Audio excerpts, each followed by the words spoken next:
The Sealed Book.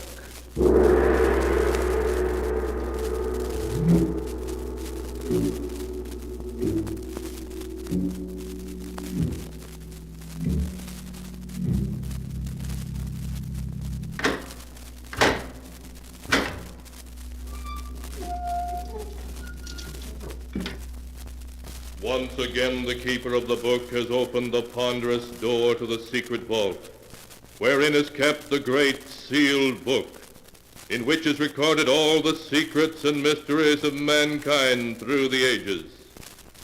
Here are tales of every kind, tales of murder, of madness, of dark deeds, strange and terrible beyond all belief. Keeper of the book, I would know what tale we tell this time. Open the great book and let us read. Slowly, the great book opens.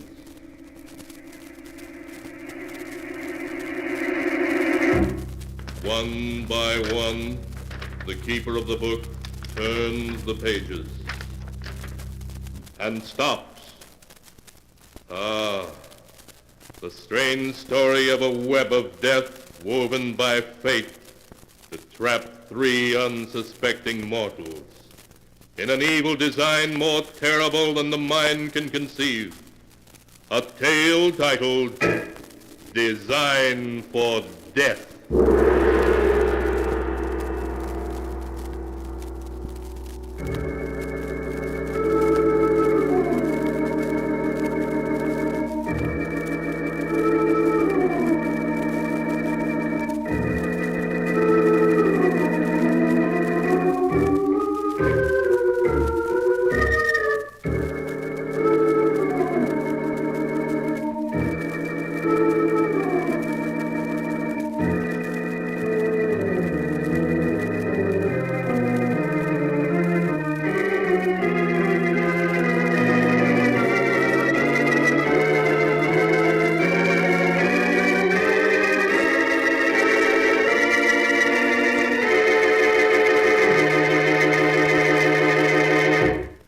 Here is the tale, Design for Death, as it is written in the pages of the sealed book. The story begins deep in the lonely solitude of the Maine woods. A young couple, Carl and Dora Evans, stand at the side of a narrow road, staring dazedly at the wreckage of their car in a deep gully beside the road, a wreck from which they have miraculously escaped unhurt. Carl, I told you we shouldn't try to make the Canadian border by tonight. If you hadn't been driving so fast, you'd have been able to take that curve. Now what are we going to do? On foot here in the woods with sundown not more than a half hour away? Dora, be quiet. I think I hear something. Listen.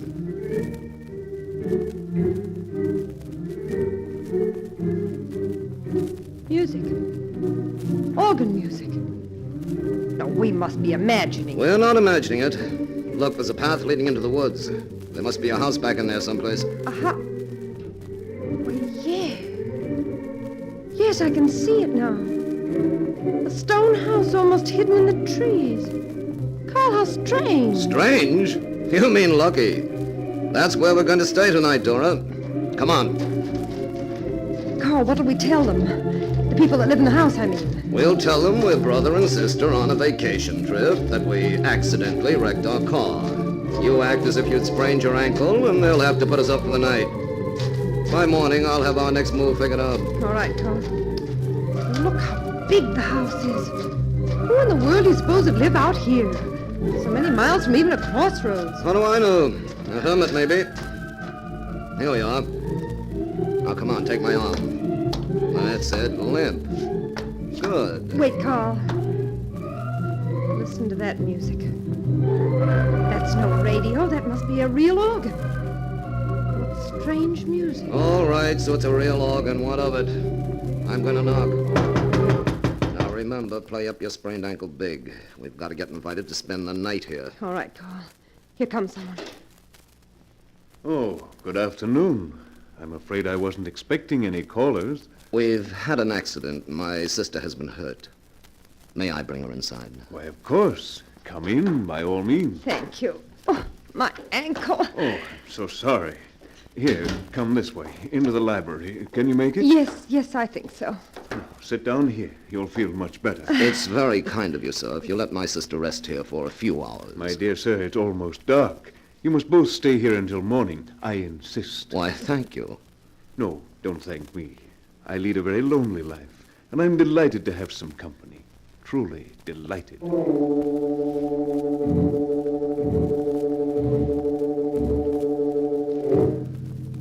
Their host introduced himself as Mordred Vance, a recluse whose health required him to reside there in the bracing atmosphere of the pine woods. When Vance told him that he lived there alone, without servants of any kind, Carl's eyes lit up with interest. Later, when Mordred Vance had shown them to their rooms and said goodnight, Carl lingered for a low-voiced conversation with Dora. Well, Dora, how do you like it? Like what, Carl? The setup, this house, Vance, everything. If we had to have an accident, we couldn't have picked a better spot for it. Carl, what scheme have you in mind now? Listen, this guy Vance is a recluse, hardly ever goes into town. He hasn't any radio, never reads the newspapers. That means there's practically no chance of us ever finding out we're running away from the police. So you and I are going to stay here as long as we can. But will Vance want us here? Oh, sure, he went for you in a big way. Okay, it'll be 2 or 3 days before you feel well enough to leave. And by then, he'll be hooked. We'll make him want us to stay. And look, baby, he must be rich. You saw the rugs and furniture. Yes, and that big organ in the library. Must have cost thousands. At least. Well, of course, he must be a bit of a crackpot to want to live here with no servants, but he's a nice, harmless one. Maybe we'll be able to cash in on him.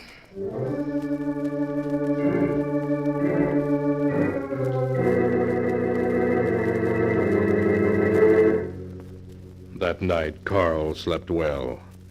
In the morning, inwardly exulting at their luck, he helped Dora downstairs. As they descended, they heard their host once again playing the organ in his library.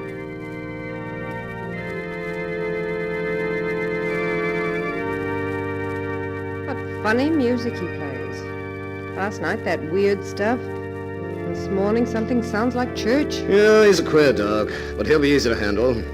Now remember, he likes you, so play up to him. Yes, I will. Good morning, Mr. Vance. Oh, good morning, my dear Miss Evans. And Mr. Evans. I hope you both slept well. Wonderfully. Like a top. And the ankle.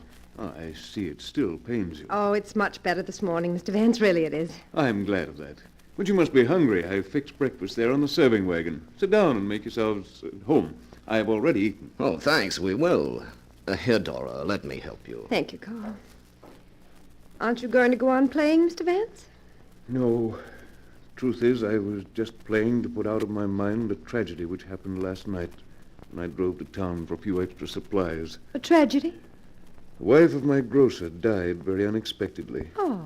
I dropped in there to pay my bill, and after I'd paid it, she invited me to drink a glass of wine with her and her husband, as she always did. While we were sitting drinking and talking, she was seized by a heart attack and died inside a few minutes. Oh, it must have been very upsetting. Yes, the sight of death moves me deeply. But why should we talk about death on a beautiful day like this? There's something else I want to speak of, Mr. Evans. Your sister's ankle must receive rest.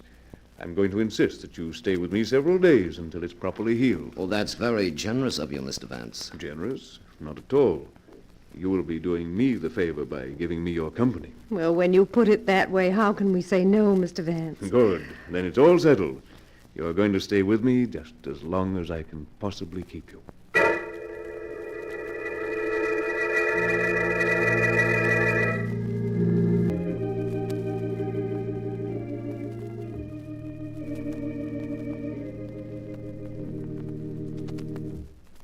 How did you like that, Dora? That was lovely, Mr. Vance.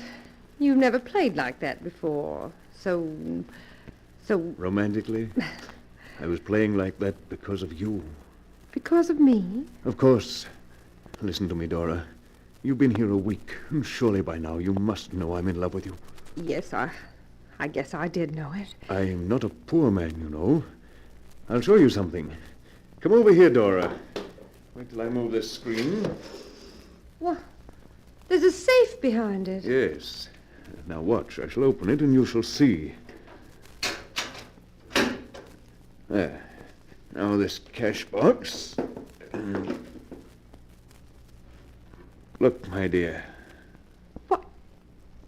It's full of money. Yes. $50,000 in $100 bills. My emergency fund. There, I'll put it away now. I just wanted to show you that I'm not penniless because, Dora, I want you to marry me. Marry you? You must give me a little time to think about it, Mr. Vance. Yeah, by all means. Give me your answer tomorrow, but only remember, I'll not let you say no.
And now to continue the story as it is written in the sealed book.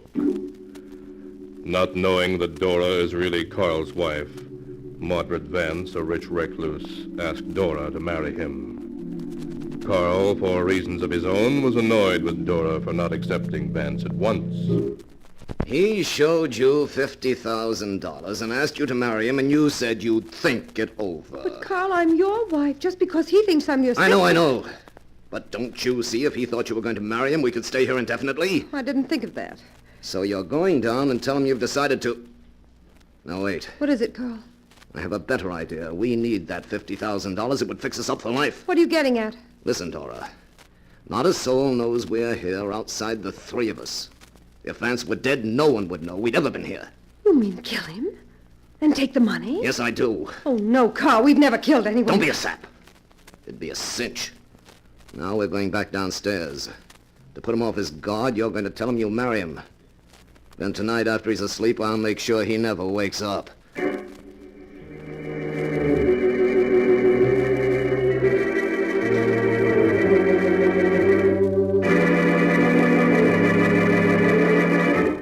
Obedient to Carl's instructions, Dora has told Mordred Vance that she will marry him. As Vance proposes a toast to their future happiness. And now we'll drink a toast to... What's that? There's someone at the front door. But I'm not expecting anyone. Who in the world can it be? Mordred? Mordred, where are you? Justina. Oh, here you are. Why didn't you come to the door?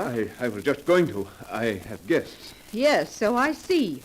And who are they? Very dear friends of mine. Miss Evans, Mr. Evans, my sister Justina. How do you do? How do you do? How do you do? Mordred, I'm surprised. Surprised at what? You know perfectly well. But Justina... Let's not argue before your guests. No, of course not.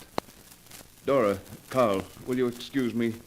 I haven't seen Justina in several months. We have some family matters to talk over. Of course, we'll go on up to our rooms. Yes, it's just about time to turn in anyway. I'll see you in the morning. Good night, Dora. Good night. Good night, Carl. Good night. Good night, Miss Good night, Vance. Miss Vance. Well, so you've forgotten your promise, have you, Mordred? What promise? You know perfectly well the conditions on which the family agreed that you could live out here in the woods, Mordred. No visitors, no trips, complete isolation. I think I should tell you, Justina, that Miss Evans has done me the honor to agree to marry me. Oh, she has she? Well, I'll fix that. Justina, you shall not interfere. Mordred, if they don't leave the first thing in the morning, this whole arrangement is canceled.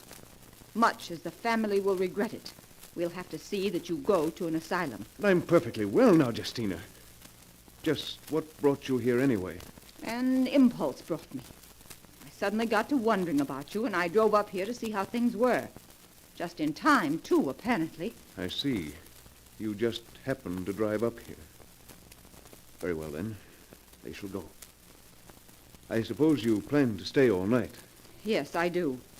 I'll stay until after they've gone. Then you can have the front room. You look tired. Will you have a drink of wine with me before you go up? Well, perhaps. A small glass, please. Splendid. I know you have my interest at heart, Justina, so we'll drink to our continued friendship.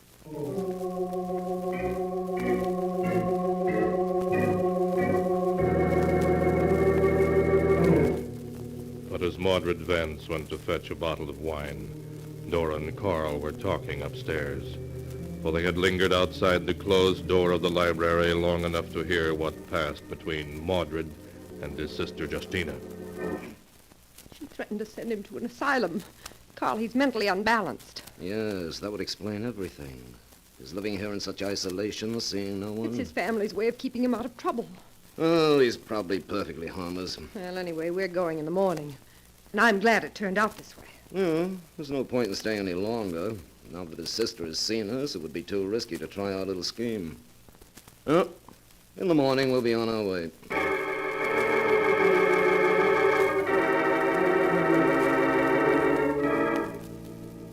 Relieved, Dora went to bed.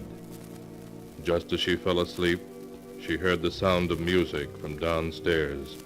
Wild, strange music.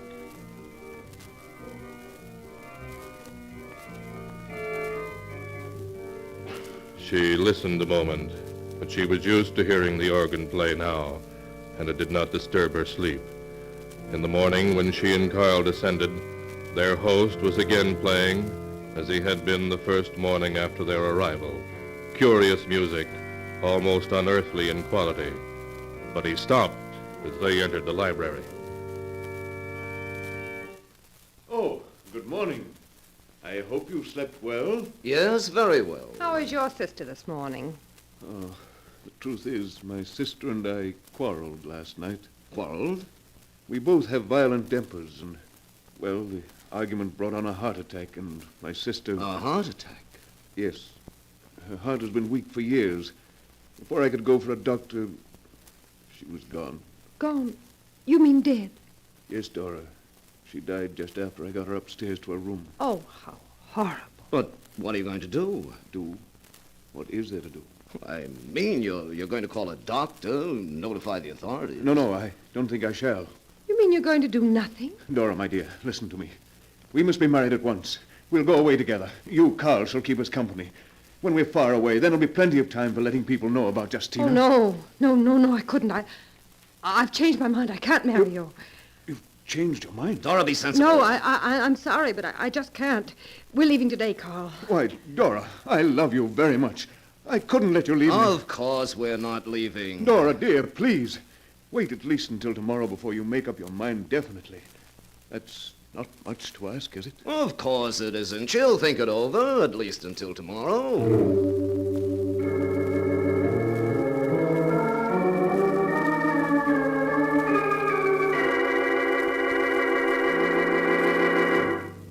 But why, Carl? Why can't we go today? Why must we wait? Dora, listen, I have a new plan. His sister is dead. Her heart attack was a stroke of luck for us. Now we can go ahead as we planned. You mean... Yes, we'll arrange it to look like a suicide. When their bodies are found, the authorities will think he killed himself in grief. Oh, I don't like it. It'll work perfectly, I tell you. And we need that money. Something will go wrong, I know it. Nothing can go wrong. Now, here's how we'll work it. I have my gun Carl, here. listen. What is it? He's playing that awful music Well, again. what of it? It frightens me. I don't know why. It's just so strange. Oh, forget about it. Now, just before it gets dark, we'll go down and I'll step up close to him and then...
And now to continue the story as it is written in the sealed book.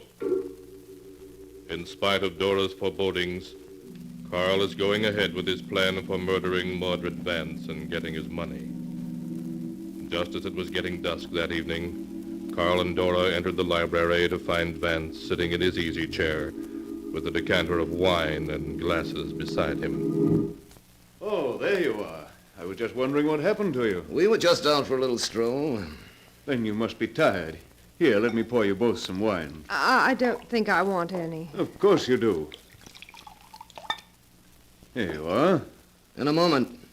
There's something I want to talk about first. Oh, indeed? What is it, Carl? This!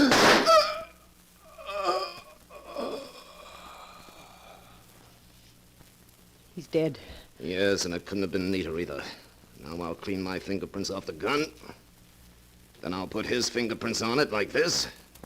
And with the gun on the floor here beside the chair and his hand dangling over the chair arm, it's a perfect case of suicide. Please hurry, Carl. I want to get out of here. Yes, of course.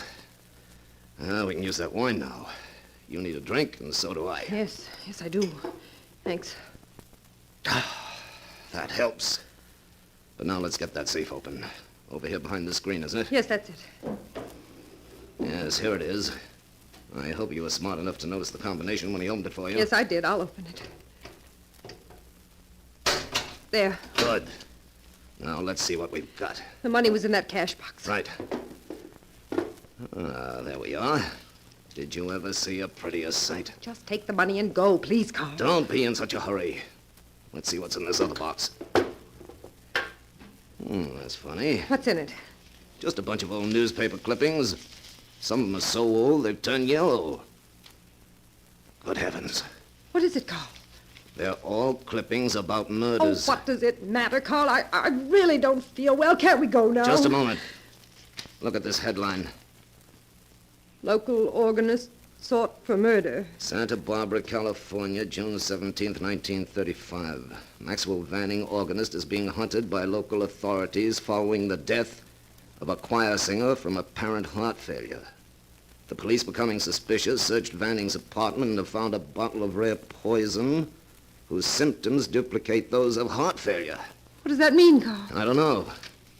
Here are 8 more clippings covering a period of about 10 years. Every one about a murder by apparent heart failure. And every one committed by an organist whose initials were MV. Mordred Vance! That's the only possible explanation. He was a homicidal maniac. Why, Dora, We've been here for more than a week. He might have killed us, too. He was going to, Carl. He was going to. I know it. Didn't you hear that music he was playing this afternoon? What about it? The first evening we came here, he was playing it. And that night he went to town, and you remember he said that while he was in town, his grocer's wife had a glass of wine with him and died of heart failure. Yes, you're right. He killed her. And then last night, after his sister arrived, he was playing that music again. And this morning, his sister was dead of heart failure. Yes, and several of these clippings mention weird organ music heard before the bodies were discovered. Of course. And this afternoon, he was playing that same music again. That means he was planning to kill us. Us, Carl, because we were going away. You're right. Let's get out of here quick. Carl, I feel sick. Well, it's because you're upset. Come on, the fresh air will fix you up fine. No, I can't move. Well, here, I'll help. Something is wrong with me. Are you hot? Carl, we've been poisoned. No, that's not possible. It is. The wine. The wine he tried to get us to drink just before you killed him. But we refused. We refused. Yes, but we drank it afterward. Oh, yes, we did. And it was poisoned, Carl. Don't you see? That's how he planned to kill us. And he's done it. He's done it. That's funny. We planned to kill him, and he planned to kill us. And we both succeeded.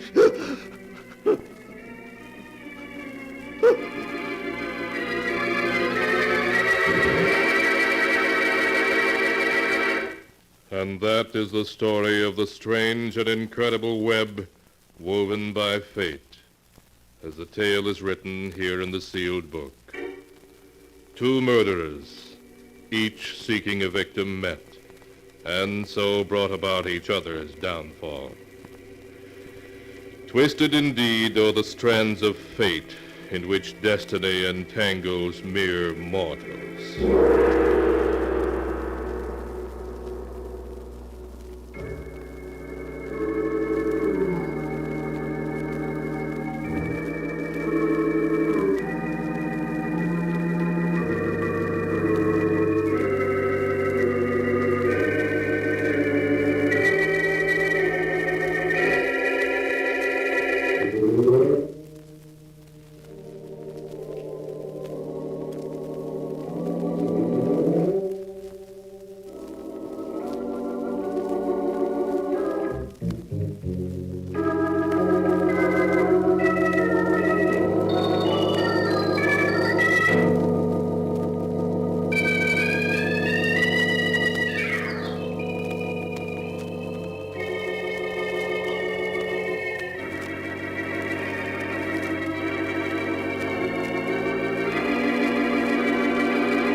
And now, keeper of the book, before you close the great volume, show us the tale we tell next time.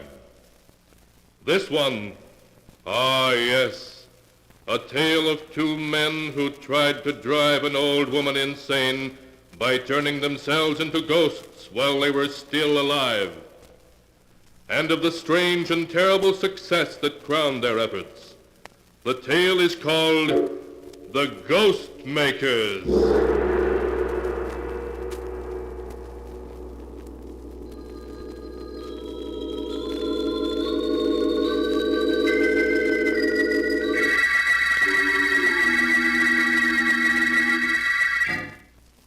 Be sure to be with us again next time, when the sound of the great gong heralds another strange and exciting tale from The Sealed Book.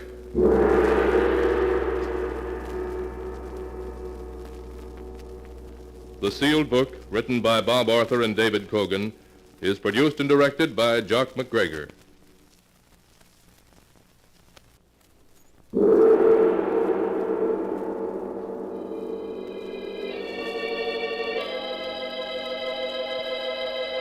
The Sealed Book.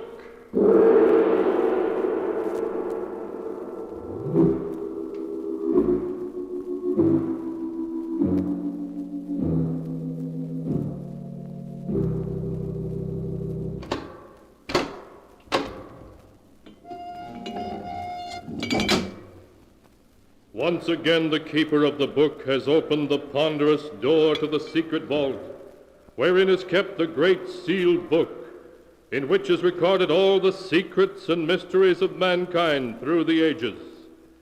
Here are tales of every kind, tales of murder, of madness, of dark deeds strange and terrible beyond all belief. Keeper of the book, I would know what tale we tell this time. Open the great book and let us read.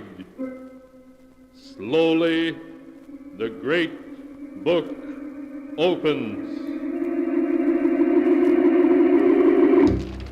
One by one, the keeper of the book turns the pages and stops. Ah, the strange story of a man who was down and out and was willing to do anything for money. A tale titled Time on My Hands.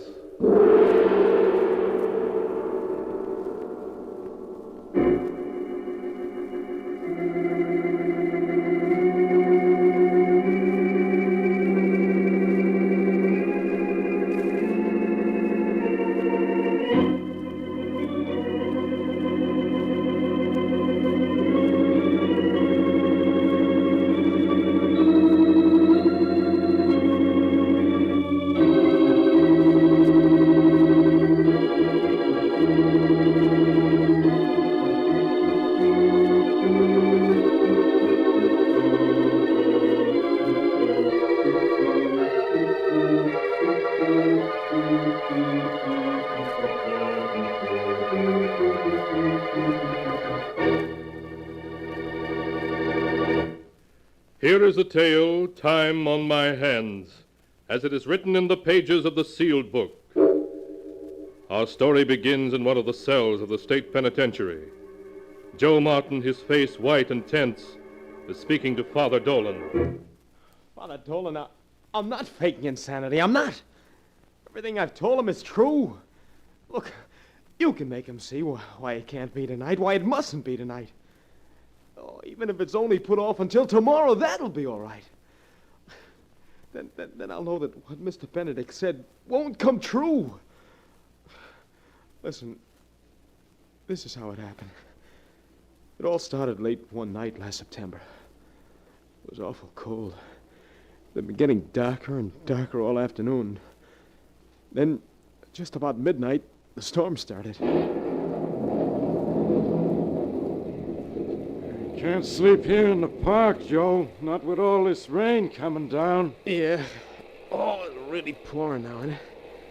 I still ain't raised the price of a flop.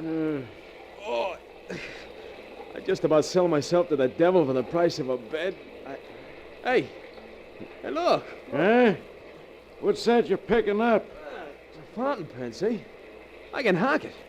Maybe I can get the price of a bed. It's only a 2-bit pen. You couldn't get a cent for it. Well, I'm gonna have a try. What can I lose? Okay, and I'm heading downtown. I'll see you later. Yeah, if I don't keel over first. Oh, coming down so hard you can't see more than a couple of feet ahead. Oh, my feet are so wet. I feel hot and cold. Hot and cold. Oh, here's Rand's pawn shop. Come on. Oh, no. Closed. No luck. Never no luck. Try Morris's place. Right along here somewhere. Yeah, here it is. Oh, closed, too. Why does this have to happen to me? Arnold's hawk shop has got to be open. Can't see his window. Coming down so hard, he's got to be open. Nobody's luck can be that bad. Be open, be open, be open. Oh, closed.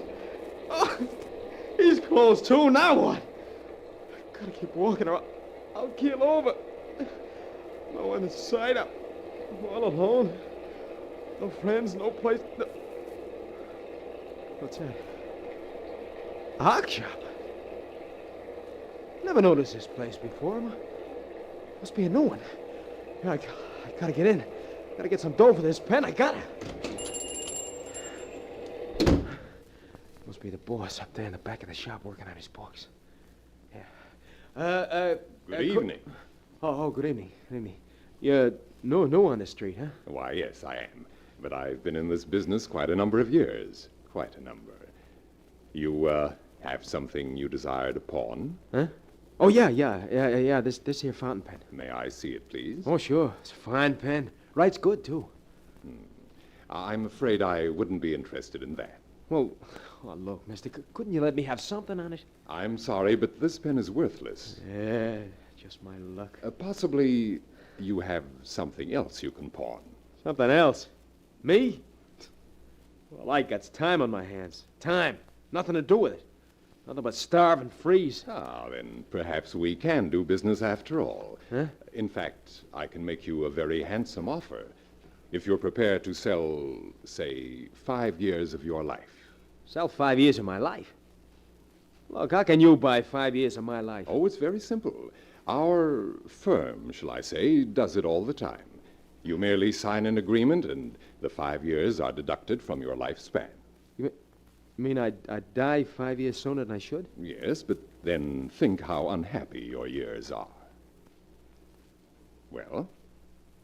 Who are you, mister? Why do business under a dozen different names? Benedict is as good a name as any.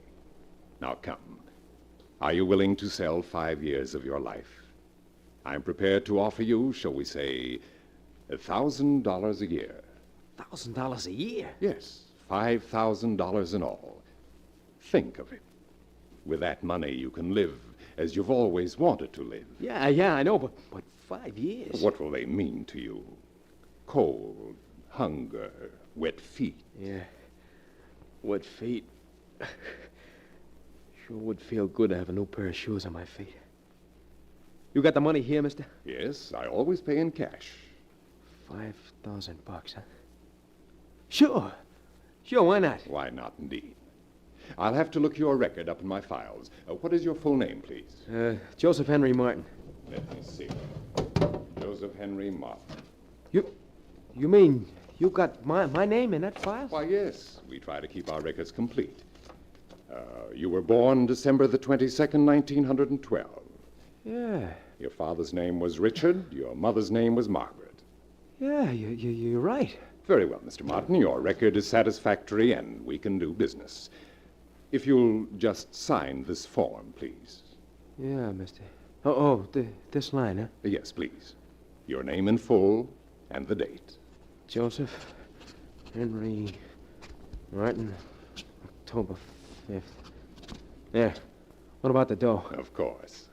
If you will just feel in the right-hand pocket of your coat. Money?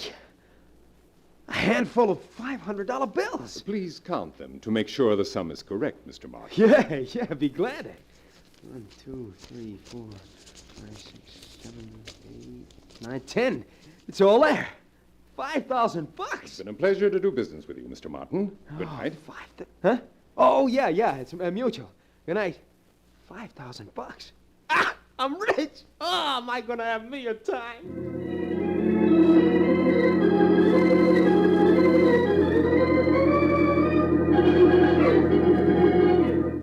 Come on, service.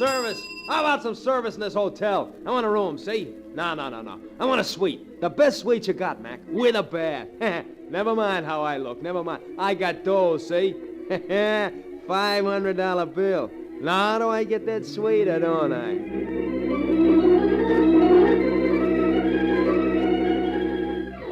Six suits, brother. That's what I said. I want 6 suits. Tweed. Like them in the winter. Only with more color in them, see? When a guy's got dough, he wears tweeds. And I got dough, see?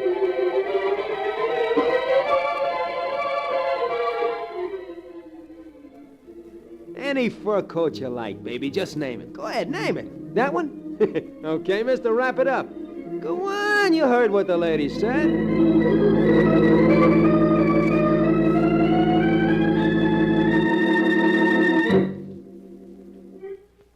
But one day, a little more than 3 months after Joe had come into his newfound wealth, he was shocked to learn that he was overdrawn at the bank. It seemed the $5,000 was gone. Even more, he owed a hotel bill of $400. Late that night, Joe skipped his hotel and took up residence at a cheap boarding house. One by one, his possessions began to go.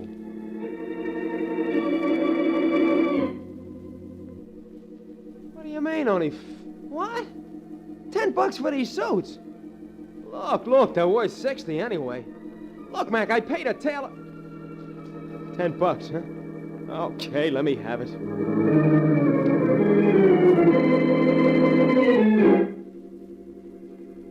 Only $1 for my hat. $1? But... Well, I gotta have a bed tonight, so okay.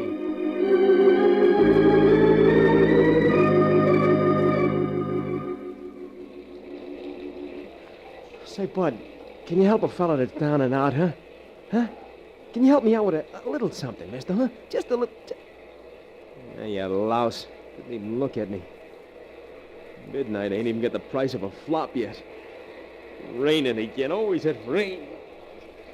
4 months ago, I had $5,000. Now I ain't got a dime. I didn't got anything left to pawn. Nothing. Not even a... Wait a minute.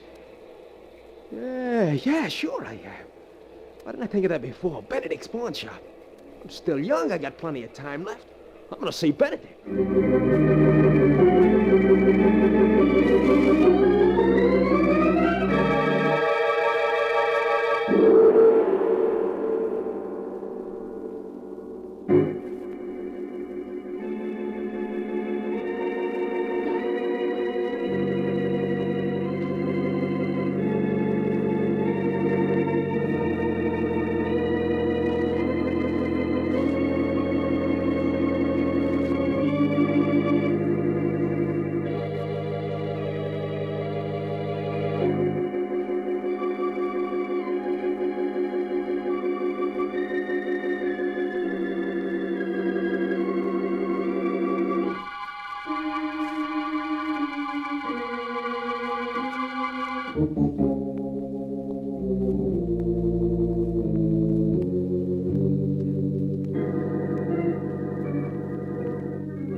And now to continue the story, Time on My Hands, as it is written in the sealed book.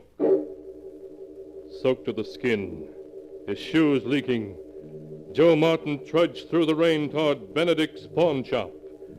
He peered anxiously ahead as he approached it. Just a little further and I'll be there. He's got to be open. He's just got to. Yeah. There's a light in his window. He is open. Good evening. Oh, Mr. Benedict. Remember me? Certainly. You're Joseph Henry Martin. Yeah, that's right. Look, how'd you like to buy another 5 years of my life from me, huh? Just a minute, please, while I get your record from the file. You can bet this time I ain't gonna waste my dough. Here we are. Joseph Henry Martin. Yeah. Well, is it a deal for another 5 years, huh? Yes, we can do business. Good. However, Mr. Martin, I can only pay you $500 a year this time. $2,500 in all. $2,500? Oh, but look, you gave me $5,000 for the first 5 years. Yes, I know, but we're rather heavily stocked just now. $2,500? I don't know. I was kind of counting on buying a farm with the $5,000. Well, perhaps we can do business another time, when conditions are more favorable. Oh, wait a minute. Let me think it over. Do so, by all means. It's quite all right. My clothes are soaked. My feet are wet. $2,500 I could... All right, it's a deal. If you'll just sign your name and the date on this form, as before. Okay. Joseph Henry Martin. What's the date? January the 18th. And put down the time, Joseph. 2 minutes past 2. 2 minutes past 2. There you are. Fine. Hey. Hey, I can feel it dough in my pocket again. Yeah. Yeah, it's 10, 15, 20, 25. 2,500, yeah. Look, hey, maybe I better sell you another 5 years, huh? I could get a much better farm for 5,000, you know. Sorry, but I'm afraid we're not interested in any further purchases. Why not? You have no more time to sell. No more? What do you mean? According to my records, with the sale you've just made, deducted from your lifespan, you have just 2 more hours to live. 2 hours? Yes. You're now due to die at 3 minutes after 4 o'clock, in exactly 2 hours. No, that's a mistake. It must be. No, Mr. Martin. I have your record right here, and our records are never wrong. Then what did you let me sell you the 5 years for? My dear Mr. Martin, you asked me to buy them. Yeah, but what good is a 2,500 now? To take back your dough and give me back my 5 years. I regret to say that there are no exchanges. There's got to be one, you hear me? I'm warning you. You're going to give me back my 5 years, or aren't you? I should like to oblige, but it's against our policy. Oh, it is it? Maybe this will help you change your mind, huh? I should put down that knife if I were you, Mr. Martin. Put it down when I get back my 5 years, or no sooner. Do I get 'em? I'm sorry to say no. No, take that! What are you standing there smiling for? I stabbed you. You gotta fall. Fall, do you hear me? You're not even bleeding. No, Mr. Martin, I'm not even bleeding. You'd better pick up your money and go. Yeah, but look, don't you see? Look, give me a break, will you, mister? You have 1 hour and 58 minutes left now. I'm sorry, Mr. Martin. Oh, you can't let me die like this. You can't do it. You gotta give me more time, please. Well, I think we could arrange for you to have more time if you care to sell your soul. Huh? Sell my soul? It's of trifling value, of course, but my firm has a certain use for such things. My soul, huh? I never thought very much about it. Never had any use for it myself, I guess. Few people do. It's superfluous at best. What was that? Merely the clock striking the quarter hour. It's now 2:15. 2:15. All right, I'll sell.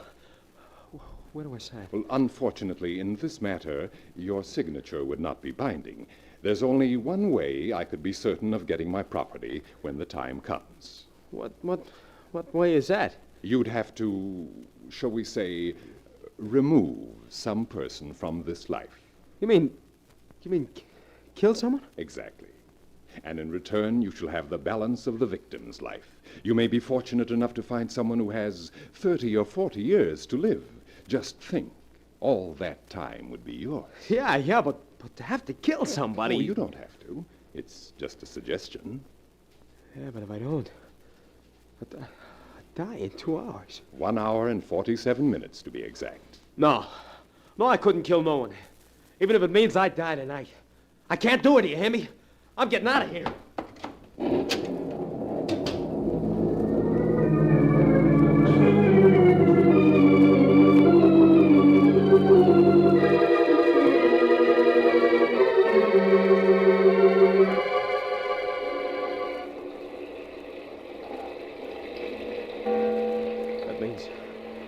That means 1 hour and 3 minutes to live.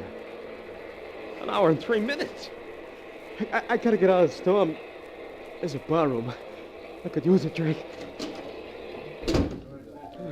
What do you have? Double whiskey. Keep 'em coming.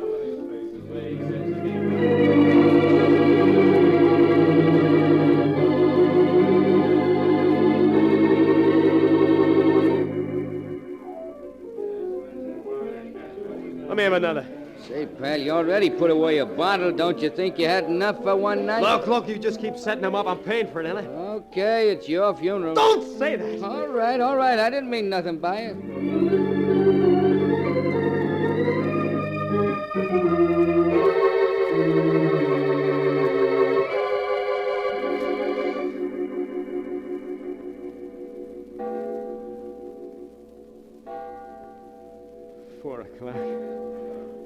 Last time I'll ever hear a clock strike.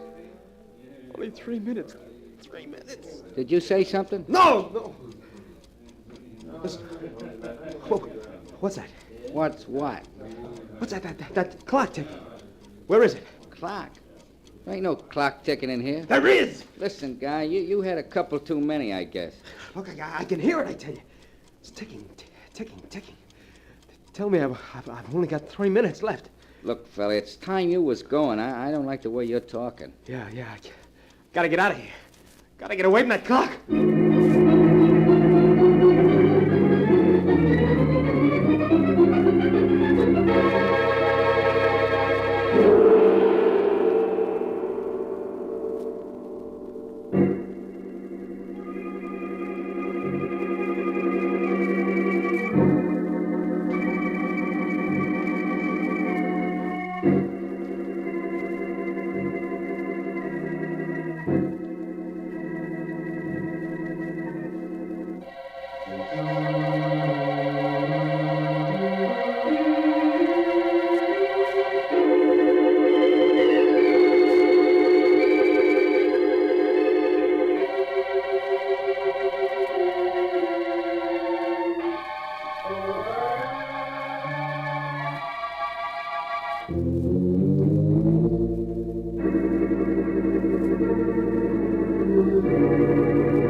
And now to continue the story, Time on My Hands, as it is written in the sealed book.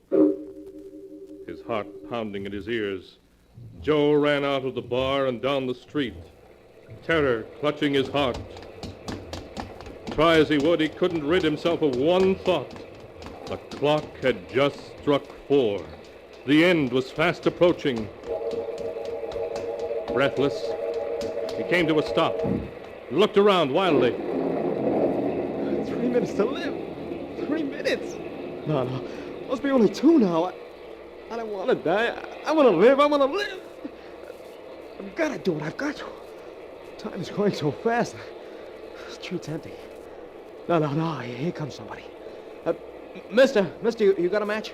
Sure. Hey, why are you looking at me like that? Oh, no, you're old. You must be over 70. Yes, but you're no good to me. I want someone with lots of life, man. Lots of life for me to live. You're mad. Wait a minute. Here comes somebody else. Somebody young. I can tell by the way he walks. Somebody with years to live yet. It's my last chance. Hey, mister. You call me? Yeah, you got the time? Yeah, sure. Exactly 2.5 minutes after 4. Means I got 30 seconds left. 30 seconds. Now, what are you doing with that knife? Oh, don't. Well, don't!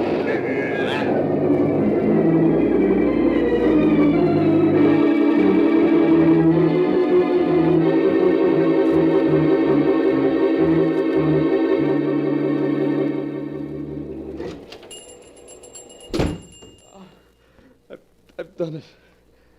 I've done what you said. I killed a man.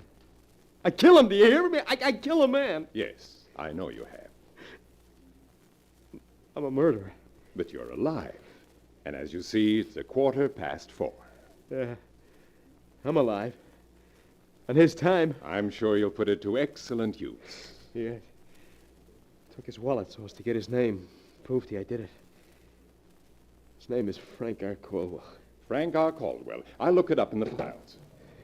He's young. He wanted to live too, but I killed him. Frank R. Caldwell. Here it is. How much?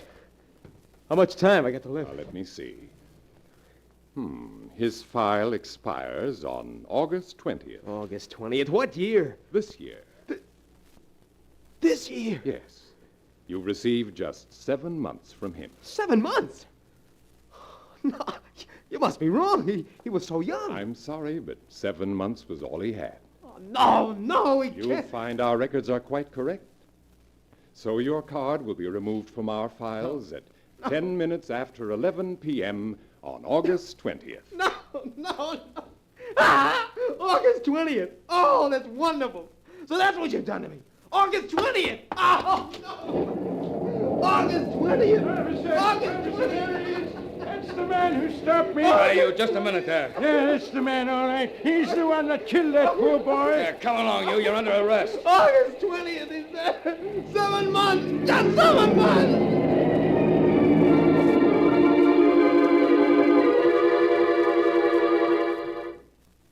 Don't you see, Father Dolan? He said I was going to die on August 20th. Oh, August 20th. So that's why it's got to be put off until tomorrow. Because today is the 20th, and if I go tonight, then he'll 11 o'clock. 11 o'clock. No. Sorry, Father Dolan. His time is up. You ready, Joe? Yeah. I sure wouldn't. I'm ready. It's time for me to go, isn't it? Just the time he said I'd go.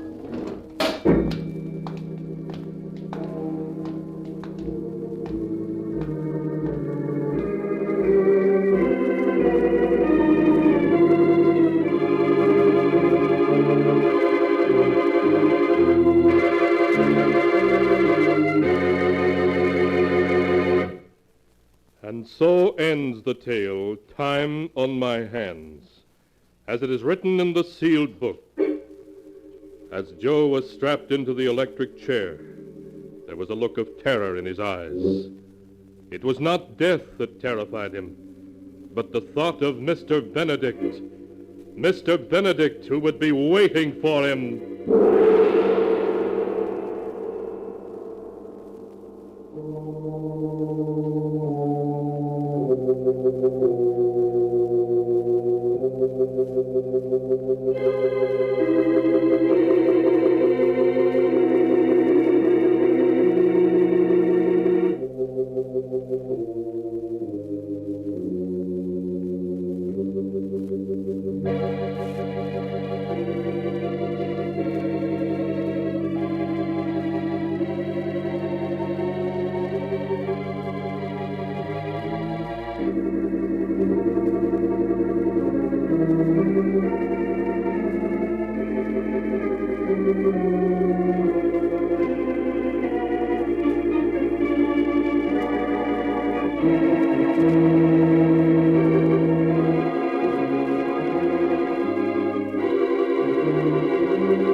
And now, keeper of the book, before you close the great volume, show us the tale we tell next time.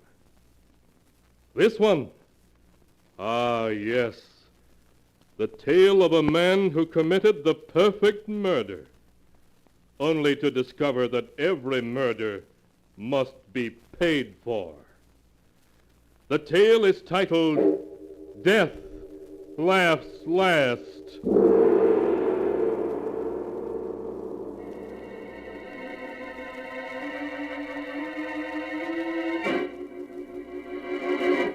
Be sure to be with us again next time, when the sound of the great gong heralds another strange and exciting tale from the Sealed Book. The Sealed Book, produced and directed by Jock McGregor, is written by Bob Arthur and David Cogan.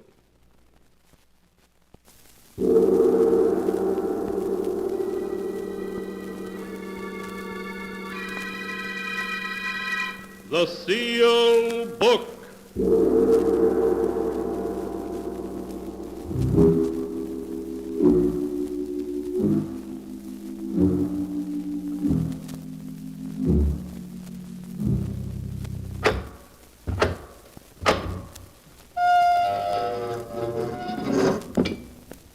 Once again, the keeper of the book has opened the ponderous door to the secret vault, wherein is kept the great sealed book, in which is recorded all the secrets and mysteries of mankind through the ages. Here are tales of every kind, tales of murder, of madness, of dark deeds, strange and terrible beyond all belief. Keeper of the book, I would know what tale we tell this time. Open the great book and let us read. Slowly, the great book opens. One by one, the keeper of the book turns the pages and stops. Ah, the strange story of a handsome and mysterious man who, wherever he went, caused fear and grief. A tale titled, My Beloved Must Die.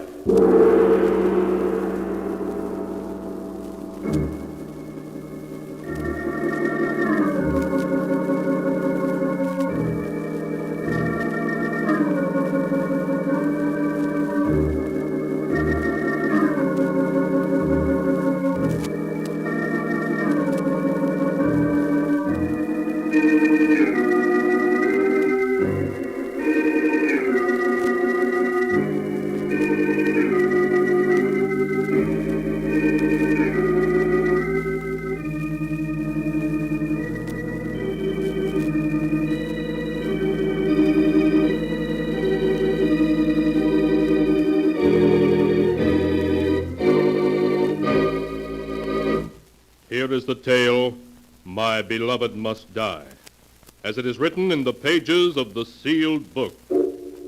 Our story begins in a large, smartly furnished apartment. Beautiful Joan Sanders sits at a desk, a pen in her hand. Her face is white and tense as she begins to write. Dear Mr. Rand, as you have long been a friend of the family, I'm writing this letter to you so that you may know why I'm going to do what I must. Believe me, there's no other way out. I know if you were here, you'd say murder's never justified, but I feel positive that in this case it is. I find it difficult to gather my thoughts so that I may write to you exactly what's happened. I suppose it all began that afternoon 2 months ago when Millie returned from her vacation. Oh, Joan, I had a wonderful time. Everything was just perfect. And, Joan, I met a man. Oh, no wonder everything was perfect. Oh, Joan, just wait until you meet him. His name is Victor Duval. Oh, tell me about him. Well, to begin with, he's 32 years old, a little over 6 feet tall, very broad-shouldered, is dark complected, and has the most beautiful black eyes I've ever seen. Oh, really, Joan, he's handsome enough to be a Hollywood star. But, Millie, what about Frank? Have you forgotten you're engaged to him? No, but, well, perhaps we aren't really suited for each other. You grew up together. You know how Frank loves you. Yes, I know, but Frank seems so young and immature. Has Victor told you that he loves you? No, but he will in time. I feel certain of it. Well, promise me, Millie, that until that time you won't break off with Frank. All right, Joan. I promise. Oh, my goodness. It's 5 o'clock already. Have you got a date? Yes, Victor's calling for me at 6. We're having dinner together and then going to the theater. Oh, Joan, I was never so happy in all my life.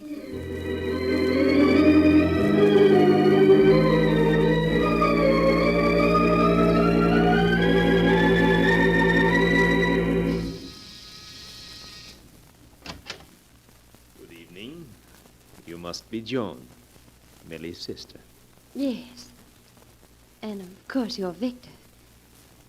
Come in, won't you? Thank you. Millie isn't quite finished dressing. You'll forgive me for staring, but I didn't believe anyone could be as beautiful as Millie until you opened that door. Oh, you're very kind. Oh, here are some flowers I brought for you. For me? Yes. Frankly, I want Millie's sister to like me. Hello, Victor. Millie. Millie, you're a vision of loveliness in that white gown. Here. This should go well with it. Oh, Victor. What a beautiful blue orchid. Thank you so much. Just matches the shade of your eyes. This is going to be a perfect evening. I just know it is. Isn't it, Victor?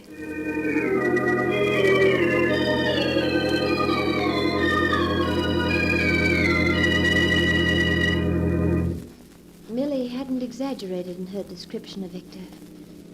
There was something about him that set him apart from other men. It was more than his looks, his voice. Perhaps it was his extraordinary eyes. They were very large, deep, black eyes.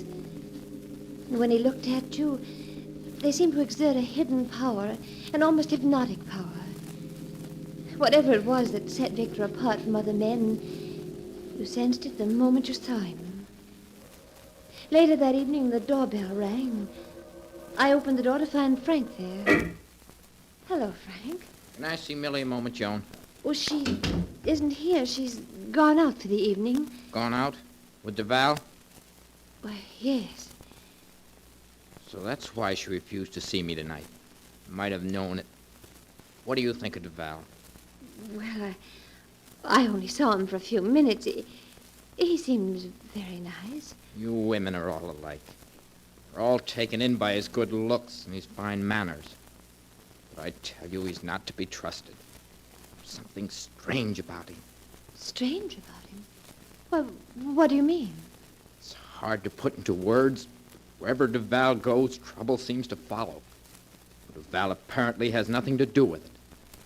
Somehow, I always have a feeling he's behind it. Oh, Frank, aren't you letting your imagination run away with you? All right, I may be wrong. But I want you to promise me one thing. That you'll, keep a close watch on Millie. I don't want to see anything happen to her that she'll regret.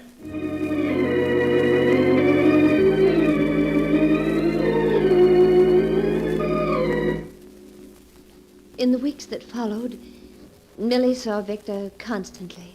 Night after night, they went to shows, nightclubs, parties.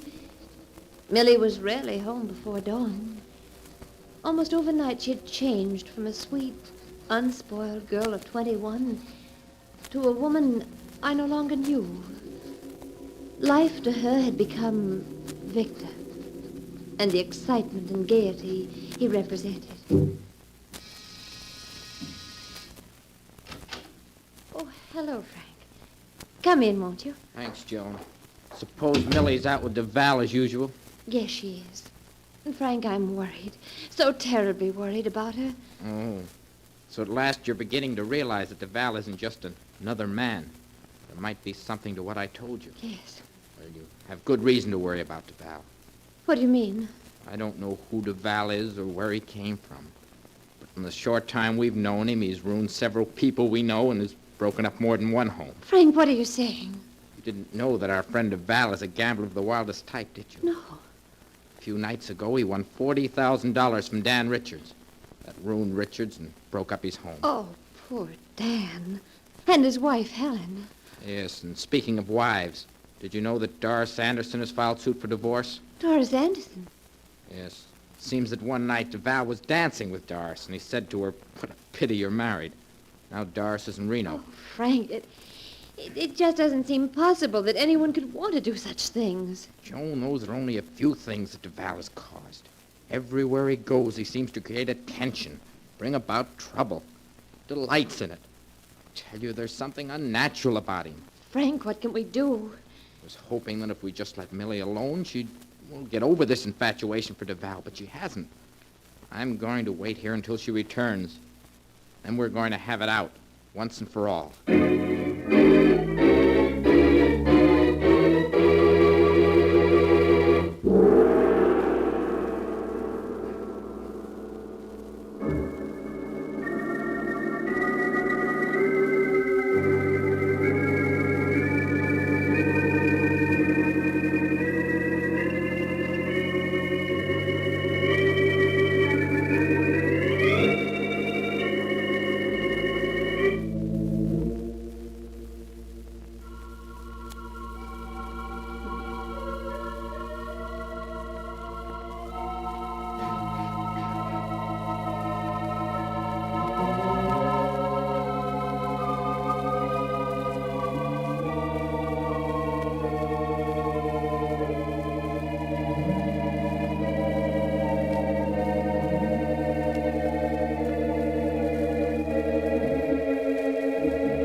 And now to continue the story.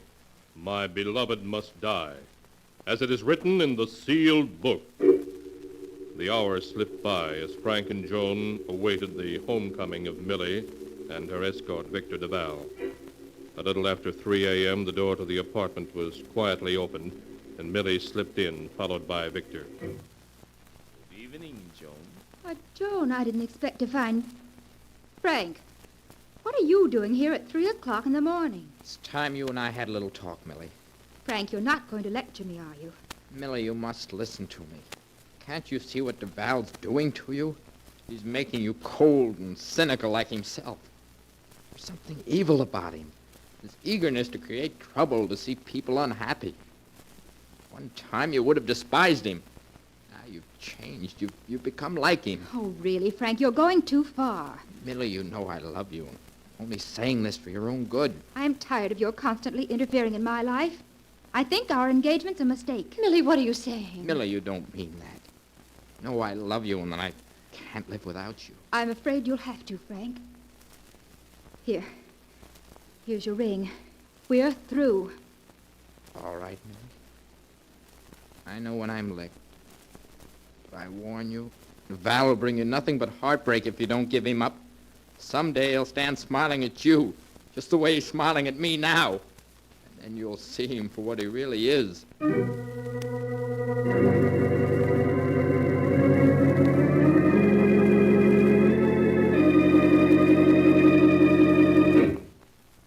Morning, Joan. Anything in the morning paper? Joan, what's wrong? You're so pale. Millie, Frank was killed early this morning while driving home. Killed? Yes. The paper says he ran off the road while traveling at a fast speed and hit a telephone pole. Oh, it's dreadful. He's so young. Joan, why are you looking at me like that? You think it was my fault that he was speeding and ran off the road, don't you? Go ahead, say it. Your fault? I don't know. Somehow I keep thinking it was Victor's fault. We were all so happy, contented until he ended our lives. You haven't any right to talk about Victor like that. You know I love him. Oh, he's cast a spell over you as he has over so many others. And in the end, it can only lead to disaster for you as it has for Frank. Victor's evil, I know that now. Stop saying that, do you hear? Stop saying that. He isn't evil, and I'll never give him up.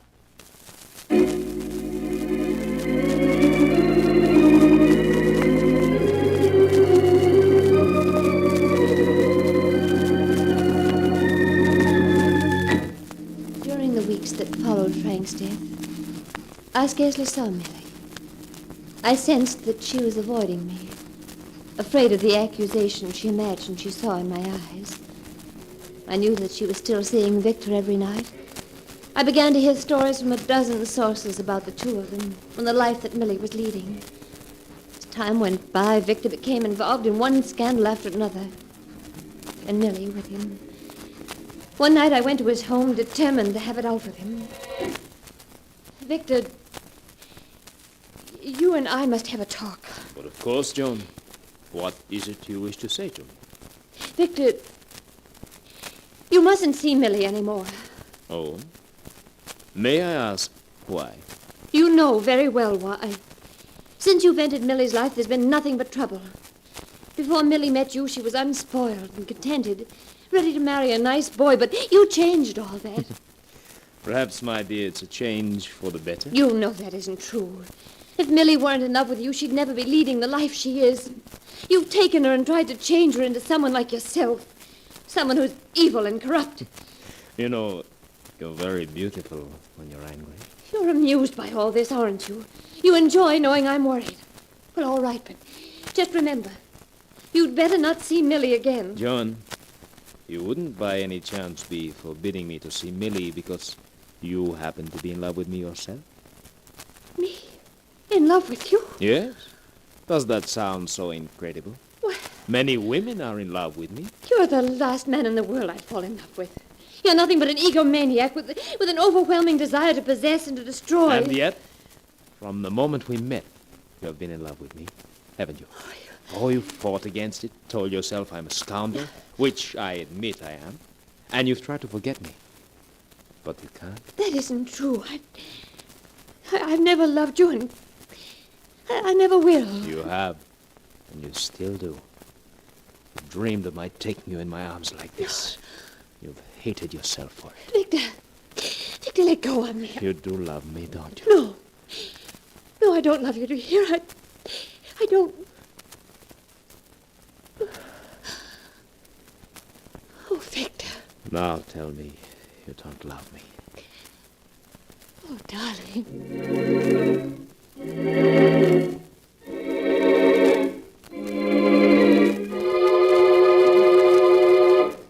Even now, a month after that night that Victor took me into his arms, I'm confused.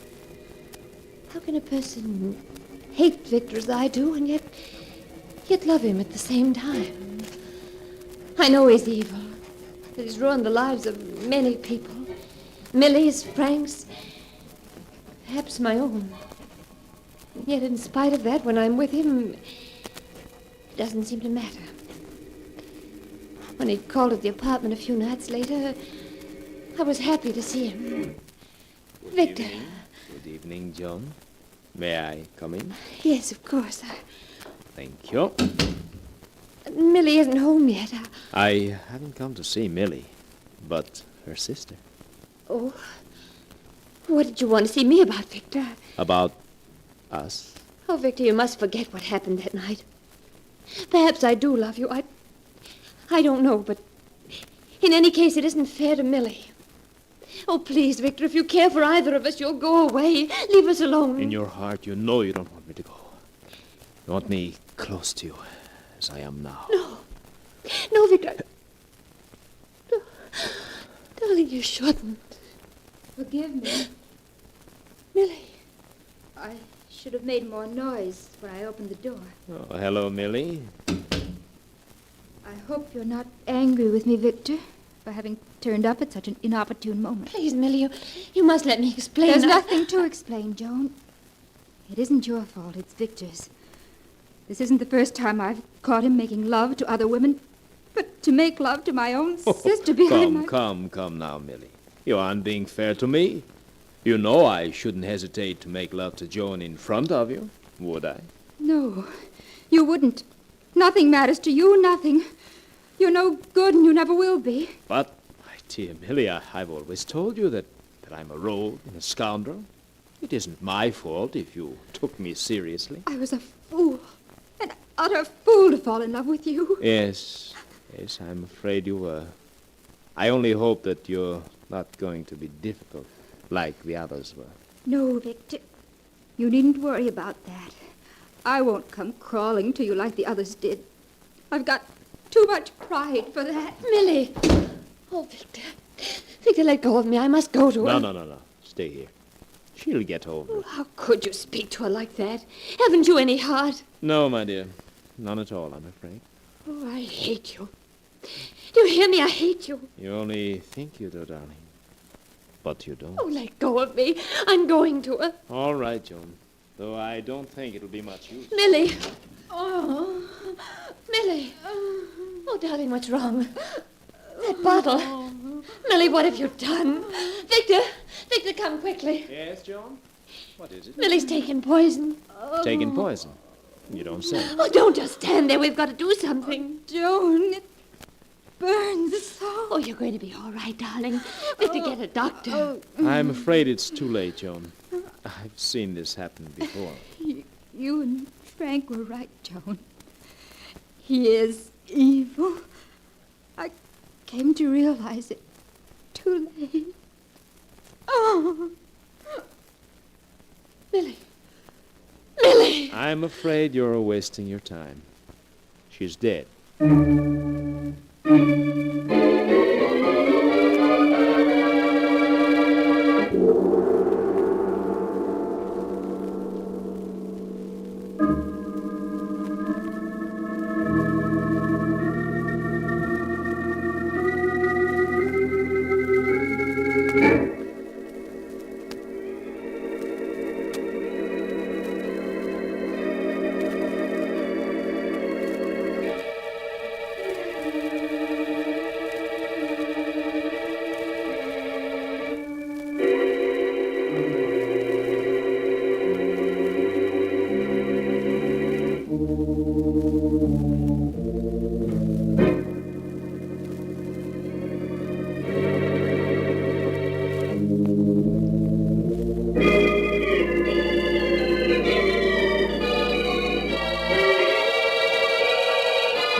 And now to continue the story, My Beloved Must Die, as it is written in the sealed book.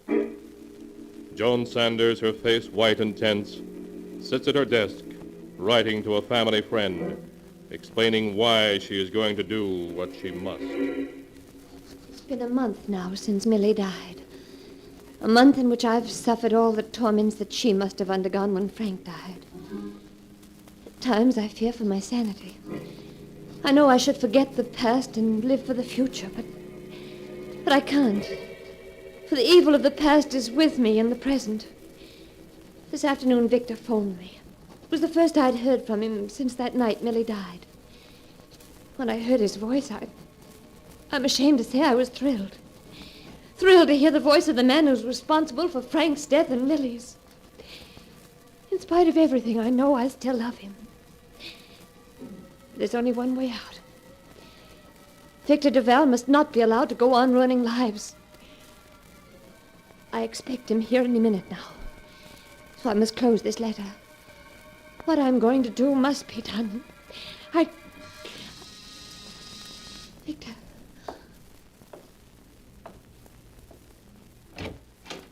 Hello, Joan. Victor. Come in, won't you? Thank you. We're not looking very well, Joan. Have you been ill? Yes. Ever since Millie's death. You shouldn't think about it, Joan. It's in the past. You don't feel the slightest twinge of remorse, do you? Not the slightest, darling. Now, what about changing into an evening gown so that we can do the town? Oh, you're heartless. Inhuman. There's no other way out. My dear, whatever are you talking about? This, Victor. A gun. Yes, Victor. Don't be foolish, my darling. Put the gun away and get dressed, eh? I could hardly miss you at this distance. Well, what are you waiting for? Why don't you shoot? Even knowing you're going to die doesn't frighten you, does it? No, my darling, no. You see, nothing in this world frightens me. Not even death. Oh, you are inhuman. That horrible smile on your face. Scoffing at me, at everyone. You live only to hurt and to destroy, don't you? Yes, I despise you all. Every human being. Your righteousness, your smugness, your futile attempts to achieve happiness. There's nothing I delight in more than to send you down into defeat. To watch you suffer, kill each other, commit suicide. Oh, you fiend. Yes. Well, you've done your last evil deed. Why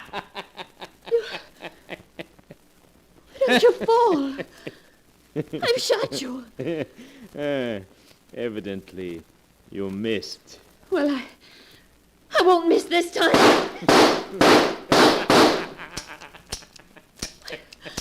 Why don't you fall?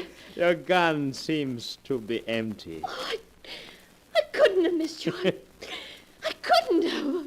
No, you didn't miss me. Then why aren't you dead? No one can kill me. No one. Joan, don't you know who I am? Who are you? Look into my eyes. Look deeply. Now do you know with whom you have fallen in love?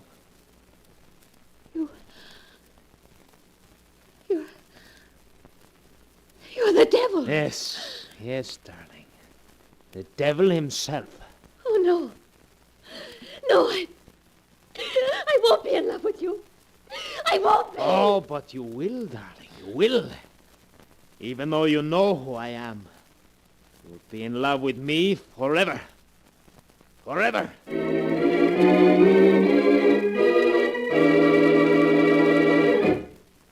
And so ends the tale. My beloved must die, as it is written in the sealed book. A few days after Joan Sanders had unsuccessfully attempted to kill Victor Duval, she suffered a nervous breakdown. When the doctors questioned her, she kept repeating over and over that she'd fallen in love with the devil.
And now, keeper of the book, before you close the great book, show us the tale we tell next time.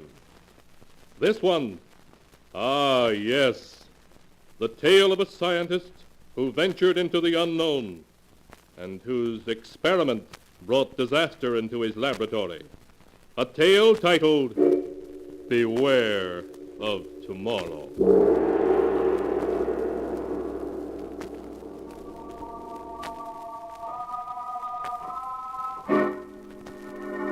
Be sure to be with us again next time, when the sound of the great gong heralds another strange and exciting tale from The Sealed Book.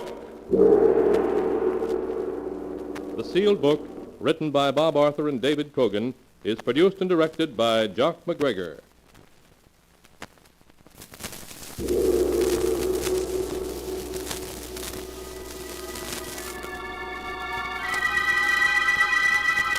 The Sealed Book.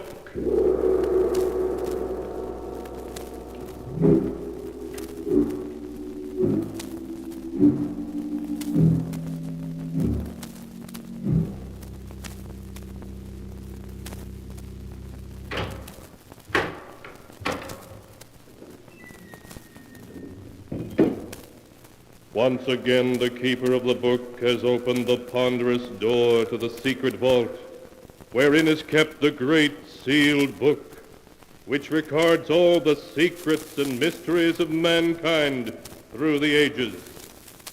Here are tales of every kind, tales of murder, of madness, of dark deeds, strange and terrible beyond all belief.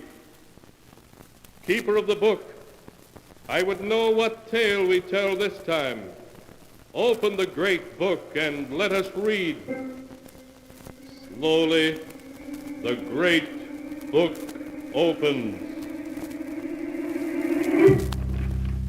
One by one, the keeper of the book turns the pages and stops.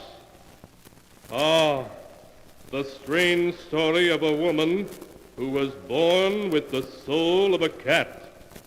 A tale titled Queen of the Cats.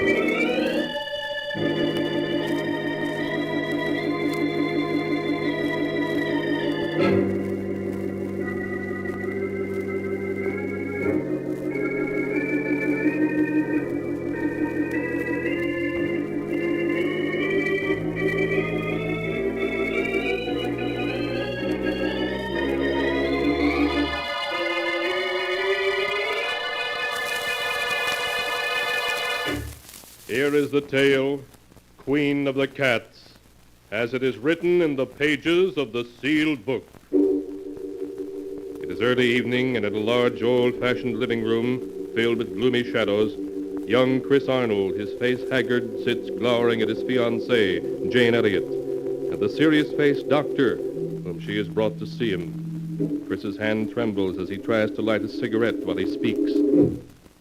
I'm sorry Jane made you come all the way out here to see me, Dr. Smith. There's nothing wrong with me. Nothing, I tell you. Oh, Chris, there is. I know it. Yes, Chris, Jane's right. I've known you all my life, and I can see at a glance there's something wrong. Now, why not tell me, and let me see whether I can help you or not? All right. I'll tell you. I've got to tell someone. Jane knows part of the story already. She was in it. But I'll tell it to you from the very beginning, which was 2 years ago at a party to which Jane and I were invited. Oh, Chris, isn't this a wonderful party? The only thing wonderful about it is you. Chris, don't. People are watching. Oh, fine thing when a man can't kiss his best girl in public. What's this generation coming to? At Miss Tyndall's school, we were taught a young lady never kisses a man in public. Miss Tyndall is setting romance back 50 years. Who are you looking for, anyway? Rana Farouk, my roommate at Miss Tyndall's. Oh, she's the Egyptian girl you were telling me about. Yes, I want you to meet her. Only you'd better not fall in love with her as every other man does. Sounds as though she's a second Cleopatra. Men don't seem to be able to resist her. Really? Well, I'm curious to see this siren of the Nile. There she is, Chris. Come on. So that's Rana. No wonder men can't resist her. Hello, Jane. I've missed you. Rana, this is Chris Arnold. Chris, this is Rana Farouk. Hello, Chris. Hello, Rana. Oh, look, there's Miss Tyndall waving to me. Excuse me, won't you? Of course, Jane. I'll be back in a minute. You know, Chris, at Miss Tyndall's, the first thing I'd see in the morning when I got up and the last thing before I went to bed was your picture. And I always knew that someday we would meet. Now we have. Why are you staring at me like that? Aren't you going to say anything? I prefer just to look.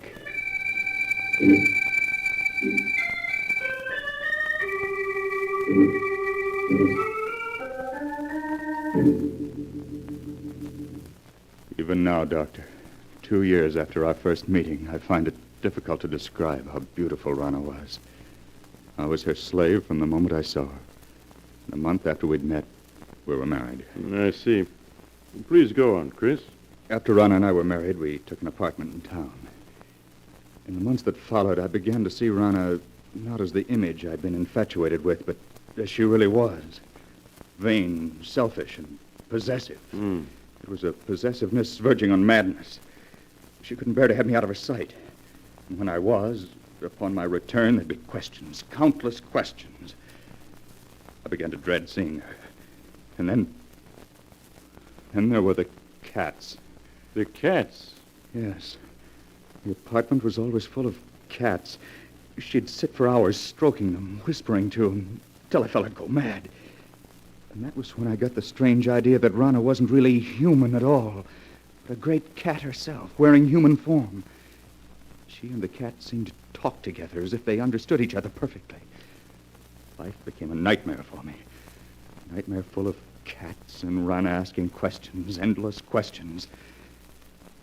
One day I realized I couldn't go on living with her any longer, that our marriage had been a mistake. I decided to tell her about it that very evening without waiting any longer. May I come in, Rana? Of course, dear.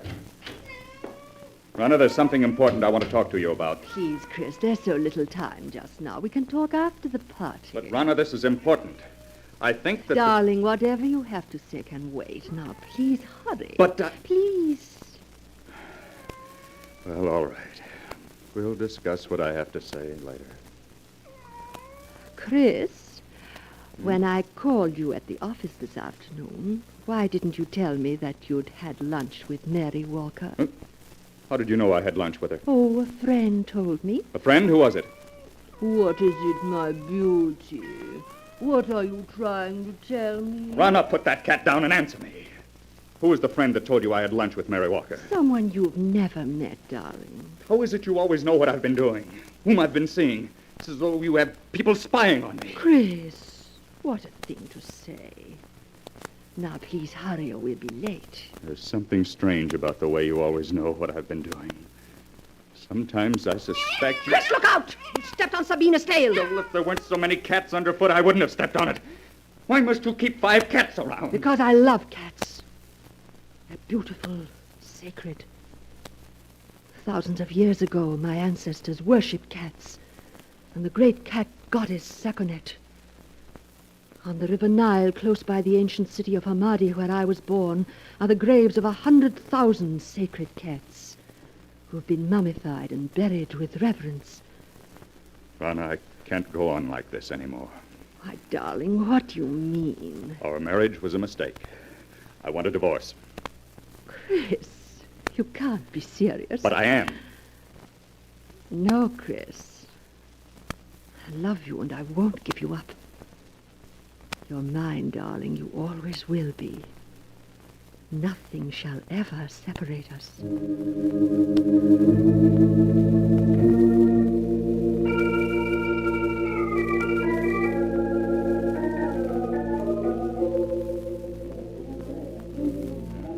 Care for cocktails?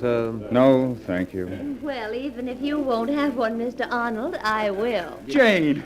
Oh, Jane, it's good to see you again. Can't we go someplace and talk? What about the terrace? All right, Chris. Here, this door opens onto it. Oh, this is much better. It's been quite some time since we've seen each other, hasn't it? Yes, the last time we saw each other was the night that... The night that I met Rana. Yes. How is Rana, Chris? Oh, she's fine. Oh, Jane, I've made such a mess out of everything. I was a fool to have married her. Please, Chris, you mustn't talk like that. I was a fool, Jane, mistaking infatuation for love. Can you ever forgive me for the way I behaved towards you? There's nothing to forgive, Chris. Jane, this is a surprise. Rana. Hello, Rana. Really, Jane, the way you've avoided calling on us, I half suspect you're still in love with Chris. Rana, you have no right to talk to her like that. Please, Chris, I'm afraid I'll have to be leaving. It's getting quite late. Good night. Good night, Jane.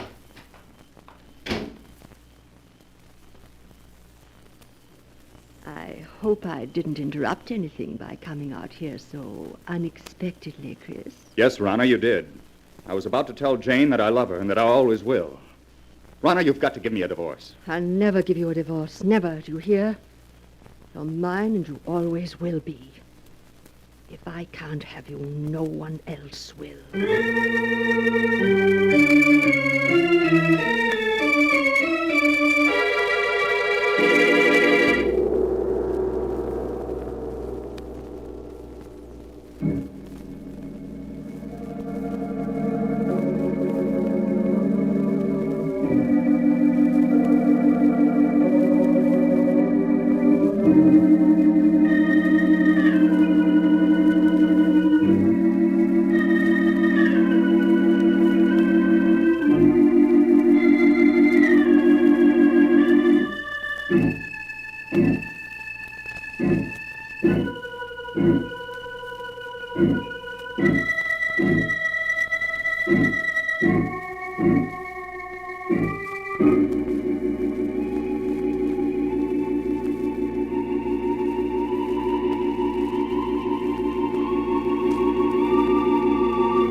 And now my story continues.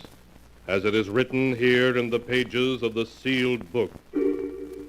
There is horror on Chris Arnold's features as he tells the doctor of his efforts to get his wife, Rana, to divorce him, and of her refusal to let him go. I can still see her, Doctor.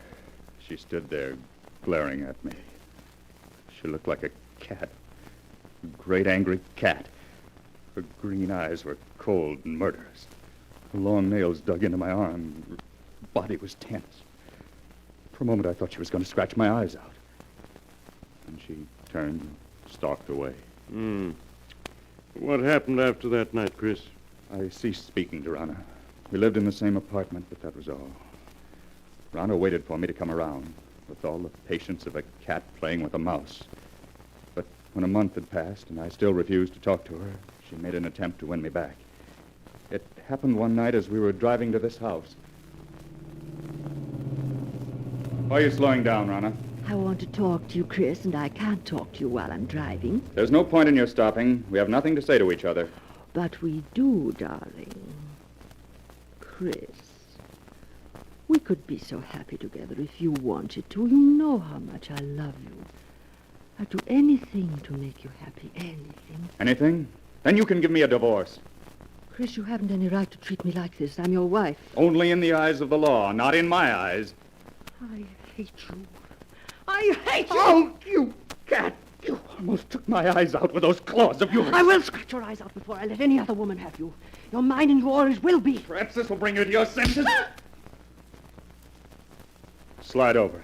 I'll drive. Very well, Chris.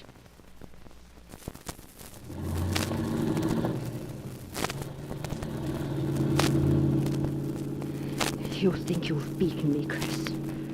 But you haven't. In the end, you'll come crawling to me.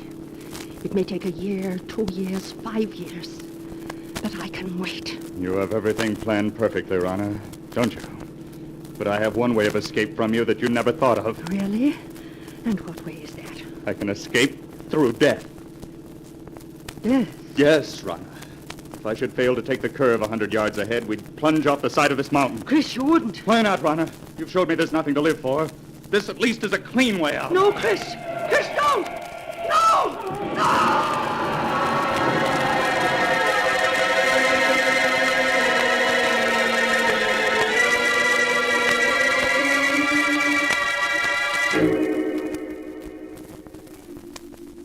When I drove the car over the side of the mountain, Doctor, I thought Rana and I were going to our deaths.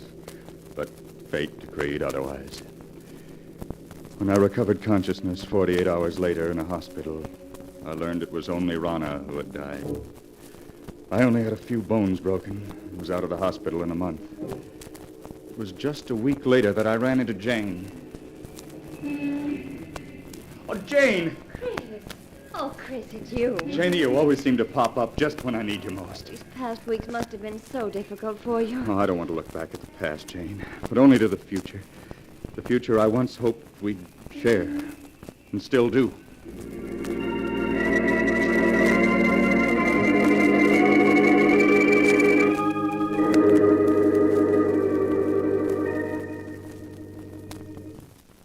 Two months ago, Doctor, Jane and I became engaged.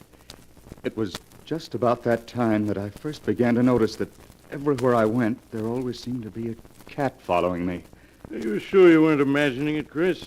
Well, at first I thought it was my imagination, but a week after Jane and I became engaged, I was certain I was being followed.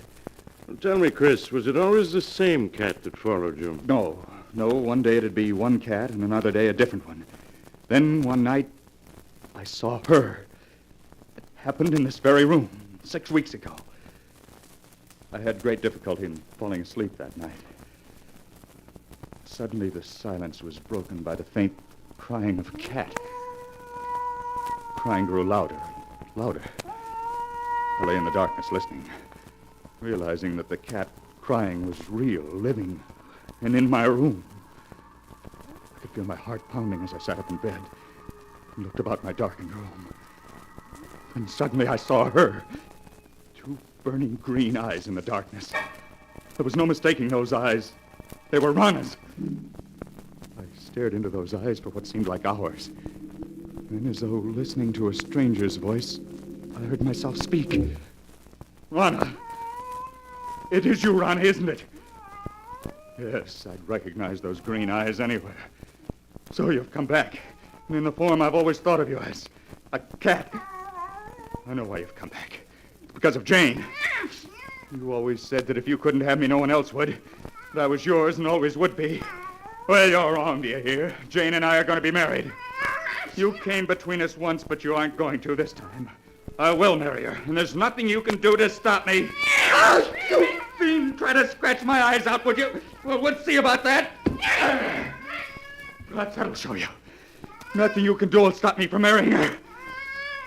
I know that the cats that were following me and spying on me were doing so under your orders. You're the queen of the cats. Yes, I should have known. No wonder you always knew where I'd been, who I'd seen. You had cats spying on me even then. Well, even if you are the queen of the cats, you can't stop me from marrying Jane. Perhaps a bullet between those green eyes of yours is what's needed.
And now to continue the story as it is written in the sealed book. His voice shaking, Chris Arnold is telling how he shot at the great black cat which came to him in the night and missed. I emptied the gun at her, Doctor. At Rana in her true form of a great cat. And I turned on the light. There was no sign of her. She'd vanished. All that I found were 6 bullet holes in the wall opposite my bed. Chris, isn't it possible that you only dreamed all that actually you fired the gun in your sleep and the shots themselves wakened you? I tried to tell myself that. But during the nights that followed, I knew it hadn't been a dream. For night after night, the great black cat appeared in my house. I'd lie awake, waiting to hear her voice. And when she'd appear, I'd plead with her to leave me alone, but she'd only stare at me with those burning green eyes, waiting. I knew she'd never leave me alone as long as I intended to marry Jane. Finally, I went to see Jane. Chris, this is a surprise. Come in, darling. Thank you. Jane, there's something I want to ask you. Yes, Chris, of course. What is it? I know we set our wedding for next week, but couldn't we put it off for a while? Just a little while. Oh, darling, what is it? There's something wrong. I know there is. Please tell me. Wish I could, but I can't. Please, Jane, just have faith in me. You know I wouldn't postpone our marriage if I could possibly help it. All right, Chris. I do have faith in you. We'll consider our marriage postponed for the time being.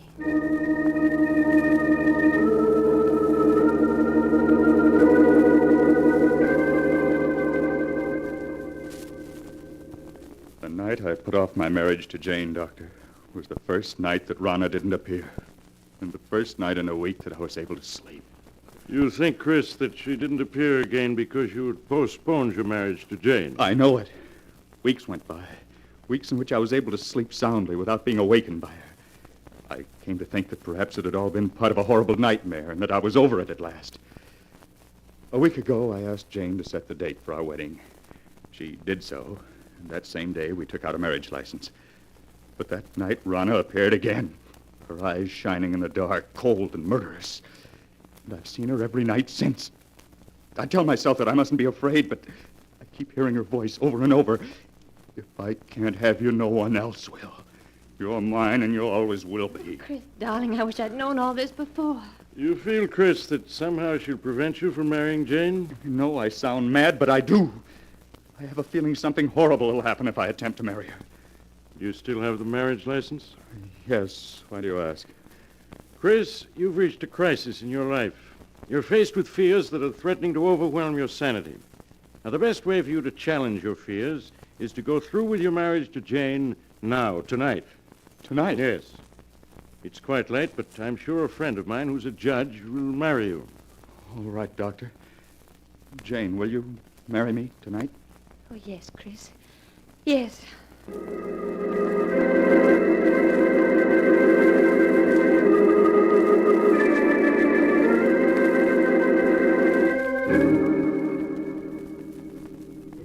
Sorry to get you up in the middle of the night, Judge, but for reasons I can't explain, it's important that these two be married tonight. That's quite all right, Doc. Always glad to oblige a friend.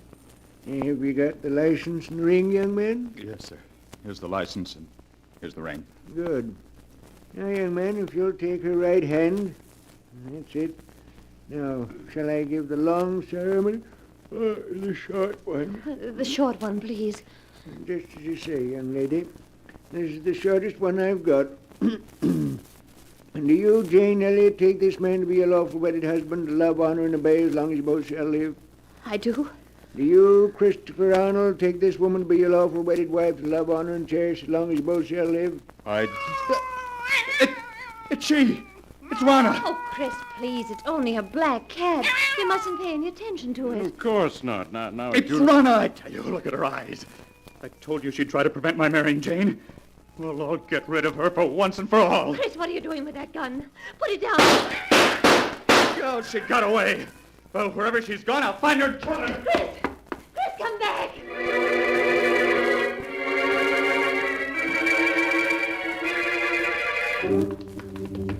Oh, Doctor, where can he be? Oh, Jane, he can't be far off. We'll find him. Listen. Doctor, that must be Chris firing that gun. Come on. Those shots came from close by. Oh, hurry. Hurry. You better take it easy now, Doc. It's pretty dark out here. Wait a moment. I'll light my lighter. Doc, look. A dead cat. Yes. It was shot through the head. Look, here's another one that's been shot to death. Neither one of them is the black cat. Say, Doc, isn't there a body over there? Chris! Hey, Jane, you stay with the judge while I look. All right, Doctor. There, miss. You mustn't cry. But this would never have happened if I hadn't agreed to marry him. He was afraid, so afraid. Doc, is it Arnold? Yes, it is. He's dead, isn't he? I can see it in your face. Yes, Jane, he's dead. But, Doc, how could such a thing have happened to him in such a short time? He's been clawed to bits, as if by the claws of hundreds of cats. Oh. And most horrible of all, his eyes have been scratched out.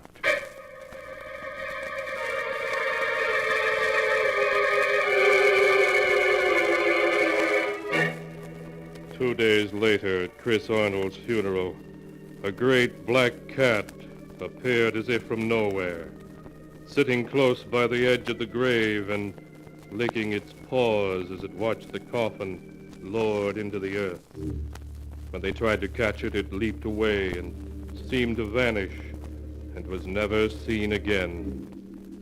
Was it truly Rana, Chris's wife, reborn in the shape of the cat she had been at heart? The answer is not written here. The tale has been told just as it is recorded in the sealed book.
And now, keeper of the book, before you close the great volume, show us the tale we tell next time. This one, yes, an amazing tale. It's the story of a brother and sister who found themselves left out of their aunt's will and who remedied that unfortunate situation by a clever scheme. A scheme which proved to be just a little too clever. It's a tale titled Death Rings Down the Curtain.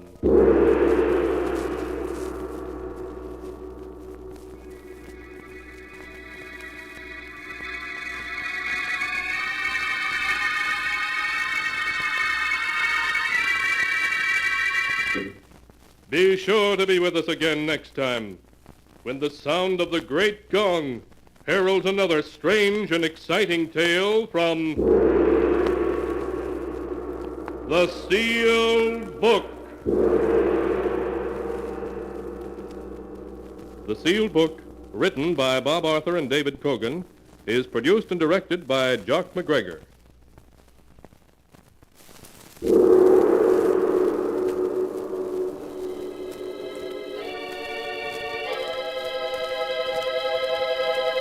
The Sealed Book.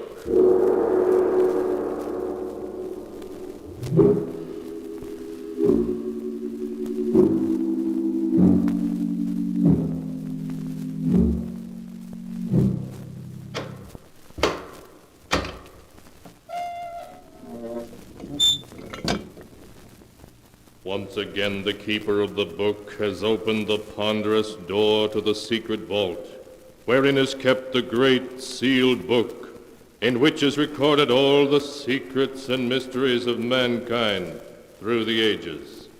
Here are tales of every kind, tales of murder, of madness, of dark deeds, strange and terrible beyond all belief. Keeper of the book, I would know what tale we tell this time. Open the great book and let us read. Slowly the great book opens. One by one, the keeper of the book turns the pages and stops. Ah, the strange story of a scientist who delved into the unknown with frightening results. A tale titled Beware of Tomorrow.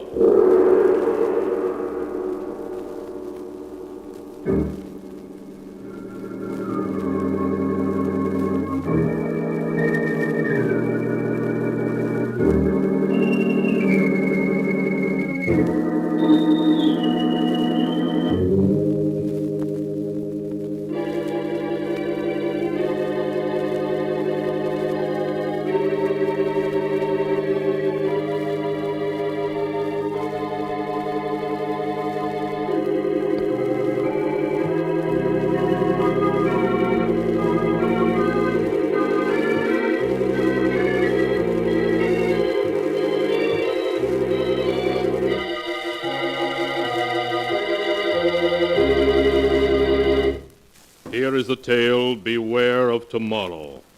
as it is written in the pages of the sealed book. Our story begins as Sheriff Ramsey brings his car to a stop in front of an old mansion in a desolate section of New England. A young man gets out of the car and speaks to the sheriff. Thanks very much, Sheriff, for bringing me out here. That's quite all right, young feller. Do you know Professor Clark? The man that lives in this old mansion? Why, yes. I was Professor Clark's laboratory assistant back in college. Why? Well, there's been some talk in town of running him and that man of his, that Barton fellow, right out of the county. But what has anybody got against the professor? Well, there isn't a milder man in the world. Well, maybe so. But folks has got wind of what happened at the state penitentiary over in Hillvale last year. Sure, if you're talking in riddles. What did happen? The professor went over there when they hanged Richards, that hold-up killer. And the warden give the professor the murderer's brain. So what? Folks think he's keeping that brain in a big glass jar and making it grow. Oh, that's perfectly ridiculous. Well, I'm not saying I ever believed it. But it'd be a good idea if the professor give folks a notion of what he's really doing in that laboratory of his with that Barton fellow to help him. Then maybe the talk would die down. I understand. All right, Sheriff, I'll mention it to him. Yeah, then I'll be getting on. Good night, young fella. Good night.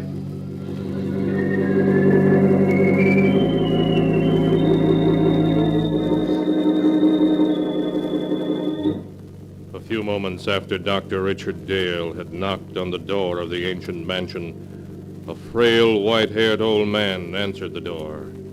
An old man who could hardly speak in his joy as he gripped Richard Dale's hand. He led the way down a long hall to a great room where strange equipment took up almost every inch of space. Retorts and electric furnaces, generators, batteries, great glass vats. Dr. Dale stared around him in intense curiosity as Professor Clark helped him off with his hat and coat. There. Now sit down, Dick. Sit down and let me get a look at you. I got your letter, and it made me so curious I took the first train. You promised me a surprise. Is this it, this amazing laboratory? No, my boy. We'll come to that in a moment, after you've met Barton, my assistant. Oh, Barton! Yes, Professor? Dr. Dale has arrived. I want you to meet him. Why, of course. How do you do, Dr. Dale? How do you do? We've both of us been looking forward to your visit. Yes, the professor's letter made me so curious I couldn't stay away. Barton, is Alpha making some coffee? Yes, he started it when we heard the car. Alpha? Who's he? Our general man of all work. Truly amazing fellow. Ah, here he comes now. What in the world? Shall Alpha serve coffee? Good heavens. I said you'd be surprised, Dick. He's not human. He's a machine, a robot. Yes, my boy. An artificial man made from metal and synthetic brain tissue. A machine man. But walking and then talking. He's not very pretty, but then the professor was mostly interested in making sure he'd work. Well, he must weigh a ton. No, only about 300 pounds. You see, Alpha is mostly aluminum and other light alloys. Inside his aluminum plates are some new batteries I've devised, together with miles of fine silver wire and a dozen electric motors, to give you only the highlights. Shall Alpha serve coffee now? Yes, Alpha. Put it on this table here and pour a cup for Dr. Dale. Alpha do so. I still can't make myself believe it. Alpha poured coffee. Go on, Dick. Take it. Oh, yes, of course. Thank you.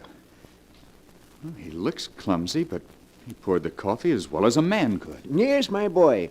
Alpha has capabilities you'd never suspect to look at him.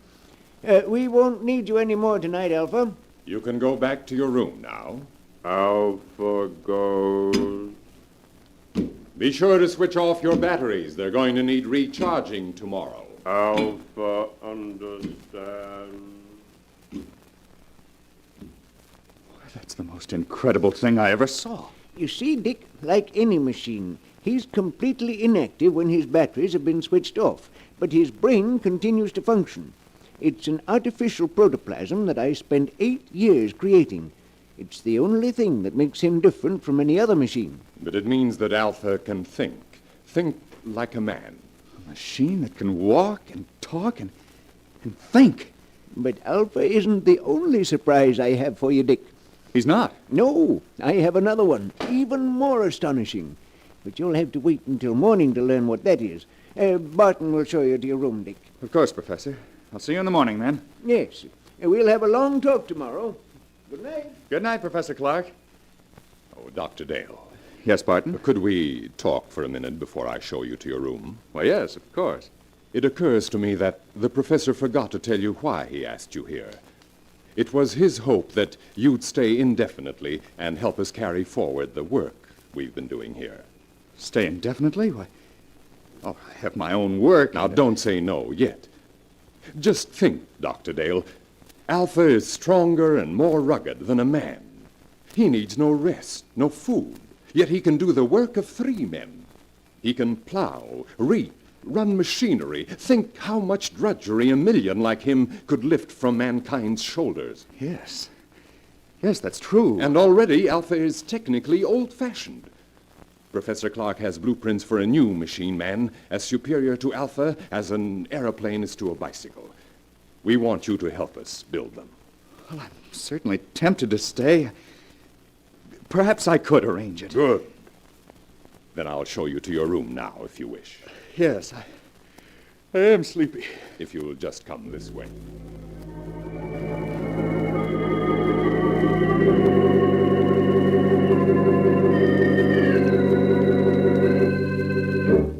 His mind in a whirl of amazement, Dr. Dale retired and finally fell into an uneasy sleep. How long he had slept he did not know when abruptly he woke with a scream ringing in his ears. The cry came from downstairs. Dr. Dale leaped from his bed and raced down to the lower hall. In the lower hall, he found Barton hammering on the heavy door of the laboratory. Professor Clark! Professor Clark, what's wrong? Barton, what's happened? Professor Clark, I heard him call for help. The door's locked. We've got to break it down. Yes, come, put your shoulder beside mine. Right. Are you ready? Ready. Then shove. Oh, once again. All right, once more.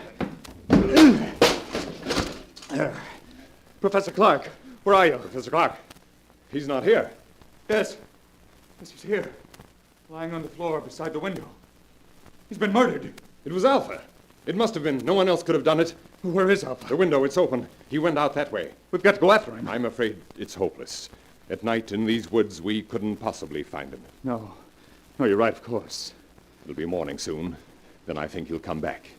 He knows that he can only go for a few more hours before his batteries must be recharged. But, Barton, why did he kill the man who created him? The professor has been thinking of destroying Alpha because he's now technically out of date. Perhaps that's the reason Alpha killed him. Poor Professor Clark. We'll have to notify the police. That is only the sheriff. In any case, I think we should wait until morning and then report the professor's death as an accident. An accident? Yes. If the authorities learn the truth, our research may be stopped. And when Professor Clark has achieved so much, can we let it go for nothing? Why, no, of course not. Dr. Hale, we must carry on his work for him. Yes, that's what he would want. Then you will help me to continue it? You'll stay? Yes. Yes, I'll stay.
And now to continue the story.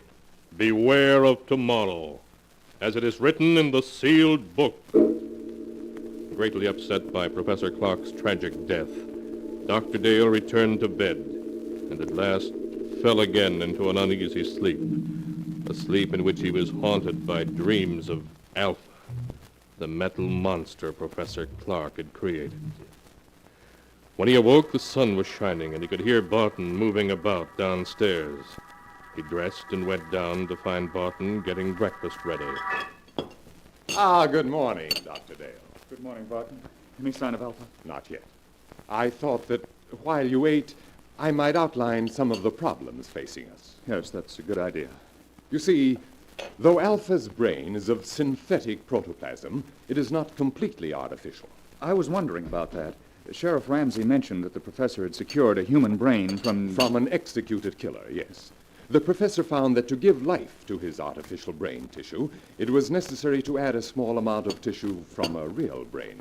I see. The real tissue gave life to the rest, of course. Yes, but in this instance, it may have tainted Alpha's brain with the murderous impulse of a killer.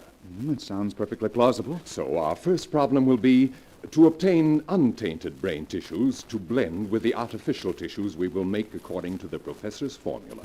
Well, that should give us no trouble. I can get what we need through the research laboratories with which I'm connected. Then that solves our worst problem. The rest will be matters of detail. Fortunately, there is enough equipment here to build a dozen or so robots. Like Alpha, you mean? No, indeed. The far more advanced type Professor Clark was perfecting. Oh, if you finished your breakfast, I have something to show you. Yes, I'm through. I don't feel much like eating after last night. Then come with me to the laboratory, and I'll show you the second surprise that Professor Clark had in store for you.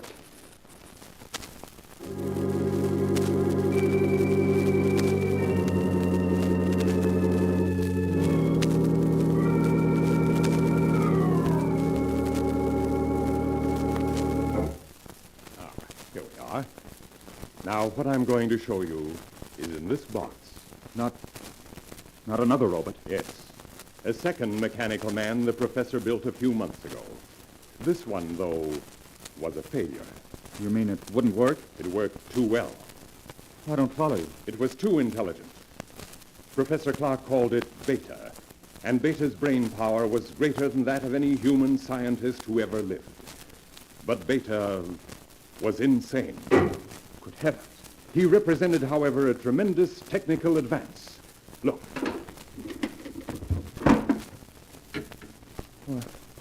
It looks exactly like a human being. Yes. Professor Clark used me for a model when he built Beta. It's an excellent likeness. Touch the face, Doctor. All right. It feels smooth and rubbery with a hard surface underneath. The surface is a new plastic Professor Clark developed with which he could imitate exactly the appearance of human skin. Underneath is an aluminum body on which the plastic was baked. I see. Beta's hair, eyes, and teeth are all artificial, too. But he walked and talked and acted so much like a human being that no man alive would have guessed his secret. No, you would have fooled me completely. Did you say he was insane? From the human viewpoint, yes. He considered himself superior to the human race. With his enormous brain power, he intended to make himself ruler of the world. Oh, you're joking. Not in the least. That was why Professor Clark destroyed him just in time. He had made plans to take over this laboratory and construct dozens of mechanical men like himself. And then, with their help, he was going to enslave all mankind. Barton, if that could happen once, it might happen again. I don't believe we should continue Professor Clark's work after all. Oh, there's no danger now, Doctor. You see, Beta also had a brain which contained tissues taken from that of the condemned murderer. But we will select the brain tissues we use from the highest types that are available. Well, in any case, we must proceed with the utmost caution. Of course, Doctor. Listen. Someone's come into the house. It's Alpha. He's come back. Alpha. We may need a weapon, Barton. No, I can control him. Alpha. Alpha, come here. Alpha, come. Alpha, you killed Professor Clark. Why did you do it? Professor said he would destroy Alpha. And you killed him because of that? Alpha not want to be destroyed. But you're just a machine. What difference does it make to you? Alpha is machine that lives. Alpha stronger than you. Alpha better than you. Alpha, be quiet. We want to know where you've been. Did anyone see you? 2 men saw Alpha. What do you mean? 2 men driving automobiles saw him. And what did they do? They tried hit Alpha with automobile. And then what happened? Alpha stopped automobile. Alpha killed 1 man. Killed him? Other man ran into woods. Alpha not find him. Alpha come back. We can't keep this a secret. No matter what happens, we must notify the authorities at once. Wait, let me think. We can't... The bell. There's someone at the door. I'll see who it is. You stay here. But what about Alpha? I'll switch off his batteries, and then he can't move. There. And now I'll see who's at the door.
And now to continue the story, beware of tomorrow, as it is written in the sealed book. Dr. Dale waited tensely as Barton went to answer the doorbell. He heard the door open and recognized the excited voice of Sheriff Ramsey speaking. Then a moment later, Barton came back into the laboratory, followed by the sheriff, who held a revolver in his hand. But, Sheriff, if you'd only let me explain... Never mind that. You're coming with me, both of you. The professor, too. Where is he? Professor Clark is dead, Sheriff. Dead? He was killed last night when an experiment he was engaged in went wrong. An experiment, eh? I suppose it was an experiment that crushed the life out of Jed Thompson an hour ago down the road and scared Fred Jennings so bad all he can do is jabber about monsters. It's true. The thing that killed both the professor and Thompson is an experiment. It's standing there behind you. Behind me? No! There. Man made out of machinery. Don't be alarmed, Sheriff. It's perfectly harmless now. It is a machine man which Professor Clark built. Unfortunately, it got out of control. I don't believe it. I don't blame you, Sheriff, but that's the truth. I think I can convince you. What are you doing? Stand still or I'll shoot. I'm simply going to switch Alpha on. There. Now he can move and speak as well as you or me. That thing talk? You're lying. You're up to something. Alpha, will you tell the sheriff that it was you who killed Mr. Thompson? Alpha killed man. Man tried hit Alpha with car. Why, so that's what the professor was doing all this time. Building that thing. Now, Sheriff, surely you realize that we are not murderers. Oh. Maybe not. But you're coming to jail just the same. You're partly responsible anyhow. But, Sheriff... Anyway, it's for your own protection. There's a mob on the way out here, and they're going to burn this place down. I got to put you in jail for your own safety. That mob's ready to lynch you right now. Burn the place down. That's what I said. So turn that machine thing off and come along. We ain't got much time. No. All this equipment, machinery, the professor's notes, they must not be destroyed. We must stop them. Yes, Sheriff, the loss to science. Never mind science. You got your own skins to worry about. That mob means business, so let's get started. I'm afraid we can't do that, Sheriff. I've got a six-shooter here that says different. We have no choice, Barton. Oh, yes, we have. Alpha, take the gun away from this man. Alpha will do. What are you doing? Stop him. You stop him or I'll... No. No, let go of me. Stop him! Stop him! Too late, Dr. Dale.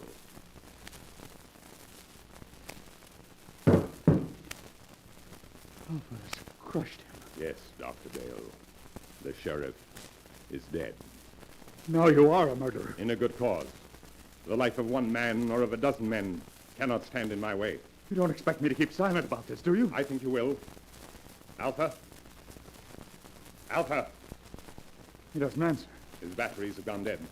The last burst of energy must have drained them dry. But it makes no difference. I think it does. A big difference. There. See this? Sheriff Ramsey's revolver. With 3 bullets still in it. Put your hands up. I must explain something to you, Doctor. You can talk, but if you move, I shall shoot. I only want to say that nothing is going to interfere with my plan to build more of the improved form of robot that Professor Clark perfected before his death. Robots who look and act so much like men, no one can detect them. They'll never be built. I intend to destroy all of Professor Clark's notes. They will be built. By me. I shall build 10, 100, 1,000. Then I shall lead them with their superior intelligence to the mastery of the world. You're mad.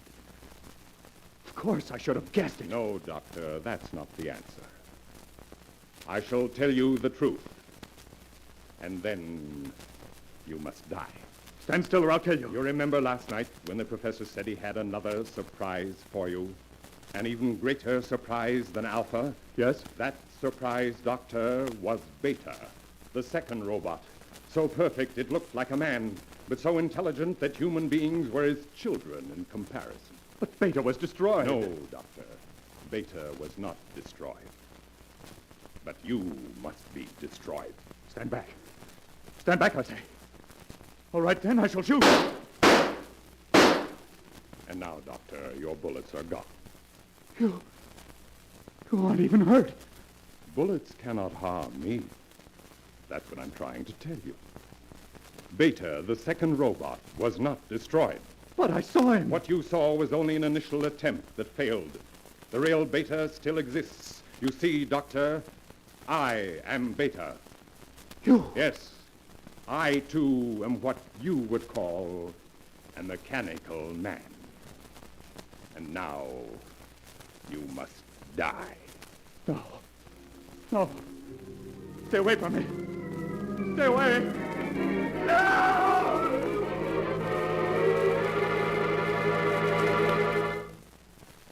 And so ends the tale. Beware of tomorrow, as it is written in the sealed book. Shortly after Dr. Dale's murder, a fire swept through the old mansion, burning it to the ground. To this day, the ruins are avoided by the natives, for cursed is the ground where evil has dwelt.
And now, keeper of the book, before you close the great book, show us the tale we tell next time. This one? Ah, yes. The story of a man who escaped punishment for a murder he committed, only to find that justice has a strange way of working itself out. The tale is titled, Murder Must Be Paid For.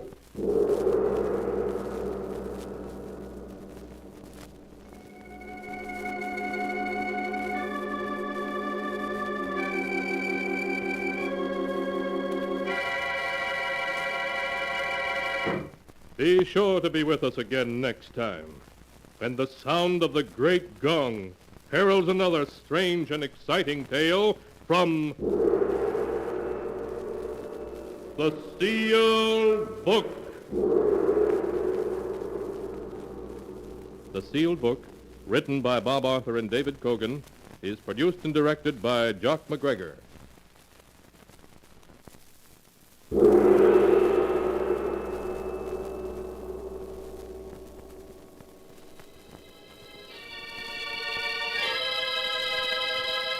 The Sealed Book.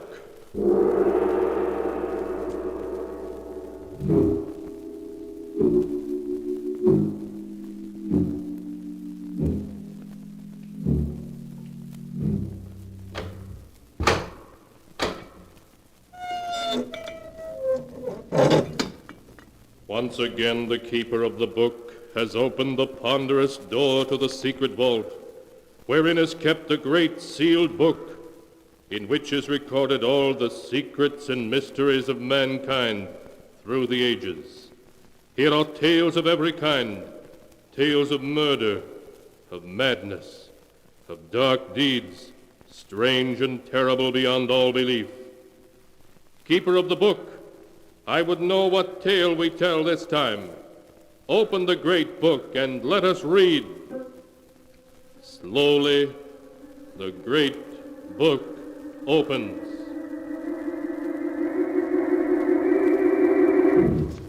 One by one, the keeper of the book turns the pages and stops. Ah, the strange story of a man who hated his wife because she loved him too much, with a love that even death could not extinguish. A tale called Till Death Do Us Part.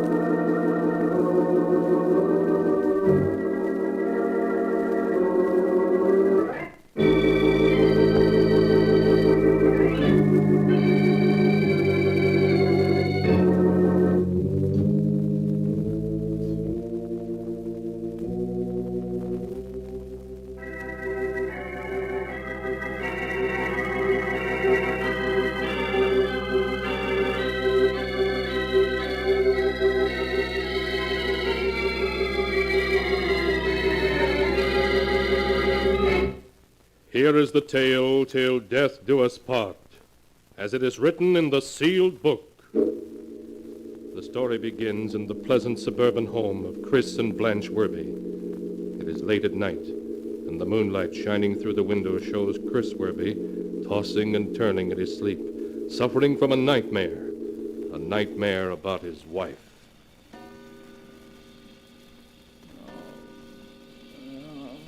Chris, darling, you really must put on this jacket. It's getting chilly. Oh, really, Blanche? I don't need it. Oh, all right, very well. Your wife is on the phone, Mr. Werby. Blanche, this is the 5th time you've called me this morning. Chris, your wife is waiting in your office for you. Darling, it looks like rain. I brought your raincoat. Blanche, you know there isn't a cloud in the sky. You've got to stop this coming to the office all the time. Your wife is on the phone, Mr. Werby. Blanche is waiting in your office for you, Chris. Darling, I've come to drive you home. Mrs. Werby is on the phone, sir. Chris, is there something I can do? Your wife waiting on the phone. Darling. No, No. Why won't you leave me alone for a while? Leave me alone! Chris, darling, wake up. You're having another nightmare. What? Oh, Blanche. Oh, you were having a nightmare, dear. I awakened you. Oh, yes, I remember now. It was all so real. Can I get you something, darling? No, it isn't necessary. Perhaps a glass of warm milk might help. Please, Blanche, I don't want anything. Well, now, don't you think you'd better see a doctor, dear? You've been having these nightmares for several weeks now. A doctor can't help me. Blanche, we can't go on this way. Can't go on what way? What do you mean? I've never been able to tell you, but I will now. I can't stand living with you. Can't stand living with me? But, Chris, I love you. Yes, I know you love me, but it's an inhuman love. Your love is so overwhelming, it's smothering me at every step. I must have a divorce. No, Chris. I'll never give you a divorce. For 2 years I fought to get you. Did everything to prevent your marriage to Anne Ballon. I have you now. And I'm going to keep you. Even knowing how I feel about you? Yes. My love for you, Chris, is greater than my pride. Oh, please, darling, let's not say any more. You'll feel better in the morning. I'll never feel better. Not while we're together. Blanche, when I get dressed, I'm going to move to a hotel. I'm leaving you. Darling, you're being ridiculous. Please go back to bed. No, I can't live with you, and I won't. I'm leaving you for good. Oh, Chris, you're funny. Oh, darling.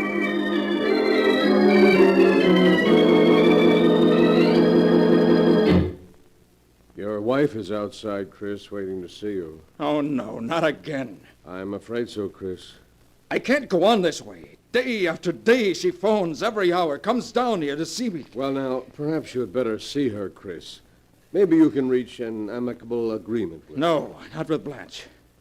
Martin, there's only one way out for me. I must leave town, disappear. Leave town?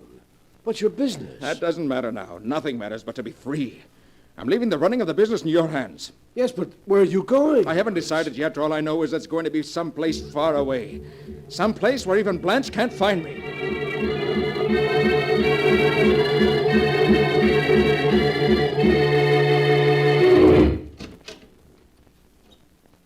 Come in, Chris. Hello, Tuffy. Glad you remember me. I sure do. You were the best tackle Yale ever had outside of myself. Well, what are you doing in Texas? Looking for a job? Looking for a job? Are you kidding? What about that flourishing business you've got back in New York? I've left it and everything else behind. My name is Richard Keller now. Chris, you haven't gotten into a jam. I mean, the law isn't after you, is it? No, Tuffy, the law isn't after me. It's a personal matter. Oh. Well, sit down. Tell me about it. Tuffy, I'd rather not talk about it. Not just now. Sure, Chris, I understand. Well, can you give me a job as Richard Keller? Can I give you a job? Why, this company's dying on its feet for men like you. You're hired.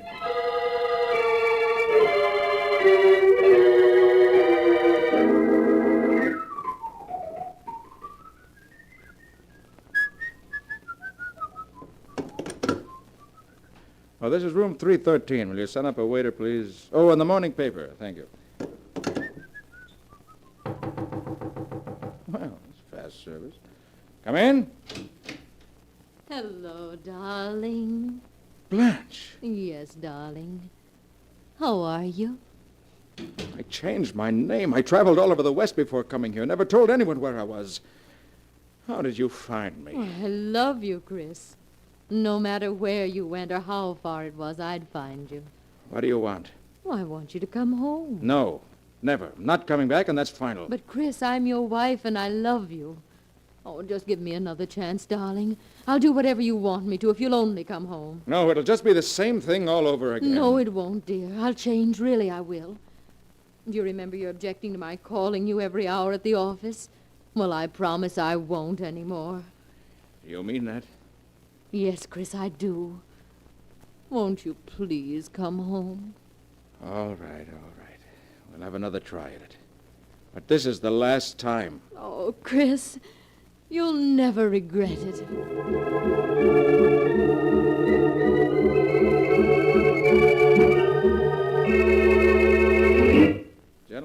this is to inform you that your order of the 25th was shipped. No, I'll answer it, Miss Nelson. Hello? Hello, darling. How are you? Blanche! Oh, just a minute. That'll be all, Miss Nelson.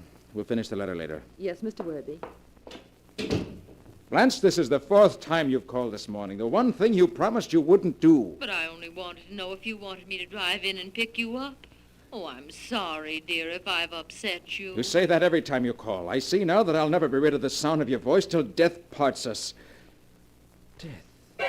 Please, darling, say you aren't angry with me. You know I love you. Chris. Chris. Till death do us part. She were to die, I'd be free. Free. I could answer the phone and know it wasn't she. Hello? Oh, darling, what happened? We were disconnected, dear. Oh, Chris, I thought something might have happened to you. No, I'm all right, dear.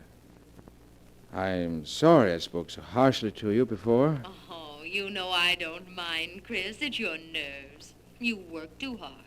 Yes. You know, I think I need a vacation. What do you say if you and I go away for a few days? Oh. Go to the seashore? Try some deep-sea fishing? Oh, Chris, darling, it'll be wonderful.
And now to continue the story, till death do us part, as it is written in the sealed book.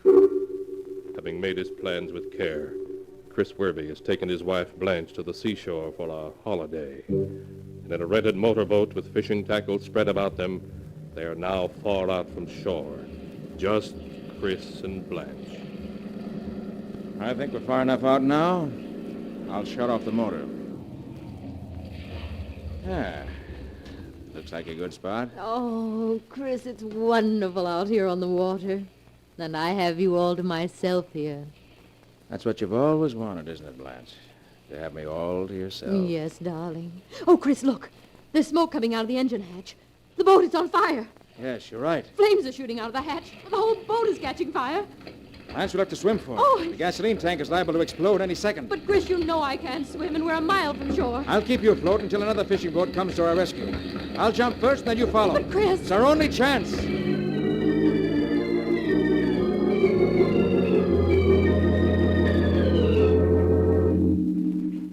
Chris, I'm frightened. Someone on shore must have heard the explosion and seen the smoke. Why don't some boats come? No boats are going to come for you, darling. Chris, what are you saying? When the boats do arrive, they're only going to find me. Chris, you wouldn't let me drown. Oh, wouldn't I? I tried to reason with you, and when that didn't work, I ran away. Oh. But you wouldn't let me alone. Well, this is the only way I'll ever be free of you. You can't do it, Chris. You can't. I love you. It's the only way I can get rid of you, so we're parting now, forever. Oh. This time you won't follow me. I won't let you go. I won't. But you will. No. I'll break that grip. You've been a millstone around my neck long enough. There. Chris! Don't let me drown. Save me! This is the end, do you hear? I'm free. I'll never leave you.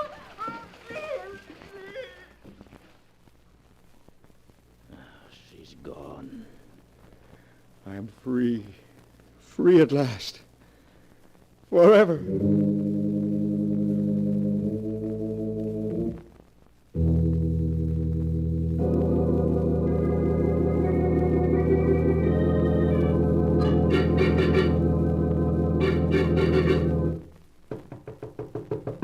Come in. Excuse me, Chris, but there's a Miss Ballon to see you. A Miss Ballon. Ann Ballon? Yes. Oh, show her in. All right. Ann. Chris. Ann, it's wonderful seeing you again. Oh, it's been 5 years. 6? You left Owensville in 1938. 6 years. Good deals happened in that time. Yes. Oh, I've just learned that you lost Blanche a year ago, Chris. I want you to know how sorry I am. Oh, thank you, Ann. But tell me, how's everyone in Owensville? Well, you might have paid us a visit. Owensville is still only 100 miles away. Well, I've always meant to return for a visit, but after the way I broke our engagement and married Blanche, I was afraid you'd Oh, feel... Chris, you mustn't feel that way. I got over that long ago. Well, how long are you in town for? I'll have you know I am now a resident of this fair metropolis, as of yesterday. I have a job here. Well, Ann, it's wonderful. You may not know it, but you're going to see a good deal of me. In fact, don't be surprised if I propose to you again. Mighty soon.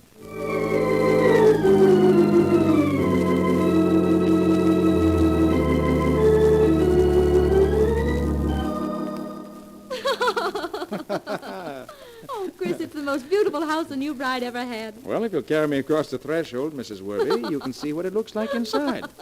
I should be delighted to.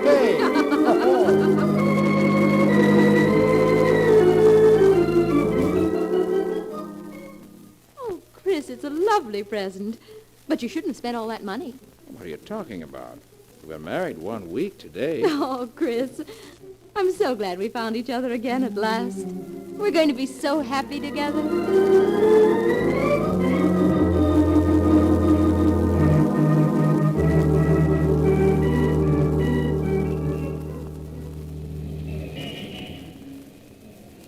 Chris.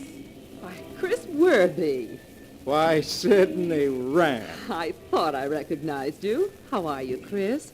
Why, I haven't seen you since you left Owensville. Good to see you, Sidney. How are the folks back home? Oh, fine, just fine. I suppose you heard about Ann Ballon. What can you tell me about Ann Ballon that I don't already know? Well, I guess this will come as a shock to you, Chris, seeing you were engaged to her once. Ann died last month. What did you say? Ann Ballon died a month ago. Why, that's impossible, Sidney. You're wrong. Chris, I wouldn't joke about a thing like that. I was at the funeral myself with Sam Morris. But that couldn't be. Oh, it all happened so sudden. They never did find out what it was she died from. It certainly was a shock. Anne was so young and beautiful. Now she's dead. It couldn't be. It couldn't be. Chris, what's the matter with you? Chris, why are you so... Dead a month. But Anne came to New York just a month ago. And she married me. She's alive, beautiful, everything I've ever wanted. Oh, Sidney's wrong. They buried someone else, another Ann Ballon. Yes, that must be it. Anne's home, waiting for me, waiting for me.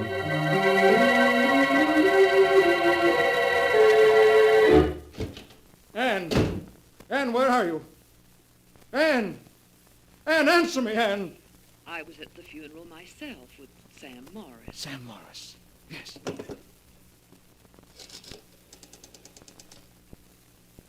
Operator, I want to put in a long-distance call to Owensville, Pennsylvania. I'd like to speak to Sam Morris. I don't know his number, but...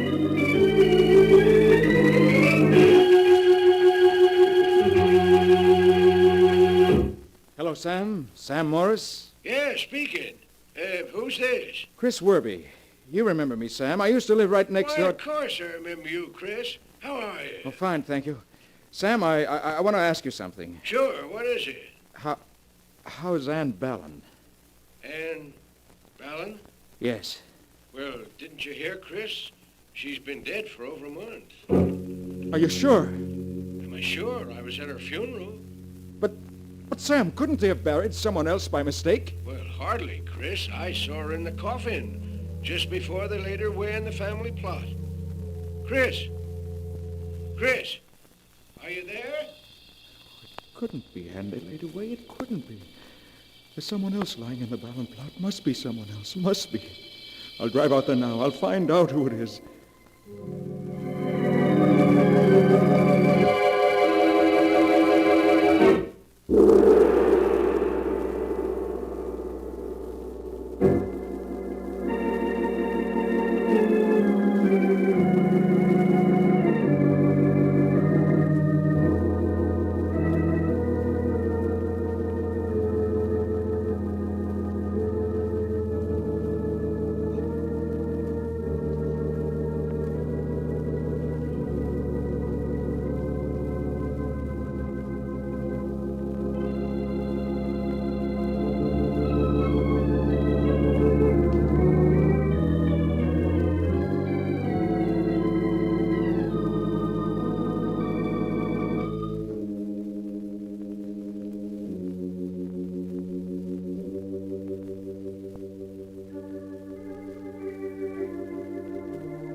And now to continue the story, till death do us part, as it is written in the sealed book.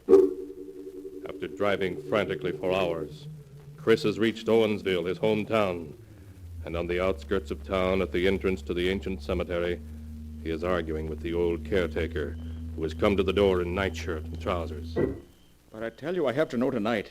Can't you understand? I only want to know if a girl by the name of Ann Ballon is buried here. Look, mister, it's almost midnight. I can't go looking through any records now. You'll have to come back in the morning. Please. I'll give you $20 if you look it up for me now. $20? All right, come in. Thank you. What'd you say that name was? Ann Ballon. Let's see. Yeah, here we are. B. And Ballon. Yeah. She's here. Buried in the Ballon family plot, interred June 26, Section 15, Plot 5. Can't be. It can't be. Yeah, what'd you say? I must see that grave opened. You'll have to get a court order for that, mister. I want to see it now, tonight. I'll give you $500 to open that grave. You must be crazy, mister. It's against the law. Listen, I don't want the body. I merely want to look at it.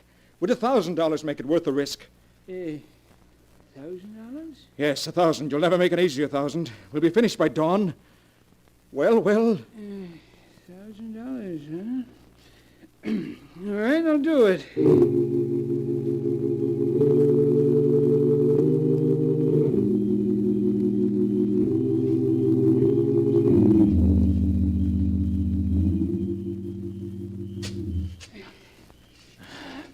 Can't have but a little more to dig. A few more shovels full.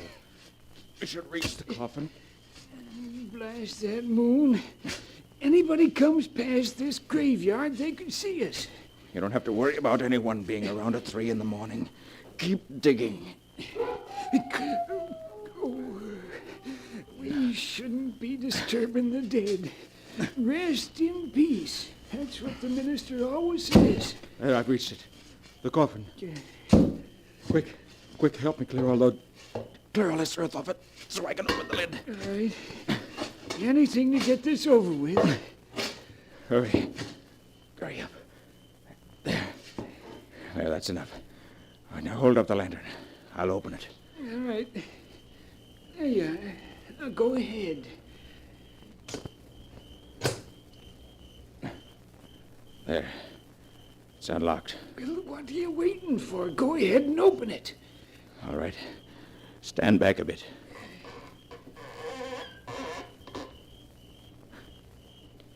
It's empty. Yes, empty. Empty.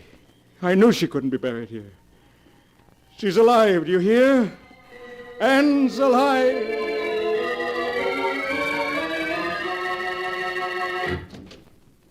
Anne! Anne, where are you? Here I am, Chris. Oh, Anne, it's good to feel you in my arms. Why, Chris, you act as though you never expected to see me again. Well, there was a moment when I thought I wouldn't. You remember Sidney Rand, don't you? Sidney Rand? Why, yes, of course. Well, last evening, as I was coming out of my office building, I bumped into her. And she started telling me all the news of Owensville. And then she told me that you'd been dead a month. That I'd been dead a month. Yes. And when I got home, you weren't here. Well, darling, it was only my running out of gas that kept me from being home when you arrived. Well, I should have known it was something like that. But I got panicky. Called Sam Morris long distance, and he too said you were dead. Must have gone haywire after that. For I took the first train to Owensville. Chris, you didn't. Yes, I'm afraid I did. Went to the cemetery where your family's buried. And there I found your grave. Yours. Mine? Yes. The tombstone had your name on it. Anne Bellin. What did you do then? I paid the caretaker to help me dig up the coffin. And when we opened it, we found it empty. Anne, what is it?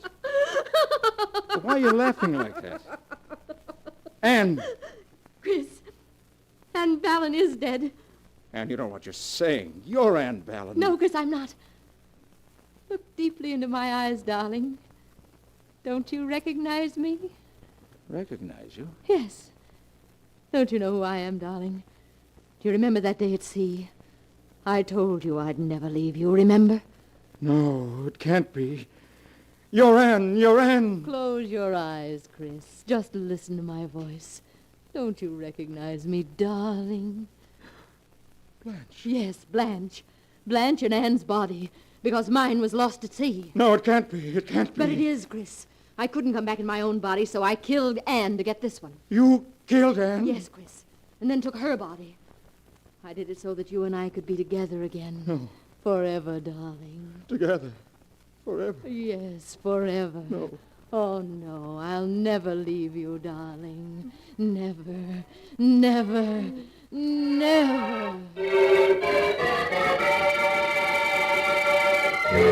And that is the tale of Chris and Blanche Werby, till death do us part, as it is written in the sealed book. When Chris was sure that Blanche had indeed returned to him, even from the grave, he tried to escape by seeking death himself, throwing himself into the sea from an ocean liner. Weeks later, his body was cast up on the shore, tightly clasped in the dead arms of the body of a woman, later identified as Blanche. So they are buried now, side by side, together forever.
And now, keeper of the book, before you close the great volume, show us the tale we tell next time.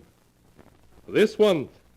Yes, the amazing story of a man who stole millions and then found he had to steal himself a new face so he could protect those millions, but who discovered that his new face brought with it murder and sudden death. A tale titled The Man with the Stolen Face.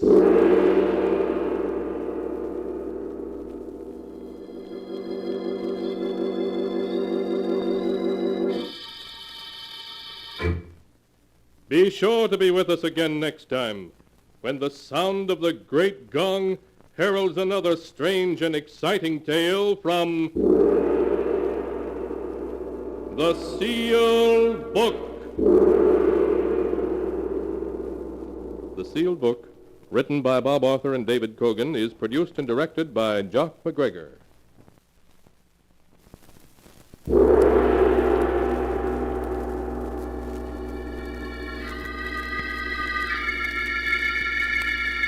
The Sealed Book.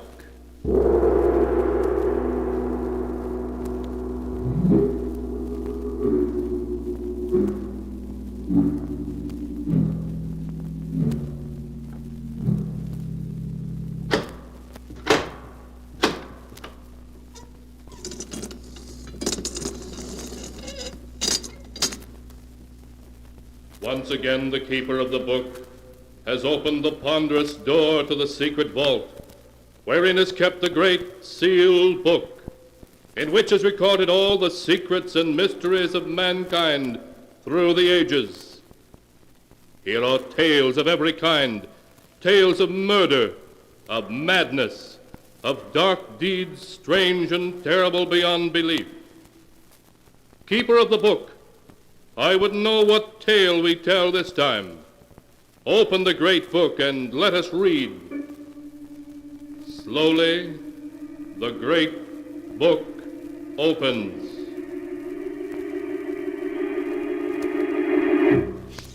One by one, the keeper of the book turns the pages and stops.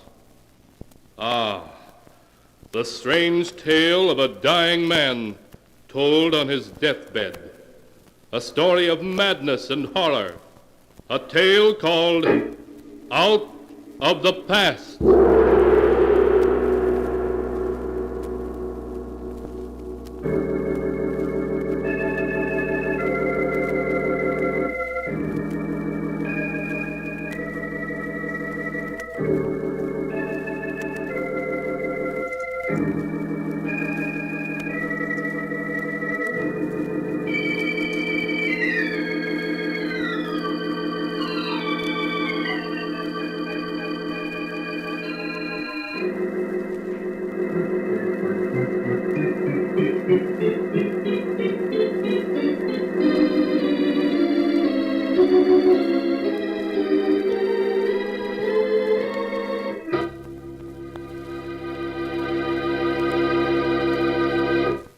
Here is a tale out of the past, as it is written in the pages of the sealed book.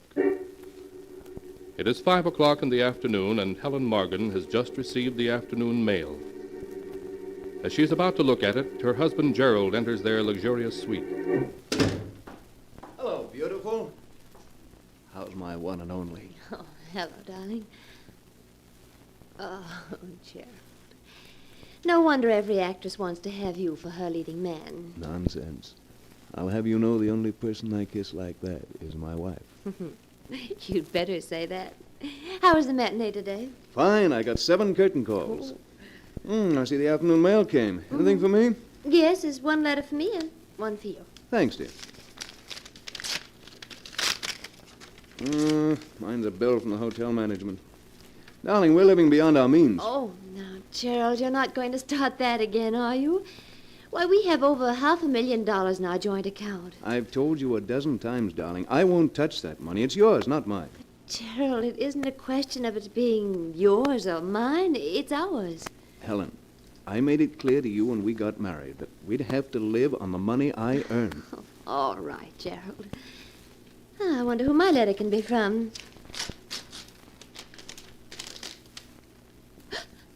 Helen, what is it?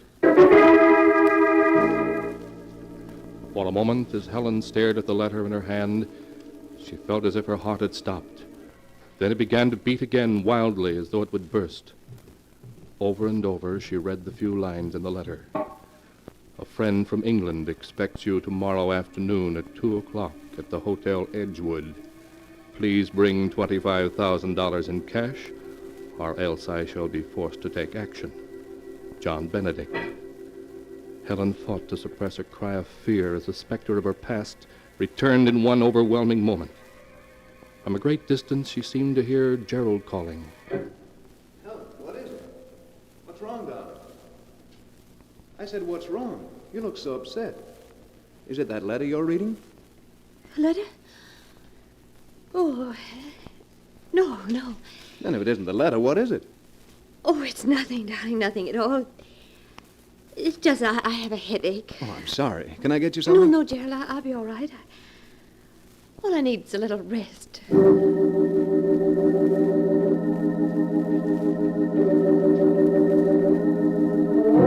Helen noticed the worried look in Gerald's eyes and strove to act natural. That night she lay awake hour after hour, staring at the ceiling, seeing the words of the letter before her, the letter that reached out for her from the terrifying past. The next day, after Gerald had left the apartment, Helen ordered a cab. 20 minutes later, she rushed into the office of Martin Walker, her attorney. Martin, you must help me. I'm in trouble. Great trouble. Helen, what is it? What's wrong? I'm being blackmailed. Blackmailed? Yes. By whom? A man named John Benedict. I don't know who he is, but I received a letter from him yesterday afternoon. Well, there's only one thing to do, and that's to go to the police. Oh, no, I can't go to the police. Why not? This man Benedict knows something I can't afford to have exposed. What does he know, Helen? Oh, please don't ask me, Martin. I can't tell you. But believe me, if it ever gets out, it would ruin my marriage. My life. I couldn't stand to lose Gerald. I couldn't. I'd rather die. Now, please, Helen, don't cry. You know there isn't anything I wouldn't do to help you. But as I see it, your only chance is to go to the police. No, I can't. It would ruin everything. Oh, Martin, if you really wanted to help me, you'd do as I ask you. I've got to buy him off. All right, Helen. I think you're making a mistake, but I'll help you. How much money does this Benedict want?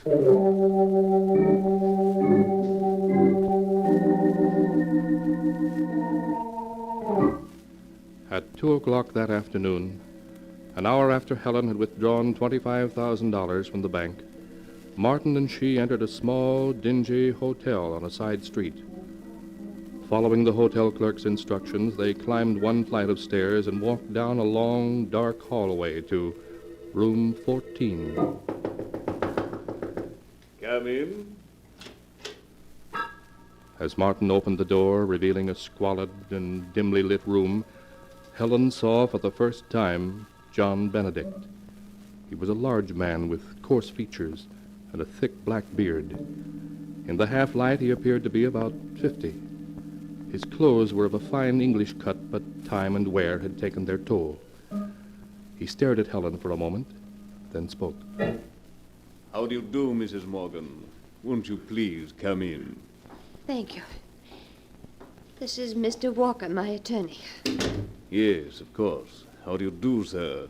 I'm very pleased to meet you. I'm afraid I can't say as much. Yes.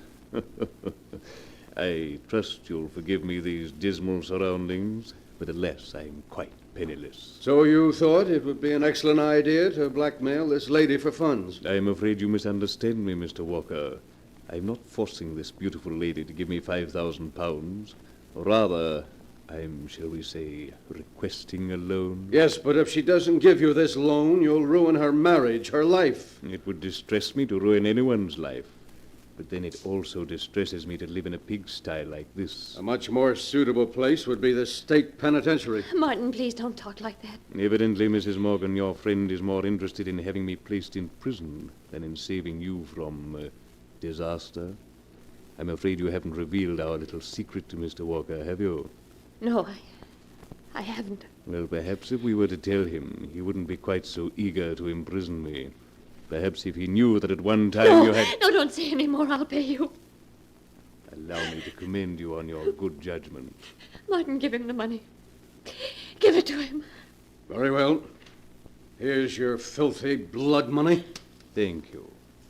I think you've been very wise, Mrs. Morgan. Very wise indeed. Good day.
And now to continue the story, as it is written in the sealed book. In the days that followed Helen's payment of money, the money Mr. Benedict demanded, she tried unsuccessfully to forget him and the terrifying secret he shared with her. Life for Helen became tense, watchful, frightening.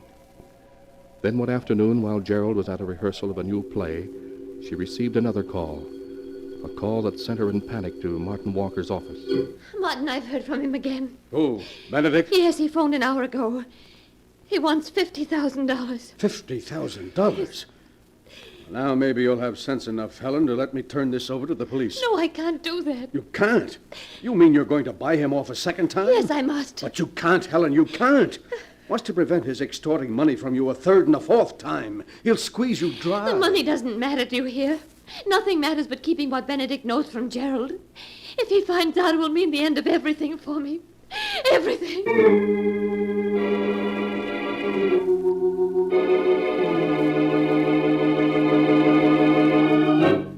An hour later, Martin and Helen alighted from an elevator at the 23rd floor of the Hotel Bellevue. They walked down the large, luxurious hallway to Suite 23C.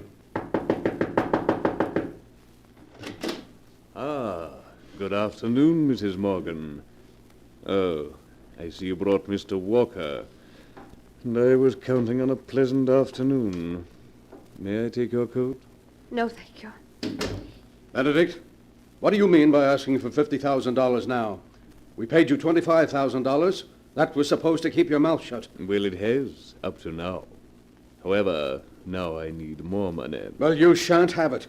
There's a limit to what anyone will pay. Quite true, Mr. Walker, but the limit hasn't been reached, as yet.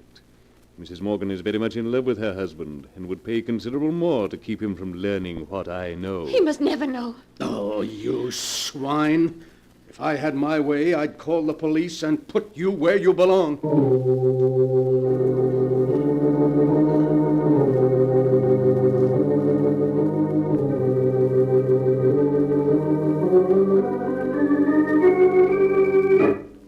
A week passed. A week which found Helen living in a fearful nightmare. A nightmare from which she couldn't escape. Every time anyone knocked at the door or the phone rang, her heart began to beat wildly. Who is was that who just phoned, Gerald? It was the theater. They wanted to make sure I hadn't forgotten today's special performance. Oh, Helen, yes? what is it, darling? What's come over you? Come over me? Yes, this past week you've been just a bundle of nerves. Every time the phone rings or the mail arrives, you begin to tremble. What's wrong? Oh, you're just imagining all that, dear. Helen, stop acting as though I were a child. I can see something's wrong, and I want to know what it is. Please, Gerald, there's nothing wrong. Who could that be? Never mind, I'll get it. No, Gerald. Just sit where you are and rest. Yes, but I...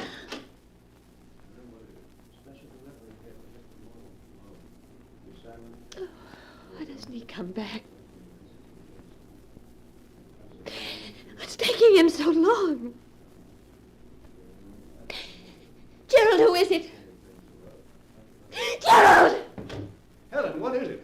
Why did you scream like that? I didn't scream. Who was it at the door? Well, just a bellhop. He brought this special delivery letter for you. A special delivery letter? Yes, here it is. Thank you. Aren't you going to open it? After all, it's a special delivery. Yes, of course. I never saw anyone so afraid of a letter. Who's it from? Anything wrong? No. No, nothing. Nothing. Don't tell me that. You look as though you were going to collapse. Here, let me see that letter. No. I said give it to me. There. That's better. Perhaps this letter will tell me what's wrong. What? It's only one sentence. I will phone you at 2. There isn't even a signature. Who wrote this note, Helen? I don't know. You must know. Else why would you have gone so pale? I'll phone you at 2. It's almost 2 now. I'll wait for that call. Please, Gerald, you must have faith in me. All these weeks I've had faith, said nothing, hoped you'd tell me what was wrong. Now I must find out for myself.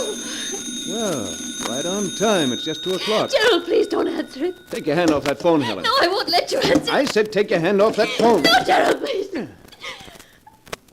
Hello? Hello? Hello? No answer. Whoever called hung up when he heard my voice. I suppose you still won't tell me who it is. All right, then. I have to leave for a matter now. But when I return, we'll have this thing out once and for all. Please, Gerald, I just can't tell you. If you'd only believe me. Goodbye, Helen. Oh, darling. Darling, if only I could tell you. If only I could, but I know you wouldn't want me then. How could you if you knew? Oh, the phone. It must be he again. Hello? Good afternoon, Mrs. Morgan. You promised you'd leave me alone, that I'd never hear from you again. That was only a week ago. Yes, I know. But then I'm always making promises I can't keep. What do you want?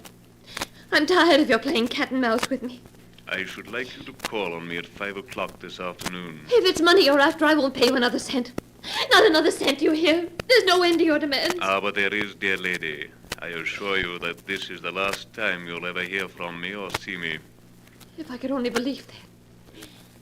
But that's what you promised the last time. I won't be tricked again. I'm not coming, you hear? I'm not coming. I shall expect you at 5. And don't bring Walker. No, I won't be there. I won't. Hello? Hello? Hello? Hello?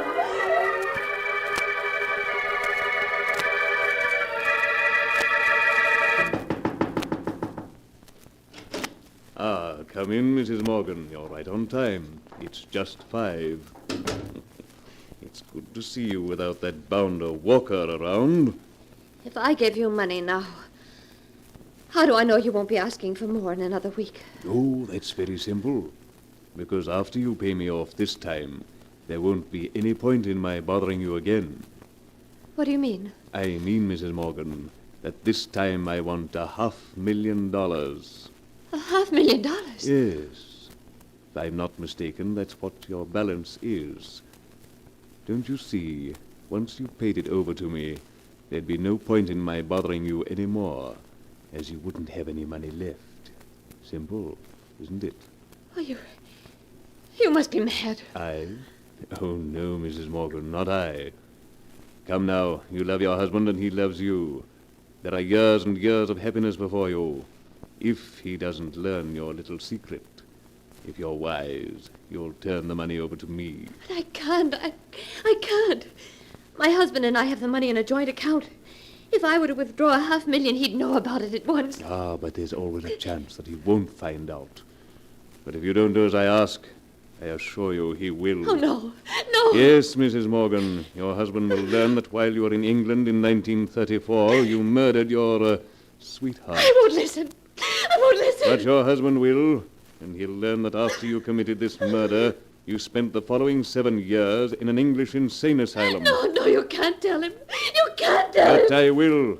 And what do you think your husband will say when he learns his dear wife had murdered a man and spent 7 years in an insane asylum? No, you can't tell him. Think of what the sensation the tabloids would make out of it. Your husband will have to divorce you. No! So, fainted, have you? That isn't going to help you, Mrs. Morgan.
And now to continue the story as it is written in the sealed book. After Helen Morgan fainted when Benedict threatened to tell her husband of her terrible past unless she paid him $500,000, she lay helpless and stunned in her bed. When Gerald came home that night... Helen! Helen, where are... Why, Martin, Dr. Smith, what are you two doing here? Is anything wrong? Where's Helen? She's in her room, Gerald. What's wrong? She's had a breakdown. A breakdown? Yes. I must see her. Very well, Gerald. But only for a moment.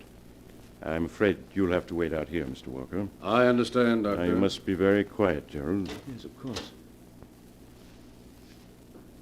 Helen. Darling, how are you?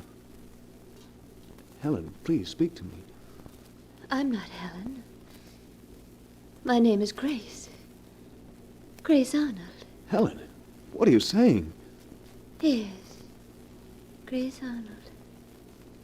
Grace Arnold. Doctor, why does she keep saying her name is Grace Arnold? Why doesn't she recognize me? We must let her rest now, Gerald. I'm Come along. She doesn't even know me. What's wrong, Doctor? Come along, Gerald. Grace Arnold. Well, how is she, Doctor? You said she had a breakdown, but she didn't even know me. Gerald, I'd hoped I'd never have to tell you what I'm going to, but now I must. Tell me what? Helen comes from a family which has insanity in its blood. Insanity? Yes. For many years, Helen had a fear of becoming insane until in 1934 in England, she had an unfortunate accident, and as a result, did become insane. No, that can't be. It's true, Gerald. I went to England with her father to look after her. She spent the following 7 years in an English nursing home. She was discharged as sane in 1941. Her father had died a short time before, so I brought her home. She never told me a word about it. One day she came to my office and asked me if she had any right to marry you. I'm afraid I was being unfair to you when I said yes. No. No, you weren't being unfair to me. You see, I felt that with a person like you at her side, someone strong, someone who loved her, she'd overcome her fear of insanity. During the first 2 months of your marriage, my theory seemed correct. She never looked so well or was so happy. Then what caused her breakdown? I don't know, Gerald. I suppose she was so happy that she began to fear it couldn't last, that you'd find out about her past. Probably preyed on her mind day and night, leading to this breakdown. She'd only told me. Why does she keep saying her name is Grace Arnold? It's a symptom of her illness, Gerald. She's seeking to escape from herself. Oh, there must be something you can do. Will she always be like that? That's very difficult to say. Naturally, she'll have to go away. She may recover in a year or two, and then again she... Oh, no. She's so young and beautiful. You're tired, Gerald. You'd better sit down and rest. Yes, Gerald, that's an excellent idea. Meanwhile, I must return to Helen. Look after her, Mr. Walker. All right, Doctor. Well, how do you feel, Gerald? Tired, if you want to know. Well, that's only natural. These past 3 weeks have been quite strenuous for you. But with $500,000 and a joint account and a wife who will probably never be in any condition to ask you about it, you've done quite well. Quite well? That's an understatement. Name one actor, living or dead, who could have given as great a performance of Mr. Benedict as I did. You were superb as Benedict, I admit. Superb? I outdid myself. You should have heard me this afternoon. My dear Mrs. Morgan, your husband will learn that while you were in England in 1934, you murdered your sweetheart. And that after you committed this murder, you spent the following 7 years in an English insane asylum. Shh, Gerald, she'll hear you. Nonsense. I've broken her once and for all, Martin. Ah, what a pity. I played my greatest role to an audience of one. Yes, Gerald, but you were probably the highest paid actor in the world. I'm sure that $500,000 for 3 weeks' work, less my share of costs, is something of a record. You know, it's really rather a pity, for Helen, that is, that she talks in her sleep. Because if she didn't, I'd never have learned that she once murdered a man and spent 7 years in an insane asylum.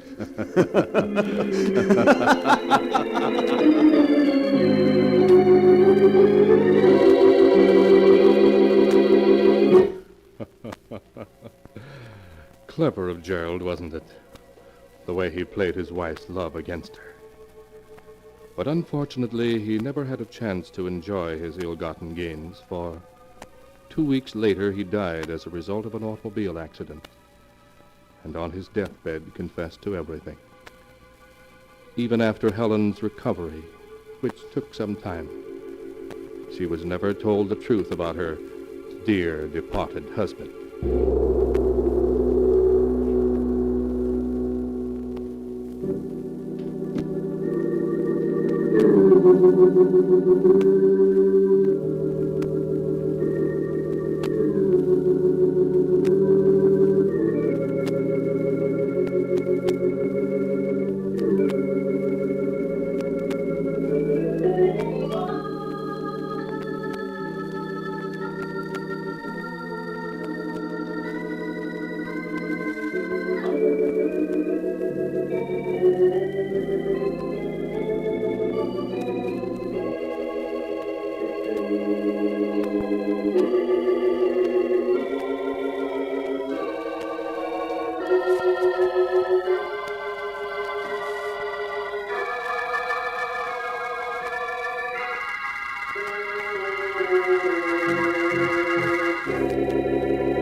And now, keeper of the book, before you close the great volume, show us the tale we tell next time.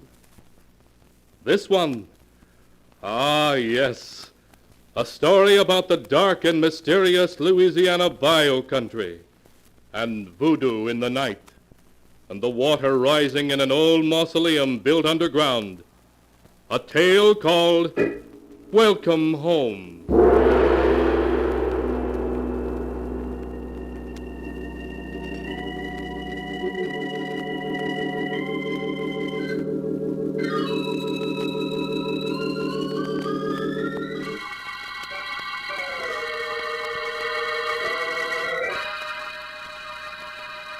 Be sure to be with us again next time when the sound of the great gong heralds another strange and exciting tale from The Sealed Book.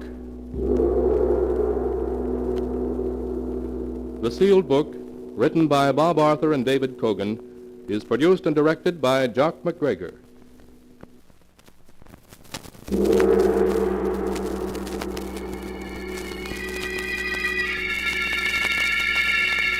The Sealed Book.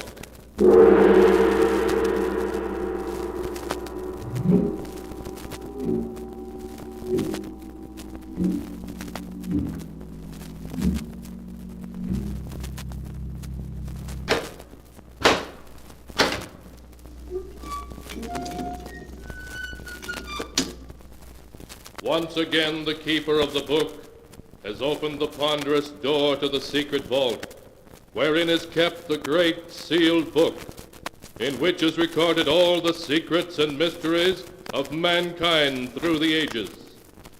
Here are tales of every kind, tales of murder, of madness, of dark deeds, strange and terrible beyond all belief.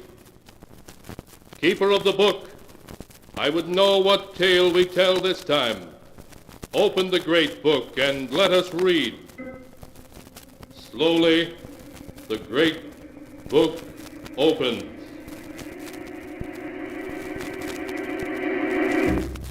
One by one, the keeper of the book turns the pages and stops. Ah, the strange story of two scoundrels who would stop at nothing for money. A tale called The Ghost Makers.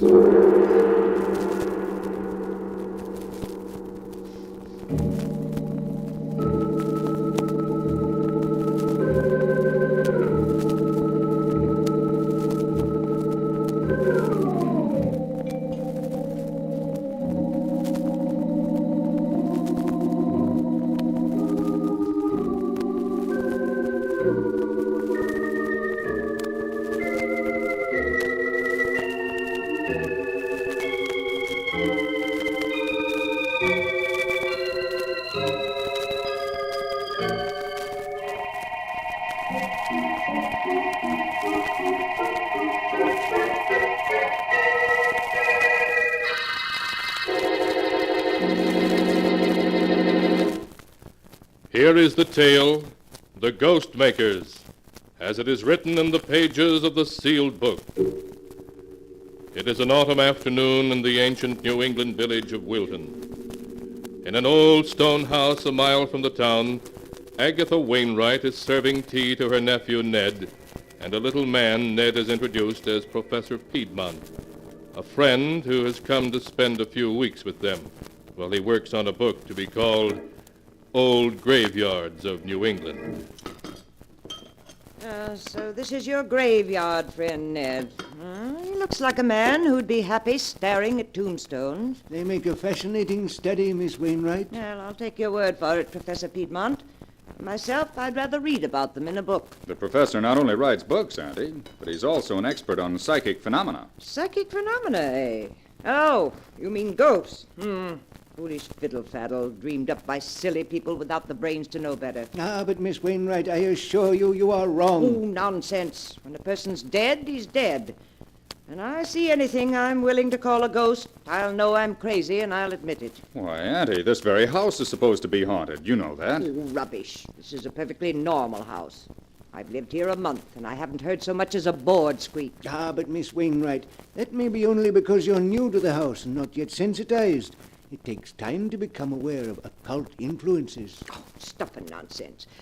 Who started all this talk about ghosts, anyway?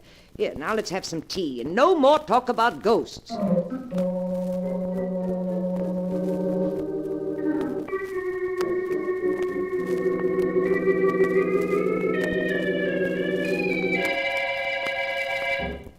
Well, Ned, now that we're alone, suppose you tell me a little more than you put in your letter. I'm still not sure why you sent for me. All right, Professor. This is the gist of it. 3 months ago, Aunt Agatha's brother died, leaving her an estate of $400,000. And I'm Auntie's only living relative. I see. Yes, light begins to dawn. No, wait. My uncle arranged his will so that Aunt Agatha gets only the interest, about $20,000 a year, and this house to live in. On her death, the entire estate goes to charity. I'm cut off without a penny. I see your uncle didn't like you, Ned. A shrewd man. Very shrewd. Yes, he was making sure I couldn't get my hands on any of it. But that's where you come in. If Aunt Agatha were to become, shall we say, ill, mentally ill... So that she was incompetent to administer the estate, you mean? Exactly. If Aunt Agatha were to lose her mind through shock or fright, who but me, her only relative, would be the logical one to administer the estate for her? You would, then. Then you'd have the whole income for as long as she lived. Yes, and part of the principal, too. I know ways to manage it.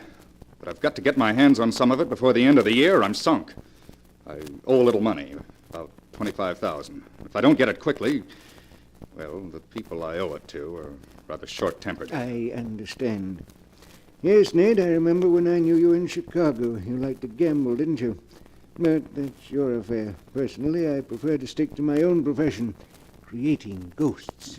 Yes, I've heard of some of your jobs, Professor, and some of the ghosts you've created to order. Yes, I pride myself on having a unique occupation, Ned. I believe I'm the only ghost maker there is. And the ghosts I've created have been effective, too. So I understand. Now, what I want you to do is this. I want Auntie frightened to the point where she... Yes, I understand. Well, Ned, it's going to be difficult. She's a tough-minded woman, hard to scare, hard to drive insane. It's got to be done. I've got to get my hands on the estate. If you succeed, Professor, there's $5,000 in it for you. All right, Ned.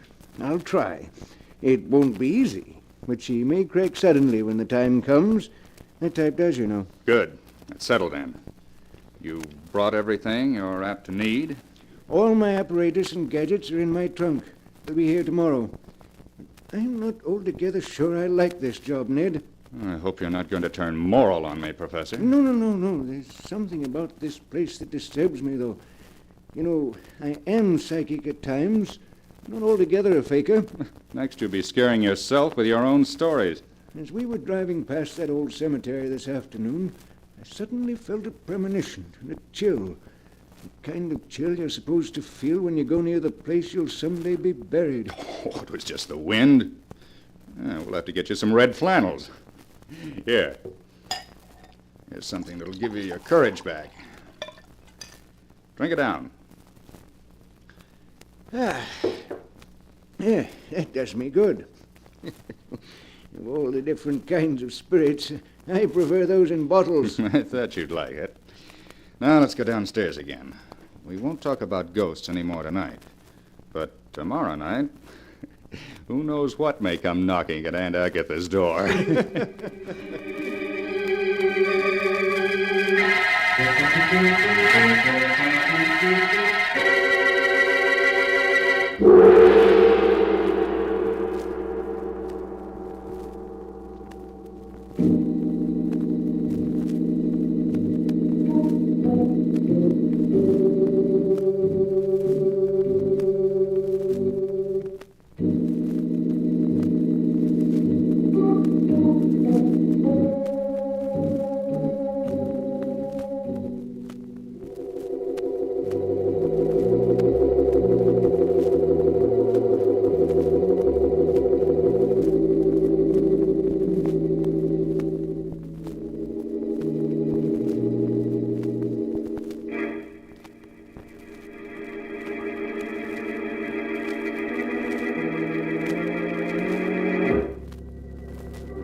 And now to continue the story, as it is written in the sealed book.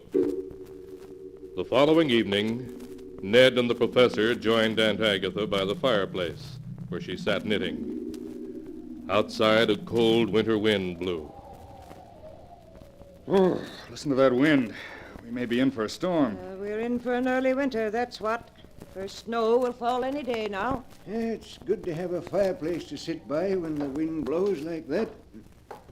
Here's the cider and donuts, ma'am. Very well, Emmy. Bring it right in. Ah, cider and donuts. Just what we need on a night like this. Will you have a glass, Mr. Ned? Oh, yes, thank you, Emmy.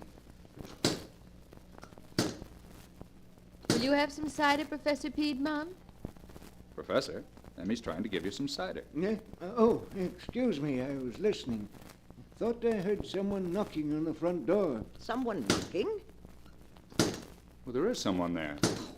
Well, they can't be very anxious to get in, if that's all the noise they can make. Shall I go see who it is, Miss Agatha? Yes, girl, go see, though I can't imagine who'd be calling at this hour of the night. It sounded like someone who didn't expect to get in anyway. A timid child, or maybe a ghost. Yes? Yes, who is it? Why, Miss Agatha. Well? There wasn't anyone there. No one there? Of course there was. Someone knocked, didn't they? But I opened the door and there wasn't anyone there. Then who was knocking? Answer me that. I don't know. But it wasn't anyone you can see. Emmy, I'll stand for no foolishness now. No, ma'am. But just the same, there's nobody at the door. Someone's playing tricks on us, and I'm going to see who it is. I'll come with you. You won't find anybody there. Yes, well, we'll see. Well, what is it? What do you... There isn't anyone here. No, but there was. They slipped away into the bushes, that's what they did. Yes, of course. Some small boys playing tricks, I suppose. If I catch them, I'll tan their hides. Who was it, Miss Wainwright? Just some boys playing tricks, Professor. That's all it could have been. Come on, Professor, drink your cider. What? Oh, yes, of course. Professor, you look like a man who was listening to something then. What was it? Oh, no, I assure you. I'm too old not to know when a man is lying, Professor Piedmont. What were you listening to? To tell the truth, I thought I heard voices. What kind of voices? Faraway voices, crying something I couldn't make out.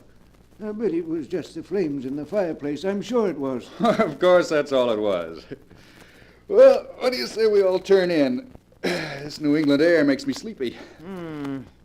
Knocks at the door when there's nobody there. And voices. Yes, it's high time we were all in bed instead of sitting around here imagining such nonsensical things.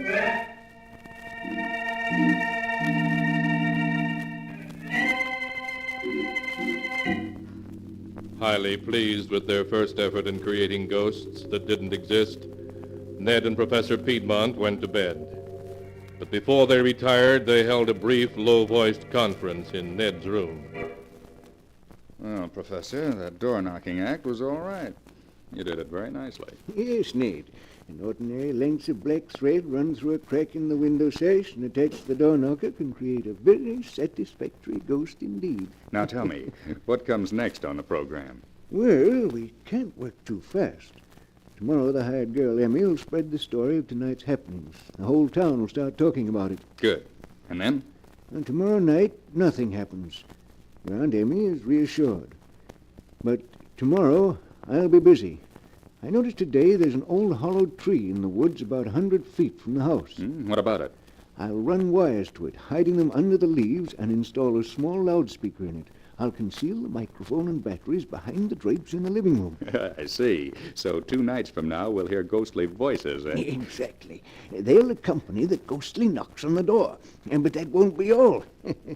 There'll be other surprises on the program. Professor, remind me to tell you sometime that you're about as unpleasant an old rascal as I've ever met.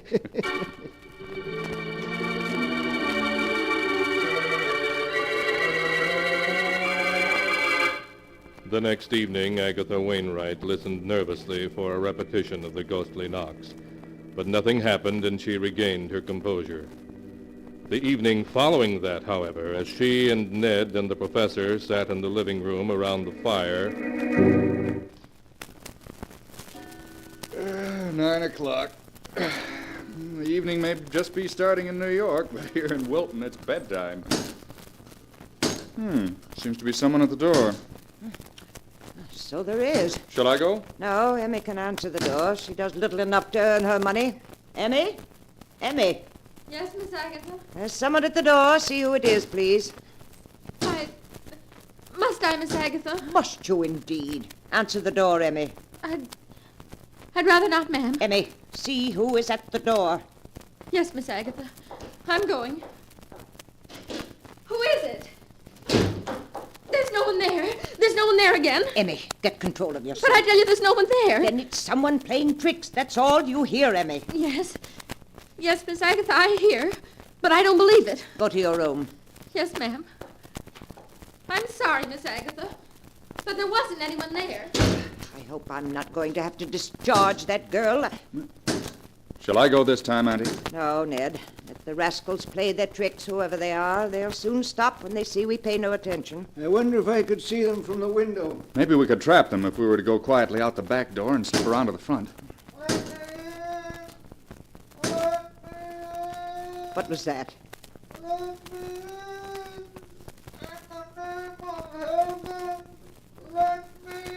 Someone calling. Really? I don't hear anyone. It's someone calling to us to let him in. Strange. I can't hear it. Oh, you must have heard it, Ned. It was perfectly plain. There's some voices certain people can hear and others can't. If there's someone calling, we better take a look. Come on, Auntie. We'll see what goes on. Who's there? Show yourself, whoever you are. The yard's perfectly empty. No, there isn't a soul in sight. Both the knocking and the voices seem to have stopped. Perhaps we ought to search the yard and... And Agatha, look. Eh? Down at the edge of the trees. Lights. 3 balls of light moving around just above the ground. Really? 3 spheres of light? Dear me, luminous spheres are common manifestations of spiritual presences. Oh, nonsense. They're just will-o'-the-wisps, that's all. Whatever they are, we're going to see. Come on, Professor. If it's a trick, we'll soon know. Yes, Ned. Wait for me. Don't scare them away. I want to see what they look like. Ned, they're rising. They're floating away above the trees. And Agatha. Annie, are you all right? Shall I get a doctor for you? What do I want with a doctor? I'm all right. I'm an old fool carrying on like that. Just because of some will-o'-the-wisps or whatever it was. I shan't do it again, I promise you. You need not be ashamed, Miss Wainwright. Unless I'm much mistaken, we've witnessed a psychic visitation of a kind unsurpassed in my experience. No stuff and nonsense, Professor. You may believe in spirits, but I don't. I never have believed in ghosts, and I'm not going to start now. It was just that it was, well, unexpected.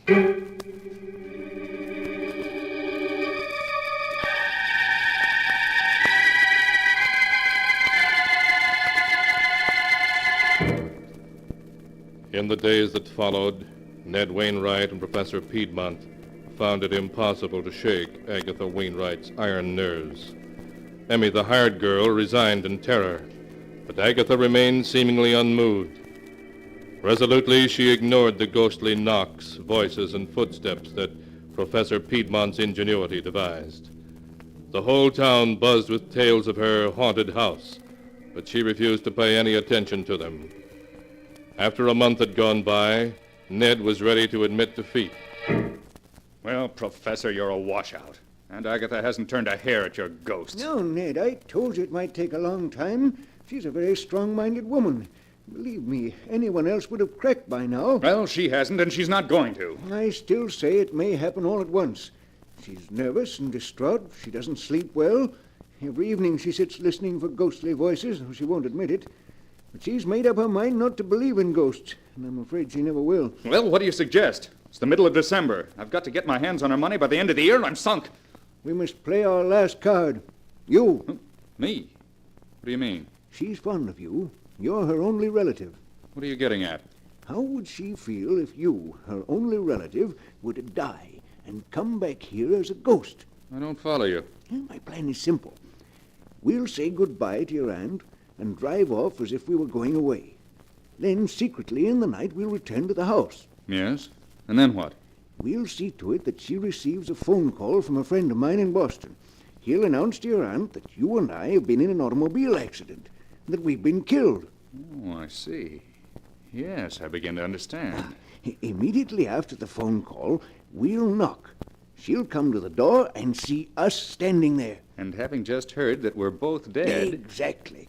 And if that doesn't work, Ned, we are defeated. But it'll be a strong mind indeed that can withstand such a shock. A strong mind indeed.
And now to continue the story, as it is written in the sealed book. 2 days later, Ned and Professor Piedmont said goodbye to Agatha and drove away. It was starting to snow as they left, so they made their way by a roundabout route to an isolated roadhouse, and there they spent the day waiting. After darkness had fallen, they started back towards Aunt Agatha's house. By now, there was snow feet deep on the road, and the cold blast of the north wind made even the heated interior of the car uncomfortable. Brr. I'll be glad when this is over, Ned. The thermometer must be down to 0. Yes, at least. Well, we're almost there. We'll drive up to within 100 yards of the house and wait in the car with the heater on. What time did you arrange to have that phone call made from Boston? At 9 o'clock exactly. We want to knock the instant after she gets it. Right. Isn't that our turn there? I think so. This snow makes it so hard to see that... Professor, look out. We're going off the road. We'll try...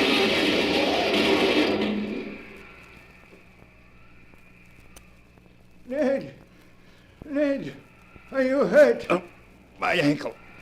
Help me out of here. Come on. Hurry, Ned. I smell gasoline. The car may catch on fire. All right. Help me onto the road. Yes. What happened? We skidded down a 10-foot bank and turned completely over. Well, if you'd watched where you were going, it wouldn't have happened. I couldn't tell there was ice under the snow. No, but never mind that. We've got to get to shelter. And I think my ankle's broken. Yes, I can't step on it. Here, you can lean on me. But where are we? A quarter of a mile from Aunt Agatha's. There isn't another house within a mile. Then come on, we've got to get there quick. Lean on me. Help all you can. If we don't get there soon, we'll freeze to death.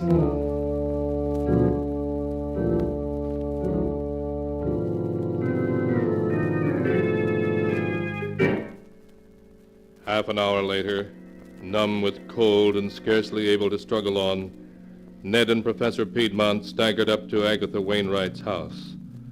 The windows all had heavy wooden shutters over them, shutters they themselves had helped Agatha put in place to keep out anything that might come knocking at the door in the night. But through the small pane of glass in the front door, light showed as they stumbled thankfully up the steps. Thank heaven we're here. We couldn't have gone another 100 yards. Oh, nor I. I'm almost frozen. We've got to get inside. Yes. Here, help me. All right. One more step. There. Ned, the phone call from Boston. What time is it now? Time? It's 9. 9 o'clock exactly. Then knock quickly. We've got to get inside before that phone call comes.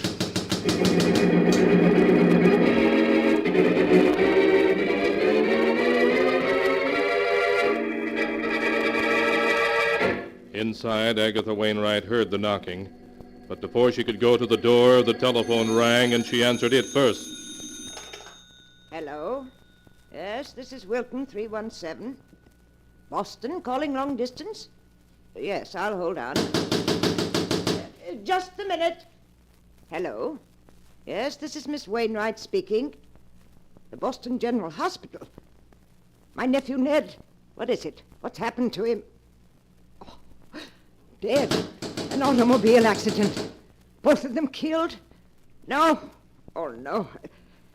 Yes, I'm all right. Thank you for letting me know. I'll come in the morning. Ned killed? Oh, no. No, he can't be. It's Ned. Let me in. Let me in. Ned's dead. He's been killed. Let me in, please, Aunt Agatha. It's Ned. Let me in. No, Ned's dead. Ned's dead. Let's in. Let us in. No, you can't be Ned. Ned was killed. He's dead. Aunt Agatha, please. It must be Ned's ghost. The professor was right. There are ghosts. It's Ned's ghost out there. Aunt Agatha, we're freezing to death out here. Please let us in. No, you can't come in. You're a ghost. You're Ned's ghost. You can't come in. I won't let a ghost in here. I won't.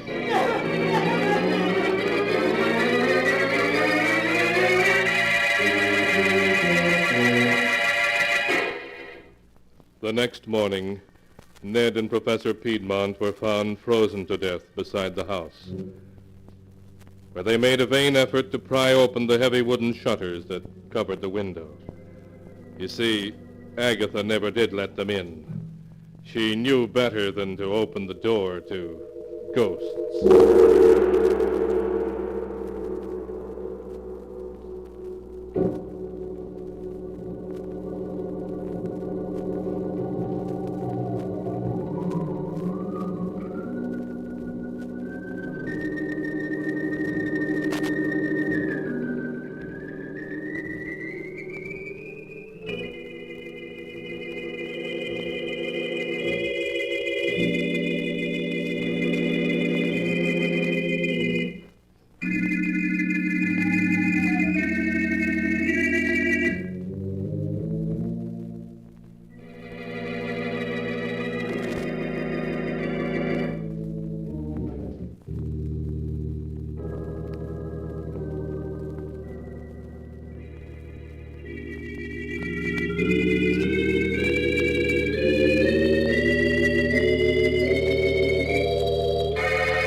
And now, keeper of the book, before you close the great book, show us the tale we tell next time. This one? Ah, yes. Why, this is amazing. It's a tale of murder. Queer, unexpected, fiendish murder. Murder of a very different and unusual kind. A tale such as you've never heard before.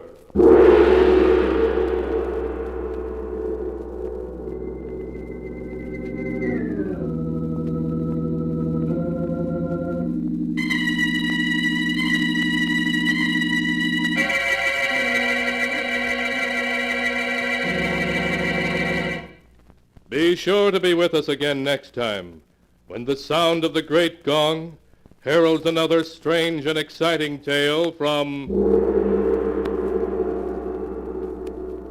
The Sealed Book.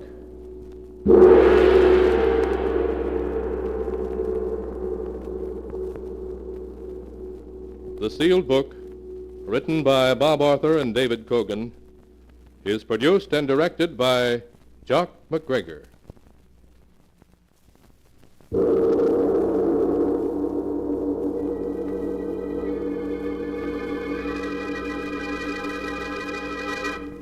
Sealed Book.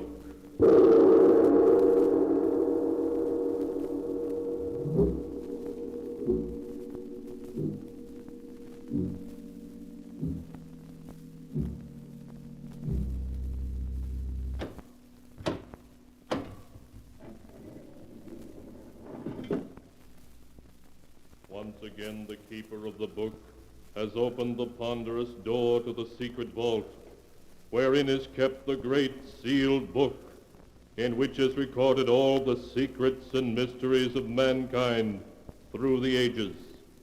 Here are tales of every kind, tales of murder, of madness, of dark deeds, strange and terrible beyond all belief. Keeper of the book, I would know what tale we tell this time. Open the great book and let us read. Slowly, the great book opens. One by one, the keeper of the book turns the pages and stops. Ah, the strange story of a wealthy man who, to enjoy the fortune he had stolen, wove a web of death around those who stood in his way. A tale titled, The Man with the Stolen Face.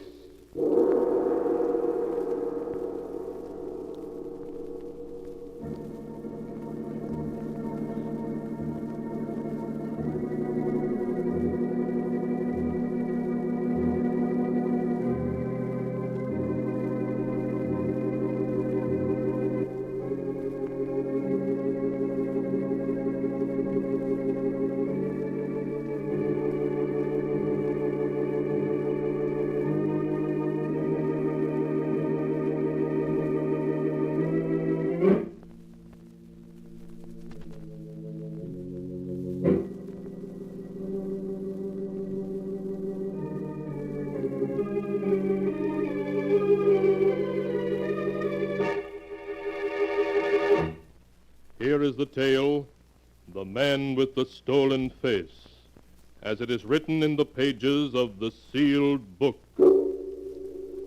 Our story begins in the large, richly furnished office of John Harrington, famous financier.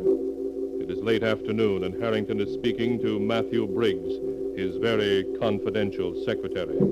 Well, Matt, this is it. I swore I was going to retire when I had $20 million, and now I have it.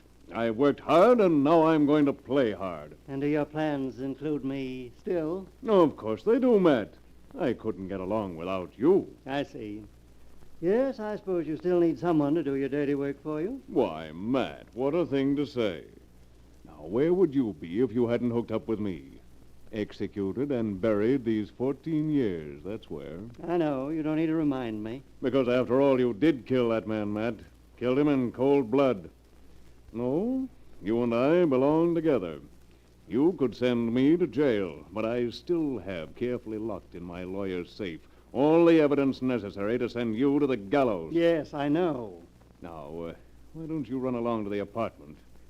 I think I'll sit and smoke one last cigar here in my office. All right. I'll see you later. Poor Matt, how he hates me. There isn't a thing he dares do about it. Well, I suppose a lot of people hate me, but I'm not going to let that worry me any. Now is the time for me to enjoy myself, and I'm going to. Fun. That's my program from now on. Too bad that program will have to be canceled, Harrington. Who are you? I'm Jeremiah Cole, Harrington. You don't recognize the name, I see. Why should I? I never heard of you before in my life. I dare say not. But you've heard of my father, Nathan Cole. Oh. He gave you your first job 20 years ago. Well, what of it? I don't suppose you've forgotten that you got your start by cheating him out of his business. I did nothing illegal. You ruined my father after he'd befriended you and he died of a broken heart. I've spent 20 years trapping you, and now I'm ready to pull the noose tight. You're crazy. There isn't a man alive who has anything on me. I have. San Quentin. San Quentin? What are you talking about? When you were 19, A year before you came to the city and Dad gave you a job, you escaped from San Quentin. And you killed a guard doing it. Nonsense. You're crazy. Believe me, I can prove it. I've spent almost 20 years getting ready for just this moment. What do you want? I want $20 million. You can't be serious. Why, that's every cent I have in the world. You ruined my father, and I intend to ruin you. Turn over to me your entire fortune, and I'll consider that punishment enough. No, I won't do it. I have 2 detectives waiting now in the outer office. Do you want me to call them in? No. No, wait. All right. I'll do it. I'll give you everything. I thought that would be your decision. Very well. Just sign this paper. And then you... What are you doing? Take your hands off my throat. You fool. You think I'm the man to give up that easy? I'll show you. Yes, I have $20 million, and nobody's going to take them away from me. Nobody.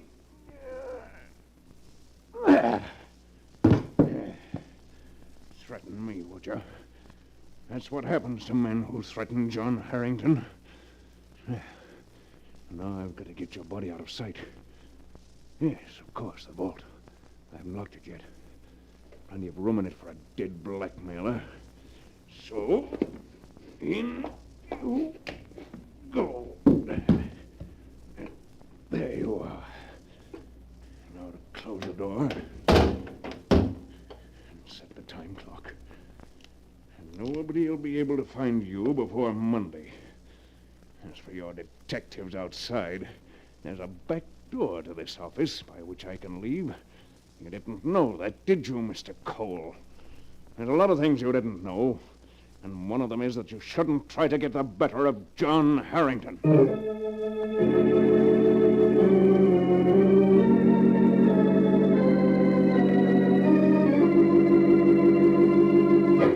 So John Harrington slipped away by means of the back door, and once safely outside, telephoned Briggs, giving Briggs instructions to meet him at his mountain lodge that night, with all the money and securities he could put his hands on. Harrington then made his way by lonely back roads to his isolated lodge in the hills, at which Briggs presently arrived to learn his employer's unfortunate plight. But, John, what can you do? If you've killed this man, Cole, I don't see how you... You're here to help me, not to hang crepe. All right, just tell me what you want me to do. Then listen, we're safe here for quite a while. Nobody knows about this hideaway but you and me. We have plenty of food, and we can stay here indefinitely. Yes, but the minute you leave here, someone will recognize you. That rugged face of yours has been in the papers and newsreels so often everybody knows it. I'm aware of that, so I've got to have a new face. A new face? Why not? I know just the man to do it. Ludwig Muller. Muller? You mean the plastic surgery expert who was mixed up with that gang out in Chicago? That's the one. He was given 5 years for altering the features of members of the gang. Well, he must be out now. That was 6 years ago. Yes. Yes, I don't doubt he could do it, but... I have it all planned out. Now, first you've got to bring Muller here with all the necessary equipment. Then you have to find someone my age and my height who's willing to become John Harrington. Become you? That's insane. Why, even for all your money, who would trade places with you and go to the electric chair? Don't be stupid, Matt. I tell you I have that worked out, too. Now, listen.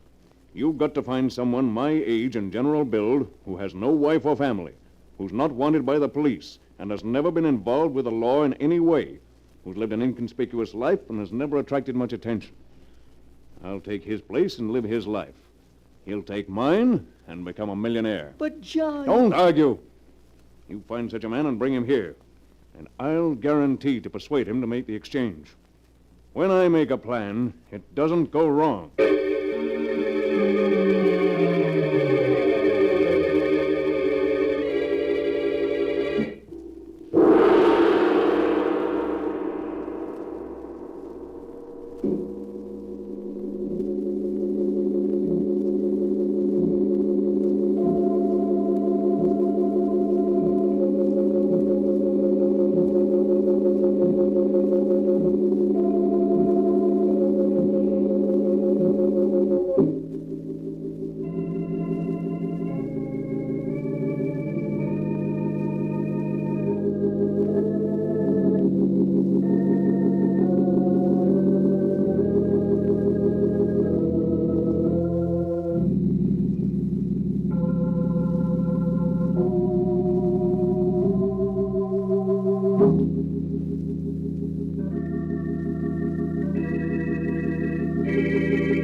now to continue the story as it is written in the sealed book. A week passed, then a second, and a third. Then late one evening, Briggs returned. In the car with him were two men, one large and heavy-set, like John Harrington, the other slender, pale, and nervous. Briggs ushered them to separate rooms. Then he reported to his master. Well, Matt, who have you got to take my place? His name is Quincy, William Quincy. I have his whole life history written down for you. Here. Ah, let's see. William Quincy, 39, born in Detroit, parents dead, unmarried, no police record, college education, traveling salesman, down on his luck at the moment. He seems to fit the bill. Does anybody know you brought him here? Not a soul. Good. Bring him in. I'll put the proposition to him. All right. Come in, Quincy. John, this is William Quincy. Hello, Quincy. Sit down. Holy smoke, you're John Harrington. That's right. Now sit down, have a cigar, and we'll get down to cases. Quincy, what would you do for $1 million? $1 million? I'm ready to pay that much money for someone who'll spend 10 years, maybe less, in jail in my place. What kind of a trick are you trying to pull? Briggs told me you're wanted for 2 murders. I'm not trying to pull any trick. I'm innocent of the California murder, and the worst I could get for killing that fellow in my office is manslaughter. He was a blackmailer, and I lost my temper. Well, is it a deal? For $1 million? Yes. Yes, it's a deal. Good. I'm afraid that you'll have to sell me your face as well as your time, Quincy. Sell you my face? Oh, that's a hot one. What's so funny about it? Excuse me, Mr. Harrington. I've always heard that a man's face was his fortune, but I never knew mine had any market value before. Well, it has. $1 million. Okay, you've bought it. Of course, you have to take my face in exchange. Oh, sure. Sure, I understand. Good. There are a lot of things to be settled yet, but we have time for that. Matt, will you bring in Ludwig Muller? Of course, John. There's just one thing I want to know, Mr. Harrington. Well? When I'm you, how am I going to clear myself of that California rap which you're innocent of? Very simply. You'll take my face, but your fingerprints won't jibe with the prints on file at San Quentin. That'll be obvious proof you're not the man. Very clever, Mr. Harrington. I think of every detail, Quincy, as you'll see. Oh, come in, Dr. Muller. Dr. Muller, this is Mr. Harrington. Please, not Dr. Muller. I have no license. I'm plain Mr. Muller. Just as you like, Mr. Muller. But sit down, please. Thank you. Now, may I ask why I was brought here? Just to help me and Mr. Quincy here exchange faces. Exchange faces? But why should you wish to do such a thing? For personal reasons. We plan to exchange identities. You could make my face look like Quincy's and his like mine, couldn't you? Yes, of course I could, but... Then you're going to do it. And I'm going to pay you $1 million. $1 million? No, you cannot mean it. I do mean it. With that much money, you can become a man of science again. You can build laboratories, experiment, become famous. All just for a simple job of plastic surgery. Not simple, no, but... Yes, Mr. Harrington. I will do it.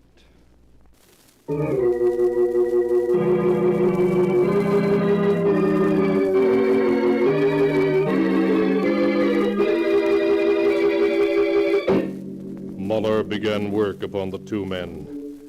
Day after day he worked, patiently with skilled fingers, changing their features, making the face of one into the face of the other.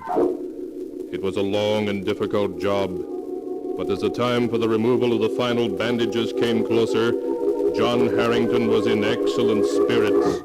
Well, Quincy, do you feel ready to take over the role of John Harrington, millionaire? Anytime. I've practiced your walk, your signature. I even know what you like to eat. What are you going to do after you become William Quincy, Esquire? I don't suppose you'll be going back to my old hometown, Detroit, will you? No, I hadn't planned to. Well, take a tip from me. Don't. What do you mean? Why not? Well, there are people there who don't like me. I thought Briggs said you had a perfectly clear record. No, I have, but I quarreled with one or two people. Huh? Nothing legal, but, well, you wouldn't know who my friends were and who were my enemies, so on the whole, it'd be simpler just to give Detroit a wide berth. You're talking very strangely, Quincy. What's behind it? Not a thing. I'm just worked up, I guess. Because tomorrow we're going to see what we look like as each other.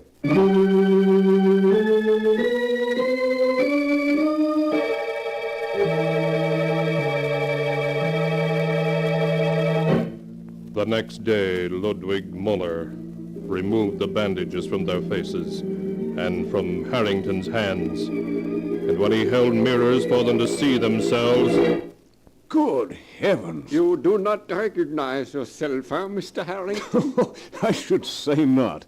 Why, I'm almost tempted to say hello, Quincy, when I look in the mirror. It is my finest job. Well, I'll say it is. Personally, I like the change. I congratulate you, Muller. We must drink a toast to your success. Thank you. Ah, that's a good idea. We'll drink to Harrington, safe in jail, and Quincy, adrift in the wide, dangerous world. What the Oh, deuce are John. you... Oh, hello, Matt. How do you like my new face? Why, it's a perfect job. We were just going to drink to it. Bring some glasses and a decanter, will you? In fact, bring the special decanter of Napoleon brandy. Certainly. I'll get it. Napoleon brandy, eh? Huh. Sounds good. Well, we'll drink to our futures. I may be going to jail for a while, but when I get out, I'm going to live high, wide, and handsome. And how about you, Mr. Harrington Quincy? Where are you headed for with my face? Oh, I'll see what New York is like, then try Buenos Aires and Rio de Janeiro. Here's the decanter, John. Huh. Shall I pour the drinks? Yes, Matt, and one for yourself. No, thanks. I never drink. You know that. But now, here you are. Quincy. Thank you. Dr. Miller. Thank you, thank you. And John. Thanks. Gentlemen, I propose a toast to our collective futures. I'll drink to that. Come on, Doc. Bottoms up. That's smooth stuff. Oh, very good indeed, Mr. Harrington. I'm glad you liked it. Now, if you'll excuse me, I have some business to talk over with Matt. But keep the decanter and help yourself. Today is a day to cut loose. And I'm going to cut. Pour us both another, Doc. Sure. Come along into my office, Matt. Yes, John. Now sit down and let's see where we are. I've taken care of everything I can think of. All transfers of money and stocks have been finished, except for, well, a couple of million. I'm afraid we'll have to let those last few millions go. Too much danger trying to transfer them. But you've done well, Matt. Thank you, John. What was that? Sounded like somebody falling. There it is again. I rather imagine it was Quincy and Muller, Quincy. Matt. The poison I put in that brandy yesterday works fast. Poison? Of course. I only pretended to drink mine. You mean you... Exactly. I couldn't let them live. They knew too much. Have you no human feelings whatever? Not where my own skin is concerned. I propose to start my new life as William Quincy with a clean slate and no witnesses left behind me. Oh. Does that include me too, John? I'm afraid it does, Matt. No, don't move. I have my gun here in my pocket. See? Yes. I see now. I've been a fool, haven't I? I'm afraid so. You should have acted first, Matt, and killed me. Yes, I should have. But I never had the courage. The race is to the strong, never to the weak. Maybe you're right, John. Maybe, but the weak sometimes win, too. This is a joke on me and on Quincy, but it's a joke on you, too, John, because... because... Goodbye, Matt.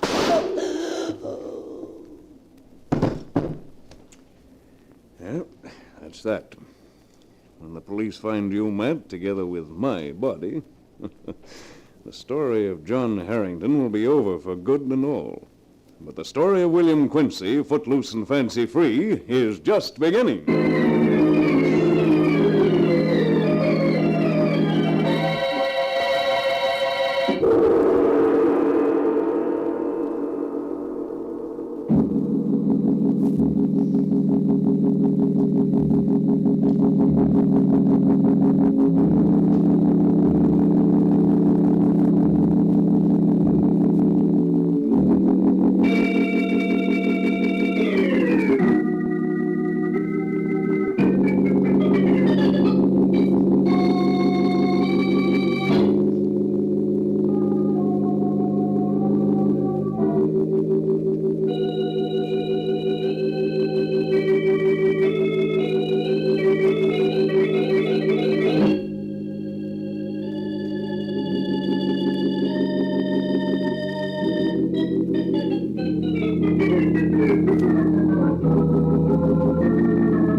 And now to continue the story as it is written in the sealed book.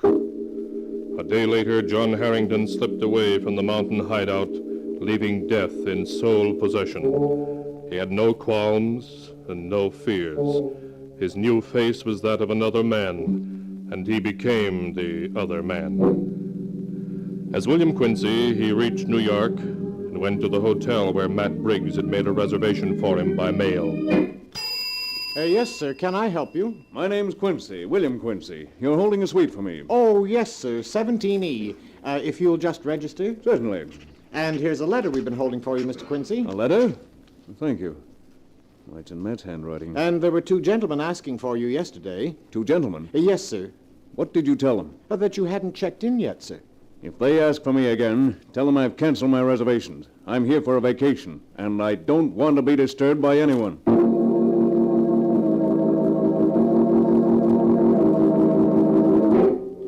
A few minutes later, John Harrington was alone in the luxurious suite Briggs had reserved for him. He stared out at New York with a scowl on his brow, fingering the letter the room clerk had given him. Who the deuce could have been asking for me? And why in the world should Matt have written me a letter? It's postmarked the 10th. He must have written it the day before I... Well, I might as well read it.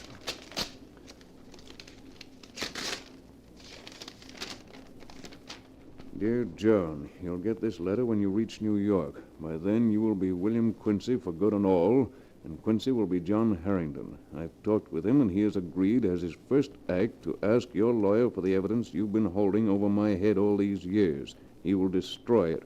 Then, at last, I will be free of you forever. That poor devil, that was his mistake. Now, what else did he say? And now, I want to give you a word of warning. The worm has turned after all these years. I have outsmarted you at last with your own help. What in thunder does he mean? Why do you suppose Quincy was so willing to take your face and go to jail even for money? He had good reason for it. Believe me, he... who is it? Telegram from Mr. Quincy, sir. Telegram? Just a second. Well, let's have it. All right, Quincy, put him up. Come on in, Rocky. Yeah, Lefty. Well, Quincy, old pal, you don't seem very glad to see us. What's the meaning of this? Who are you and what do you want? Steady, Quincy. My trigger finger's itchy. Back up a little. That's better. Who are you? What do you want? Why, we want you, Quincy. You ought to know that. I don't know who you are or why you're here, but you're making a mistake. Listen to him, Rocky. He's forgotten his old pals Lefty and Rocky. I tell you, I never saw you before in my life. You mean you've forgotten all about it, Detroit, Quincy? How you double-crossed the boss and my kid brother 6 months ago and got them both bumped off by the cops? Well, ain't that forgetful of you? No, you're wrong. You got the wrong William Quincy. Hey, Lefty, you don't suppose this could be the wrong guy, do you? What makes you say that? You nuts? No, but, well, it's just that this guy's voice don't sound like the way I remember Quincy's voice did. That's right. I'm not the Quincy, you know. Never mind the voice, Rocky. Look at the face. Could there be two guys in a world with a puss like that? But I tell you, He's just trying to stall. Let him have it. No, please. I'll give you $1 million.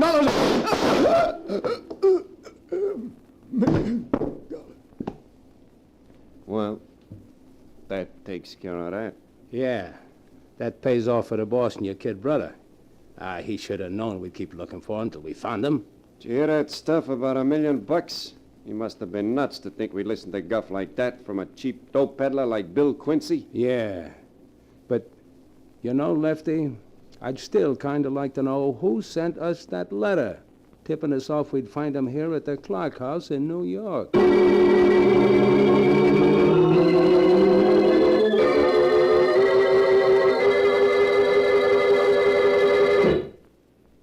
And so ends the tale, The Man with the Stolen Face, as it is written in the sealed book. The plot, which John Harrington had so cleverly contrived to change his identity, led him to his doom at the hands of William Quincy's enemies. Twisted indeed are the strands of fate in which destiny entangles mere mortals.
And now, keeper of the book, before you close the great volume, show us the tale we tell next time.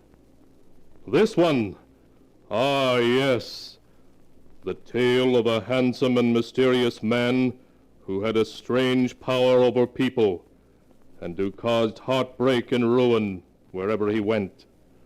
A tale titled, My Beloved Must Die.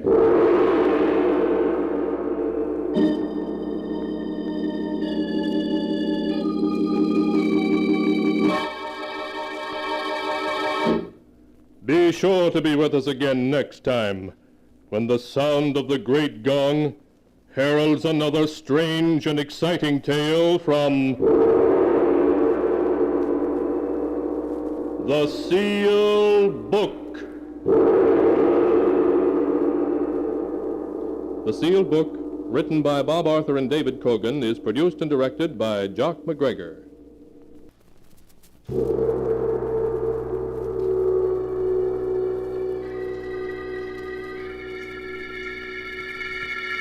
The Sealed Book.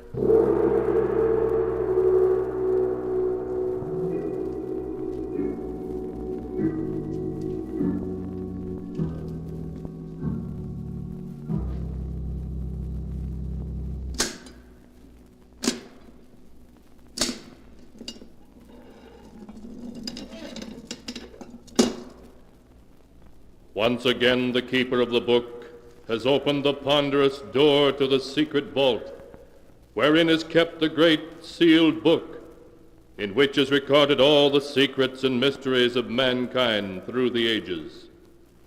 Here are tales of every kind, tales of murder, of madness, of dark deeds, strange and terrible beyond all belief. Keeper of the book, I would know what tale we tell this time. Open the great book and let us read.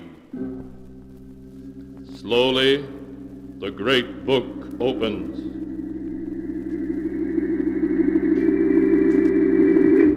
One by one, the keeper of the book turns the pages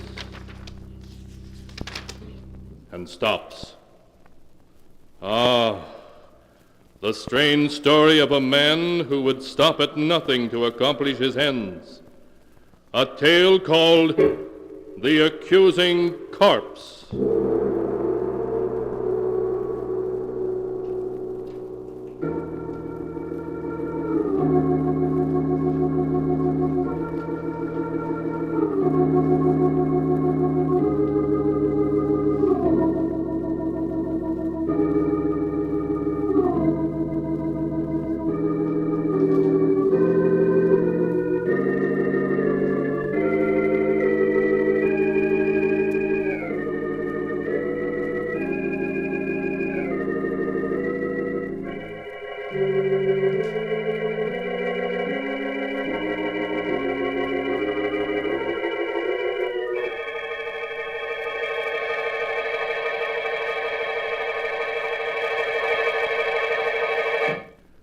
Here is the tale, The Accusing Corpse, as it is written in the pages of the sealed book.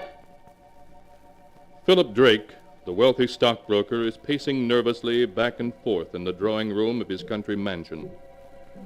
His face becomes pale as Vivian, his wife, enters the drawing room, a suitcase in one hand. Well, Philip, I'm all packed and ready to leave. I do hope Vivian, that how can you do this to me? You know I love you, that I'd do anything to make you happy. Oh, Philip, let's not go over that again. Oh, please, darling, don't leave. At least not until your brother Roger's arrived and had a chance to talk to you. He'll be here any minute. Oh, nothing that righteous brother of mine can say will change my mind. Now, would you mind lending me your car to get to town? Vivian, if you leave me, you won't get a cent. Not a cent, you hear? Really? Did you ever stop to think, Philip, that there might be another man? One with more money than you? Another man? Oh, no, Vivian, there couldn't be. And why not? But we've only been married 3 months. Why, there couldn't have been anybody in that time. Oh, but there was. Oh, Vivian, you can't do this to me. I love you. I love you. I won't let you go. I really must be saying goodbye now. He's waiting for me in town. I don't want to be late. If I can't have you, no one else will. Do you hear? Oh, really? You're being ridiculous. I must go now. No. Philip, what are you... A gun. Yes, Vivian. A gun. I told you if I couldn't have you, no one else would, and I mean it. Even with that gun, you can't keep me, do you hear? I'd sooner die than go on living with you. I'm going, and you're not going to... Oh, you shot... Vivian. Philip, what happened? I thought I heard... Vivian. I didn't mean to do it. She was going to leave me. Vivian. Roger, is she dead? Yes. Philip, do you know what this may mean? Life imprisonment, perhaps even the electric chair? Yes, I know. I lost control of myself.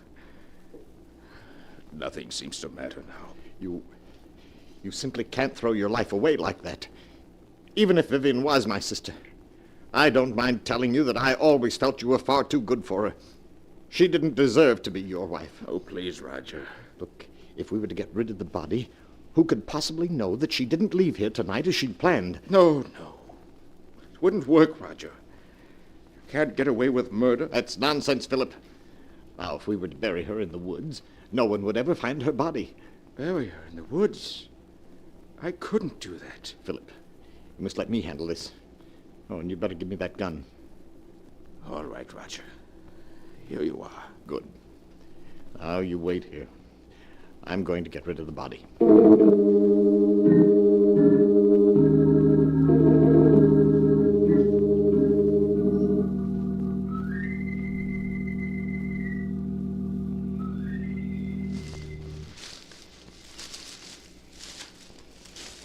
I think this is quite far enough.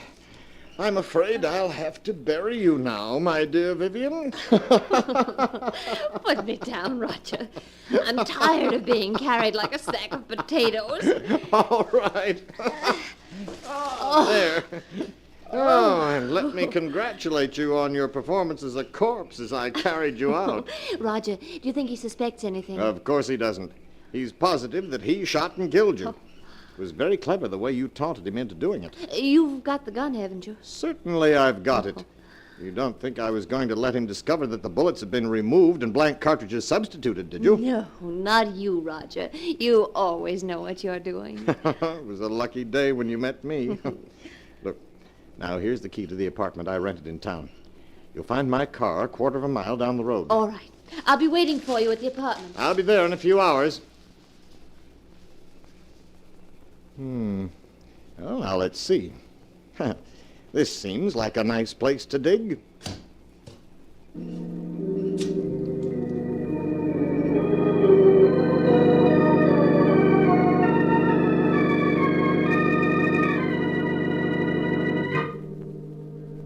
The next morning, Roger called on Philip at his office, and finding Philip very nervous, reassured him that he had hidden poor Vivian's grave carefully.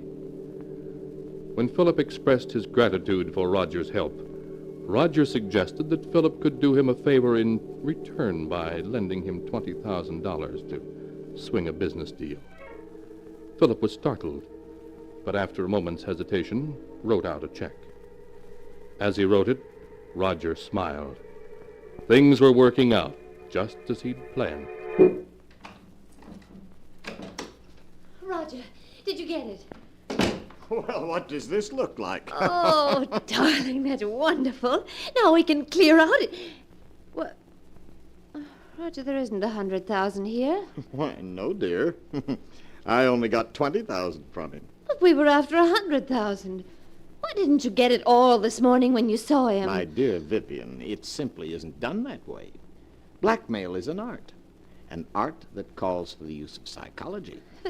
Philip will give us many times over the money I hold in my hand.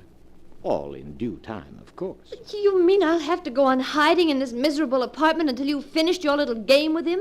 Never being able to leave it for fear someone will recognize me? Oh, come now. You've got the radio, books. Well, I won't spend weeks in this apartment, I tell you. I won't. Oh, my arm. You will do exactly as I say, Vivian. Exactly. Do you understand?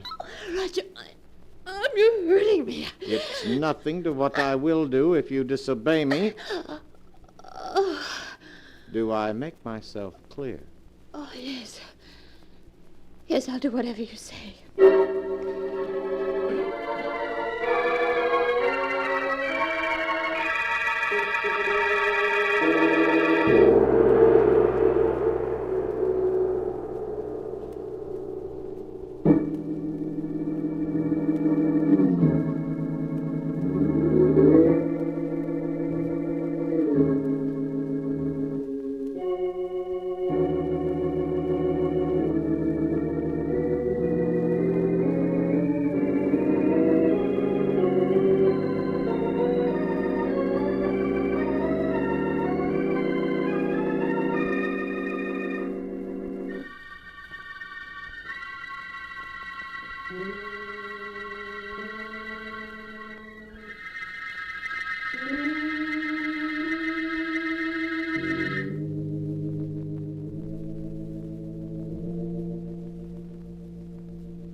And now to continue the story, as it is written in the sealed book. A week passed. A week in which Roger patiently bided his time, for time he knew was working on his side against Philip. Then one morning he called on Philip at his office. Good morning, Philip. How are you? How do you expect me to be? This past week I've been able to think of nothing but Vivian and what happened that night.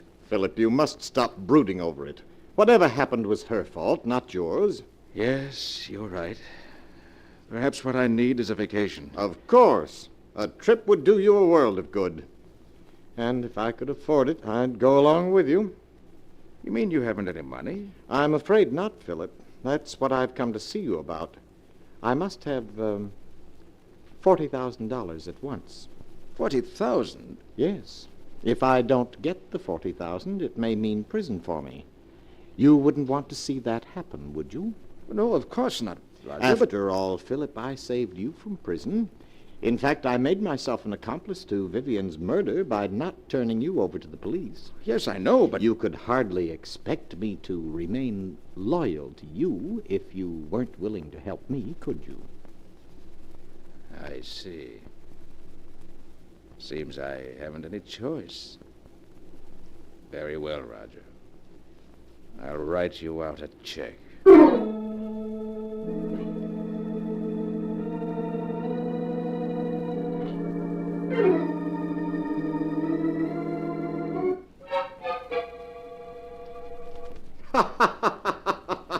Take a look at this, Vivian.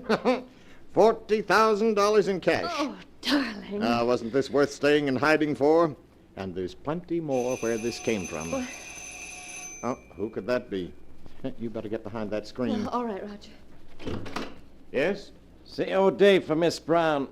Comes to $64. You must be mistaken. There's no Miss Brown here.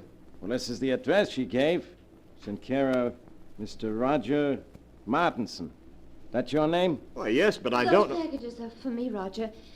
How much did you say the COD was? $64, miss. Oh, yeah. Here you are. Thank you, miss. Here's your receipt. Bye. Bye. When did you buy those clothes? This morning? You mean you went out shopping in spite of what I told you? Well, I was sick of being cooped up in this apartment day and night. I had to do something for a change. And what of my plans? You risked everything with so much at stake. Roger, stop looking at me like that. I tell you, I couldn't stand being cooped up in this apartment any longer. And if you don't get the rest of the money at once so that we can clear out, I'll go shopping whenever I feel like it. You can't make... You'll do exactly as I say. I won't allow anything or anyone to interfere with my plans. I've worked every step out perfectly, and there isn't going to be any slip-up.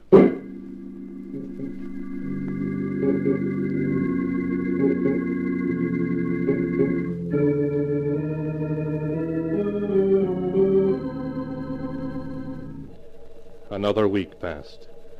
A week in which Roger made no effort to see Philip. Then early one evening, he got into his car and drove out of the city to Philip's home in the country. Oh, it's you, Roger. Come in. Good evening, Philip. Where are the servants? This is their night off. You're not looking well at all, Philip. You shouldn't remain in this big house by yourself. What difference does it make where I am? Wherever I go, the memories of that night follow. It's hard to believe that it was only 2 weeks ago tonight that I killed her. 2 weeks ago tonight? Why, so it was. By the way, Philip, do you think you might possibly lend me $60,000? 60? Well, you can't be serious. Oh, but I am. But I've lent you that much already. Yes, I know, but I must have more. No. I won't give you another cent. You've blackmailed me enough. Blackmail is a harsh word, Philip. What else would you call it?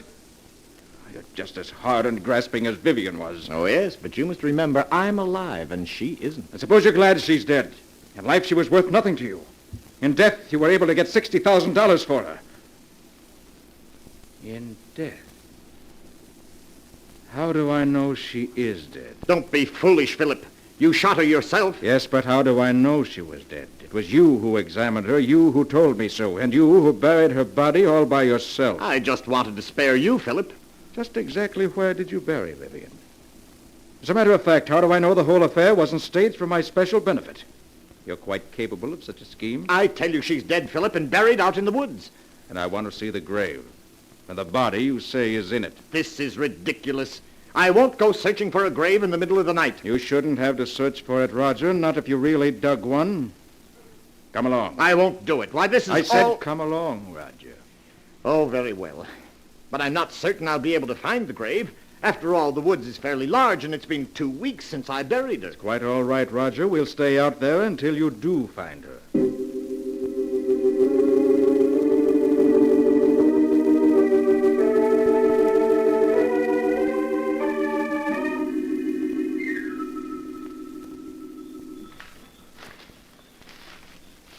The grave is someplace around here, I'm certain of it, but perhaps we ought to come back in the daytime. It might be easier to find it then. I know, Roger. You shouldn't have any trouble finding it now.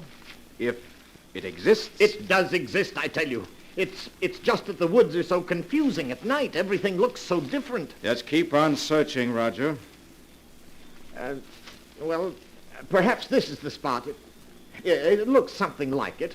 There's only one way to make certain, and that's to start digging. Here's a shovel. Start digging. Oh, very well, Philip, if you insist.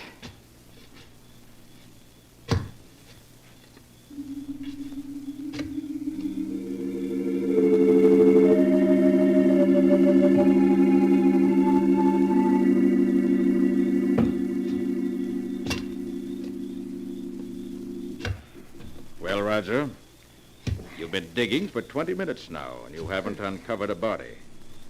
You're a great actor, but I'm afraid this time you've overplayed your role. What do you mean? Vivian isn't dead, and there's no use pretending she is. Everything that's happened was part of a scheme the two of you planned to extort money from me. I tell you she's dead, Philip. And where's the body? I thought this was the spot, but I must be mistaken. I'm sure I didn't bury her any deeper than this, but... Philip, turn the flashlight this way. What is it? Look. Do you see what I've uncovered? A hand. Yes. This is the spot where I buried her. Just a few more shovels full. I'll have her body uncovered. Vivian. No. No, it can't be. But it is Vivian. Look, Philip. Here's the bullet hole under her heart. The bullet hole you made. I don't want to see anymore. I've seen enough. You should trust me a little more, Philip. Everything I did was for your own good. After all, you don't want to go to the electric chair, do you? I don't care what happens anymore. I can't stand having her death on my conscience any longer. I'm going to call the police. Don't be a fool, Philip. You know it can mean the electric chair. I'll take my chances. Anything's better than going on living the way I have these past 2 weeks. I'm going back to the house and call the police. Philip, come back! Philip!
And now to continue the story, as it is written in the sealed book. After Philip and Roger had dug up Vivian's body, with the bullet hole through the heart, Philip decided that the only thing left for him was to call the police and confess. So, in spite of Roger's protests, he rushed back to the house. Operator. Operator. Philip, wait. Don't do anything foolish. You've cut me off. Take your hand off the phone, Roger. All I want you to do is to listen to me for a few minutes. Then if you still want to call the police, you can. Now, please, put the receiver down, Philip. That's it. What do you want to tell me? Well, do you mind if I mix myself a drink first? It's been a rather difficult evening. Very well. What about one for you? You look as though you could stand a drink. No, thank you. Nonsense now. It'll do you good.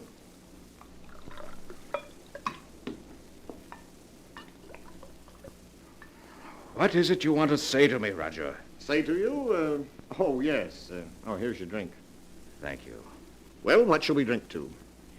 We'll drink to your good luck, come what may.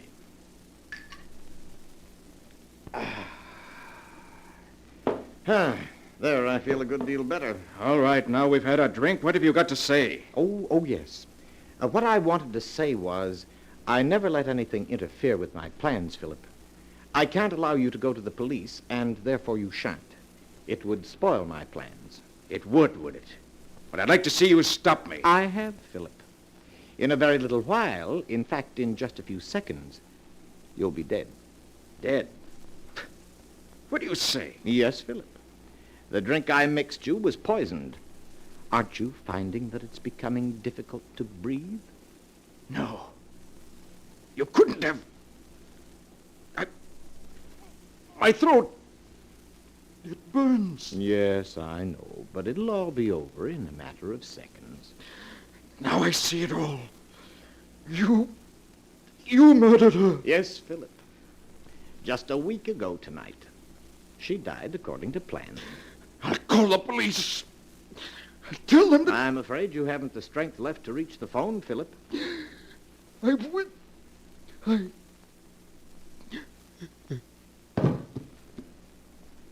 You and Vivian never had a chance, Philip. I had things worked out perfectly, down to the smallest detail. Hello, operator.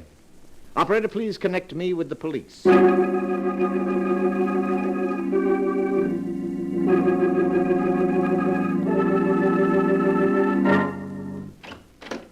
Oh, Inspector, I finished the examination of the body of Vivian Drake and her husband, Philip. Okay, Doc. Oh, this is Roger Martinson. Mr. Martinson, this is Dr. Smith, the county coroner. How do you do, Mr. Hello. I'll be with you in a few minutes, Doc. Just stay here. All right, Inspector. Now, Mr. Martinson, you were telling me how you came to this house 2 weeks ago tonight to see your sister and found she was gone. Yes. My brother-in-law, Philip, told me that she had gone on a vacation. I thought it strange at the time that she should have gone away without saying goodbye to me, as we were always very close. Then days passed, and I didn't hear from her. Was it like your sister to go away and not write? No, and that's what worried me so. The past 2 weeks, Philip kept putting me off when I inquired about Vivian's whereabouts. Tonight I couldn't stand it any longer, and I came to this house to have it out with him. Well, what did your brother-in-law say when he saw you? He was quite agitated at my unexpected arrival. When I threatened to go to the police, he broke down and confessed to having murdered Vivian. When had he murdered her? He told me he'd done it 2 weeks ago tonight. That was the very night I'd come here to see Vivian, and he'd told me that she'd left for a vacation. I see. Go on. Naturally, when he told me he'd murdered her, I was aghast. He led me to the woods and showed me the grave. We returned to the house, and before I could stop him, Philip had taken poison. I then called the police. Well, seems like a plain case of murder and suicide to me. Right, Doc? Perhaps, but Mr. Martinson, I was very much interested in what you had to say regarding the murder of your sister. You say that your brother-in-law confessed to murdering her 2 weeks ago tonight. Yes, that's correct. And you never saw her alive after that night? Oh, why, no, of course not. What are you getting at, Doc? Please, Inspector. Mr. Martinson, would you mind telling me where you live? Why, at 425 West 106th Street. Tell me, were some clothes delivered to that address? In your care 1 week ago today? Clothes? Yes, to be exact, a woman's sports suit, which cost $64 and arrived COD. Why, no. You're lying, Mr. Martinson. I have in my hand a slip of paper that not only proves that you're lying, but will send you to the electric chair. Doc, what are you saying? Yes, Inspector. Mr. Martinson's plan was perfect, but he slipped up badly. He forgot to search Vivian Drake's clothing before he buried her. When I examined her body just now, I found in one of her pockets this receipted bill bearing the date April 9th. That proves beyond a doubt that she was alive 1 week ago, and consequently couldn't have been murdered by her husband on April 2nd, as Mr. Martinson here claims. I know. Yes, Mr. Martinson. It was you who killed her. The corpse has accused you from the grave of murder and has given us proof of your guilt. No, it can't be. I had everything planned perfectly. Perfectly, do you hear? Down to the last detail. I couldn't have failed. I couldn't.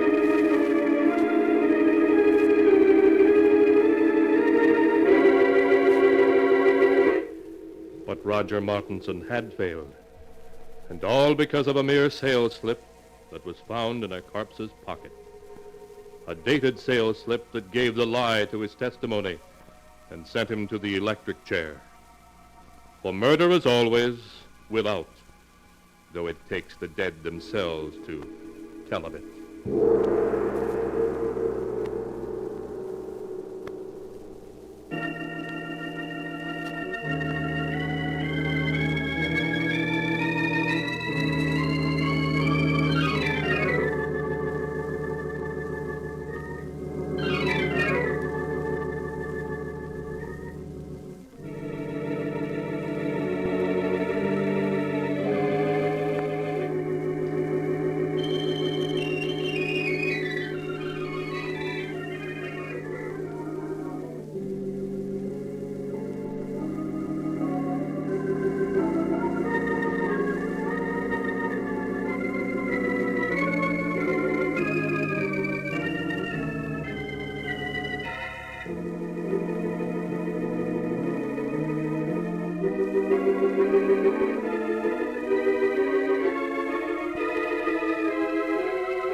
And now, keeper of the book, before you close the great book, show us the tale we tell next time.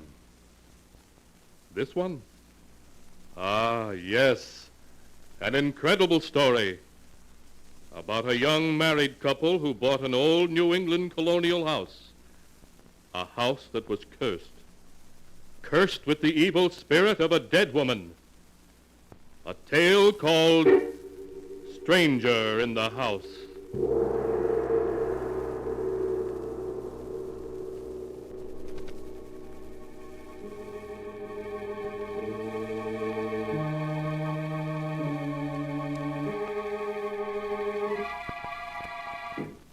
Be sure to be with us again next time, when the sound of the great gong heralds another strange and exciting tale from The Sealed Book.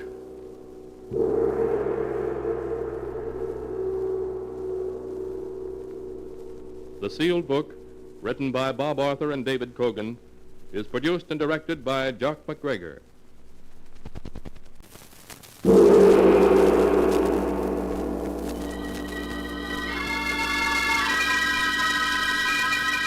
The Sealed Book.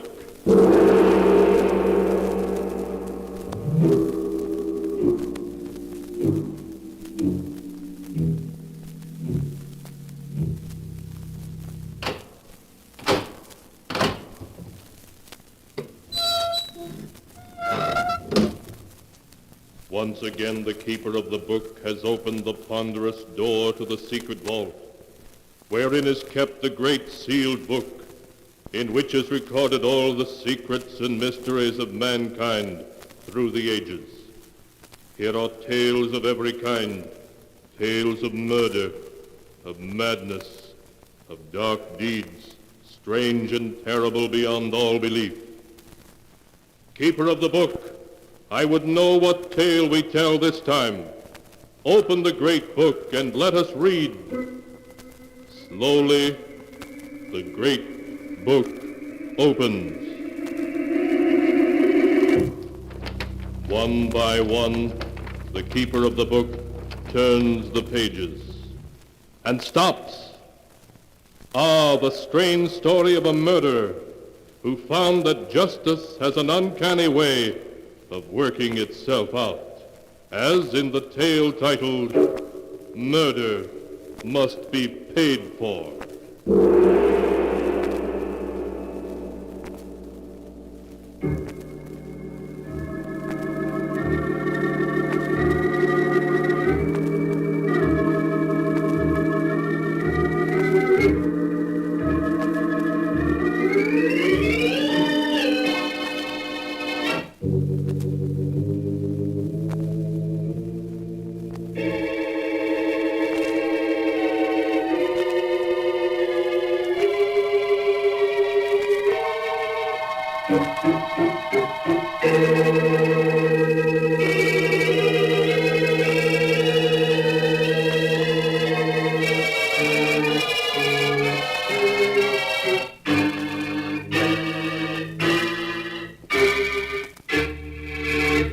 Here is the tale, Murder Must Be Paid For, as it is written in the pages of the sealed book. Our story begins in the office of Judge Wallace, Lucy Holden's legal advisor. Judge Wallace, an anxious expression on his face, is pleading with the beautiful young woman. Lucy, listen to me. You mustn't do this. Believe me, you're making a terrible mistake. I don't think so, Judge Wallace. I love Tom, and I'm going to marry him. Lucy, I didn't want to tell you this because no one can prove it. But Tom Barrow murdered your father. I know a lot of people think he murdered Dad, but I don't believe it. I wish I didn't. Listen, Lucy. Tom and your father were on a hunting trip. Your father died with a rifle bullet through his heart from his own rifle. Tom said your father dropped the gun accidentally and it went off. Yes, I know all that. Do you know that Tom robbed your own father on a business deal and would have gone to jail if your father had lived another week? I know people say so. But have you any proof? No. Your father died. There's no case. Well, Judge, you've done your duty and warned me. So the responsibility is mine. All right, Lucy. You know, you've grown very pretty since you went away to school. 4 years. I'm sorry we haven't seen anything of you in all that time. I'm sorry, too, but Dad wanted me to stay east. You know, Judge Wallace, I met my sister when I was in New York last winter. Your sister? Mm-hmm. What sister, Lucy? Doreen. Don't you know about her? Doreen? No. I never knew you had a sister. I didn't either until Dad wrote me and told me about it. But you knew Dad's first wife ran away with an actor a year after she and Dad were married. Yes, I knew that, but that's all. Well, Doreen was his first child. Her mother took her along when she ran away. I wondered if Dad had mentioned Doreen in his will. No, he didn't. Well, I'm going to send her some money anyway. Will that be all right? Oh, yes, of course. It's your money now. The whole $1 million. Thank you, Judge Wallace. Well, I have to go now. Tom's waiting for me. We're going to be married right away.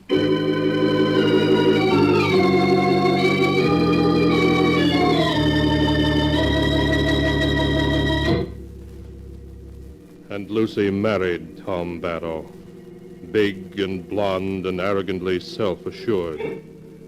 Tongues wagged over the marriage, but ignoring the gossip, the happy couple settled down at Barrow House, on the edge of high cliffs, looking out over the Pacific. There, Lucy wrote many letters, especially to her half-sister, Doreen. Dear Doreen, I hope that at last you're going to have a chance to visit Tom and me here at Barrow House. I know you'd like Tom, and he'd like you. Hello, darling. Oh. More letters to Doreen? Oh, yes, Tom. I'm trying to persuade her to come visit us, and since her show's going to be in San Francisco all this week. Oh, good. If she's half as pretty as you are, I'll welcome her with open arms. Well, people in New York used to take us for twins, but she's really much more sophisticated than I am. She's an actress. Sounds more and more interesting. But how about coming for a speedboat ride, hon? Water's just right. Oh, I can't. This is the day I volunteered to help the sisters at the mission hospital. Oh, for Pete's sake. That's a 30-mile drive, 20 to town and 10 more beyond. You won't get back till after dark. I'm sorry, Tom. But I promise.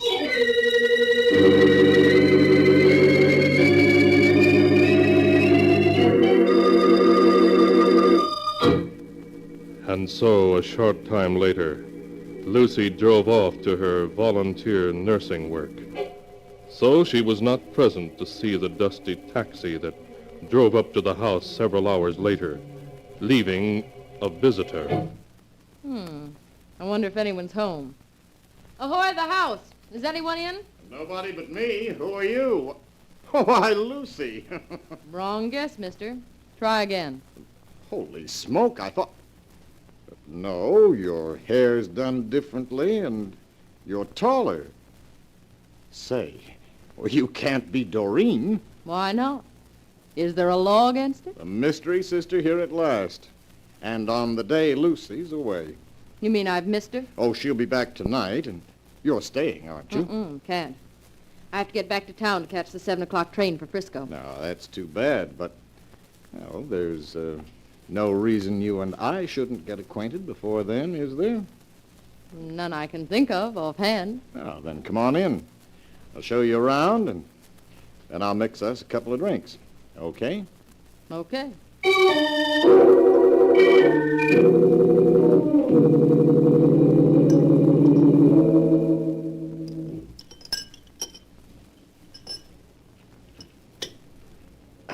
That tastes good. Well, how do you like our little place, now that you've seen it? I go for it. Imagine sitting out here on the cliffs every evening and watching the sun set into the Pacific. Pay us a visit, and you can do it. Maybe I will. How high are these cliffs anyway, Tom? 80 feet, straight down to the Pacific. There's deep water at the foot of them. Oh, I'd hate to fall off. But as for the visit idea, on second thought, I don't think I will. Why not? We'd love to have you. I know I would. That's just the trouble. I might find myself poaching on little Lucy's territory. Do you mean that? Yes. Now I can understand how little Lucy came to fall for the guy who killed her father. So you've heard that gossip, eh? Yes, but not from Lucy. You did kill him, didn't you? Of course not. It was an accident. A very regrettable accident. Oh, of course. Now, how about driving me back to town? I'll just have time to catch my train. All right, but you're going to come again. I know it. Well, maybe. Well, you know, I think you and I could understand each other. It's too bad I didn't meet you first instead of Lucy.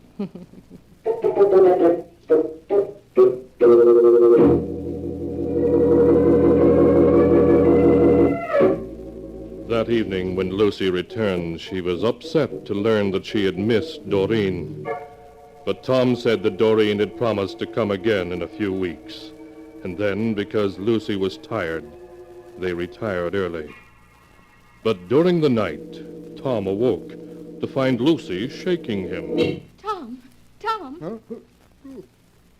What's the matter? What is it? Tom, you were talking in your sleep. Talking in my sleep? Yes.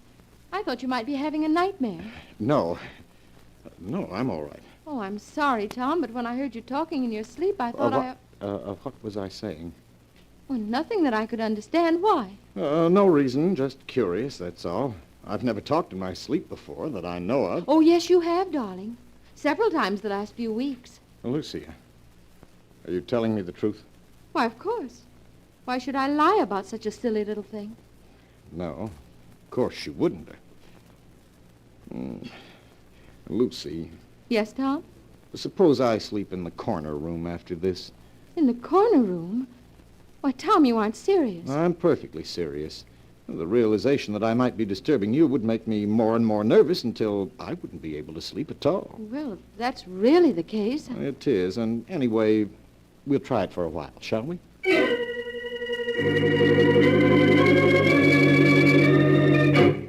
After Tom moved to the corner room, there was an atmosphere of strain between him and Lucy.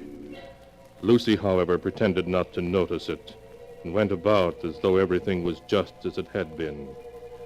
She wrote many long letters to her sister Doreen, but Tom noticed that whenever he came close to her, She covered the letters so that he could not see what she was writing.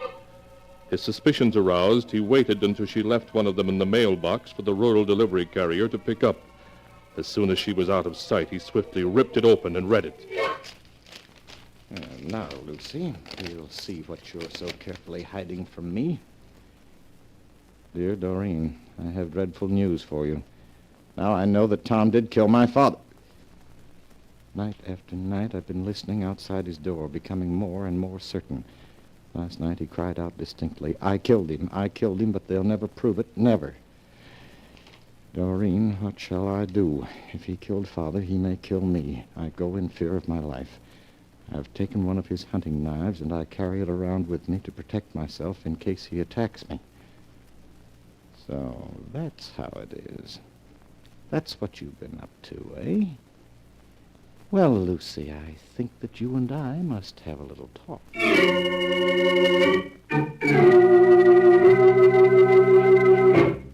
But when Tom returned to the house, Lucy was not there.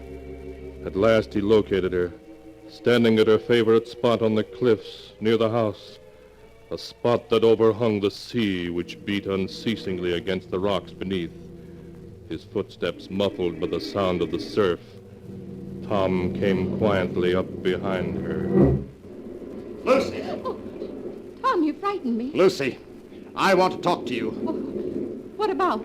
I just read the letter you wrote your sister. You opened it? Yes. You little fool, you know perfectly well such evidence means nothing in a court, nothing. Now, why not be sensible? Come on, Lucy, let's forget the whole thing. It's over and done with. No, stay away from me. Don't come near me. Lucy, put that knife down. No. I'm not going to hurt you. I'm just trying to talk sense to you. No, don't come any closer. Lucy, be careful. You'll go over the cliff if you... Lucy, look out!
And now to continue the story, as it is written in the sealed book.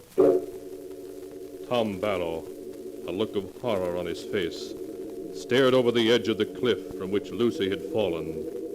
Lucy was gone, swallowed up in the huge waves 80 feet below.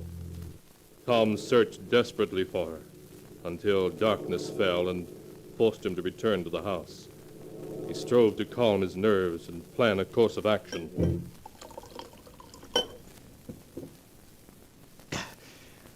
That's better.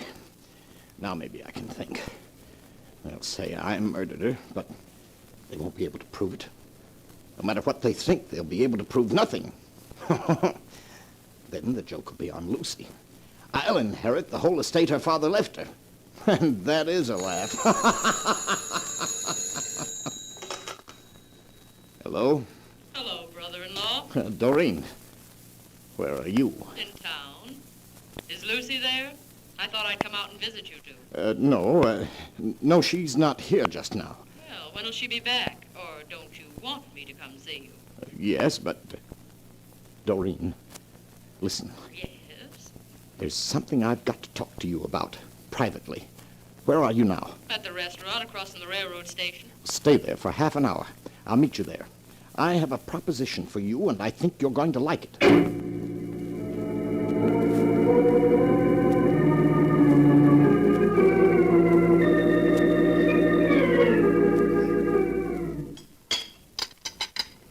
So that's the whole story, Doreen. I just wanted to talk sense to her, and she backed away from me and fell over the cliff. So you killed her, did you, Tom? No, I tell you I didn't. It was an accident. All right, it was an accident. As a matter of fact, I'm inclined to believe you. Now, what did you want to talk to me about? Look, Doreen, it should have been you and me, not me and Lucy. You and I belong together. Maybe. Go on, Tom. Now, here's my idea. You look like Lucy. I want you to take Lucy's place. Take Lucy's place? Yes. We'll be married secretly. You'll call yourself Lucy. No one will ever know the difference. And I'll give you half the estate that Lucy inherited from her father, because now that she's dead, I'll inherit it all from her father. Think, Doreen. $500,000. So you want me to take Lucy's place, Tom? Clever. Yes, very clever. No public outcry, no investigation, no suspicion of you. No, Doreen, I'm crazy about you. And we'll get along swell together. We'll travel, have fun. You'll be rich. Yes, I'll be rich, Tom. Then you'll do it. No. What? I have a better scheme than that. What do you mean? If you're convicted of murdering Lucy, Tom, you can't inherit her estate. Then it'll come to me as her next of kin. That way I'll have it all. Doreen. So I'm not going to fall in with your plan. Instead, I'm going to work one of my own. I'm going to see you convicted of murdering Lucy.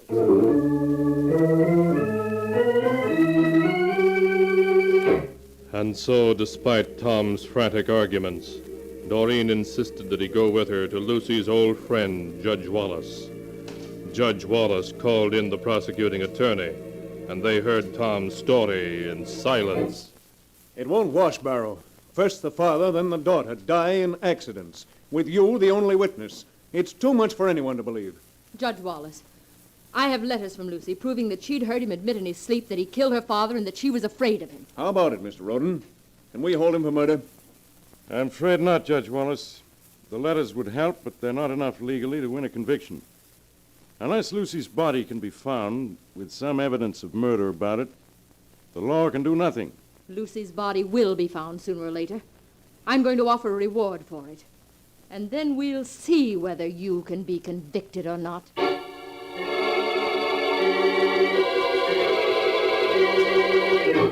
But a week went by, and a second week, and Lucy's body was not recovered from the restless waters of the Pacific. A third week, and Tom Barrow began to breathe easily again. Then one morning he received a call from the prosecuting attorney to view the body of a young woman that had been found on the beach by fishermen not far from Barrow House. Well, here I am. Where's the body? Is it Lucy, Mr. Roden? I prefer not to give an opinion till you've both seen her. Attendant, open number 17, please. I'll lift the sheet so you can see the face. I'm afraid it's badly battered, probably by rocks. Oh. That's not Lucy. I'm positive of it. Well, Miss Holden, what do you say?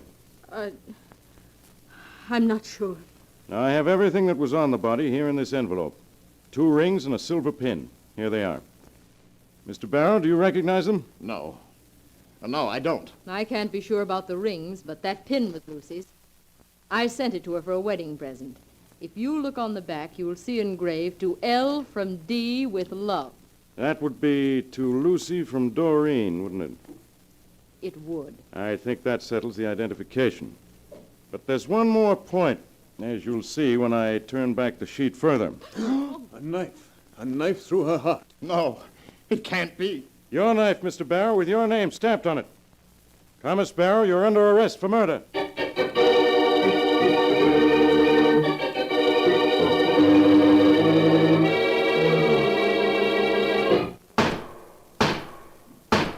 Thomas Barrow, you have been found guilty of murder as charged.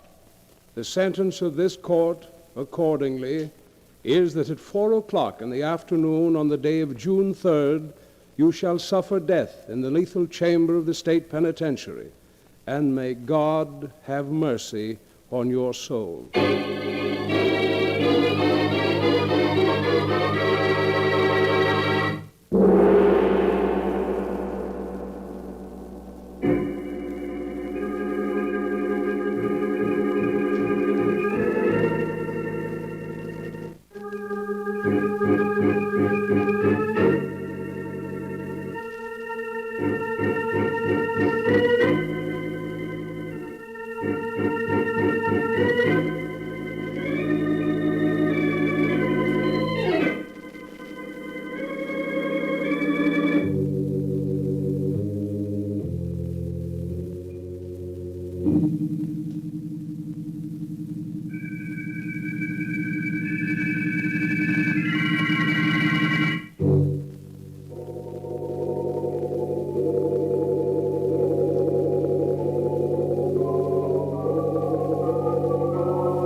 And now to continue the story, as it is written in the sealed book.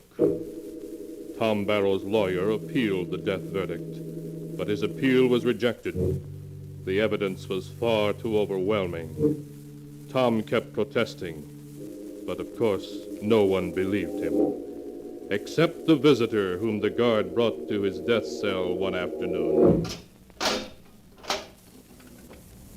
Here you are, Miss Doreen. Thank you, guard. You can talk to him for 10 minutes, that's all. I'll stand back here where I can keep an eye on him, but I won't be listening. Hello, Tom.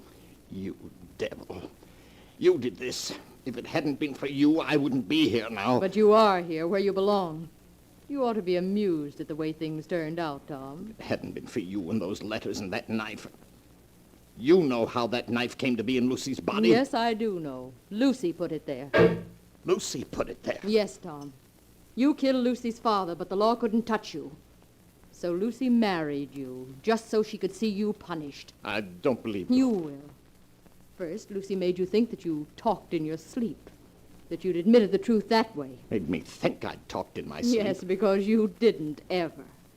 But when you got frightened and insisted on having a separate room, she knew definitely you were guilty. Then she carried out the plan she'd made long before, to see you punished. You're crazy. It was all an accident. She fell off the cliff. Yes, Tom, that's right. She fell off the cliff, but she's not dead. In college, Lucy was a swimming champion. She'd dived from that cliff many times. When she fell, she simply swam underwater until she was out of sight behind some rocks. And then she swam ashore. A few miles down the beach, she had a motorboat hidden in an old boathouse. She reached it, changed her clothes, and got to a fishing village down the coast in the boat. Then she simply took a bus to town. No one paid any attention to her. The body, her rings. That wasn't Lucy's body. It was the body of a girl who happened to resemble her in size and coloring. I knew it. That girl had been killed in an automobile accident. Lucy was able to secure her body, never mind how, and concealed it in the water in the boathouse only a day or two before she put her plan into operation. After she fell off the cliff, she put her rings and pin on the body and thrust the knife into the heart. And after 3 weeks in the water, well, you understand. So that's it. Well, go on. What's the rest of it? When the time came, I saw to it that the body was taken from the boathouse and put on the beach where it could be found. And then I identified it. And here you are, Tom. You devils, both of you. But you won't get away with it. I'll get my lawyers to find Lucy. I'm afraid that's impossible. No one can find Lucy. What do you mean, if she's alive? She's alive, but no one will find her, Tom. Because, Tom, I'm Lucy, too. I'm both Doreen and Lucy, you see. You can't be. Oh, but I am. Think, Tom. Did you ever see Doreen and Lucy together? Of course, that day you went to the mission. Yes. It was easy to stop in town, change my clothes, fix my hair differently, put on lots of makeup and high-heel shoes, and come back as Doreen, the sister I'd been so carefully making you believe in all along. I should have guessed. I should have Why guessed. should you? No one else did. There was a real Doreen once who died as a baby. But that gave me the idea. And I made you think Doreen had her own selfish motive for seeing you convicted, so you wouldn't suspect we were both the same girl. You devil. Perhaps some people would say what I've done is wrong. But I don't think so. Because you killed my father. And murder must be paid for, Tom. As you're going to pay. Guard! Guard! What is it? What do you want? Call the warden. My wife isn't dead. This is her. Do you hear? It's all a trick. Oh, I'm afraid his mind is given away under the strain, guard. Yes, you'd better leave now, miss. We'll look after him. Yes, thank you. I'm afraid his mind is gone completely. Don't let her get away. I tell you, she's my wife. She's Lucy, my wife. Now, take it easy. Take it easy. The warden will be here in a minute, and you can talk to him all you like on your way to the lethal chamber. No, I'm innocent. I tell you, I've been framed. She's not dead. My wife's not dead. I'm innocent, innocent.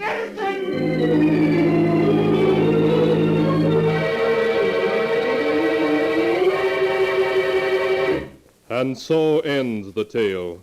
Murder must be paid for, as it is written in the sealed book. Tom Barrow paid the supreme penalty, though he protested his innocence to the last. Strange indeed are the ways of justice, from which no mortal can escape.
And now, keeper of the book, before you close the great volume, show us the tale we tell next time.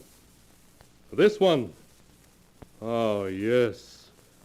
A tale of an old woman who for 40 years lived alone in a huge old New England mansion.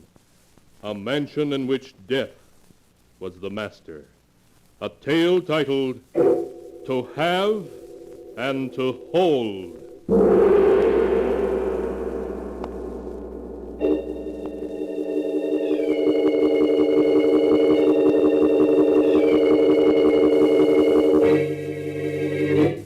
Be sure to be with us again next time, when the sound of the great gong heralds another strange and exciting tale from The Sealed Book. The Sealed Book, produced and directed by Jock McGregor, is written by Bob Arthur and David Cogan.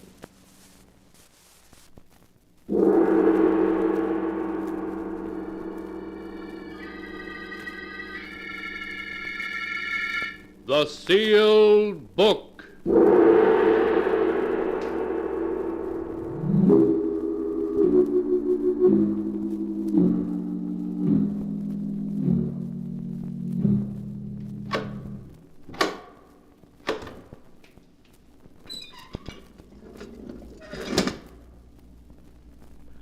Once again, the keeper of the book has opened the ponderous door to the secret vault, wherein is kept the great sealed book, in which is recorded all the secrets and mysteries of mankind through the ages. Here are tales of every kind, tales of murder, of madness, of dark deeds strange and terrible beyond all belief. Keeper of the book, I would know what tale we tell this time. Open the great book and let us read. Slowly, the great book opens. One by one, the keeper of the book turns the pages and stops. Ah, the strange story of a cursed and evil spirit, a spirit that threatened the peace and happiness of a young married couple. A tale called Stranger in the House.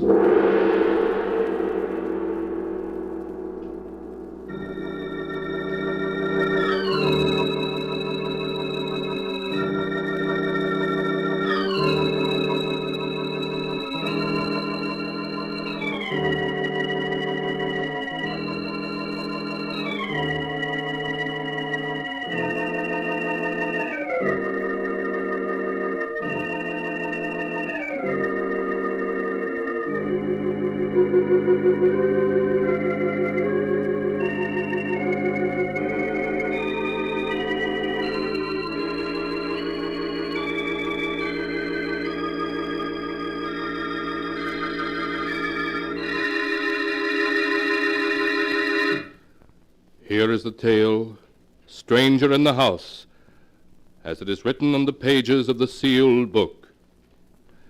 The tale was told by Jane Barton herself. From the first moment I saw Wickford Manor, I was filled with a sense of uneasiness, almost fear, a fear I couldn't explain. To all outward appearances, Wickford Manor was just another old, staunchly built colonial house, the kind you see through all New England. Roger, my husband, was delighted with the house. Its beauty and remoteness won his heart from the beginning. Say, take a look at that beautiful staircase. Look at this magnificent fireplace in the drawing room. Yes, it is beautiful, Roger. It's just the size house we need, with 4 rooms upstairs. 4 rooms upstairs? How do you know, Roger? The agent never mentioned how many rooms the house had. Didn't he? Well, there's only one way to find out. Let's go upstairs and look. Come on, Janie. All right, Roger. This house would require very little in the way of repairs. But it hasn't any electricity, Roger. Oh, well, we could use lamps until a line could be run to the house. Look, Janie, there are 4 rooms up here. So there are. It's as though you've been in this house before. Yes, I have a feeling I have. Well, perhaps that's the reason I like it. But, darling, you've been ever so quiet since we entered the house. Don't you care for it? I don't know. It seems unfriendly. Well, if you don't like it, then we'll keep on looking until we find a house we both like. Oh, nonsense. I've been married to you too long not to know you've got your heart set on this place. We'll never find anything nicer. Now, that room with the southern exposure will be our bedroom. Oh, Janie, you're wonderful. And we will be happy here. I know we will.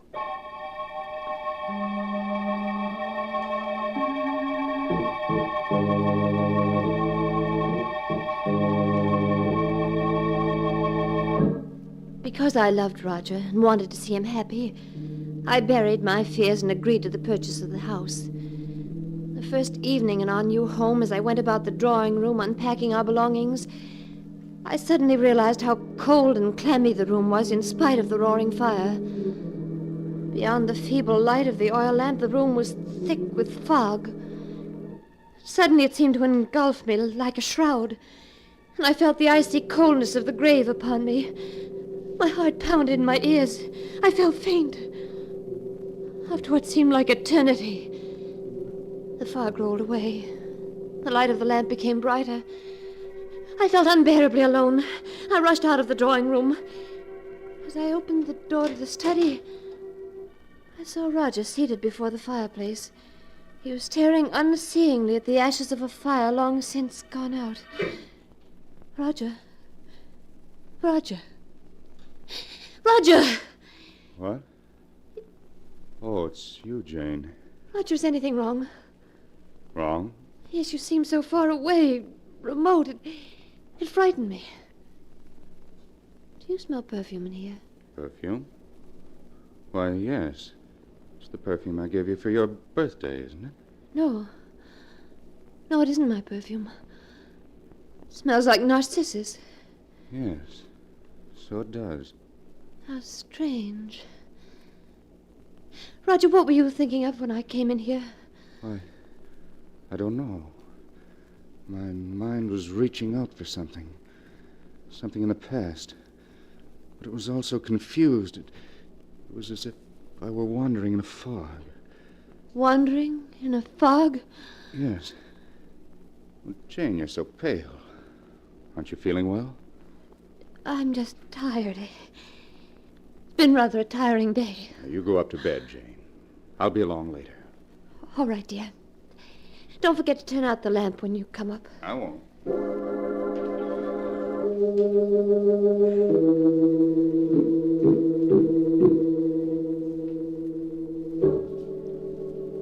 I left the study and Roger. After tossing in my bed for hours, I fell into a fitful sleep. And I suddenly awakened to hear the clock in the hall striking the hour. It was 5 o'clock, and Roger's bed was empty. Quickly slipping on my robe, I left my room and started down the stairs. As I reached the foot of the stairs, I stopped. For to my astonishment, I heard Roger's voice in the study. I slowly approached until I was at the door. Who are you? This mist. If I could only make you out clearer. So difficult. The mist obscures your face. Who are you? Why don't you say something? Roger! Roger! Unlock the door! It's Jane! What's wrong? The mist, it's coming between us. I can hardly see you. Oh, don't go. Come back, please. Please come back. Darling! Darling, please unlock this door. Please! Roger!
And now back to the story as it is written in the sealed book.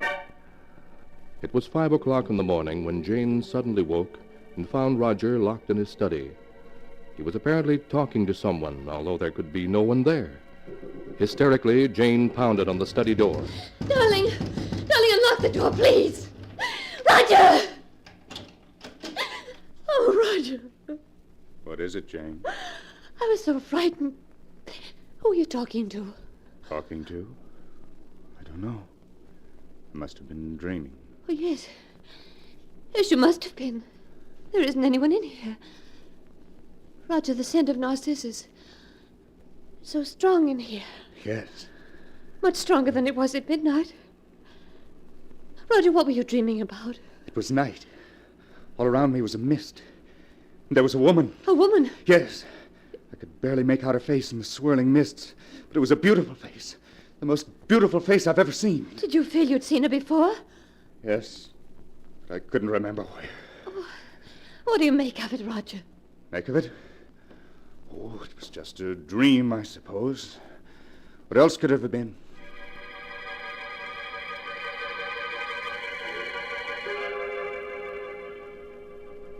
Roger said it was a dream. But in his heart, I knew he believed it was more than a dream. During the days that followed, he'd pace incessantly in the study, paying no attention to me, living only for the coming of twilight. And when night did fall, he'd lock himself in the study, forbidding me to disturb him. Hours would pass, and then suddenly I'd hear him talking to her, begging her to come closer, pleading with her to speak to him. At last one night, I couldn't stand it any longer. When he began talking to her, I knocked on the door of the study until he opened it. What do you want? I thought I told you I wasn't to be disturbed. I must talk you to you. You must be fool. She was about to speak to me for the first time. And you knocked on the door and caused her to vanish. Oh, Roger, you're not in love with her. You couldn't be. But I am. There's never a moment I don't think of her. Wish that I might see her. Oh, what you're saying is madness. You can't be in love with her. She's from another world, a phantom, an evil ghost. No, she isn't evil. She's beautiful. So beautiful I'd give my life for her. Roger, listen to me. You must come away from this house and from her. She's cast a spell over you, and it can only lead to disaster. Roger, we must leave this house at once. No, never. I insist. Get out, do you hear? And don't come back. I'll never leave her, never.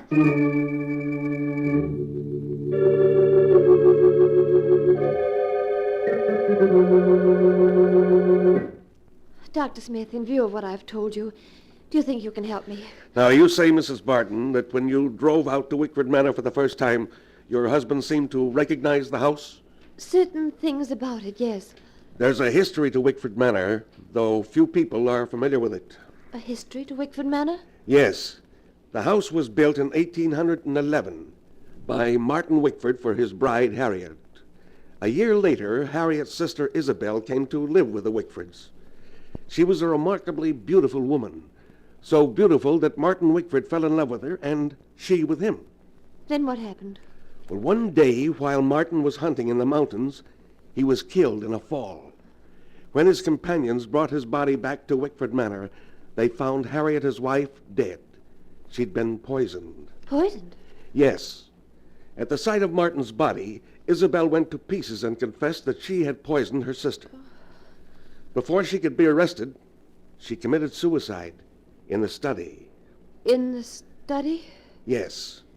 In the years that followed the tragedy, Wickford Manor had a succession of tenants, all of whom left after a brief residence. You mean they saw her too? Well, the tenants made no claim of seeing anyone, but their fear of an unknown element in the house led them to leave. But if the other tenants never saw her, why should Roger see her?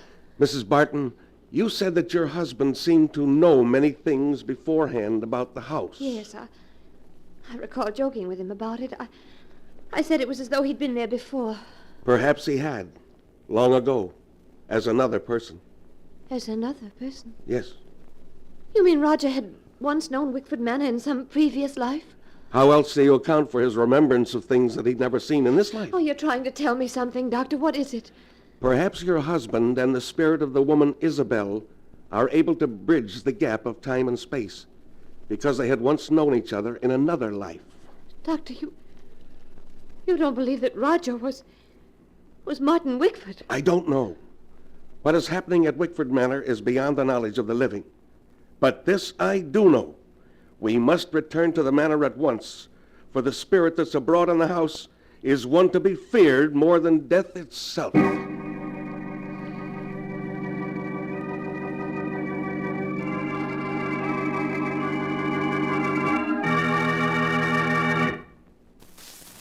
Please come closer so I can see you better. Oh, you're beautiful. Beautiful. Won't you tell me who you are? We have met before, haven't we? Yes. We've met before. What? You spoke. I've waited so long for you, Martin. Why do you call me Martin? My name's Roger. It was Martin. Then. Then? What do you mean? Look at me, Martin. Look into my eyes. Don't you remember me? Yes, but Where? Think, Martin. Think. Time is the barrier between us, but we shall surmount it. Think back into the dim past when you lived in this house and we loved each other. Isabel. Yes, Martin. Isabel. Do you remember now? Yes, Isabel, yes. I remember everything up to the day I went hunting in the mountains and fell. What happened to me, Isabel? What happened to us? To our love? Don't think of that accursed day, darling, but think of the future. Our happiness together. Oh, yes, Isabel. Our happiness together. Roger. Roger, please open this door. Roger! Martin, she's come back. Yes. Darling, don't go. Don't leave me. I must, Martin. I must. We could be so happy together. Come back. Please come back. Roger, please unlock this door, please. What do you want? What did you come for? Roger, this is Dr. Smith. Doctor, this is my husband. What the devil did you bring him here for? Roger, please. I thought perhaps he could help us. Help us? I don't need anybody's help. I must warn you, Mr. Barton. The spirit of the woman you see in the study is an evil one that will lead you to disaster. I don't need help from you or anybody else. I'll get out of this house. Get out, both of you. Doctor, we must do something. We must. We shall, but not tonight. I must have time to think about it. You'd better return to the village with me. No, I don't want to leave him in the house alone. Something might happen to him. Very well, then. I'll return late tomorrow afternoon, and when I do, we shall take action.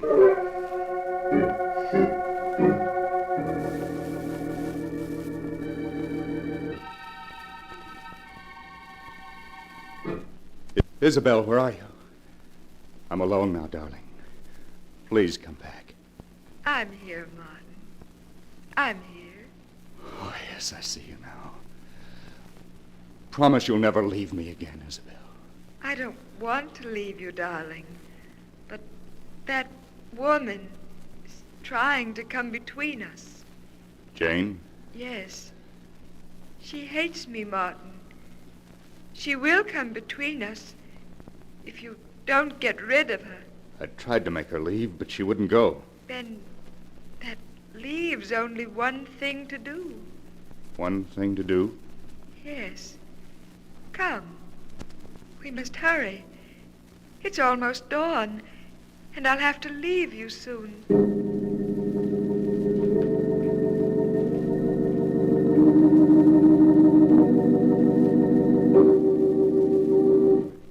Look at her, lying there asleep, so defenseless. Yes, go ahead. Put your hands around her throat and squeeze. Oh.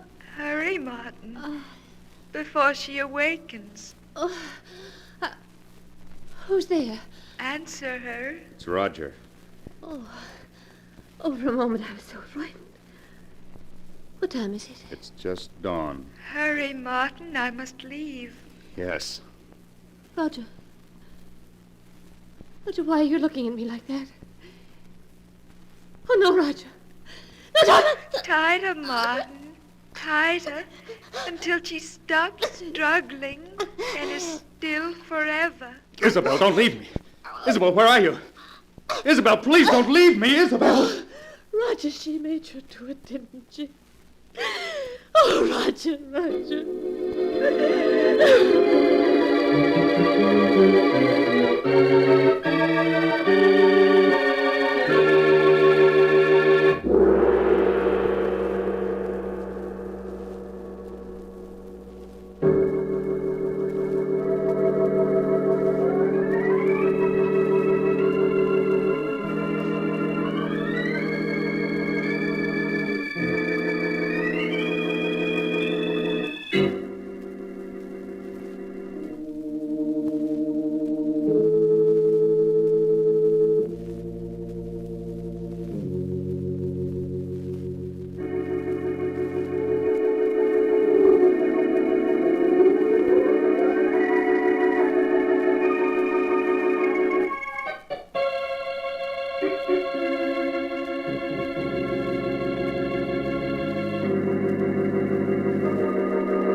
And now to continue the story as it is written in the sealed book.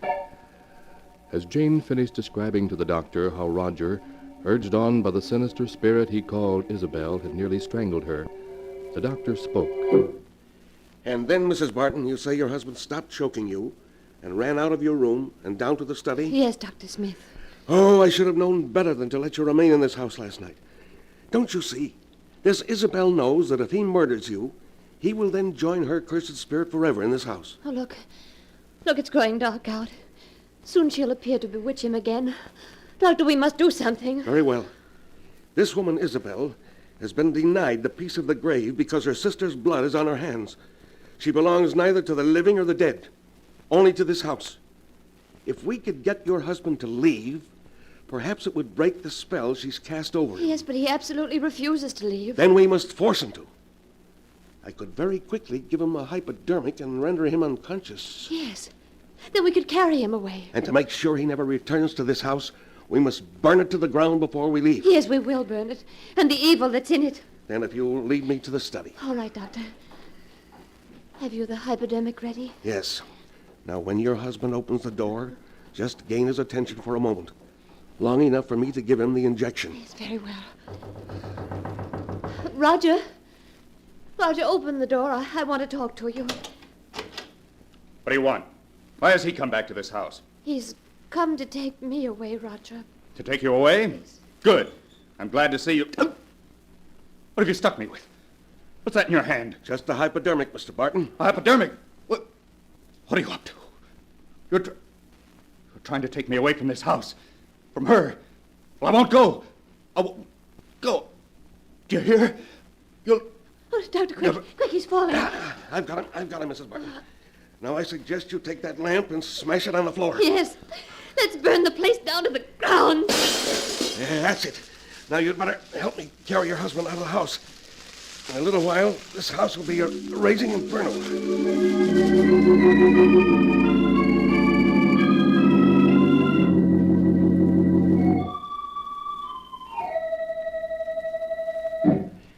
He's regaining consciousness, Mrs. Barton.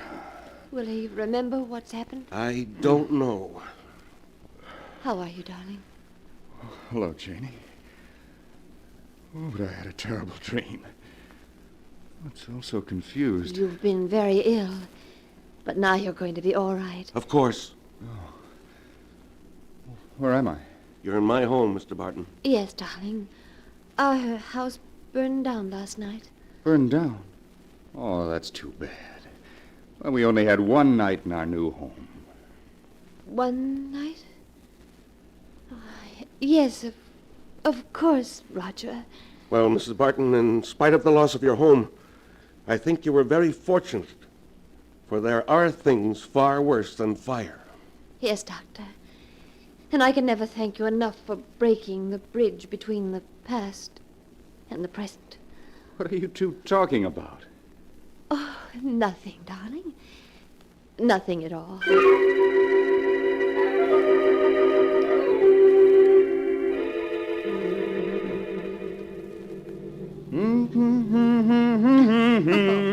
Roger, you've been humming that all day. Well, I like it. But you can't carry a tune. Oh, nonsense. I've carried this tune for 300 miles, and I'll carry it the rest of the way to California. Oh, what a trip this is going to be.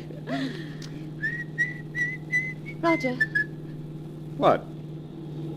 Do you smell something? Yes. Good night air. No, I don't mean that. Well, what's wrong with you, Janie? Don't you smell it? What? You mean that perfume? Yes. Seems familiar. What is it? Narcissus. Narcissus? Yes. Oh, Roger, we haven't escaped from her. She's here in this car. Martin, it's Isabel.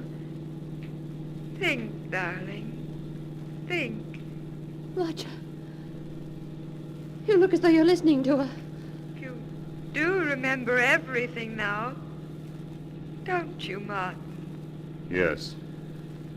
Darling, we must get rid of her. She's trying to come between us. Yes. Oh, Roger, you mustn't listen to her. Once she's gone, we'll be together forever, darling. Yes. Forever. Roger. Roger, why have you stopped the car? No. No, don't look at me like that. Roger, no. Stay away from me. You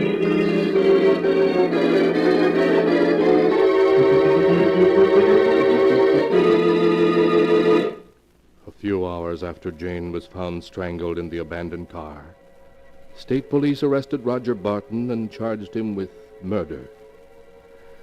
Strangely enough, as Roger was being hanged for his crime, witnesses at the execution noticed a strange scent of perfume about the gallows. Some people said afterwards that it was Narcissus, and they remarked on the expression of joy on Roger's face as he died.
And now, keeper of the book, before you close the great volume, show us the tale we tell next time.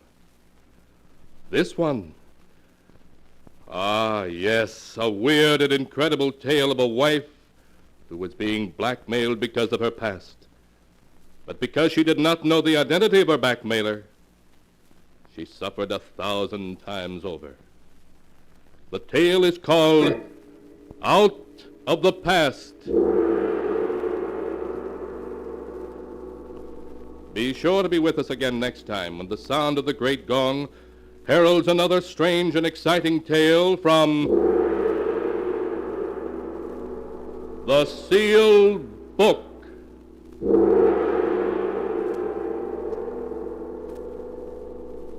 The Sealed Book, written by Bob Arthur and David Cogan, is produced and directed by Jock McGregor.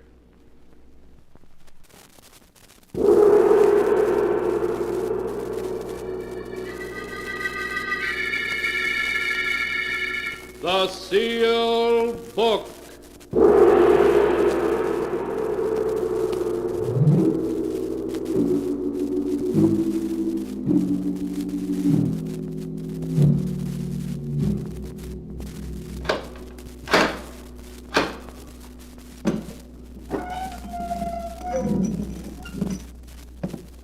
Once again, the keeper of the book has opened the ponderous door to the secret vault, wherein is kept the great sealed book, in which is recorded all the secrets and mysteries of mankind through the ages. Here are tales of every kind, tales of murder, of madness, of dark deeds, strange and terrible beyond all belief. Keeper of the book, I would know what tale we tell this time. Open the great book and let us read. Slowly, the great book opens.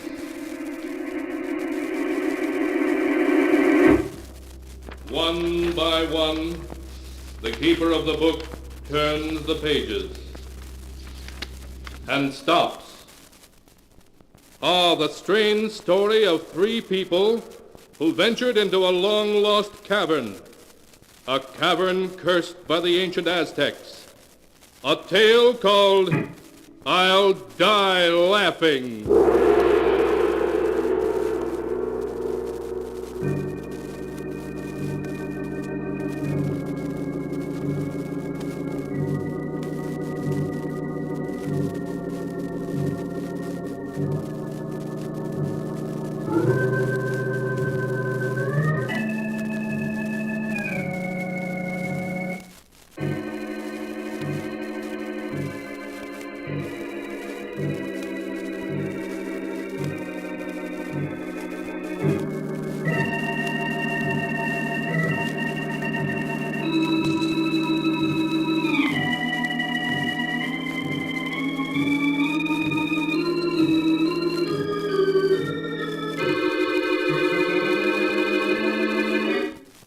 Here is the tale, I'll Die Laughing, as it is written in the pages of the sealed book. It begins in one of the big old houses on Nob Hill in San Francisco. John Dayton, a huge, fat, middle-aged man, is laughing at a story that Dr. Smith, his personal physician, has just told him. Oh, say, Doc, that's a good one. I'll remember that. You'd better remember the other things I told you, too, John. I will, Doc, I will. And thanks for dropping in. That's quite all right. Goodbye, John. Goodbye. John, was that the doctor? Yes, dear. What did he say? Did he think the dizzy spells you've been having were serious? Oh, of course not. He said I'd live to be 90. He just told me to stop working so hard at the office and learn to take things easy, that's all. You have been spending too much time at the office, John. Well, I'm thinking of taking a vacation. A long vacation. Now, please excuse me, dear. There's someone upstairs in the study waiting to see me. John, who is that horrible-looking old man waiting up there for you? Well, I'll explain that later, dear. Oh, say, when Harvey gets here, send him right up the study, will you? All right, John.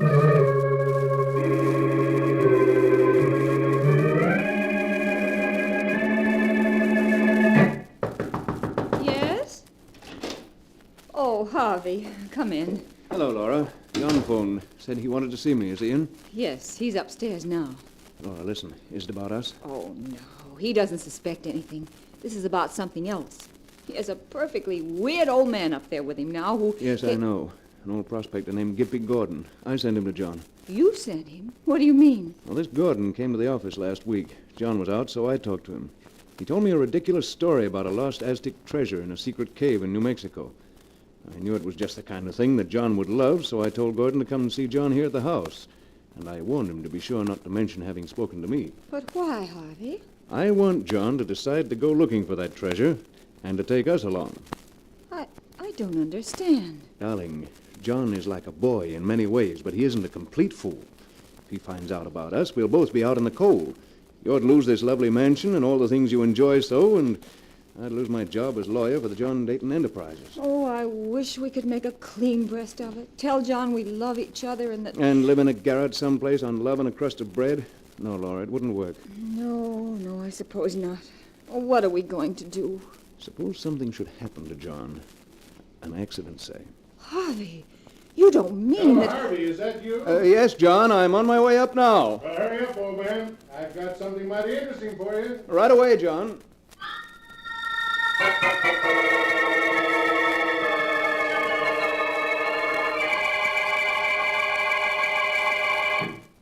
Harvey, this is Gimpy Gordon, a prospector. Gimpy, this is Harvey Lewis, my legal advisor. How do you do? Howdy, Mr. Lewis. Harvey, I've just paid Gimpy here $5,000 for a map showing the location of a buried Aztec treasure in a haunted cave. What? Yeah. Better sit down on that one. Well, where is this treasure? Well, Harvey, you've heard of the Devil's Cavern, haven't you? Tremendous cave mentioned in early historical records of the Southwest, but apparently lost for the last 300 or 400 centuries. Why, yes, I read something about it. It's supposed to have miles of winding passageways in which a man could wander for weeks without finding a way out. That's the one, and I found it. Well, the gist of the story is this. In 1554, a Spanish looting expedition led by a nobleman named de Mendez had acquired a great wealth of jewels and gold figurines, which de Mendez put into 3 small brass-bound chests. I see. Go on, John. Well, this treasure just made de Mendez greedier. A story whispered to him by an Aztec priest led him to Devil's Cave, and de Mendez and his men entered the cave only to find out they'd fallen into a trap. Well, the Aztecs attacked them, and all were killed but de Mendez. He found his way into a great central cavern about a half mile from the entrance of the cave, And in that cavern, there's a natural shaft, like a well. The Devil's Well, that's the name of it. It bubbles and gurgles in a way to drive a man mad. Oh, take it easy, Gimpy, take it easy. Well, Harvey, de Mendez reached this Devil's Well, and when the Aztecs closed in on him, he threw the treasure into the well and leaped in after it himself. So the priest sealed up the cave and put a curse on it. A curse? Oh, come now, John. You don't believe in that. Oh, it's true. It's true, Mr. Lewis. The curse was that nobody who went into the cave to get the treasure could ever get out again alive.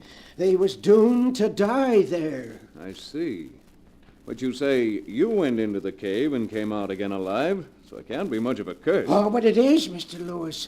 It killed Pedro, my Indian, and it's still after me.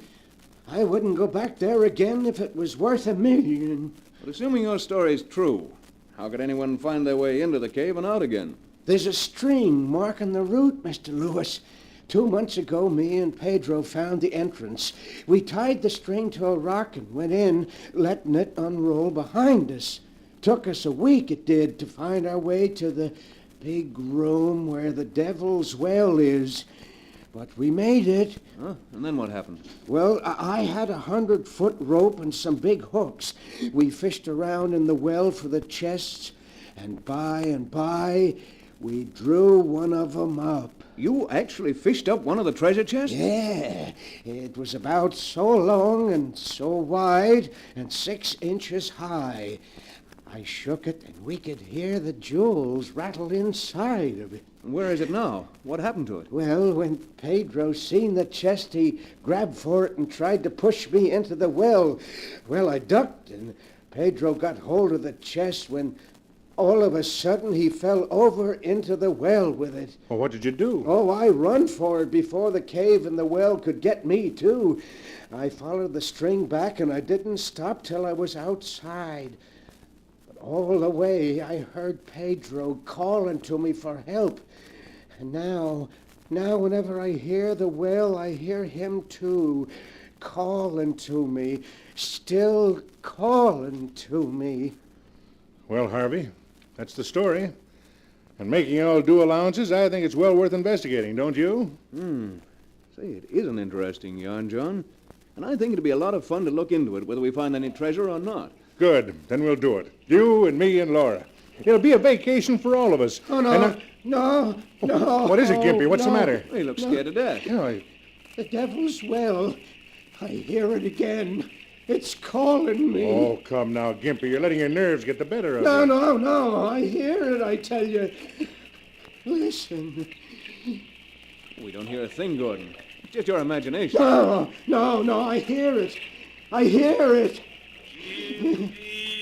Oh. Save me, Gimpy. It's there. In the well. I hear it. And Pedro's calling to me.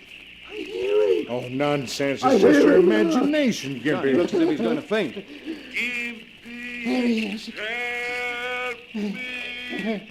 Save me. That's Pedro in the well. He's calling to me. John, grab him. Good grief. He's dead.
And now to continue the story, as it is written in the sealed book.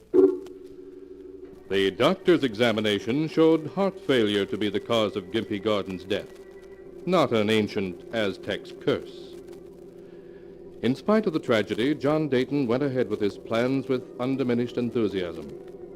Laura, his wife, protested, but Harvey added his persuasion to John's, and at last she agreed to go on the treasure hunt with them. A week later, they were ready, John's car loaded with all the necessary equipment. Harvey, I've hardly had a chance to speak to you all week. Before John comes and we start out, you must tell me, what are you planning? Why, Laura, darling, we're just going on a treasure hunt. An expedition from which I expect to return with a fortune. A fortune? From a lost cave? You're not serious. Oh, but I am. It'll be a fortune that I can claim for my own after we return. A very beautiful fortune. You, my dear. Harvey, you don't know what you're saying. But I do. It's the only way out. It's what I had in mind when I sent Gimpy to John in the first place. I've been thinking for a long time that John would have to have an accident. Harvey, I'm afraid. You mustn't be. Just leave everything to me. I'll know what to do when the time comes. And when we get back, we'll be able to be together always. Yes, I know. But suppose someone suspects. No one will. After all, on an expedition of this kind, accidents are bound to happen. No one will be able to prove a thing against us.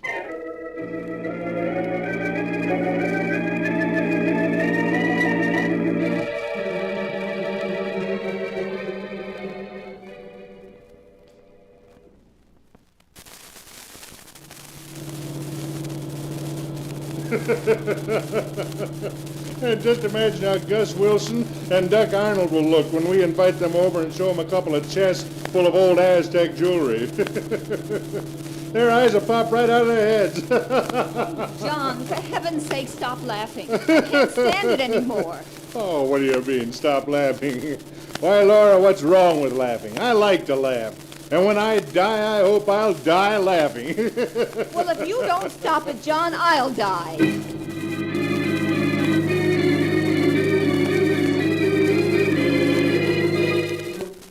After that, all three were silent as they drove. The afternoon of the second day, they turned off the highway and, carefully following Gimpy's chart, threaded their way through a series of narrow canyons until they reached a spot between two towering cliffs. Beside a great black rock gaped the dark mouth of a cavern. John directed the unloading of the car, then he led the other two a few feet into the mouth of the cavern until he found there the end of a slender white string that led into the cave, losing itself in the darkness.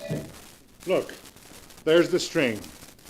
Well, was old Gimpy Gordon telling the truth or not? Certainly looks as if he was. We're not going to explore the cavern now, are we? Let's wait until morning. Oh, nonsense, my dear. Now is as good a time as any. Harvey, you and Laura go ahead with your flashlights. Laura can carry the rope and you carry the food. And I'll bring the grappling hook. All right, John. Ready, Laura? Oh, wait just a second. I ought to try this little special device I brought along to make sure we don't get lost. Huh? A bottle with a sprayed top and a colorless liquid in it. Uh-huh. Well, I don't get it, John. What's that for? I told you. It's to make sure we don't get lost. Now, watch. I'll spray some of the ink in this bottle on the wall of the cavern. There. Now, I've sprayed a spot on the wall. Now, shine my flashlight on it. Well, I don't see a thing. That's because the ink is a special invisible type. You see, the ink only shows up when you look at it through special glasses. Now, here, Harvey, put on these colored glasses. All right, John. What do you see? Why, George, you're right. The ink has a greenish glow when you look at it through the glasses. You see, it works. I'm going to use this bottle to spray the ink on the walls of the cave, and it'll mark the proper passage. Oh, John, you always have to amuse yourself with something silly like that, don't you? It isn't silly. It'll give us a double check on the right route so we can't get lost. Now, you two start. I'll bring up the rear, and every 10 feet I'll squirt a little of this stuff on the wall. Then we won't have to worry about Gimpy's string.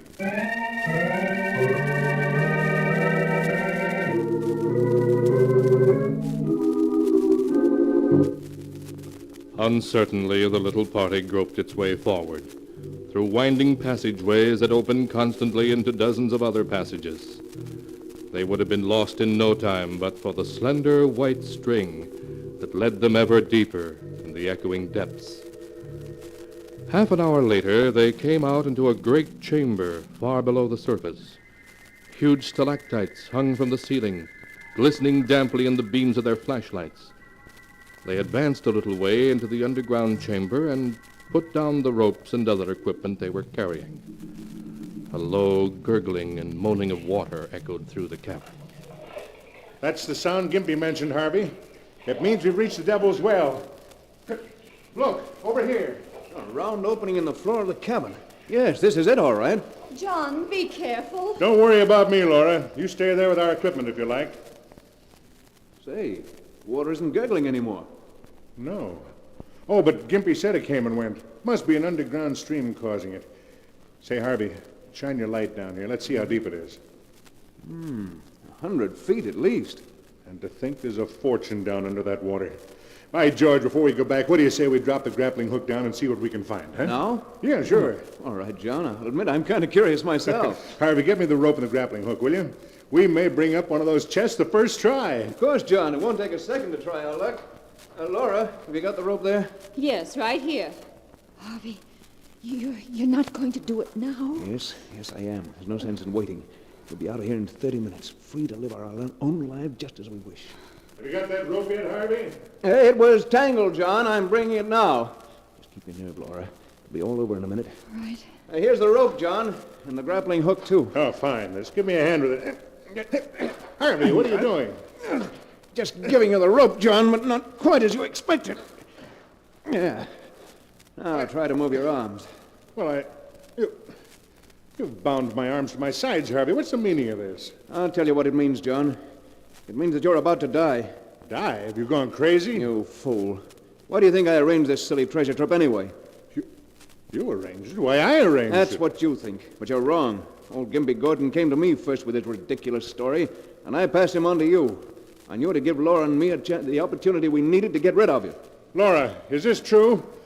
Are you in this with Harvey, this murder plot? Harvey, hurry. Please hurry. Oh, so it is true. You two brought me here to kill me. And I thought...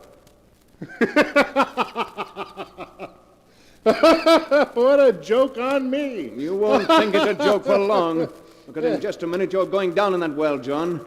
The story we'll tell is that you got tangled in the rope, tripped and fell in. And if anyone comes to fish out your body, John, it was an accident. If anyone comes to fish up my body. Oh, that's a joke, Harvey. You don't know how good a joke it is. But you will. You will. Make him stop laughing. Make him stop laughing. Now make him stop. Goodbye, John.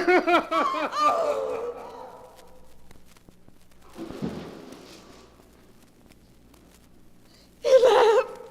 He laughed when you pushed him, Harvey. He always said he'd die laughing, and he did. He did. Laura, pull yourself together. It's all over now, do you hear? It's all over. Yes.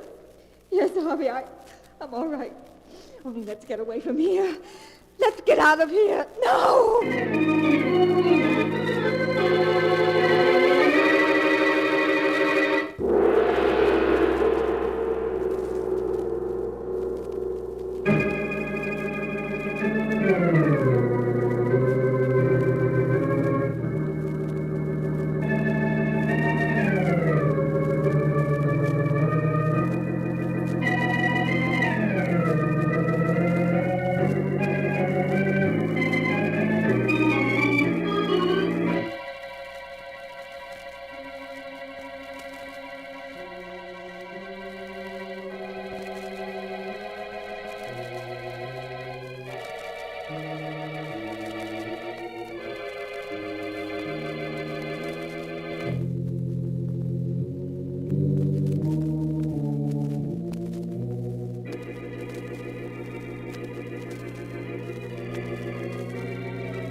And now to continue the story as it is written in the sealed book. Laura and Harvey, with a guilty feeling in their very souls, started back to the entrance of the cave, following always the trail of the slender white string. But their progress seemed so slow, all too slow in their hurry to get away from what they were leaving behind in the Devil's Well. Harvey, hurry. Can't you go any faster? No, Laura, I don't dare to. If I tried to go any faster, the string might break and that... What is it? Why have you stopped? Come to the end of the string. What do you mean you can't have? We're not anywhere near the entrance yet. The string ends here. It's tied to a piece of rock. No, it can't end here. It must be broken. Look for the other end of it. Oh, here's the rest of it, neatly coiled up on this ledge. Oh. And here's an envelope underneath it. A fresh white envelope. It was John. It's one of John's jokes, that's it. Quick, what does it say? Dear Laura and Harvey, for some time I've known what was going on between you two. And it's time you were both taught a lesson. When old Gimpy Gordon came to me with his story, I saw my way clear to do so. And I have worked out a plan that will be in operation when you read this letter. This is my plan. As we enter the cave, I shall send you two on ahead. I shall follow and remove the string from the entrance of the cave to the point where you find this letter. After we have reached Devil's Well, I shall contrive somehow to slip away from you two, leaving you alone together. Oh, no. You will, of course, follow the string back toward the mouth of the cave. But when you come to the end where this letter is, you will be forced to stop. So John planned this. He wants to kill us. No, wait. I shall be able to find my way in and out of the cave by means of the special luminous ink, which I shall spray on the walls as I go in. My colored glasses will enable me to see the ink, where your eyes will see nothing. I shall leave you alone in the cave for 12 hours. And if at the end of that time you can still stand the sight of each other, I shall cheerfully step out of the picture. Oh, no. For during those 12 hours, you should get well acquainted with each other's true character. What a beast he is. You ask why I do this. Because Dr. Smith has told me that at best, I can hope to live not more than 6 months. No. And under the circumstances, I don't much care what happens. No. My little joke on you is all the punishment I care to inflict. At least you'll always remember that a man is not a fool just because he likes to laugh a lot. Signed, John Dayton. That's all of it, Laura. Harvey, listen. He's laughing, Harvey. He's laughing at us. Oh, stop it, Laura. It's just your nerves. You've got to get hold of yourself, or we'll never get out of here. We never will, Harvey. That's why John laughed when you killed him. That's why he's laughing now. Laura, pull yourself together. He played a joke on us, and now he's laughing. You fool. We're going to get out of here. I tell you we are. We're not. Never in a million years. We are, I tell you, the same way John planned to get out. He marked the walls of the cabin with special luminous ink, didn't he? Well, those marks will lead us out, too, do you hear? They'll lead us out. No, they won't. You have to have special glasses to see it. Yes, but we'll go back to the well where we left the equipment and get the glasses, and then we'll be all right. Oh, no, we won't. That's why he's laughing. Because he had the glasses in his pocket when you pushed him into Devil's Well, Harvey. He has them in his pocket now.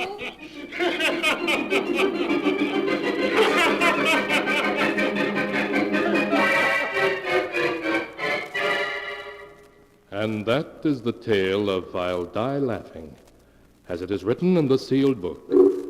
For days, Laura and Harvey wandered through one corridor after another, seeking the entrance of the cave. John's laughter echoed in their ears, as time and time again they ran into blank walls. Weeks later, a searching party found their bodies lying a scant 100 yards from the entrance of the cave.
And now, keeper of the book, before you close the great book, show us the tale we tell next time.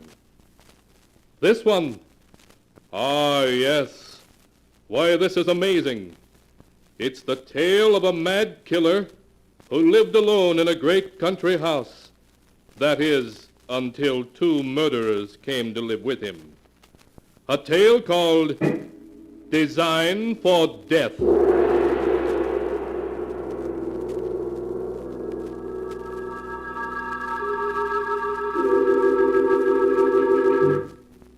Be sure to be with us again next time, when the sound of the great gong heralds another strange and exciting tale from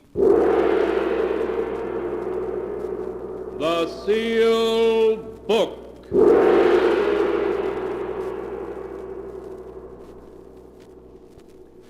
The Sealed Book, written by Bob Arthur and David Cogan, is produced and directed by Jock McGregor.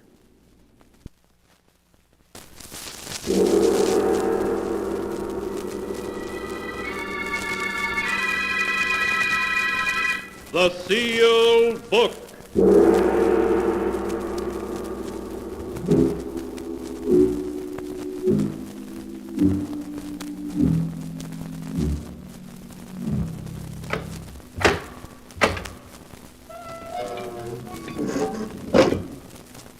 Once again, the keeper of the book has opened the ponderous door to the secret vault, wherein is kept the great sealed book, in which is recorded all the secrets and mysteries of mankind through the ages. Here are tales of every kind, tales of murder, of madness, of dark deeds, strange and terrible beyond all belief. Keeper of the book, I would know what tale we tell this time. Open the great book and let us read. Slowly, the great book opens. One by one, the keeper of the book turns the pages and stops. Ah, the strange story of a beautiful young actress who tried the most difficult role of her life when she impersonated death to win a prize of millions of dollars. A tale titled Death Rings Down the Curtain.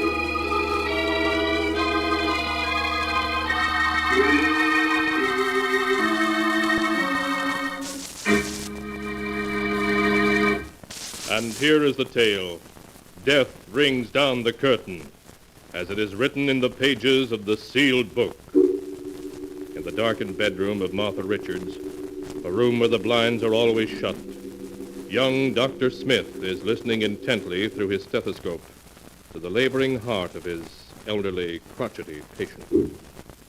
Well, how much longer are you going to keep thumping me with that stethoscope, you old quack? I've finished examining you now. Well, don't just stand there without saying a word. How am I? How much time have I got left? Well, that's difficult to say. If you will avoid all excitement, I think I can say a year, possibly 2. A year, possibly 2. Yes, but only if you do as I say. Now, there's no reason at all why you should insist on remaining in this darkened bedroom month after month.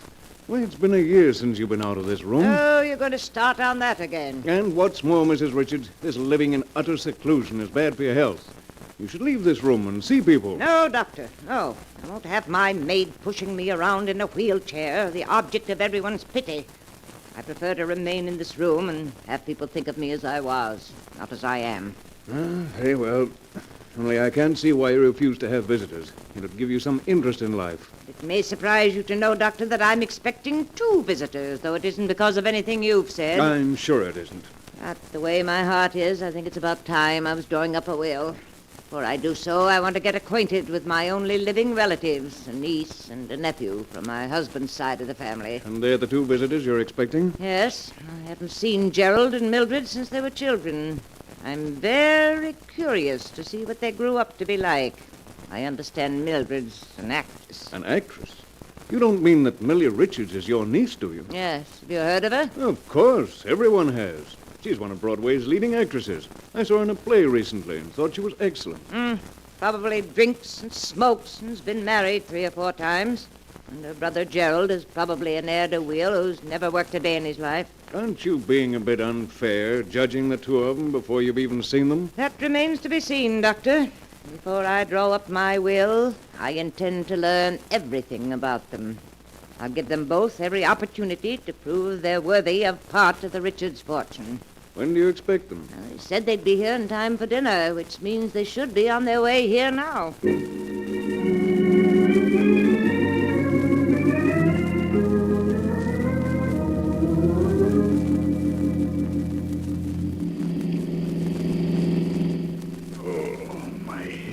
How's the hangover, brother dear? Painful, I hope. What am I doing in this car? Where are we going? Have you forgotten, darling? This is the day we were invited to visit Aunt Martha. Oh. You remember dear old Aunt Martha.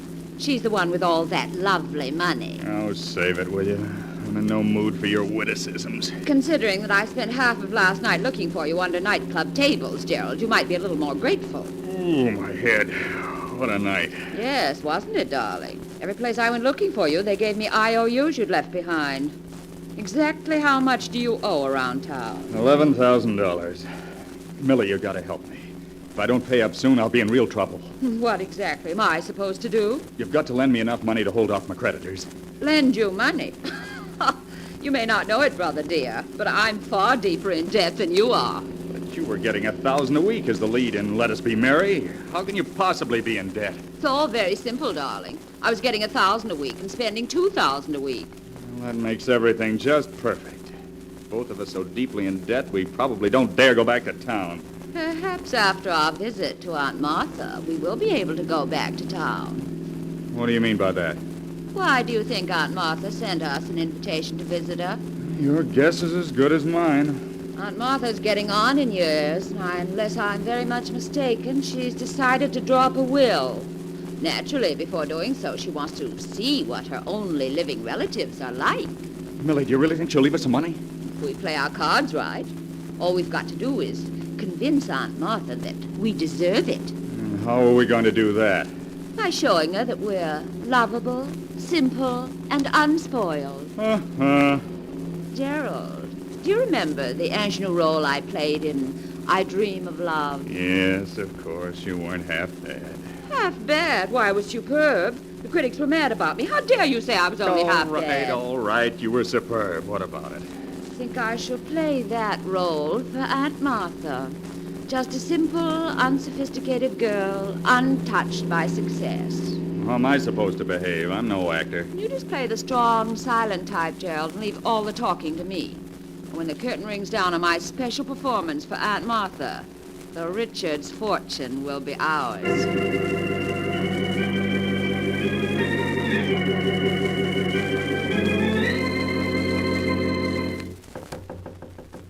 Come in. Hello, Aunt Martha. It's us, Aunt Martha. Oh, come in, Mildred. Gerald. It's been quite a number of years since we've seen each other, hasn't it? Yes, it has been, Aunt Martha. I've been meaning to call on you for ever so long, Aunt Martha, but something always interfered at the last moment. Well, what finally brought you here? Well, when you mentioned in your letter that you were ill and would like to see us, I simply couldn't stay away. I dropped everything to come here. I'm extremely grateful. Of course, the fact that you might possibly get an inheritance had nothing to do with it. Why, Aunt Martha, what a thing to say. Martha, Millie doesn't need money. Why, she's one of the finest actresses on Broadway. So I've heard. What do you do for a living, Gerald? Huh? What do I do? Yes, Gerald, what do you do? Gerald works for a Wall Street firm, Aunt Martha. Yes, he works so hard, and they pay him so little. Well, unless I'm very much mistaken, Gerald was left quite a sizable inheritance by his father.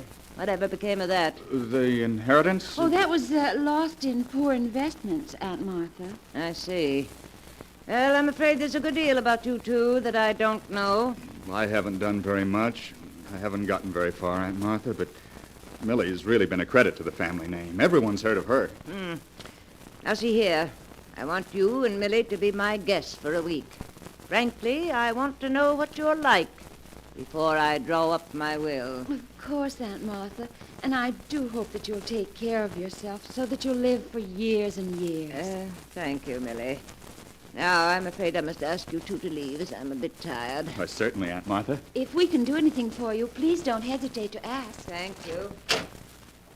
I'm glad we're out of there. The old lady stares at a person as though she can see through him. The room's so dark, it was difficult to see her. But you can tell she won't last much longer. Yes, but the main point is, did she fall for our little act? If you ask me, your performance hardly swept her off her feet. Nonsense. I played my role perfectly. Just give me a week, darling, and you and I will be the sole heirs to the Richards' fortune.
And now to continue the story.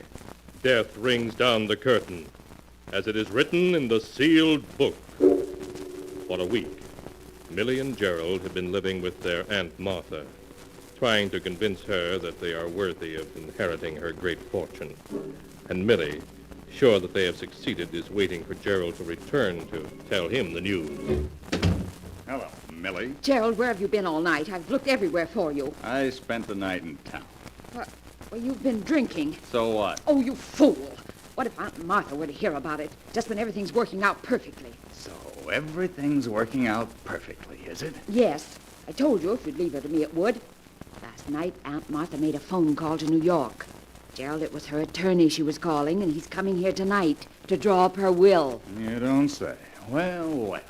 Well, you don't sound very enthusiastic at being named one of Aunt Martha's heirs. My dear Millie, it may interest you to know that the greatest performance of your career has gone for nothing. What do you mean? You may be able to sweep a Broadway audience off its feet, but not Aunt Martha. Oh, why, I tell you, she believes in me utterly. Oh, does she? Yes, she does. It may come as quite a shock, but while Aunt Martha was listening so devotedly to your every word, she had a private investigator in New York at work investigating. A private investigator? You mean Aunt Martha's been checking on our past? That's the general information I received. Why, that double-crossing old hag. Yes, and no doubt you can guess what she'll do when she learns that I happened a job on Wall Street and that I gambled my inheritance away. And what do you think she'll say when she hears you were named as correspondent in 3 divorce actions and were involved in the Wainwright scandal? Oh, I'd like to scratch out those staring eyes of hers, playing with me like a cat with a mouse. Well, the game's up. We may as well go up to our rooms and pack. What? Walk out on a $4 million inheritance? I should say not. There must be something we can do about it. Yes, well, what, for example? Well, I don't know yet. Let me think. I won't go back to the city beaten, deeply in debt. And Martha may think she's clever, but she won't beat me. Before she cuts me out of her will, I'll... Yes, What are you planning, Millie? Gerald, if we play our cards right, you and I will inherit the entire Richards fortune in spite of anything Aunt Martha can do. Now listen, this is what I...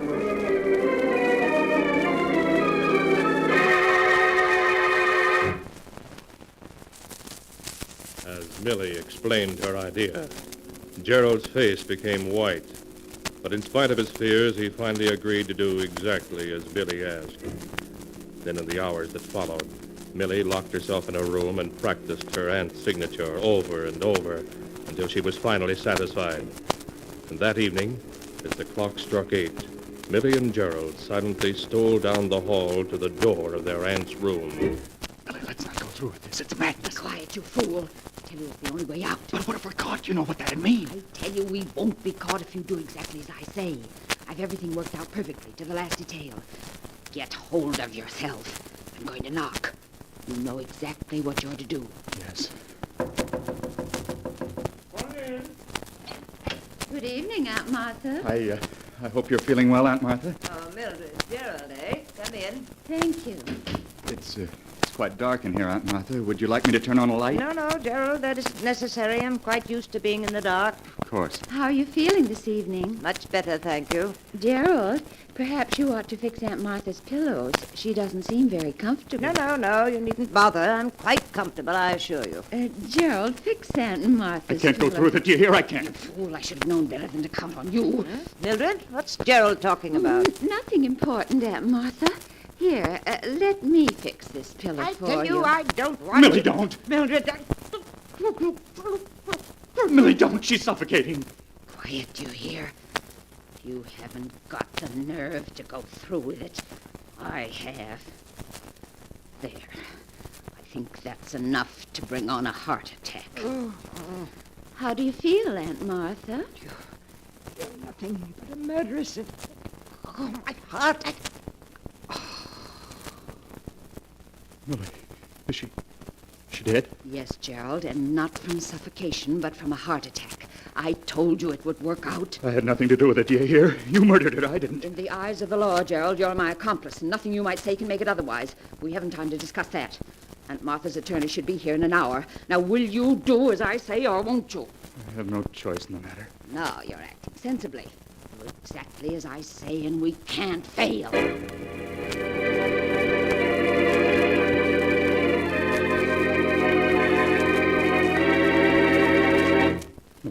The car just stopped in front of the house. It must be Mr. Jordan, Aunt Martha's attorney. It certainly is punctual. Are you ready?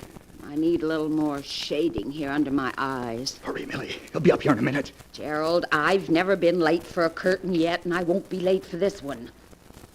There. Now, help me on with Aunt Martha's bedrobe. Right. There. Now, how do I look, Gerald? You look exactly like Aunt Martha. If I didn't know her body was in that closet, I'd swear you were her. In the dim light of this room, no one can help but take me for Aunt Martha. Yes, but what about your voice and the things you may have to know?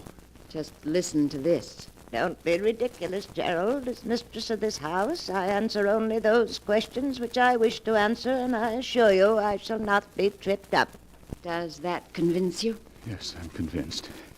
Millie, quick. Get in bed. I hear someone coming. All right, Gerald. And please stop shaking. I tell you, we can't fail. I shall give the greatest performance of my career.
And now to continue the story.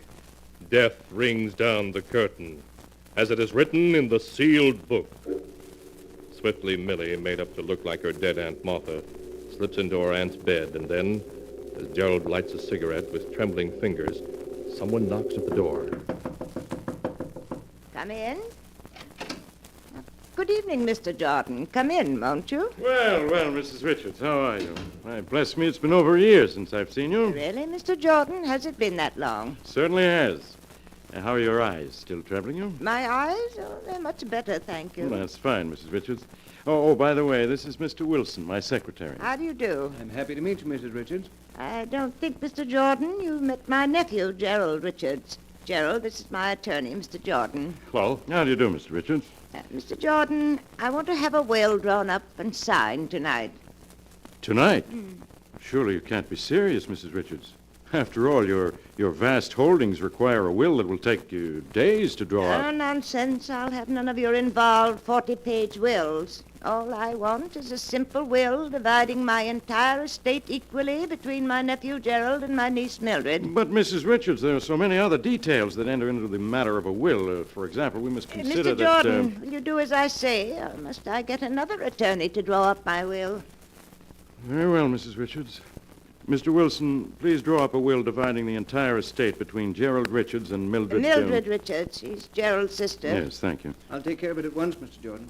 You mean, Mr. Jordan, you've never heard of my niece, Mildred Richards, the Broadway actress? Oh, you mean Millie Richards? Why, yes, of course. I've seen her in quite a number of plays. Oh, really? What do you think of her? Well, frankly, Mrs. Richards, I think your niece has a tendency to overact. Oh, you do you? Yes, take this last play she was in, Let Us Be Merry. Now, I think she played it far too hard for comedy. I'd have preferred to see an actress like, say, Joan Walker play that role. Well, that's only your opinion. I should like you to hear what the critics had to say about her performance. Gerald, will you please hand me Millie's scrapbook? You'll find it on my desk there. Really, Aunt Martha, don't you think you ought to... Please, Gerald. Oh, very well. I can understand criticism when it's justified, Mr. Jordan, but it seems to me you're going against my niece's huge public. Here's Millie's scrapbook, Aunt Martha. Thank you, Gerald. Now, just a moment, Mr. Jordan, and I'll read you what the critics had to say about Millie's performance in Let Us Be Merry. Yes, I'd like to hear it. Here we are. This is what Martin Walters, dramatic critic of the Evening Sentinel, had to say. Rarely in 30 years of theater going has this reviewer seen such a fine flair for comedy as was displayed last night by Millie Richards in her new hit, Let Us Be Merry, and that, Mr. Jordan, is the opinion of one of the finest critics in the country. Well, I may be wrong, Mrs. Richards. Naturally, I was only venturing a personal opinion when I said... I have Mrs. Richards' will prepared, Mr. Jordan. I use the standard form. Oh, yes. Let's have a look at it. Yes, it seems to be all in order. You're sure that will, Mr. Jordan, will stand up in court? Oh, yes. Only you'll be leaving a good many unsettled problems to your heirs. It's quite all right. I'm sure they're capable of taking care of them. Your secretary can be one of the witnesses, can't he? Yes, Mrs. Richards, and your maid can be the other. Very well. Now, I'll sign first. There you are. That's fine. Now I'll have the two witnesses sign it, and everything will be in order. Good. I'm quite happy now that it's all settled. You look tired, Aunt Martha. I am, Gerald, I am. Are you finished, Mr. Jordan? Yes, Mrs. Richards. Good. Mary will show you and Mr. Wilson to your rooms. I'll see you in the morning. Good night. Good night, Mrs. Richards. Good night. They're gone. Well, Gerald, I told you it would work. We aren't through this yet. Don't be a fool. The money is as good as ours. All we have to do is put Aunt Martha back in this bed. Tomorrow morning, her maid will discover her dead body, and you and I will inherit everything.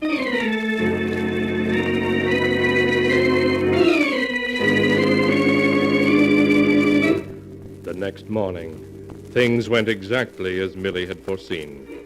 The maid found the old woman's body in her bed as if she had died in her sleep, and Dr. Smith was summoned at once. After a brief examination, he was satisfied that Martha Richards' tired heart had simply given out during the night. Oh, I can't believe it somehow, Doctor. Aunt Martha was such a dear. It's impossible to believe she's really dead. You mustn't feel too badly, Miss Richards. It was all over quite quickly, I'm sure. Your aunt's heart simply gave out. But she seemed so strong and well when we left her last night. Why, when she and I were arguing, it was just like old times. You mean you and Mrs. Richards had an argument last night? Well, not really an argument, Doctor. They were just debating over my sister's ability as an actress. Yes, that's all it was. I hope you won't mind, Miss Richards, but when I told your aunt, I thought that you overplayed your roles. Oh, that's quite all right, Mr. Jordan. What did she say to that? She almost hit the ceiling when I criticized you. She claimed that you're the finest actress in the country. Oh, Aunt Martha was always a dear. Strange that she should have said that, considering that she never saw Miss Richards perform. Well, maybe she hadn't, but she pulled out a book of clippings about Miss Richards and read me what one of the critics had said about her niece. She did what? She read me what one of the critics had said about Miss Richards' ability as an actress. I see. Mr. Jordan, I think your criticism of Miss Richards that she overplays is justified. I beg your pardon. I never overplayed a role in my life. I'm afraid, Miss Richards, that you overplayed one last night. Last night? What do you mean? Your Aunt Martha was an extremely proud woman. She couldn't stand to be pitied. Exactly a year ago, she became blind. And when she did, she refused to leave her room and allow people to know she'd lost her sight. Only 2 people knew of her blindness, her maid and myself. But if Mrs. Richards was blind, how could she have read me that notice last night? She didn't, Mr. Jordan. An egomaniac actress disguised as Mrs. Richards read her own notice to you. Isn't that so, Miss Richards? Go ahead, tell him, Millie. You're so clever. You're the greatest actress in the world. You had everything worked out to the smallest detail. Be quiet, you fool. They can't prove a thing. No jury in the world would believe them. I'm too great an actress to be convicted of murder. Do you hear? I'll give a performance that'll sweep a jury off its feet. They'll never forgive me. They'll never convict me. Never, never.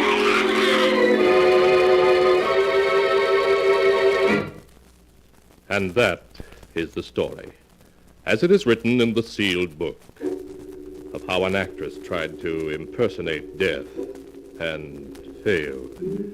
Millie Richards had one more opportunity to act upon the witness stand at her trial, but again she failed. For the jury found her and her brother Gerald guilty and sentenced them to life imprisonment. Strange are the secrets of the human heart and the ways of fate in trapping men and women in their own evil schemes.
And now, keeper of the book, before you close the great volume, show us the tale we tell next time.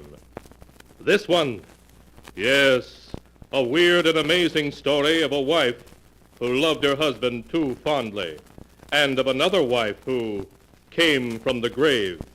A tale titled, Till Death Do Us Part.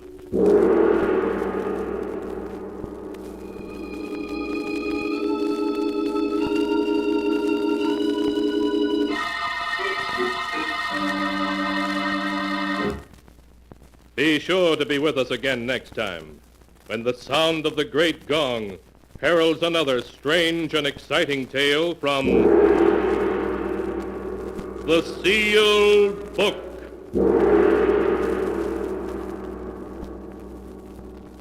The Sealed Book, written by Bob Arthur and David Cogan, is produced and directed by Jock McGregor.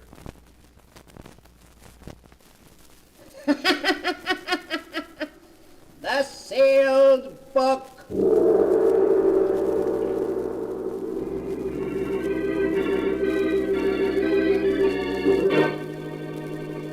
Once again, the keeper of the book is ready to open the ponderous volume in which is recorded all the secrets and mysteries of mankind through the ages. All the strange and mystifying stories of the past, the present, and the future.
Keeper of the book, what tale will you tell us this time? What tale shall I tell you?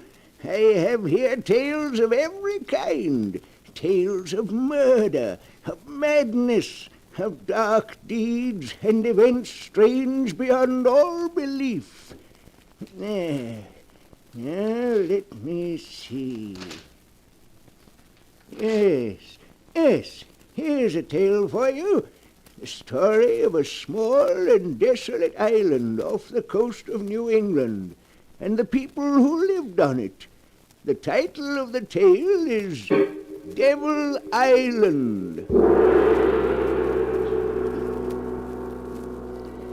Here is the tale as it was told by Anne Drake, and is written in the sealed book. It all began on that bleak autumn day when I hired a motorboat to take me out to the island, Devil Island. The bleak-looking island which lay ahead and belonged to the Drake family for 200 years was to be my new home. I kept staring at it, wondering what it would be like to live on this island with my father, whom I'd never seen. 20 minutes later, the boatman had landed me at the dock and left.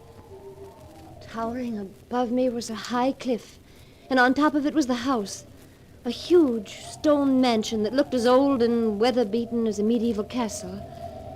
I climbed the steep, rocky path that led from the dock to the house. Hello, I'm... Don't tell me. Anne, I've recognized you any place. You look exactly like your mother. Are you my father? Yes. Are you disappointed? Oh, no. No, of course not. Come into the drawing room. Your stepmother and uncle are waiting to meet you. Hester, Henry. Anne. I want you to meet my daughter, Anne. Anne, this is a great pleasure. Thank you, Uncle Henry. Anne, I'm your stepmother, and I can't tell you how happy I am to have you here. Won't you call me Hester? Thank you. I'd like to. Oh, and let me introduce you to the remaining member of the household, Anne. This is Abel. He served the family for 30 years. He can't talk, but he understands what you're saying. Oh. Abel, this is my daughter. Hello, Abel. Oh, Anne, it's going to be wonderful having you here. You're just what Drake Manor needs to make it live again. I do hope we'll be able to make you happy here.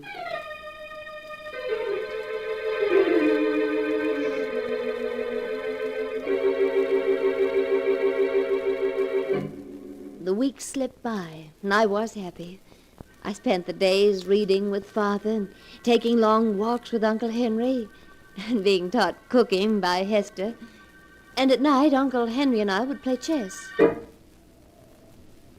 Well, that's another game for you, Anne. The trouble is, I taught you how to play the game too well. It looks as though another northeaster is on its way. Yes, it does. Would you like me to draw the curtains, Uncle Henry? If you will, Anne. That window over there seems to be... He's there, looking in at me. Who, Uncle Henry? There's no one at the window. Can't you see him? He's beckoning to me. But there's no one there. Here, I'll draw the curtains. There. Is that better? He can't see me now, but he's still out there, waiting for me. Who is? Your uncle, Richard. Uncle Richard? But he's been dead for 15 years. Yes, I know. And now he's come for me. No, Uncle Henry, you only imagined you saw him. Perhaps the same thing is happening to me that happened to the others. What happened to the others? Your grandfather, Daniel, Aunt Harriet, Uncle Richard. They all died insane. Oh, no. No, it can't be. They did, Anne.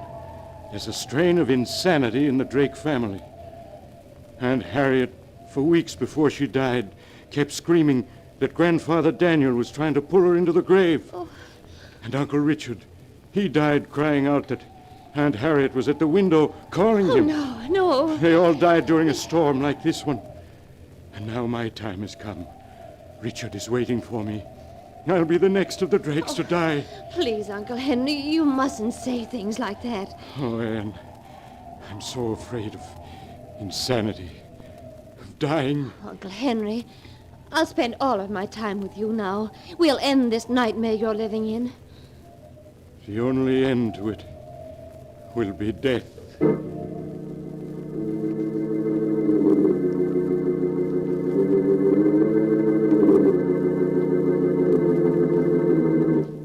Uncle Henry never spoke of his terrible fear again.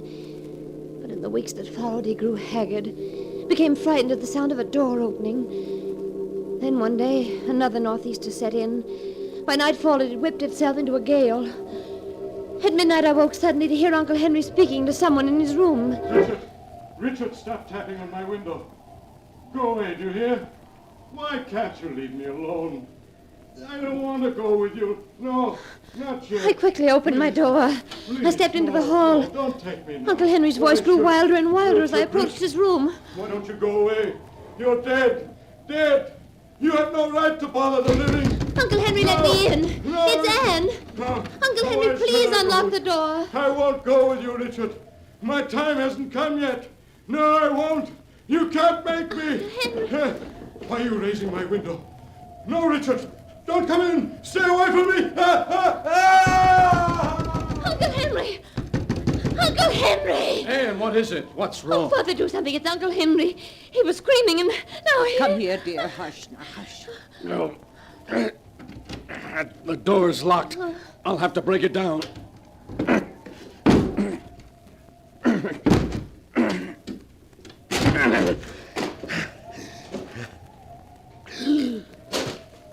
Henry.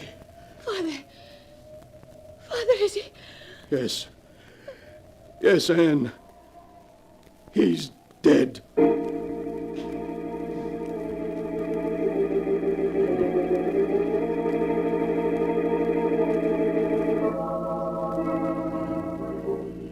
Here in the island, burying grounds of 6 generations of Drakes, we place the remains of our beloved brother and uncle, Henry Drake, secure in the knowledge that in thy arms he shall find everlasting.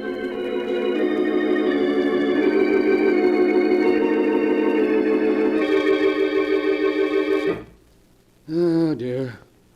Life in this house won't be the same without Henry. Father, Uncle Henry was terribly frightened for weeks before he died. Anne, whatever are you talking about? It all began during that northeaster we had last month. Uncle Henry and I were playing chess.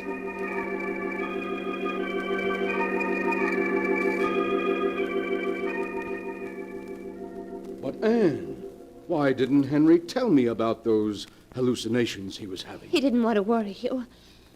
Father, did Aunt Harriet, Uncle Richard, and your father die insane? Oh, Anne, Henry should never have told you about them. Promise me you won't worry about our hereditary trouble. I'll try not to, Father. We've lost Henry, but the three of us will go on as before.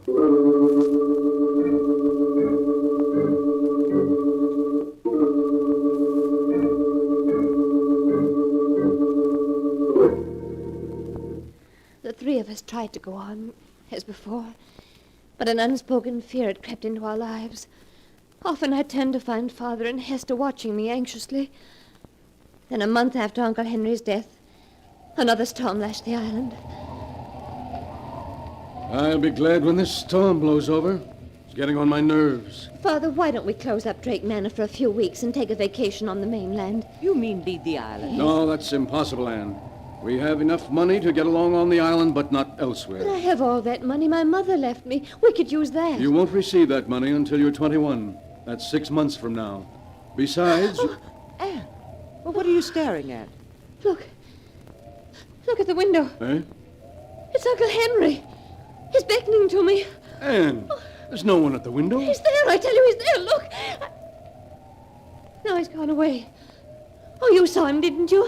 You must have. Darling, you only imagined you saw him. Oh, no, I did see him. He was beckoning to me, the way Uncle Richard beckoned to him. Means I'm going to be the next Drake to die. Anne, what are you saying? Oh, you mustn't talk like that. You just imagined you saw Uncle Henry. It was just An hallucination? Then I'm going insane. As he did. Oh, no, don't say that. Anne, you must rid your mind of all these fears, of everything Henry told you. Promise me you won't think about it anymore.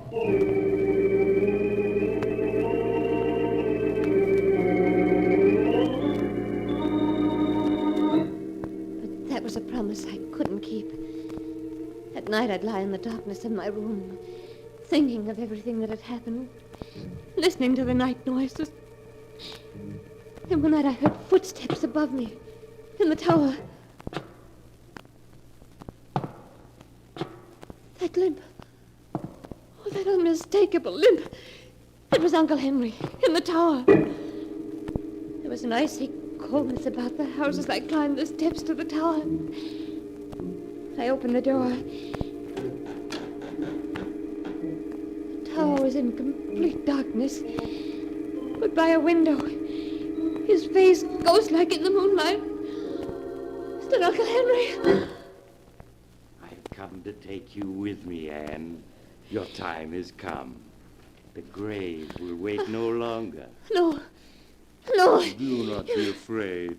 Your death is not a thing to be feared, but to be welcomed. No, stay away from me. I cannot return to the grave without you. Give me your hand. No.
And now for the rest of the story, Devil Island, as it is written in the sealed book.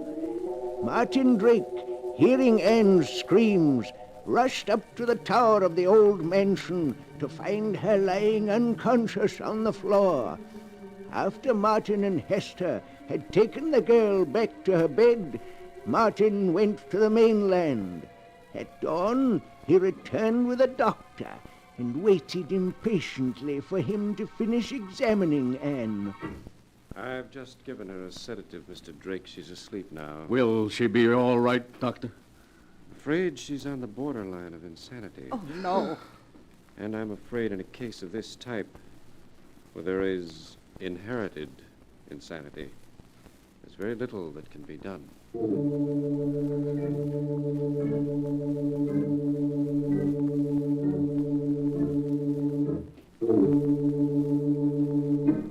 Well, sleepyhead, it's about time you were waking up. Hello, Father. How long have I been asleep? A little over 10 hours. It's just getting dark outside. Is the doctor still here? No, Anne, he left hours ago. And, darling, he says you're going to get well. Why, of course you are. Now you'd better get some more rest. Good night, darling.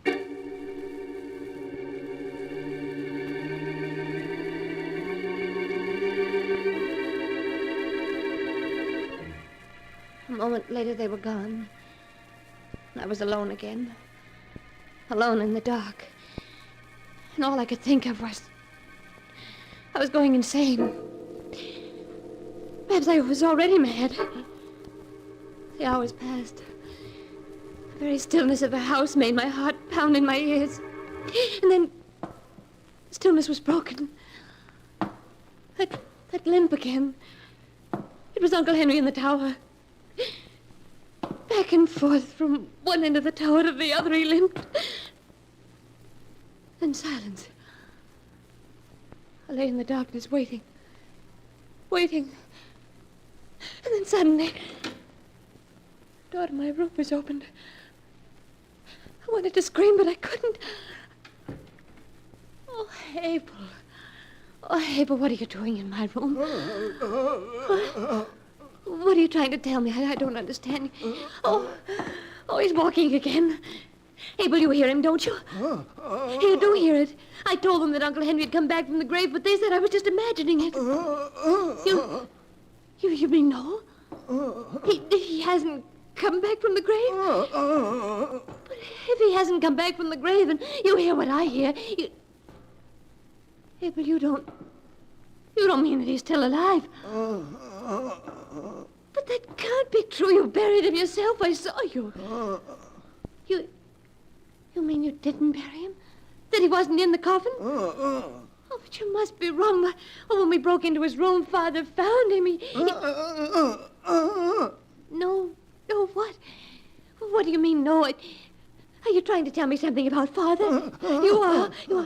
What do you mean, Father, no? Father, no. You mean he isn't my father? Oh, but you must be wrong. Of course he is. That doesn't make sense. Why should he say he is my father if he isn't? What does he gain by it? My mother's estate. Oh, no, you must be wrong. Even if I were to die, he wouldn't get it. The estate would then go to charity. It's in Mother's will. Oh, why does he keep walking in the tower? He's driving me crazy. He's driving me crazy. You mean they want to drive me crazy? Oh, but why? What reason could they have? Oh, if I were to become insane, he could have himself appointed my guardian, take over the estate. Is that it? It is. But Abel, if he isn't my father, where is my father? Is he dead? You mean he is dead? Oh, then Then who are these three who say they're my father and stepmother and uncle? I don't understand, but no matter who they are, they'll kill me. They'll kill both of us if they learn we've discovered their secret. Oh, yeah, but we've got to escape. But how? The only boat is locked, and he has the key. Why are you handing me that flashlight? You mean the window? Signal the mainland for help. Yes, of course. Abel, you better go. We can't let them find you in here or they'll suspect. I'll keep signaling as long as the batteries last. Oh,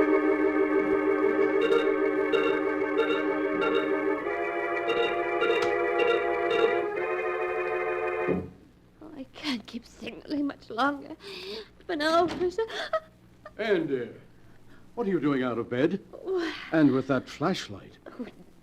Nothing at all.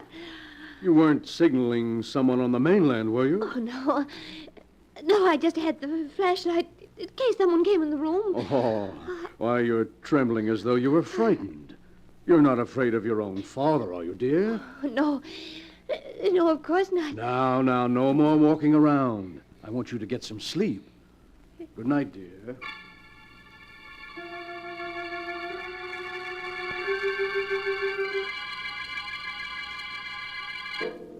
He was gone, taking the flashlight with him. Did he suspect that I knew? Oh, the hours seemed endless until the first rays of dawn came. Would rescue come with it, or had my signals gone unnoticed? After I dressed, I went to the window, and then I saw it. A strange launch tied up at the dock. Suddenly frightened lest the callers leave before I could speak to them, I rushed out of the room. As I ran down the stairs, I could hear voices in the drawing room. Well, Sheriff, if Dr. Arnold has spoken to you about my daughter's mental condition, I'm quite sure you'll understand. Sheriff, don't listen to him. He isn't my father. Anne! What was that, miss? I tell you, he's not my father. He's an imposter, and so is she. Oh, Martin, she's having another one of her spells. Now, please, Hester. They're acting, I tell you. The moment I set foot on the island, they began their plan to drive me insane. First, they gained my love and trust. Then they had Uncle Henry confide to me his fears. And when Uncle Henry was found dead, they told me that... Who says I'm dead? I've never felt better. Oh, Sheriff, allow me to introduce my brother, Henry. Well, Miss Drake, your Uncle Henry doesn't look very dead. He wasn't. They just pretended he was. They even buried an empty coffin to make me think I was attending his funeral. I really think you should take Anne up to her room, Hester. She needs rest. Oh, Sheriff, they're lying, the three of them. Have you any proof, Miss Drake? Yes, Abel will tell you. He knows. I'm afraid that Abel can't tell you anything, dear. The poor chap fell off Devil's Cliff into the sea early this morning. You pushed him off the cliff so that he couldn't talk. Martin, the excitement's too much for her. She's getting worse. Sorry to trouble you, Mr. Drake, but it was my duty to investigate those signals. Oh, Sheriff, you can't leave me here. They will drive me insane. I assure you, Sheriff, she'll be given the very best of care. We have a specialist coming to see her next week. Oh, no, Sheriff, wait. Wait, please. Now, Miss Drake, I think you'd better stop. No, wait. I just want to show you this gold locket. Look, I'll open it. Do you see what's inscribed in it? Yes. For my daughter, in commemoration of her 5th birthday. What are you driving at, Miss Drake? If that man's my father, as he claims he is, ask him what my middle name is. It's inscribed in the locket. Well, just to humor her, Mr. Drake, what is her middle name? Her middle name? Well, frankly, Sheriff, I seem to have forgotten. Oh, he hasn't forgotten it, Sheriff. He never knew it. He isn't my father. Kind of strange you're not knowing your own daughter's middle name. Well, it's just that, I have an awful memory for names. So have I, but I know my kid's middle name. There's something peculiar about all this. I think you three and the girl better come with me to the mainland. What for? So I can do a little checking. If you're Martin Drake, as you say you are, there must be someone on the mainland who can identify you. Oh, see here, Sheriff, this is ridiculous. Just because... I said you're going to the mainland with me. Well, I always said you were the weak link in the chain, Gerald. Shut up, you fool. It's no use, Gerald. The game is up. The trip to the mainland is more than we can stand. You just have to look at Hester's face to see that she agrees. Who are you folks? We're actors. Things having become difficult a few years ago, we accepted employment on this island from Mr. Drake. When he died, I thought of this little scheme. It really was a perfect plan. until this fool slipped up on the girl's middle name. By the way, what is her middle name? Why, according to this locket, she hasn't one. It's just inscribed to Anne.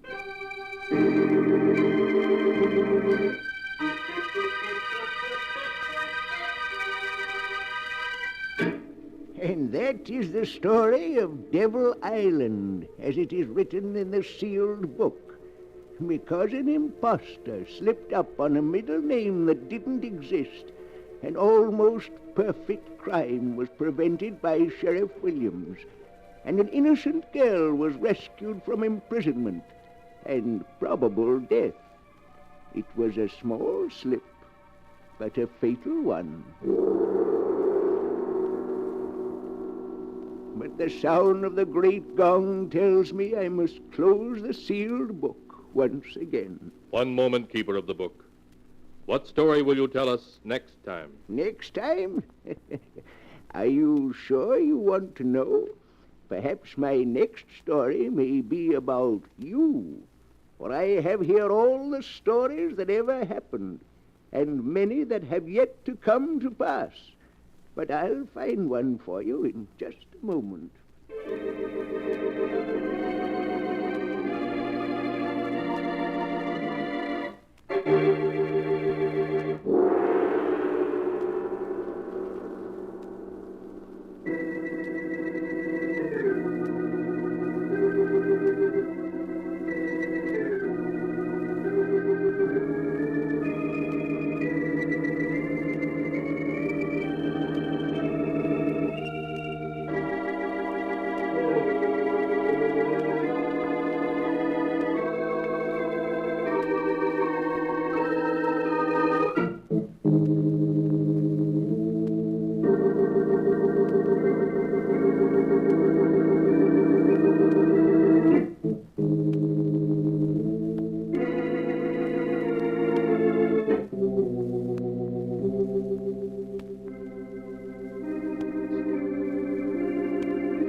And now, keeper of the book, have you found the story that you'll tell next week? Yes, I have found one.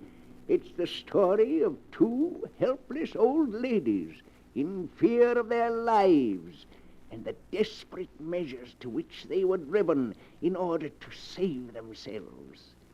The title of the tale is Escape by Death.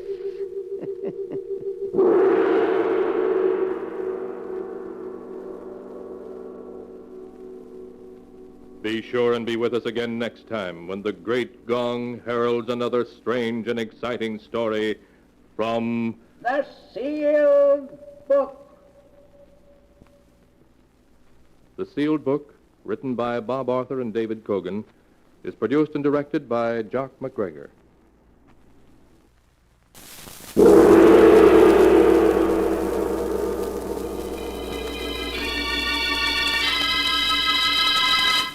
The Sealed Book.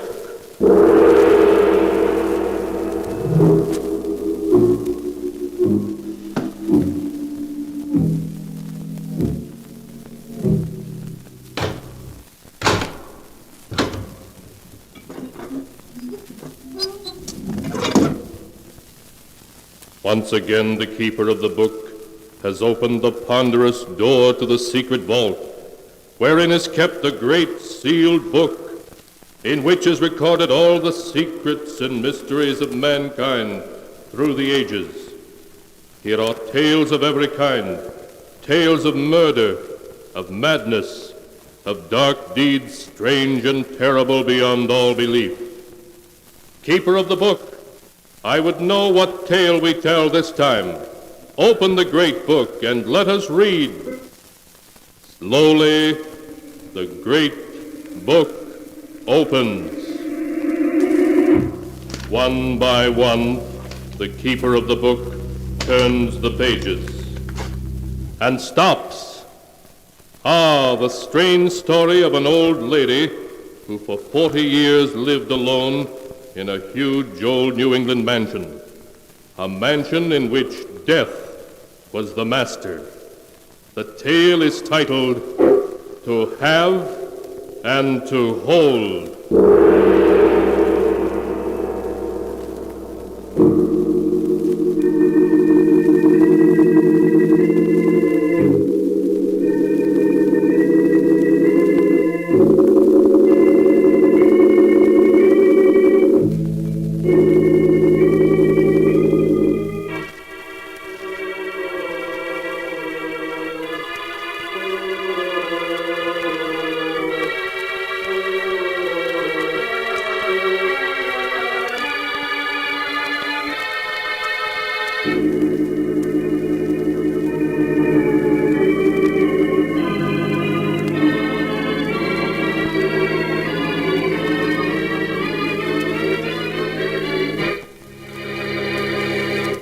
Here is the tale To Have and to Hold, as it is written in the pages of the sealed book. Our story begins at a small New England railroad station as a train stops to discharge a lone passenger.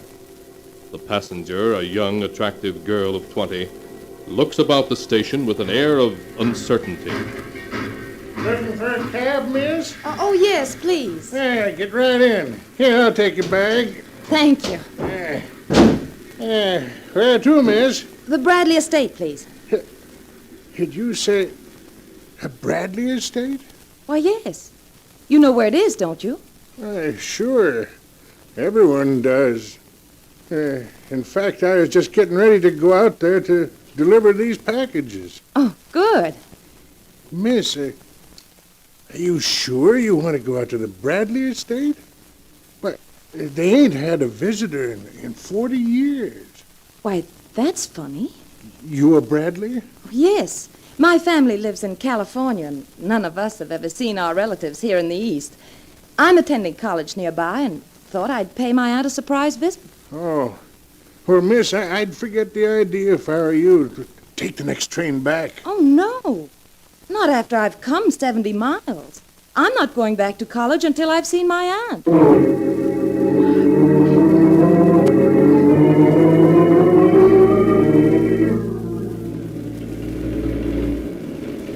Driver, please tell me what you know about my aunt. Well, just about the time I come to the village 10 years ago to drive this cab, the old servant your aunt used to send for supplies died. Yes? She didn't get another servant, but hired me to bring supplies out to the estate once a week. I see. What does my aunt look like? I don't know, miss. I ain't never seen her. No one has seen her for 40 years. Oh. But you just said she'd hired you. Well, she did, but not directly. A banker fella come down from Boston and hired me. Didn't he go out to the estate to see her? No. He just arranged things in the village and took the first train back to Boston. Once in a while, your aunt writes to him. Oh. Well, what are in these packages you have for my aunt? Well, some of them have food, but mostly it's things she's ordered for her husband. Clothes, cigars, and books, and... Well, in fact, I got a new suit for him right here. Best that money can buy, too. I ain't never seen him, neither. Just doesn't make sense, does it? No, ma'am. It certainly don't.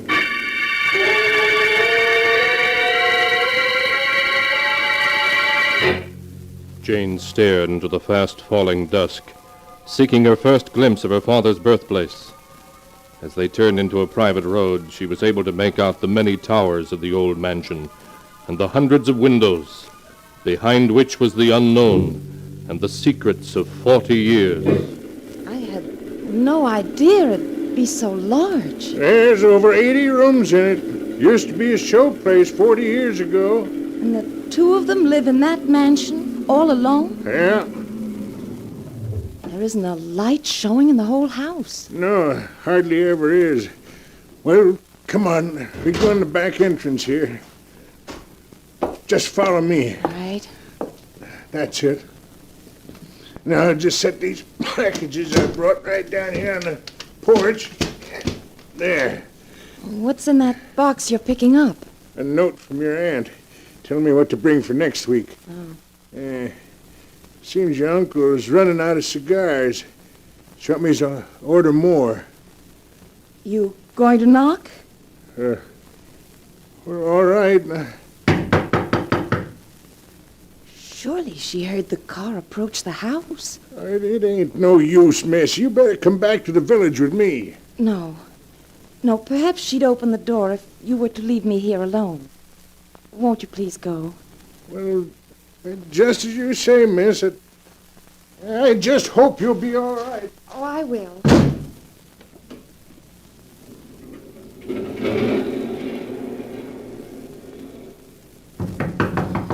It's getting cold. I do wish she's unlocking it.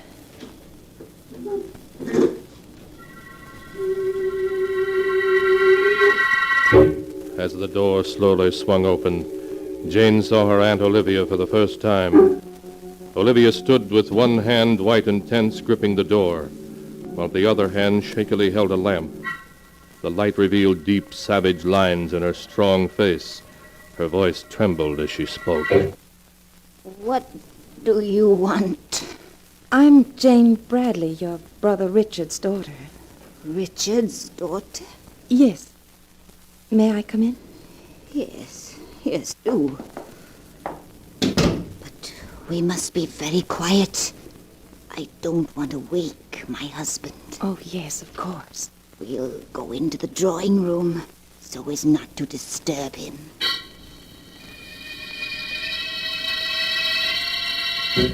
The light of the lamp cast an eerie glow in the great hallway as Jane followed her aunt into what had once been the most beautiful drawing room in New England. Jane's eye was caught by a faded portrait over the fireplace. Whose portrait is that, Aunt Olivia? He's so handsome. That's my husband, Christopher. Oh. And he's just as handsome today as he was then. Everyone's always loved and admired him. I'm sure of that. That costume he's wearing, it's the one he wore the night of the New Year's Eve masquerade ball. Come, my dear, I'll show you the ballroom.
And now to continue the story, To Have and to Hold, as it is written in the sealed book.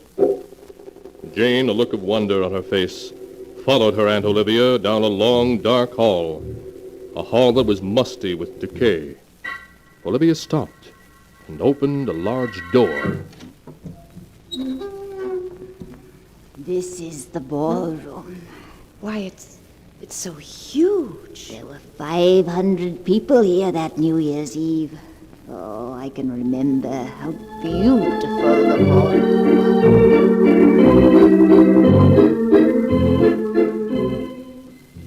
And Olivia, the lamp held high, stood entranced, as though listening to strains of music of long ago at that gay New Year's Eve ball, listening to a younger and happier Olivia. Oh, Chris, there's never been a ball like this, and I've never been so happy. Do you like my costume? Your costume? Oh, yes, it's very lovely. Thank you, darling. Oh, Chris, you look wonderful as a Spanish cavalier. The women can't keep their eyes off you. Where's your cousin Amy? Amy? Oh, the child is around somewhere. Chris, why don't we announce our engagement tonight? It would be a wonderful way to welcome in the year 1900. No. I mean, not tonight, Olivia. Why wait? I want everyone to know you're mine. Good evening, Olivia. Chris. Oh, Amy. Oh, you look like a dream in that costume. Thank you, Chris. Olivia, Judge Parker wants to see you for a moment. Oh, very well. Will you excuse me, Chris? Of course. I'll be back in a minute. Will you excuse me, Chris? I have to... Amy, wait. Why have you been avoiding me lately? I haven't been avoiding you. Chris, please let me go. You know that I love you, don't you, Amy? No, Chris. It's Olivia you love and are going to marry. Olivia and I will never be married. You don't know what Olivia's like when she can't get what she wants. And she wants you. You do love me, don't you, Amy? Yes, but it's no use, Chris. Why, Olivia's my cousin. Her family brought me up. Just leave everything to me. I thought I'd never break away from Judge Parker. Oh, Chris, darling. He wanted to know when you and I were going to announce our engagement. Why, Amy, is anything wrong? You look ill. No, I'm all right. I must see the housekeeper now. Please excuse me. Olivia, I want to talk to you where we won't be disturbed. Can't we go into the drawing room? Of course, darling. Come along. We won't be disturbed here. Now, what did you want to talk to me about? Olivia, I can't go through with our marriage. Oh, darling. Don't say that even as a joke. I'm not joking, Olivia. I've never loved you. If I've spoken of marriage, it was because there wasn't anyone else. But now there is. Someone else? Who? Amy. Amy? So that's it. Well, she can't have you, do you hear? You're mine, and you always will be. And I'm not giving you up. You haven't any choice. Amy and I love each other, and we're going to be married. No, if I can't have you, no one else shall. Oh, Olivia, you're hysterical. Put that letter opener You're down. mine, and no one else is going to get you. No one. Olivia, give me that letter opener. No one shall have you. No one. Olivia, perhaps this will bring you to your senses. Ow! Look out, Olivia. Olivia. Olivia, speak to me.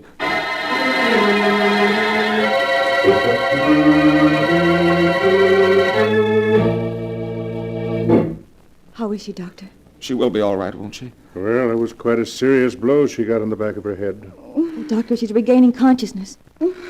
Chris, where are you? Here I am, Olivia. Where? Why don't you put the lights on? It's so dark in here. But the lights are... Oh, Chris, why is it so dark? Why can't I see? Now, Olivia, you're going to be all right. You've just lost your sight temporarily. You mean I'm blind? Chris, where are you? Don't leave me. I'm here, Olivia. Oh, Chris, don't leave me. I'm frightened, terribly frightened. No, you mustn't worry. You heard what Dr. Marshall said. You've only lost your sight temporarily. Oh, you're just saying that to make me feel better. I know you are. I'd better give you a sedative so that you can sleep. Now, you two had better leave now. You must get some rest, Olivia. I'll be back later. Chris, you will come back. You will, won't you? Yes, of course. Good night. Good night, Olivia. Good night, Chris. Chris, what's happened is all my fault. No, Amy, it's mine. It was I who struck her and caused her blindness. Chris, no matter how we feel about each other, you can't leave her, now that she's blind. Yes, Amy, I know. Olivia and I will be married as soon as possible.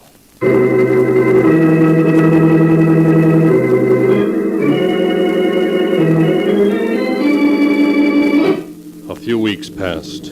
Then one day a small group gathered in the dining room to see Chris and Olivia married.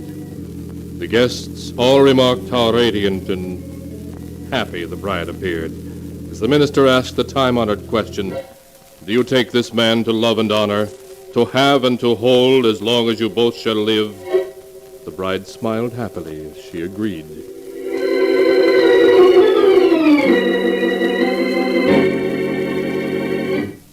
Is that you, Chris? Yes, Olivia. Oh, it's getting so that I can recognize everyone's footsteps, particularly yours. Where were you, darling? I've missed you so. I was in the library, trying to work on my new book. But you weren't in the library when I sent my maid down to find you. Where were you then? Oh, I don't know. Probably walking in the garden. You will spend the afternoon with me, won't you, Chris? But I was planning to go back to work on my book this afternoon. Oh, darling, can't you let it go until tomorrow? I'm so lonely without you. All right, Olivia. Thank you, darling. I seem to be doing less and less work as time goes on. Oh, please don't be angry. It's 2 months today since we were married. 2 months today. Oh, and they've been the happiest months in my whole life. Oh, Chris, I couldn't live without you.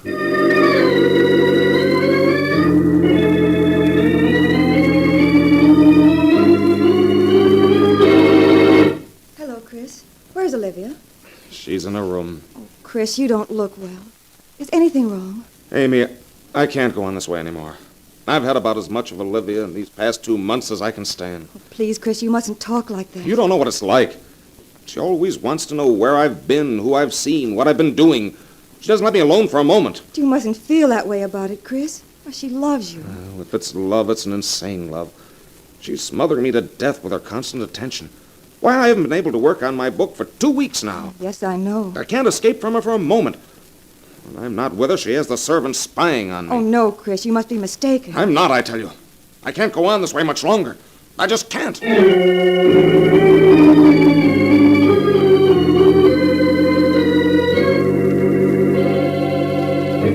Is that you, Amy? Yes, Olivia. I've come to read to you. Where's Chris? What's he doing? He's in the library writing. But I wanted him to read to me this evening. Now, Olivia, you know how anxious Chris is to finish his book. With all the money I have, he doesn't need to waste his time writing books. It's more than just money, Olivia. Chris writes because he has the desire to. Yes, and you encourage him, don't you, Amy? Well, I won't have it. Why, Amy, you're wearing my brooch. This brooch isn't yours. It's a duplicate I had... Olivia, how did you know I was wearing this brooch? Oh, Olivia, you can see. You're no longer blind. Well, what if I can?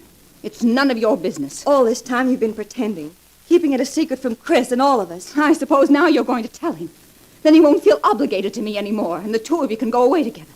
That's what you're going to do, isn't it? I am going to tell Chris, but I'm not going away with him, Olivia. You're lying. You've always wanted him, always. You hate me because I'm married to him. Olivia, you're becoming hysterical. You must control yourself. If it weren't for you, he'd love me. He was mine until you came along. But you aren't going to come between us any longer. Olivia, what's wrong with you? Stay away from me. With you gone, he'll be mine. Olivia, you mustn't... Olivia! I'll strangle you with my own 2 hands like this. And with you gone, I'll always have Chris. Always, always. There.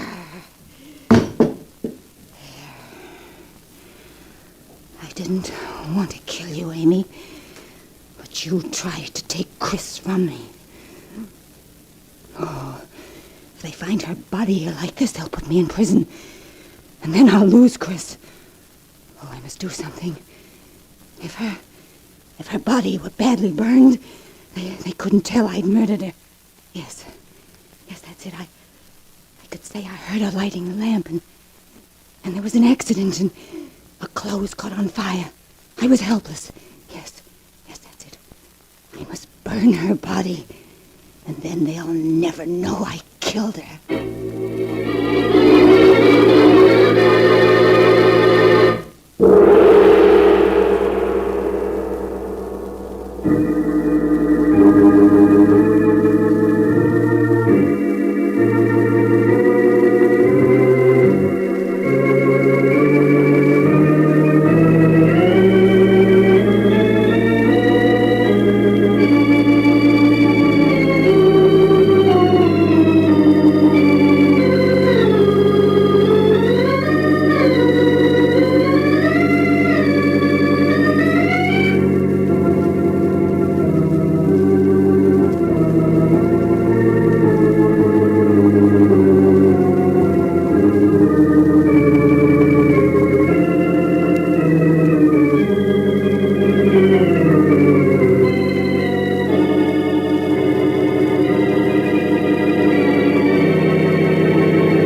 And now to continue the story, To Have and to Hold, as it is written in the sealed book. The weeks that followed Amy's accidental death were full of anguish for Chris.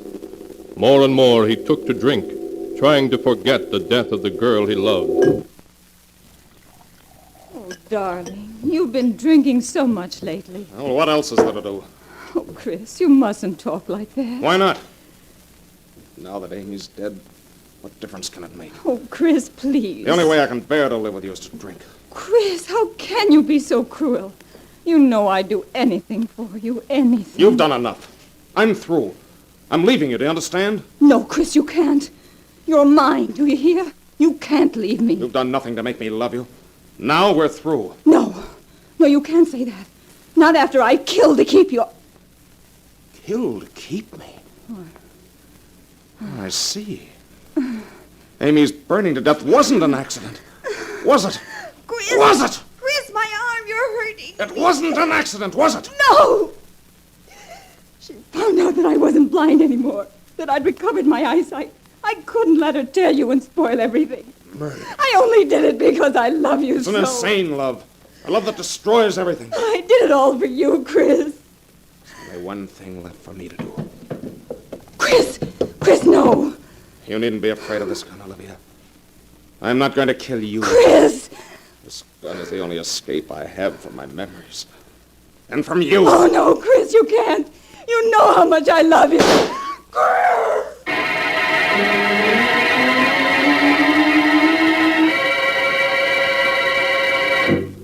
As Aunt Olivia stood there entranced, reliving memories 40 years old, the lamp cast an eerie glow on her face.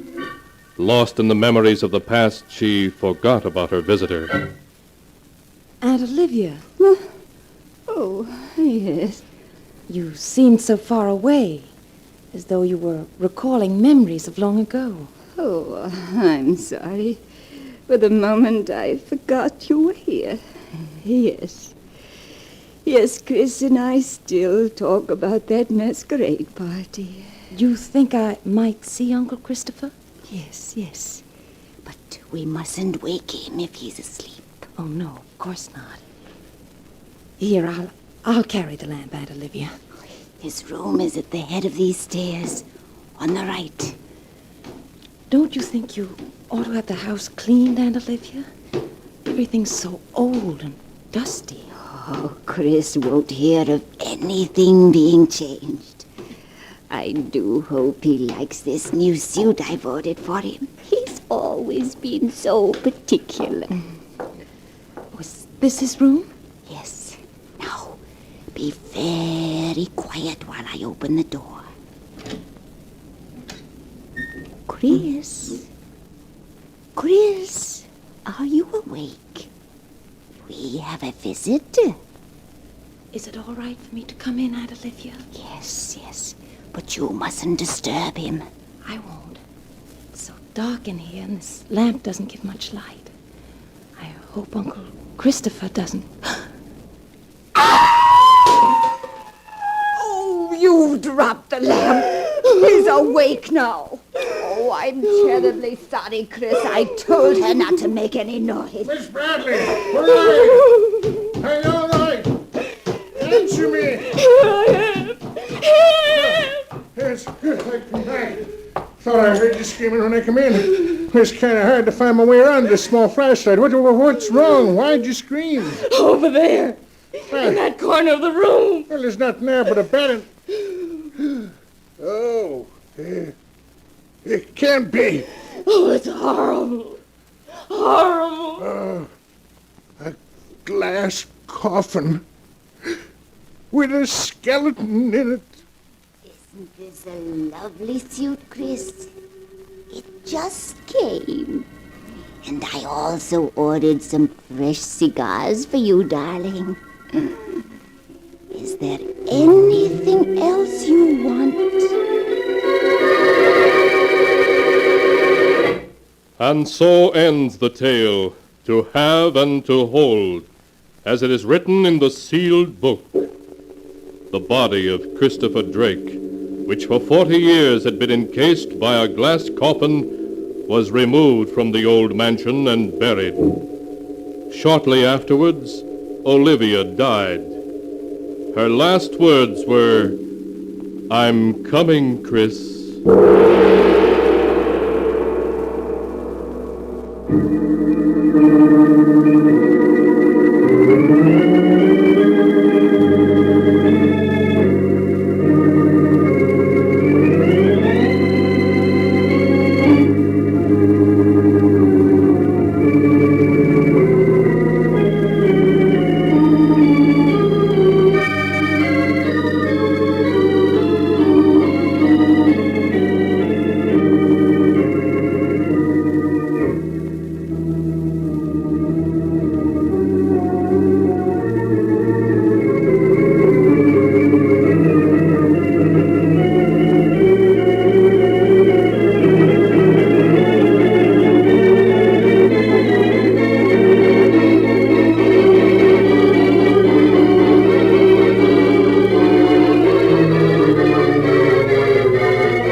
And now, keeper of the book, before you close the great volume, show us the tale we tell next time. This one. Ah, yes. The strange story of a scoundrel who became wealthy through swindling hundreds of innocent people, only to discover that all his money couldn't protect him from justice. A tale titled Murderer Unknown.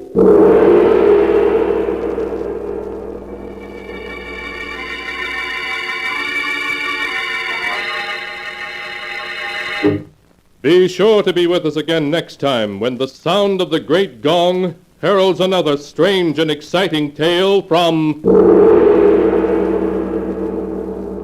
The Sealed Book. The Sealed Book, produced and directed by Jock McGregor, is written by Bob Arthur and David Cogan.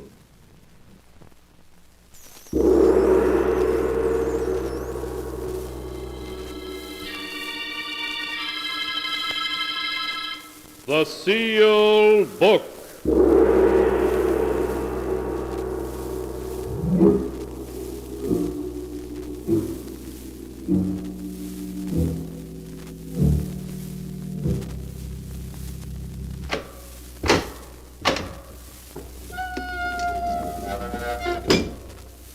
Once again, the keeper of the book has opened the ponderous door to the secret vault, wherein is kept a great sealed book, in which is recorded all the secrets and mysteries of mankind through the ages. Here are tales of every kind, tales of murder, of madness, of dark deeds strange and terrible beyond all belief. Keeper of the book, I would know what tale we tell this time. Open the great book and let us read.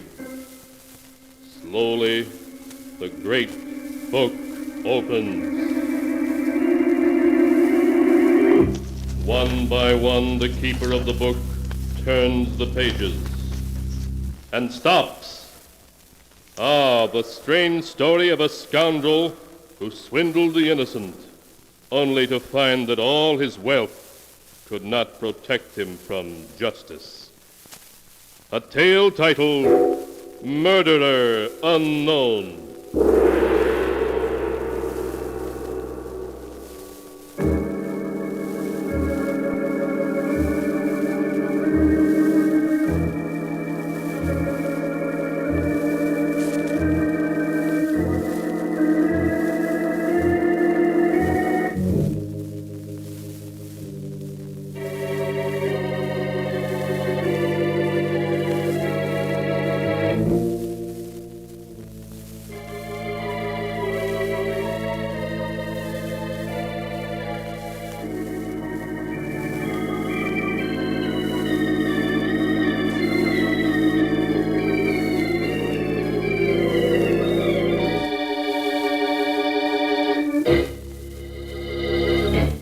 Here is the tale, Murderer Unknown, as it is written in the pages of the sealed book. Our story begins as Martin Scott enters the large and luxurious offices of Gerald Morgan. Scott, his face white and tense, is talking to Morgan's private secretary. But, Jason, I tell you, you've got to let me see him. I'm sorry, Mr. Scott, but Mr. Morgan can't be disturbed. But it's a matter of life and death, man. You can't... What's all the noise out here about? Oh, Gerald. Oh, it's you, Martin. Gerald, you've got to see me. It's something that concerns both of us. Concerns both of us? You forget you're no longer a partner in this firm. In spite of that, it concerns the two of us. All right, come into my office. You too, Jason. Yes, Mr. Morgan. Well, what is it, Martin? Yesterday morning, I received this letter in the mail. As it had a black border, I naturally thought it was just a death announcement. But when I opened it... Here, read it for yourself. You'll die first, Martin Scott. Then Gerald Morgan will die. There's no escape. Well, what about it? Obviously, it's the work of a crank. Yes, that's what I thought after I'd read it. But late last night, someone took a shot at me as I was approaching my home.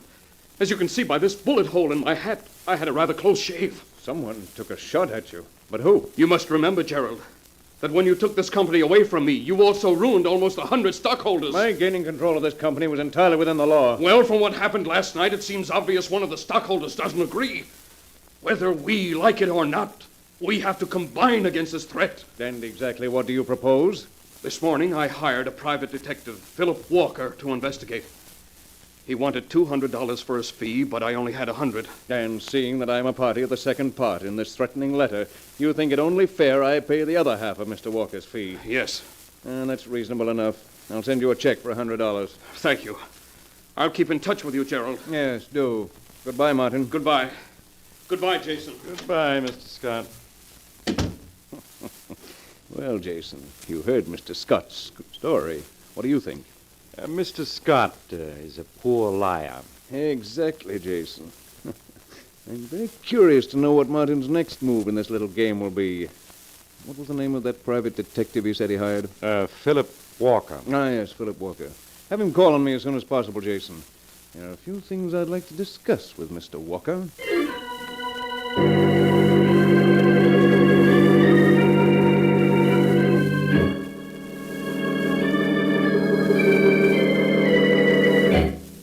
A few days later, Martin Scott, a terrified look on his face, rushed into Gerald Morgan's office.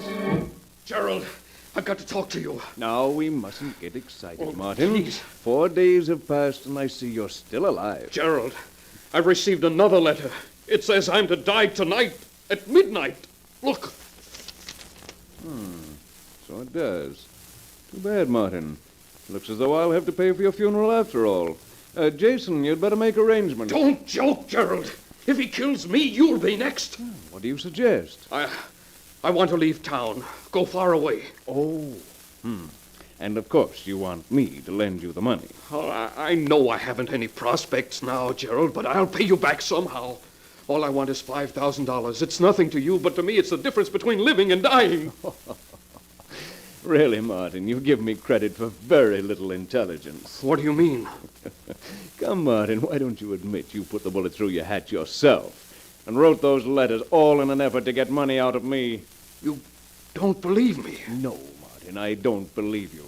For the past 3 days, every move you've made has been reported to me by Mr. Walker. Philip Walker? Yes, Martin. The detective you hired. It was a simple matter to buy his services away from you. As usual, it was just a question of money. But, Gerald, you've got to... In last night's report, Walker states that you left home at 9:25 to mail a letter. That letter you mailed couldn't by any chance be the death threat which you received this morning, could it? Gerald, don't be a fool! I tell you, someone's out to murder both of us! Well, I shall begin worrying when you've been killed. And rest assured that if anything happens to you tonight, I'll see to it you get a decent burial.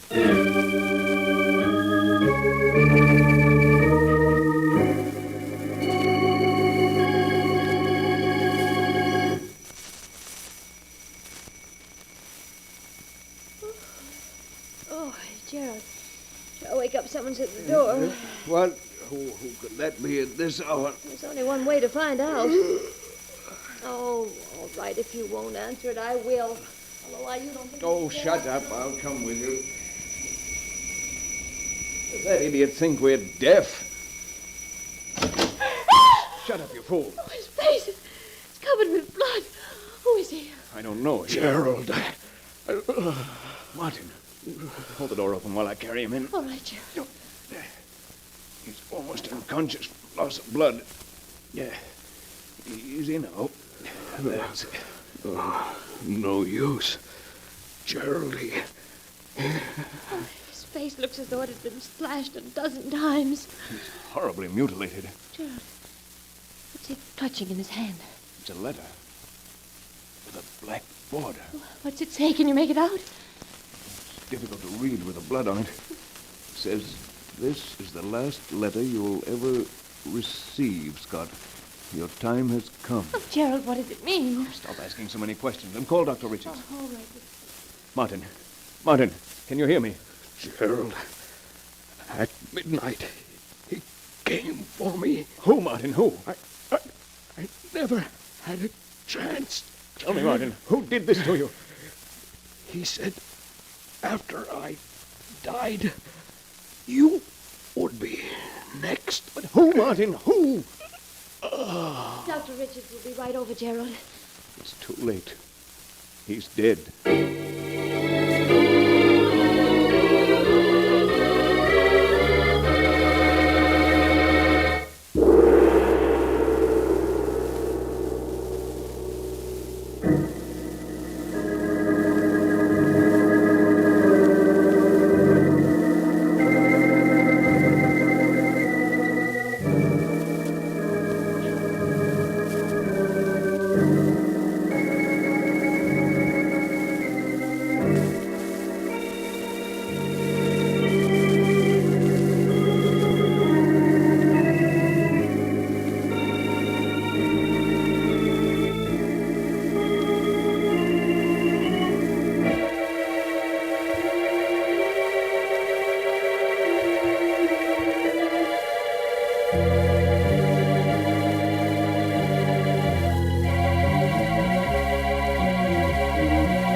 And now to continue the story, Murderer Unknown, as it is written in the sealed book. As Gerald Morgan drove to his office the morning following Martin Scott's death, he kept glancing over his shoulder nervously. A cold fear gripped him until he entered his office.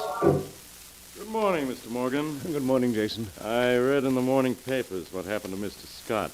It came as quite a shock. Yes, I'm afraid I did Martin a grave injustice not believing his story. Why, look at the way he tried to warn me after he'd been mortally wounded. He wasn't able to name his assailant, was he? Unfortunately, no. He died just as he was about to name him. That's too bad. Yes, now I'm next. Well, whoever murdered he isn't going to succeed in my case. I'm sure he won't. Mr. Walker is waiting to see you. I'll have him come in. Yes. Mr. Morgan will see you now, Mr. Walker. Good morning, Mr. Morgan. Good morning, Walker. Have a seat. Thank you. I read about what happened at your home last night. It's too bad you removed me from the case yesterday afternoon. What do you make of it, Walker? The manner in which Scott was so brutally murdered seems to suggest that the murderer is a maniac. And maniacs are dangerous, Mr. Morgan. If you're looking for a fat fee, you'll get it without trying to frighten me into it. Oh, I'm sorry, Mr. Morgan. I didn't mean... Never mind. Your one job is to catch the man who murdered Martin Scott and is out to get me. Yes, sir. Scott believed that one of the former stockholders of this company was after him. And now I'm of the same opinion. Yes, Mr. Morgan. Yeah. Here's a list of the stockholders. Hire as many assistants as you'll need. Spare no expense, but find Scott's murderer. We'll do our best, Mr. Morgan. Meanwhile, I'd better arrange a bodyguard for you. Pardon me, Mr. Morgan, but perhaps a trip somewhere might be wiser. Yes. Quite right, Jason. Even with a bodyguard, a man can be murdered. I think the idea of a trip, a long one, is an excellent suggestion. Well, where do you intend to go, Mr. Morgan? That I'm not telling anyone, not even you, Walker. But how will I get in touch with you if something comes up? Merely insert a notice on the personal column of the Morning Record. I'll get in touch with you, if I think it's important. Very well, Mr. Morgan. Jason, call my home and have my wife pack her things and mine. Tell her we're leaving town immediately.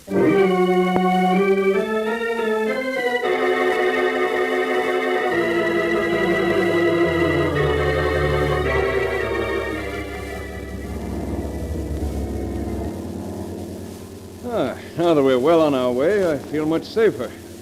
This trip was an excellent suggestion, Jason. Pardon me, Mr. Morgan, but you haven't given me my course yet. I'm still flying due west. Oh, yes. Yeah. Here's a map with our destination on it, Jason. We're flying to a small lodge in the North Woods. There's a small clearing nearby where you'll be able to land. Yes, Mr. Morgan. You'll find it an ideal vacation spot. There will be perfect safety for Walker to catch Scott's murderer.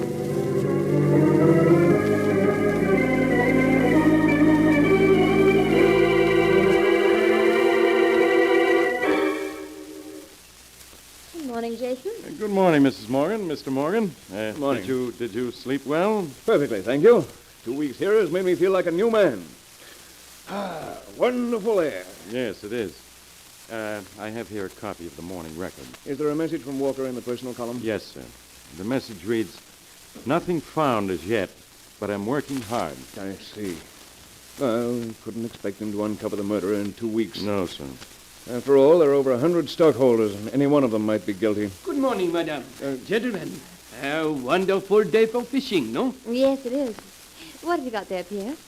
Just a few supplies, madam. And, yes, a letter for your husband. A letter? Oui. My brother Jacques, who runs the general store and who is also postmaster, he gave it to me. But no one knows I'm here. No one. But it is addressed to you, Mr. Jones. Here, you can see for yourself. Is there any return address on it, Mr. Morgan? No, it's addressed to Mr. Jones, care of Postmaster St. Clair. Letter's postmarked from Portland yesterday. Only one way to find out if this letter is meant for me. Why, another letter inside it. A black border. What? And it's addressed to Gerald Morgan. No matter where you flee, I shall follow. There's no escape.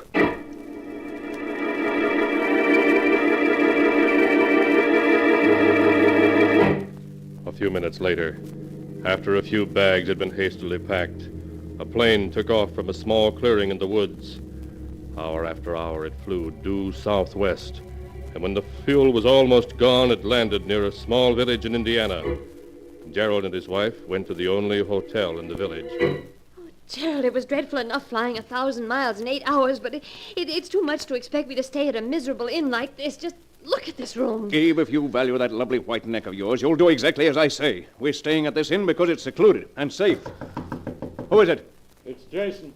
Oh, just a minute. Come in, Jason.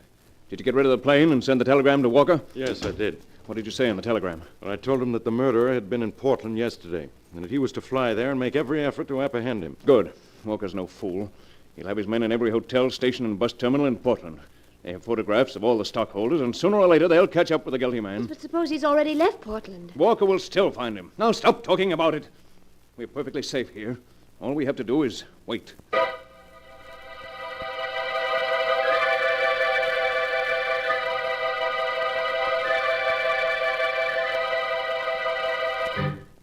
Jason, where's Gerald? He just went down to the bar to see if the morning record has arrived yet. Jason, Yes, dear. are you the one who's sending in those letters? Why, darling, what a question to ask the man you Oh, love. I'm sorry, Jason. I don't care what you do. Only promise me Be that careful, someone's coming. Mr. Morgan, I see you were able to get a copy of the morning record. Anything in it from Walker? Yes, but it's all bad. They weren't able to find the murderer in Portland. That's too bad. I told him to spare no expense, and he let the murderer slip through his fingers. Ah, the fools. I'll answer it, sir. This letter came from Mr. Anderson. Thank you. Another letter? Yes, it was posted last night from Toledo. But how could he have known we were here? We left no trail. Should I open it? Yes. There's another envelope within it. Border. Yes, it's addressed to you. Open it. See what he says. No matter where you flee, you can't escape me. Your time is drawing near.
And now to continue our story, as it is written in the sealed book. Less than 10 minutes after receiving the black-bordered letter, Gerald Morgan was fleeing for his life. Hour after hour, he raced his car through the Indiana countryside, stopping only for gas. He drove recklessly with fear in his eyes. Oh, Gerald, must you drive so fast? Several times we've almost had an accident. Be quiet. I'm stopping at the next garage. We're going to leave the car there. Leave the car? Yes. I'm not taking any chances of his tracing us through the license plates. But, Gerald, where are we? We're on the outskirts of Chicago. Now, Jason, we've got to be clever. We're separating. You're to go to the Westview Hotel and take a suite for yourself under an assumed name. Do you understand? Perfectly. Mrs. Morgan and I will slip into the suite after you've engaged it, with no one the wiser. And by the way, send a telegram to Walker and notify him that the murderer was in Toledo last night. And this time he must be caught.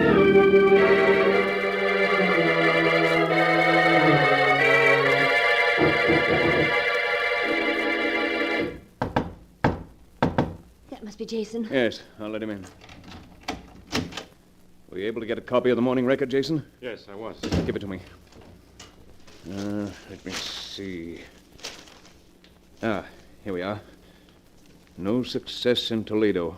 Will continue search. Oh, the fools. Another opportunity to catch him lost. How long do they think I can go on this way? I'm sure you can depend on Walker. Gerald, why don't you go and lie down for a little while? I'm perfectly all right. But you look tired. A little rest would do you good. Yes, I suppose it would. Call me if there's any word from Walker. Jason, come over to the window where he won't be able to hear us. What's the matter, Eve? You look so upset. Well, you saw the way he acted, Jason. He's losing his nerve, going to pieces. And when Gerald's frightened, he becomes violent, almost a maniac. What are you trying to say? Jason, you've got to stop sending him those letters. I tell you, it's dangerous. So, you really think I'm the one who's sending those letters to Who him, else huh? could it be? Yes, Jason. Who? Gerald! Mr. Morgan, what are you doing with that gun? You haven't answered my wife's question, Jason. I tell you, I know absolutely nothing about those letters. Really? Perhaps you haven't noticed, but there's another one just been slipped under our door. Oh, no, no. Yes, my dear. We'll see what this one says. As usual, there's another envelope inside it, and with a black border. Oh, Gerald, please don't open it. Don't, I can't stand it. Come, dear. It's only fair that I should know what it says as well as Jason. No matter where you flee, I'll find you. When the clock strikes midnight, you die. So, you two had decided to get rid of me tonight. No, Gerald, no. I tell you, I had nothing to do with the sending of those letters. Really, Jason. In all our travels, we left no trail behind. You two were the only ones who knew where I was. You must listen to me. I tell you, I had nothing to do with them. You're nothing. exceedingly clever, Jason. I've never denied that. With me out of the way, you could gain control of my company. Your accusation is absurd. If that's true, why should I have killed Martin Scott? He had nothing to do with the company anymore. Quite so, but with me dead, he might have gained control of the company instead of you. Therefore, you decided to remove the two of us. You've gambled, Jason, and lost. Gerald, why are you turning on the radio? We're parting company, my dear, and I feel the need of music. No, you can't shoot me. I tell you, I'm innocent. Gerald, I had nothing to do with this scheme. I swear I didn't. You wouldn't want the man you love to die alone, would you, my dear? You must listen to me. You must. I can prove I had no part in it if you'll only give me a chance. No.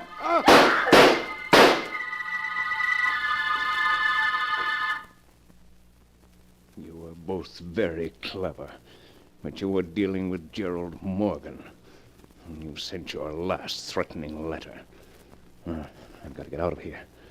The gun, I'll wipe my fingerprints off it and place it in Jason's hand. Perhaps the police will think it's a double suicide. If not, they still can't prove anything against me. No one saw me come to the hotel. No one even knows I'm in Chicago.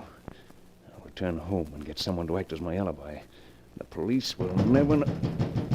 Who's that? Open up. It's the police.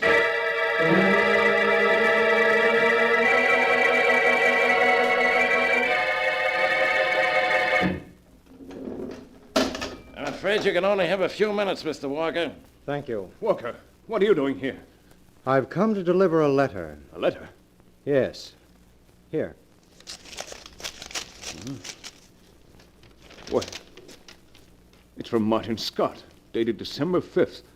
Well, that was the night he was murdered. Yes. Dear Gerald, a week ago my physician told me I had but a few months to live. After I once got over the shock, I suddenly felt free to do what 100 ruined stockholders wanted to do, but couldn't. I could easily have come to your office and killed you, Gerald, but I didn't want you to die so easily. Knowing you as well as I do, I began to plan your future for you. My plan began the day I came to your office with a death threat and the hat with a bullet hole in it. You reacted just as I knew you would. You bribed the detective I'd hired. When I appeared at your office this morning and showed you the second letter I'd received, saying I died tonight at midnight, you laughed at me for trying to extort money from you. That, too, I had planned on. In 1 hour it will be midnight, and according to my plan for you, I must be murdered. I am going to slash myself with a knife, Gerald, and then go to your home to die.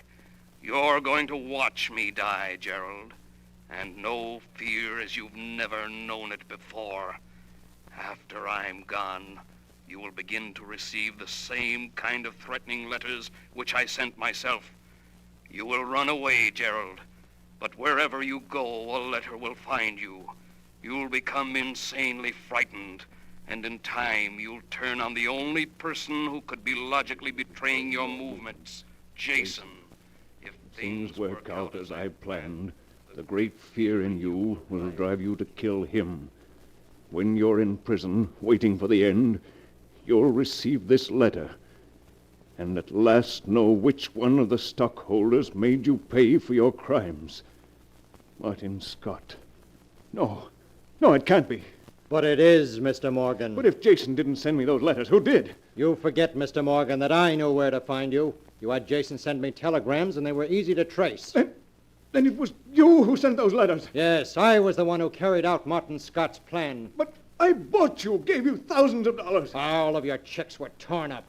Martin Scott was my friend. You can't do this to me. You can save me if you want to. I'm rich. I'll pay you any amount of money you want. Walker, listen to me. You'll have to leave now, Mr. Walker. It's almost... No, Walker, you can't. You can't let them kill me. I'll pay you anything. Anything. Walker!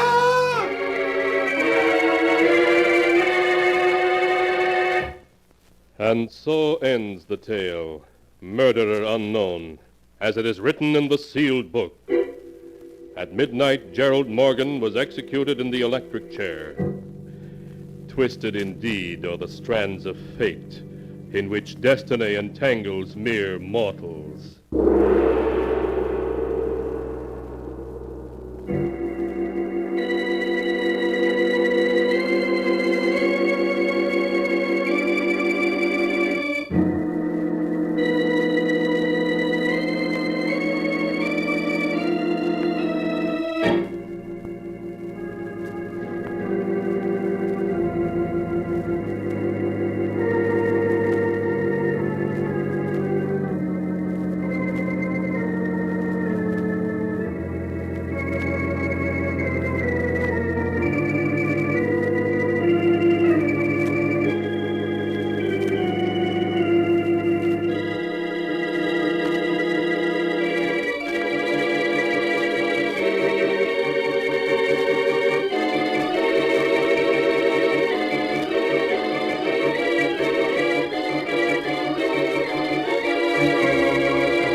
And now, keeper of the book, before you close the great volume, show us the tale we tell next time. This one. Ah, yes. The tale of a human derelict who one night stumbled into a pawn shop and there sold 5 years of his life to a strange and mysterious pawnbroker. The tale is called Time on My Hands.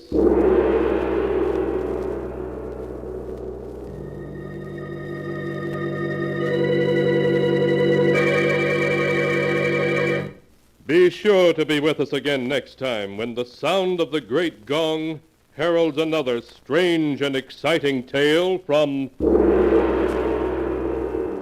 The Sealed Book. The Sealed Book, produced and directed by Jock McGregor, is written by Bob Arthur and David Cogan.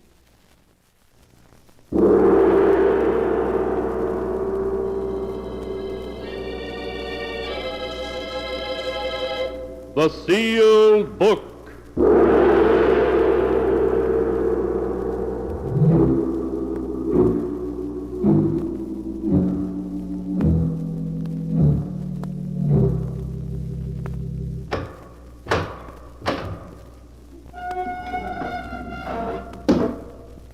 Once again, the keeper of the book has opened the ponderous door to the secret vault, wherein is kept the great sealed book, in which is recorded all the secrets and mysteries of mankind through the ages. Here are tales of every kind, tales of murder, of madness, of dark deeds, strange and terrible beyond all belief. Keeper of the book, I would know what tale we tell this time. Open the great book and let us read. Slowly, the great book opens. One by one, the keeper of the book turns the pages and stops. Ah, the strange story of a man who rose from a watery grave to accuse the living of his murder. A tale titled, You Only Die Once.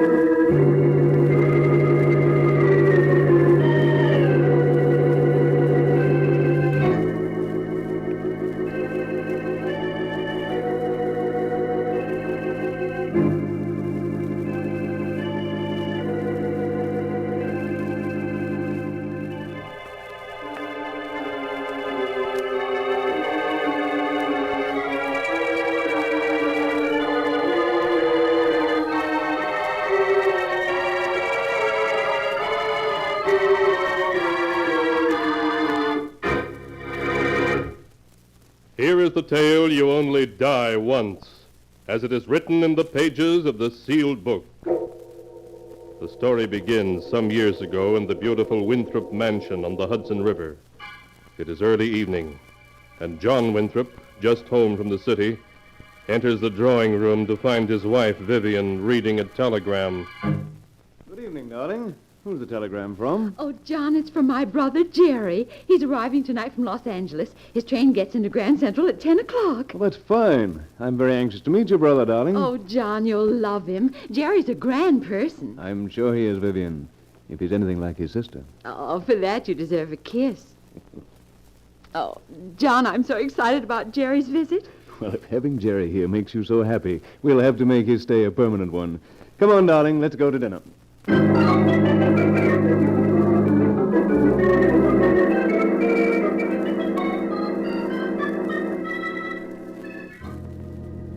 Mr. Norton is here, sir. Hello, Jerry. Come in. I'm John, your brother-in-law. Hello, John.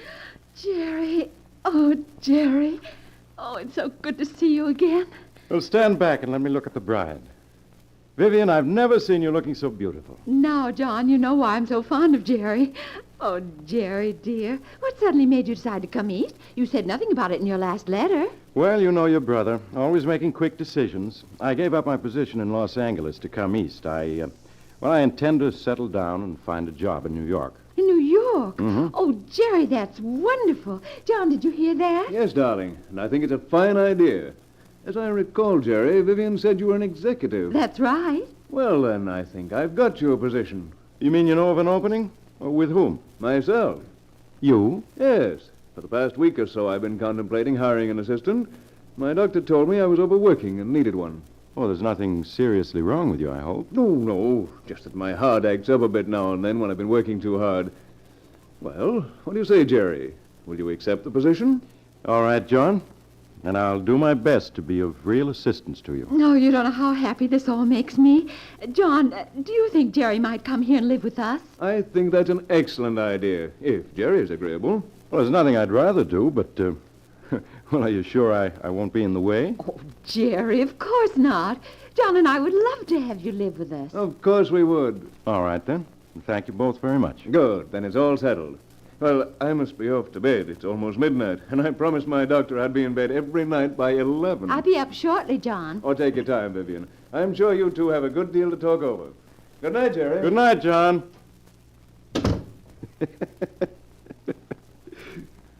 Well, sis, how have you been? Oh, darling, if you only knew how much I've missed you these past months. Well, aren't you even going to kiss me? Of course, darling. Oh, darling, I've waited a long time for that. It seems years. It's only been 6 months.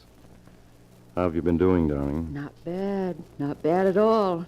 See this diamond bracelet? It was my wedding present from John. What else have you gotten? 2 other bracelets, a necklace, and 4 rings. What's it all worth? Amounts to a little over 100,000. Not bad, considering you've only been married 3 months. Oh, how much longer will I have to go on keeping up the act, though, Jerry? Never give up a gold mine until it's played out. And unless I miss my guess, John is still good for plenty more. He's a very rich man. Exactly. So you and I are staying here until we've worked John for every cent you can get. Then when the time is ripe, you'll sue for a divorce and a big cash settlement.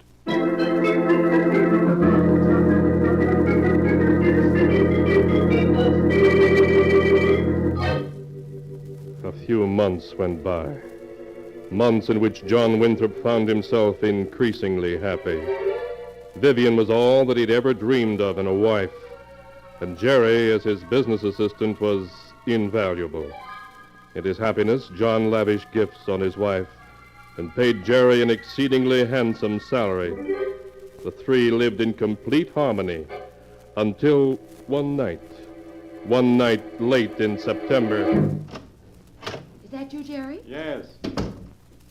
How are you, sis? In seventh heaven. Jerry, why didn't you tell me John was leaving for Chicago tomorrow morning? Well, he didn't make up his mind until late this afternoon at the office. Where is he now? He's looking high and low for some papers in a brown envelope. Oh, it must be the Anderson papers he wants. I have them right here in this briefcase. So where is he? I'll give them to him. He's up in your room. Up in my room? Yes, when he couldn't find the papers in the study, he went upstairs to see if they were in your desk. In my desk? Yes. Jerry, is anything wrong?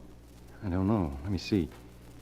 Did I lock my desk this morning before I left for the office, or didn't I? What difference does it make? What difference does it make? It makes all the difference in the world. If he should... You seem to be quite upset, Jerry.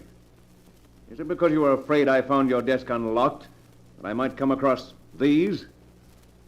So, you found them, huh? Yes. What do you have there, John? Merely some newspaper clippings, Vivian. Allow me to read you a couple. The first one is dated 5 years ago, and it's from a New Orleans paper. Underneath a picture of Jerry and you, it reads, Mr. and Mrs. Philip Gordon, arrested for $10,000 jewelry theft at Mardi Gras party. Where did you get that clipping? I found it, along with several others in Jerry's, or should I say Philip's desk. Oh. Allow me to read you another clipping. Mr. and Mrs. Philip Gordon, who pleaded guilty to the $10,000 Mardi Gras jewel theft, were today sentenced to prison by Judge Sawyer. Philip Gordon received a sentence of 3 to 5... I don't want to hear any more. Stop it. You hear? It was very clever of you two to pretend to be brother and sister when actually you were man and wife. No doubt sometime in the future, Vivian was to divorce me and receive a handsome cash settlement. Yes, that's right. We had planned that. But our plans seem to have been spoiled. What do you intend doing? I'm not going to Chicago tomorrow morning. Instead, I'm going to see my attorney and prosecute you both to the full extent of the law. Oh, I wouldn't do that if I were Yes, you. John, think of your reputation and your family name. They'd be dragged in the mud if this ever came out. You wouldn't want to see that happen, would you? You think you can blackmail me into silence, don't you? Well, you're wrong. Come what may, I'm going to see to it that you're both punished. Jerry, he seems ill. Yes, he does, doesn't he? I'm perfectly all right.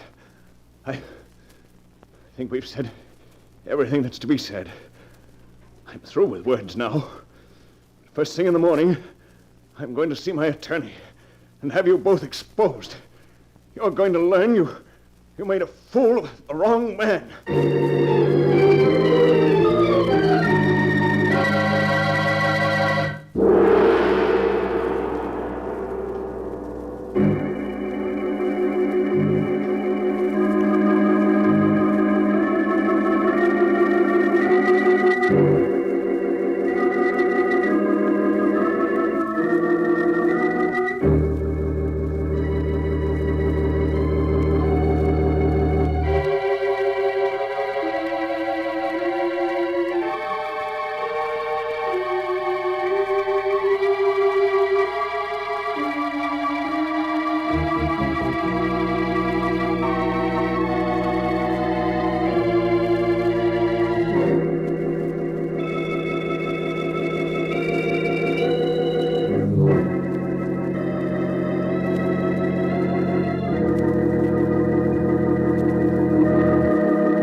And now to continue the story, you only die once, as it is written in the sealed book.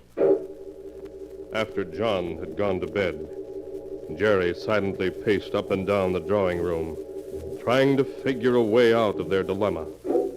Vivian watched him anxiously, her face pale and drawn. If John goes to his attorney in the morning, it'll mean stiff prison sentences for the two of us. You can be sure of that. Jerry, I couldn't stand going to prison again. To be separated from you. If they send me to prison, I'll die. You know how I feel, darling. The same way. There's only one way out. One way out? Yes. We must see to it that John doesn't go to his attorney in the morning. Jerry, you don't mean... Oh, no, Jerry, no. If we don't get rid of him, it'll mean prison. Do you prefer that? Oh, no, but I'm so afraid. There's nothing to be afraid of. I have a scheme that can't miss if we play our cards right. Are you sure? Positive. The best thing about it is its simplicity. What is this scheme of yours?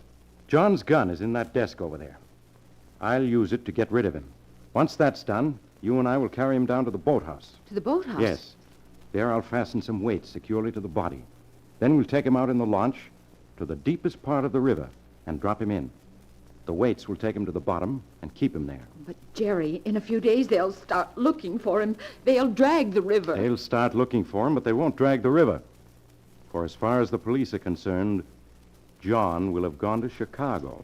But how are you going to make them believe that? It's very simple. I have here John's ticket on the 6:30 train tomorrow morning for Chicago.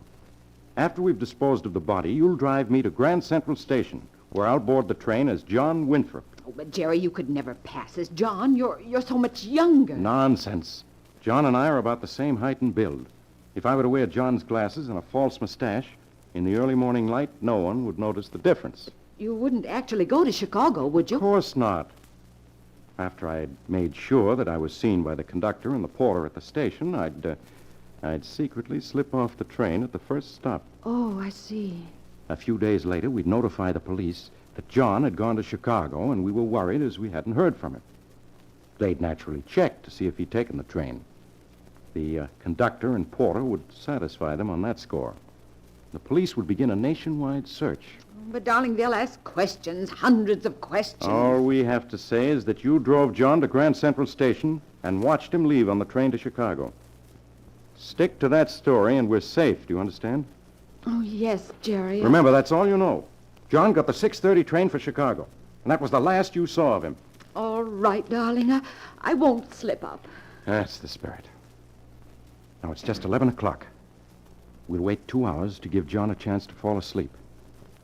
At 1 o'clock, we'll go up to his room and do what must be done.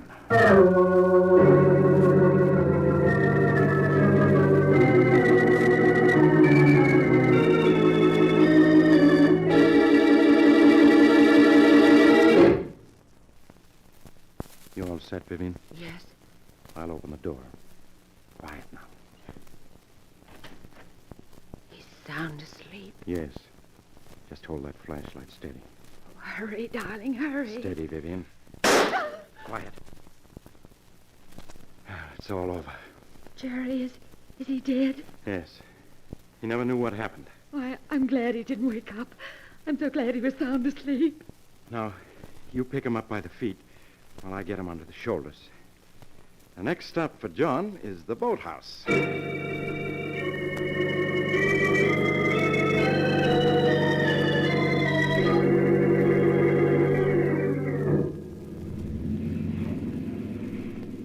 The river's the deepest, just about 50 yards from here, Jerry. Then that's the place for us. Cut the motor when we reach it. We're just about there, Jerry. I'll cut the engine and we'll drift the rest of the way. You'll have to give me a hand with him, Vivian. With these weights around him, he's quite heavy. All right. What do you want me to do? You take his feet while I take him by the shoulders. When I give the word, we'll both lift and toss him over the side. You ready? Yes. Then lift. Oh, Jerry, he's so heavy. Just a little more. That's it. Now, I'll drop him.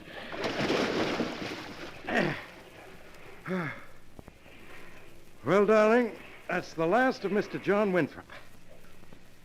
Now we'd better be getting back to shore. There's still quite a bit that remains to be done.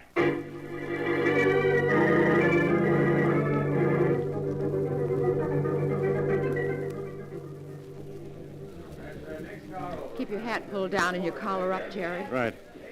Pardon me, conductor, but can you tell me where my compartment is? The name is Winthrop. John Winthrop. You have your ticket, Mr. Winthrop? You have it, don't you, darling? Oh, yes, here it is, conductor. Now, let's see. Car 3476. That's this car right here. You just go aboard, the porter will show you to your compartment. Thank you, conductor. That's quite all right, Mr. Winthrop. I think we can count on him to remember I got on this train. I'll pick you up at the 125th Street station. Right. I'll wait there till you arrive. Goodbye, John. Take care of yourself. I will, Vivian. I'll phone you tomorrow night from Chicago. Don't forget, John. I won't. Bye.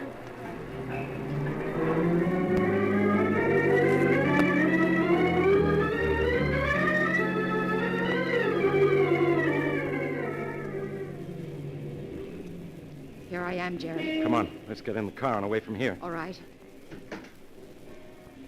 Did everything go all right? Perfectly. After the train pulled out of Grand Central, I had the porter show me to my compartment. I told him I hadn't slept for 24 hours, and I didn't want to be disturbed until we reached Chicago. You didn't forget to give him a tip, did you? No. I gave him a $5 tip, just as we'd planned. Don't worry, that porter will remember me. Good. You're certain no one saw you slip off the train just now? Well, I'm positive. I took off my disguise before I left the compartment. Everything's working out just as I planned. Now, all we have to do is sit tight for a few days. Then wire the men in Chicago who had appointments with John. When they tell us that John never kept his appointments, we'll get in touch with the police. And with tears in your eyes, you'll beg the police to find your missing husband.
And now to continue the story. You only die once, as it is written in the sealed book. Following Jerry's plan, 2 days after John's death, Vivian notified the police that her husband was missing. Shortly afterwards, she was called on by Lieutenant Richards of the Missing Persons Bureau. You say, Mrs. Winthrop, the last you saw of your husband was when he boarded the train for Chicago? Yes, Lieutenant. I waved to him as the train pulled out of the station. That was the last time I saw him.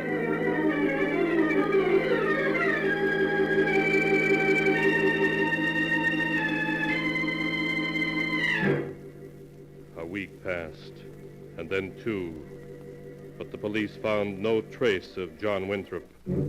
It was as though he had vanished off the face of the earth after he had boarded the train for Chicago. The noted financier was reported seen in half a dozen cities all over the country, but each report turned out to be false.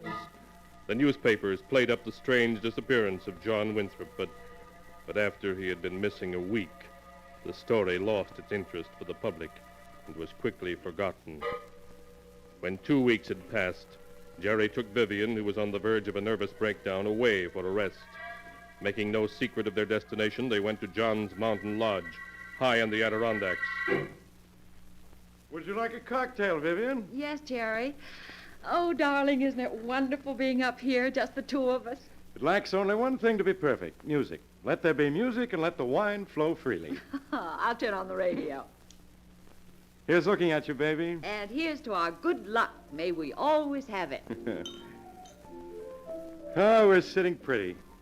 Someday the police are going to give up looking for John, and then you're going to become a very, very wealthy widow. Do you really think so, Jerry? Of course. Naturally, it'll take time, but... We interrupt this program to bring you a special news report. At 10:35 this morning, New York Harbor Police found the body of the missing financier, John Winthrop, in the Hudson River off 54th Street. The dead man had been shot in the head, and the police believe he was murdered. They are looking for his wife, Mrs. Vivian Winthrop, and Jerome Norton, her brother, for questioning. For further details, listen in on our regular news period at... Jerry, how could they have found him? How could they? I tied those weights securely, but somehow the body must have slipped out of the ropes and come to the surface. Jerry, what are we going to do? You heard what that announcer said. The police are looking for us. Yes, I know. Once they take our fingerprints, it'll be the end. They'll learn about New Orleans and that we aren't brother and sister. Oh, Jerry, we just can't stay here. We've got to run for it before they catch us. Run? Where can we run to? Oh, I don't know. Mexico, South America, any place. We have my jewels. They're worth over $100,000. Yes, but what good are they? What we need is cash, and all I have with me is $300. We don't dare go to your bank. They pick us up immediately. Oh, I'm sure there's some place we'll be able to sell my jewelry. I'll pack my things at once. Vivian, there's no sense in running away. How far do you think we'd get? The police are probably on their way here already. Jerry, what's wrong with you? We've got to run away. There's no other way out. There is another way out, if we're willing to take it. What way is that? The easiest and simplest way out of all troubles, darling. Suicide? Oh, no, Jerry, no. Would you rather go to the chair, or even worse, be sentenced to life imprisonment? Life imprisonment? Oh, no, I couldn't stand that. Don't you see, darling, we have no choice. We're gamblers who played for high stakes and lost. Oh, Jerry, I'm afraid. I'm so afraid. It's better than rotting behind bars for the rest of our lives. Don't you agree with me, darling?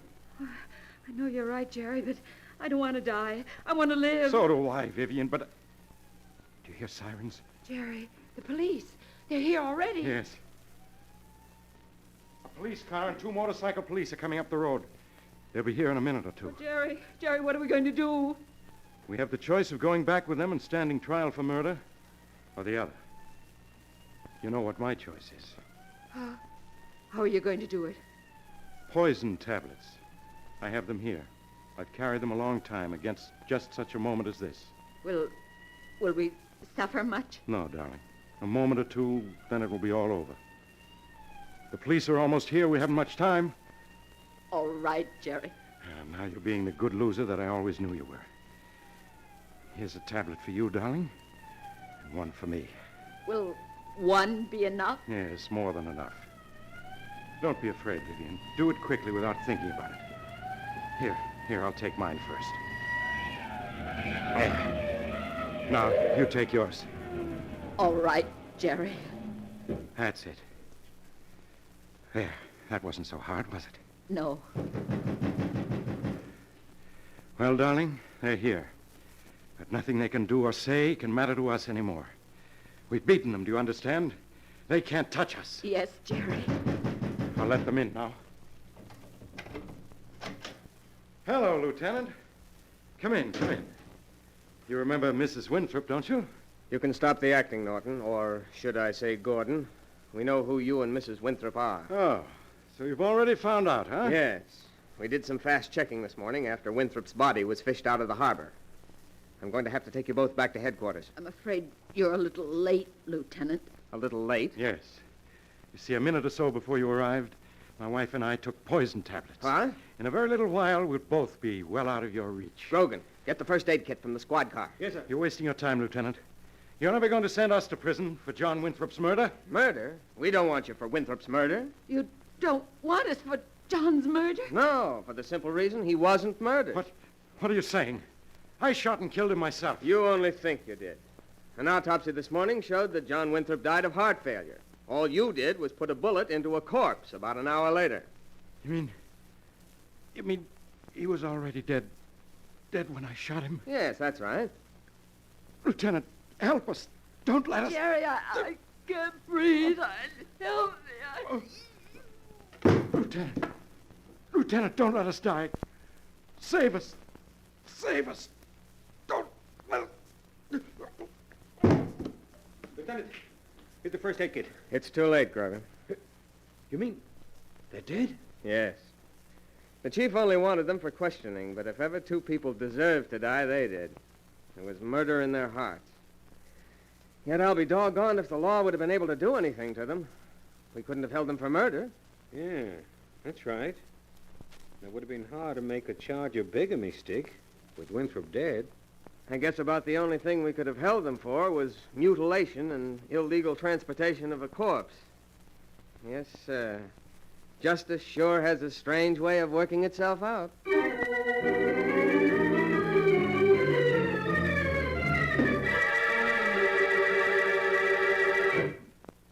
And so ends the tale. You only die once, as it is written in the sealed book. The uncanny hand of fate reached out for the two who had ruthlessly planned the death of an innocent man and doomed them to die through their own actions.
And now, keeper of the book, before you close the great volume, show us the tale we tell next time. This one. Ah, yes. A weird and magic tale of a strange life and an even stranger death. And of a murder terrible beyond all belief.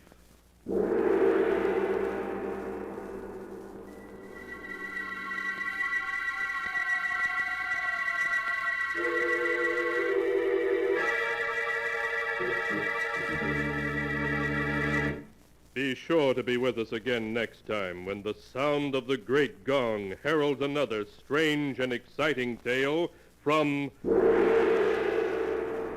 the Sealed Book. The Sealed Book, produced and directed by Jock McGregor, is written by Bob Arthur and David Cogan. The Sealed Book.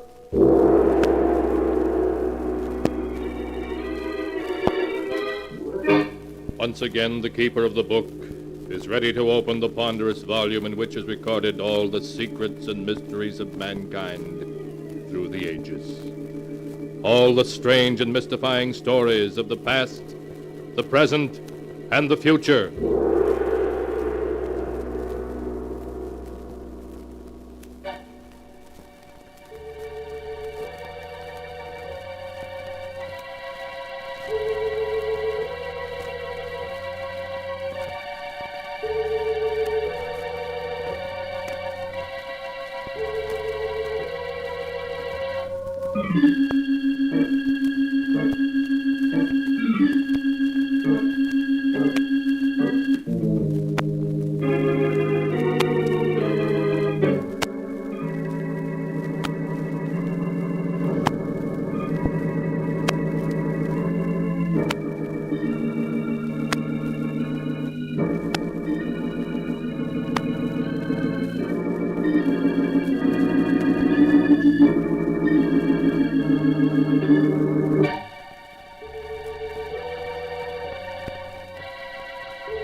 keeper of the book. What tale will you tell us this time? What tale shall I tell you? I have here tales of every kind.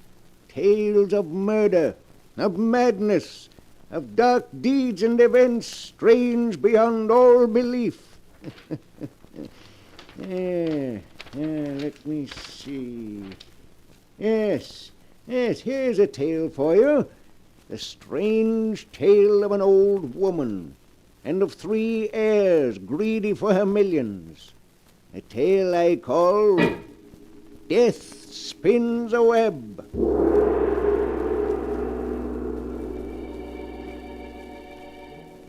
And here is the tale as it is written in the sealed book. In a great mansion far from the city, Mrs. Oliver Drake lies dying. Her door opens, and her attorney, Henry Arnold, enters. Good morning, Mrs. Drake. How do you feel today? Henry, 2 days ago, Dr. Smith told me I had 2 months to live. Well, that's how I feel. Like somebody who has 2 months to live. You take it well, Mrs. Drake. Tell me, have those 3 worthless grandchildren gotten here yet? Blanche and Vivian have. They're outside in the hall now. But you want to see them? I don't want to see them, no. But I will. We have things to talk over. Of course. I'll send them in. Your grandmother will see you now. Oh, thank you. Thank you, Mr. Arnold. Oh, Granny, darling, it's so nice to see you again. Why, you don't look sick at all. That must be quite a disappointment to you, Vivian. Dear Granny, it's so good to see you again. How are you, darling? Dr. Smith says I may live for another 10 years. Now, Blanche, you mustn't look so downcast. Perhaps I can arrange to die sooner. Why, Granny, you know I didn't mean any... Hello, Granny. Sorry I'm late. Our family playboy has arrived. Chris, these are your cousins, Blanche and Vivian. Well, I'm very happy to meet both of you. Strange, Chris, that we've never met before. We've been to so many of the same places. Monte Carlo, Paris, Deauville. I'm sorry that we didn't, Blanche. Until now, I had no idea that I had such a beautiful cousin. Chris, I'm Vivian, one of your unknown polo admirers. I saw you play at Bentonhurst last year. You were magnificent. Chris is magnificent at everything that's a waste of time. By the way, Chris, whatever became of that princess you were married to? Oh, you mean Irina? We were divorced 2 months ago, Granny. Congratulations. What about you, Blanche? Are you still married to that 3rd husband of yours? Oh, no, Granny. I got rid of him a year ago. What about you, Vivian? I'm free at the moment, darling. You know, if I were to search the entire world for the 3 most useless people, I don't think I could do better than you 3. As far as I'm concerned, you're undoubtedly right, darling. If I had my way, I'd cut you 3 vultures off without a penny and leave everything to charity. Unfortunately, under your grandfather's will, I have to divide the fortune among the 3 of you. But I'm permitted to divide it any way I see fit. But of course you're going to divide the money equally between us, aren't you, Granny? No, dear, that's just it. I'm not. What? I'm going to leave the fortune to just one of you. The other 2 will merely receive token inheritances. But why, Granny? I feel that one of you must be just a shade less useless to society than the other 2. And to that one, I intend to bequeath the fortune. I see. And have you made up your mind yet? No. Ah? I want the 3 of you to live with me for a few weeks, so that I can become better acquainted with each of you. And at the end of that time, I shall make my decision.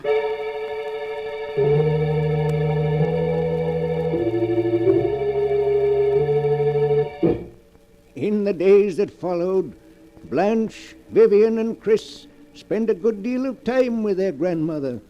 Mrs. Drake preferred to see them separately, and often, after one of the 3 had left her bedroom, there was a gleam of amusement in her eye, as though she were enjoying a private joke. Chris, meanwhile, working on a plan of his own, also saw a lot of his beautiful cousins, separately. Oh, Chris. Isn't it beautiful out here? You're very beautiful, Blanche. As beautiful as the night itself.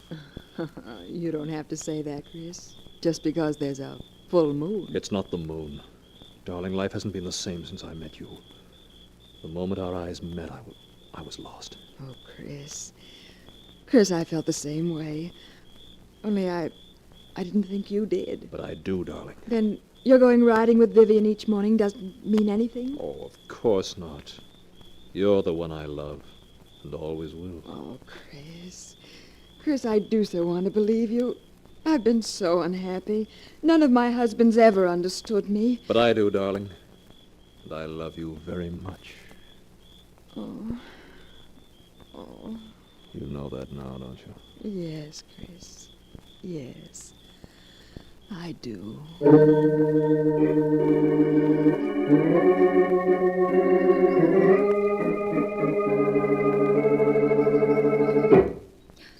Oh, Chris, it's a wonderful morning.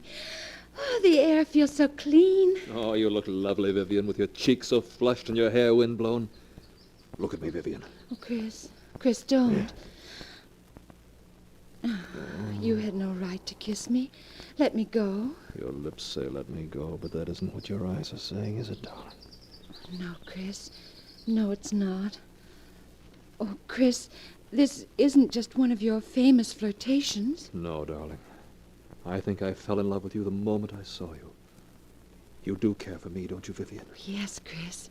Yes, I do.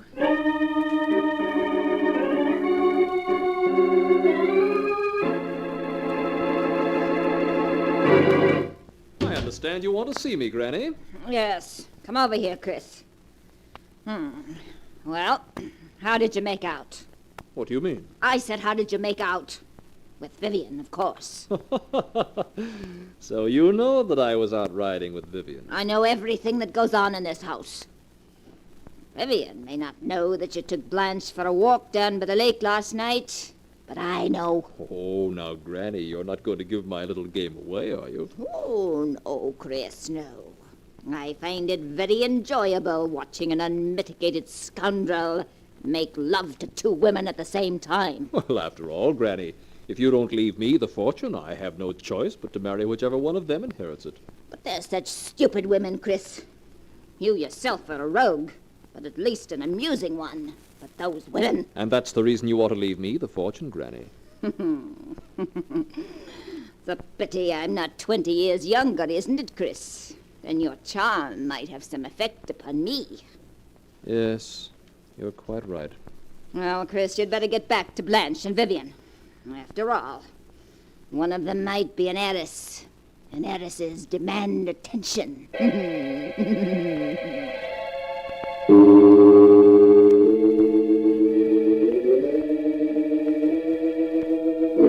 A week passed.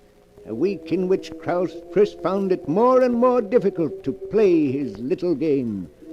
Blanche and Vivian stopped speaking to each other, and it became steadily harder for him to convince each of them that he had no interest in the other. Good morning, darling. Oh, hello, Blanche. What? Aren't you even going to kiss me? Oh, of course, dear.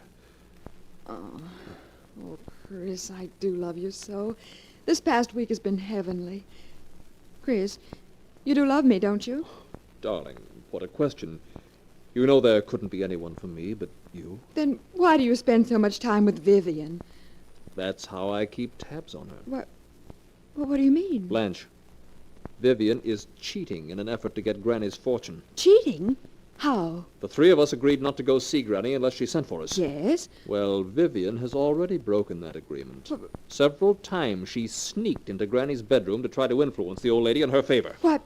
Why, that dirty double-crossing, two-timing... Chris, do you think Vivian's getting anywhere? Well, when Granny sent for me last night, she more or less hinted that it would be Vivian who would inherit the fortune. But, Chris, how can you take it so calmly? We've got to do something. Please, darling, let me handle this. But I have a plan to take care of Vivian, and to take care of her very effectively.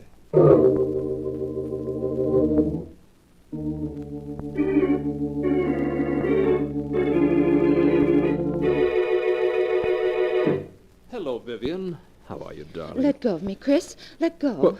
But what's wrong, darling? Aren't you afraid Blanche may be wondering where you are? Oh, so that's it. Yes, that's it. Vivian, listen to me. Whatever time I've spent with Blanche hasn't been because I wanted to. All I've been doing is protecting our interests. Protecting our interests? You may not know it, but Blanche has broken the agreement the three of us had. She's been sneaking in to see Granny behind our backs. Why, that low-down, conniving, peroxide blonde. That's the reason I've spent so much time with Blanche. To learn if Granny is being influenced by her. And is she, Chris? Blanche seems to feel certain she's going to inherit the fortune. Oh, Chris, what are we going to do? You can do as you please. After I've spent days with that hag trying to protect our interests and ensure our future happiness, you accuse me of making love to her. I didn't say that. Well, you intimated as much. Oh, please, Chris, don't be angry. I'm terribly sorry I lost my temper. Oh, please say you forgive me, darling. Please. I'll never doubt you again.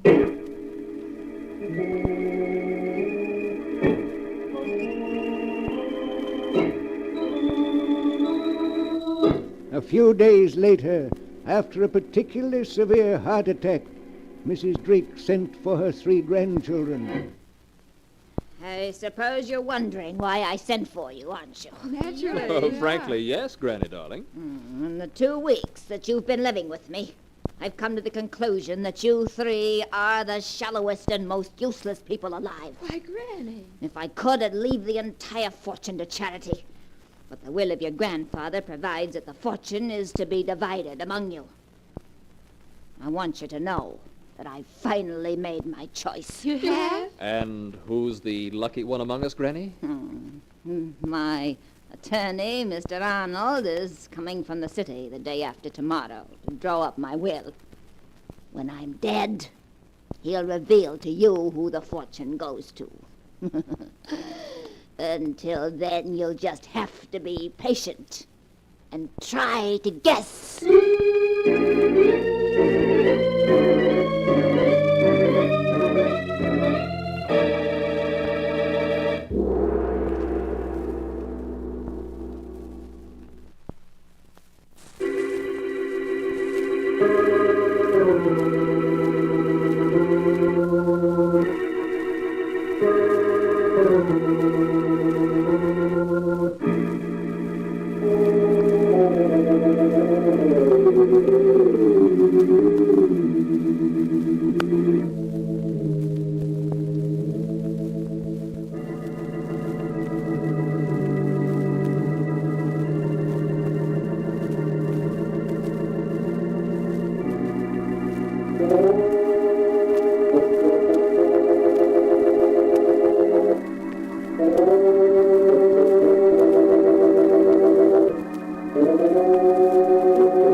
And now the story continues, as it is written here in the pages of the sealed book.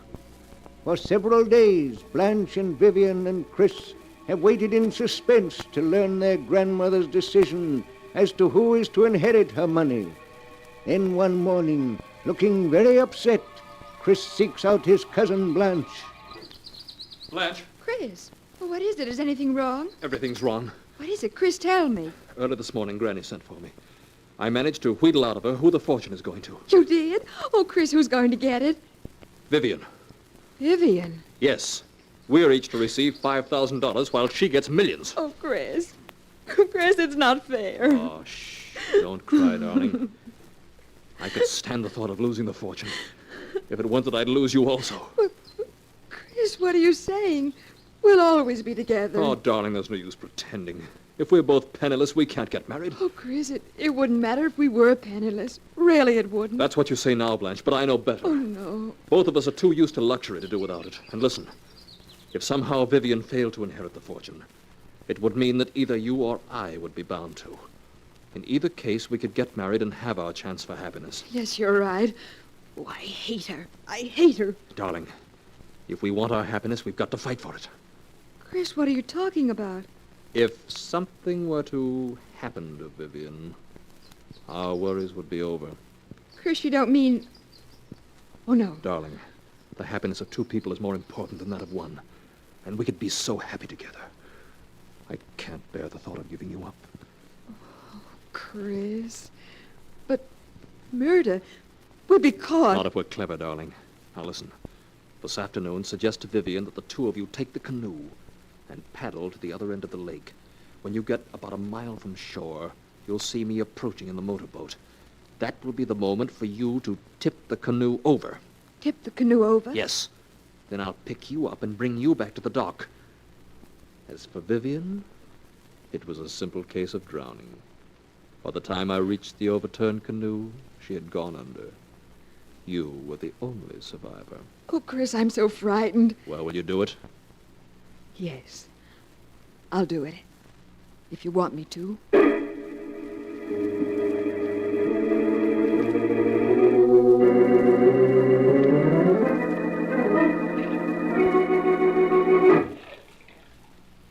Are you tired paddling, Blanche?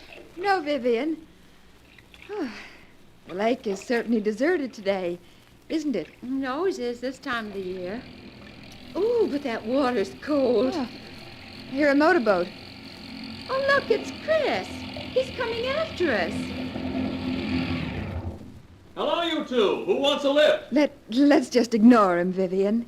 All right. We'll pretend he isn't there. He expects us to admit we're tired. Shall we change places? I'm tired of paddling in the stern. All right, if you like. But be careful. These canoes tip very easily. Yes, I know. Now you work your way slowly toward the stern while I make for the bow. Okay. Now, we have to slide past each other. This is a tricky part to changing places in a canoe. Blanche, look out. You're rocking the canoe. Oh, I can't help it. Look out. We're going over. Hey, what happened to you two? Chris, pick me up. Come over here and I'll help you into the boat. Chris, where are you? Here I am, Vivian. Chris, it's 30 yards to the boat. I can't swim that far. Chris, pick me up. My clothes are dragging me under. Swim to the boat and I'll pick you up. Oh, Chris, don't let me drown. Chris! Chris! It's only another 20 yards, Blanche. Oh, Chris, my clothes, they're so heavy. I'm getting so tired. Just a few more yards, darling. A few more yards. I couldn't swim beyond that if my life depended on it. I'm afraid you may have to, darling. Chris! Chris, come back! Chris, don't let me drown! Chris! Chris, no!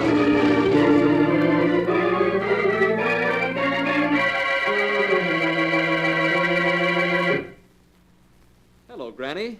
How are you? Have the police left yet? Yes, Granny. They asked me to convey their condolences over the tragic loss of your granddaughters. Oh, it was just one of those unfortunate accidents. Yes, wasn't it? It's a pity you weren't able to get there in time to save them, Chris. I shall never forgive myself for that, Granny. I'm sure you won't. Well, Mr. Arnold is waiting to see me about drawing up my will and naming my heir. But I no longer seem to have a choice in the matter. I must give you credit, Chris. You worked the whole thing out like a master. Why, Granny, whatever are you talking about? You may have fooled Blanche and Vivian and the police to boot, but not me, Chris. What do you mean? Chris, do you remember when the thought first occurred to you that with Blanche and Vivian gone, you would inherit all? Why, Granny. It was when you met your cousins for the first time in this room. The thought occurred to you because I said, it's a pity there isn't only one of you. Then I wouldn't have to bother deciding who should inherit the fortune. Come to think of it, I do recall your saying something to that effect. And when I did, your head came up and you stared at the two women, and then you smiled. And I knew exactly what you were going to do. Of course, this is all nonsense, but if you say you knew what I was going to do, why didn't you stop me? Because I wanted to see happen what did happen. But if you wanted me to inherit the fortune, why didn't you promise to leave it to me in your will without... Without forcing you to do what you did? Yes. My dear Chris, for reasons of my own, I wanted it to be quite impossible for those two vicious, stupid women to inherit my money. And equally impossible for you. Well, whether you want me to inherit the fortune or not, I'm going to. Oh, are you? Yes.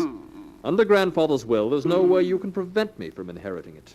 It's mine, come what may. Oh, is it? Yes. What are you laughing at? You fool.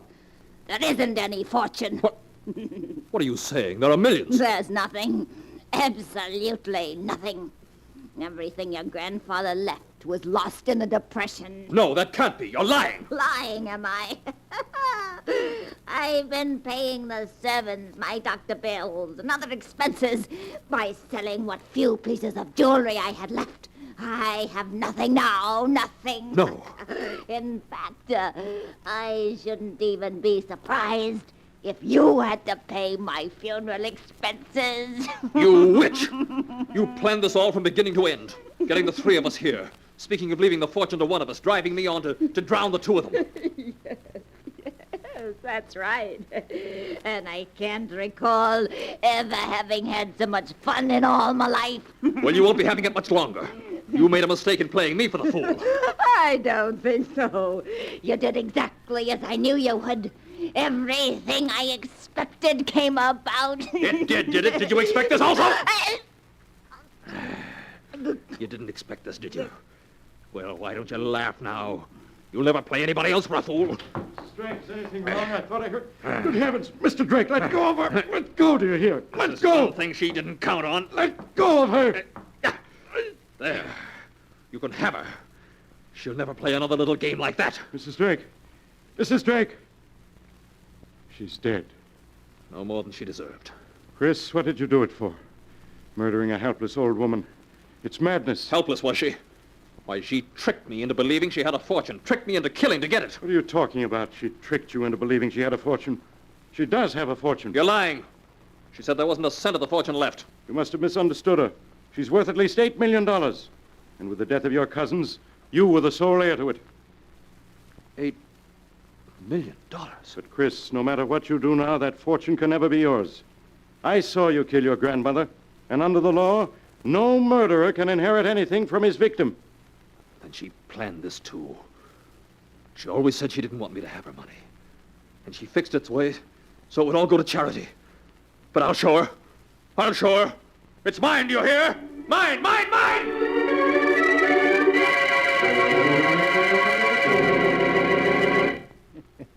So in the end, old Mrs. Drake defeated her 3 greedy grandchildren after all. But what a strange way to disinherit anybody. It looks as if murder ran in the family, doesn't it? But the sound of the great gong tells me it's time to close the sealed book again. One moment, keeper of the book. What story will you tell us next time? Next time? Would you prefer a murder or a tale of the supernatural? Remember, I have all the stories that ever happened here, and all that have yet to come to pass.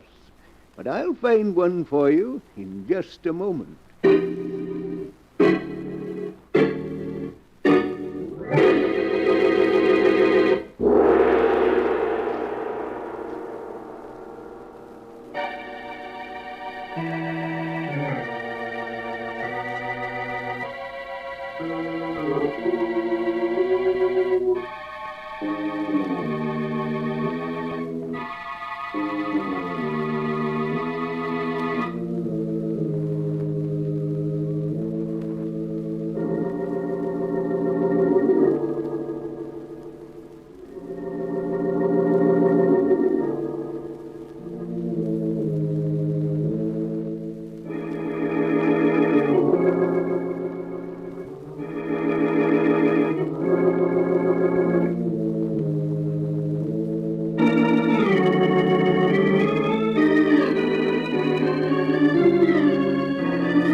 And now, keeper of the book, have you found the tale you'll tell next time? Yes, I've found one. It's the story about a girl who goes to live on an island, a very strange island, where the dead walk by night and weird voices sound in the wind. I call the story Devil Island.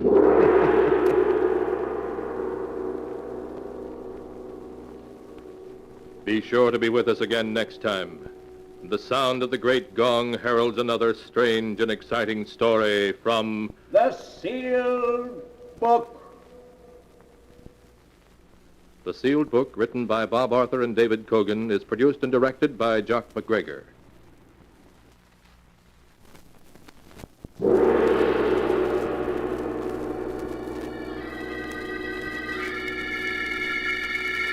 The Sealed Book.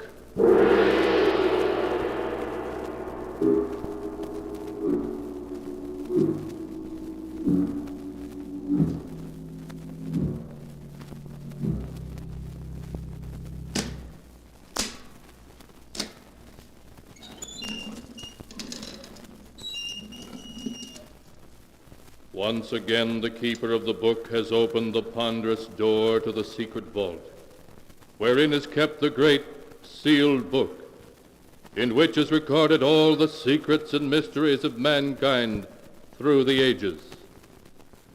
Here are tales of every kind, tales of murder, of madness, of dark deeds strange and terrible beyond all belief. Keeper of the book, I would know what tale we tell this time. Open the great book and let us read. Slowly, the great book opens.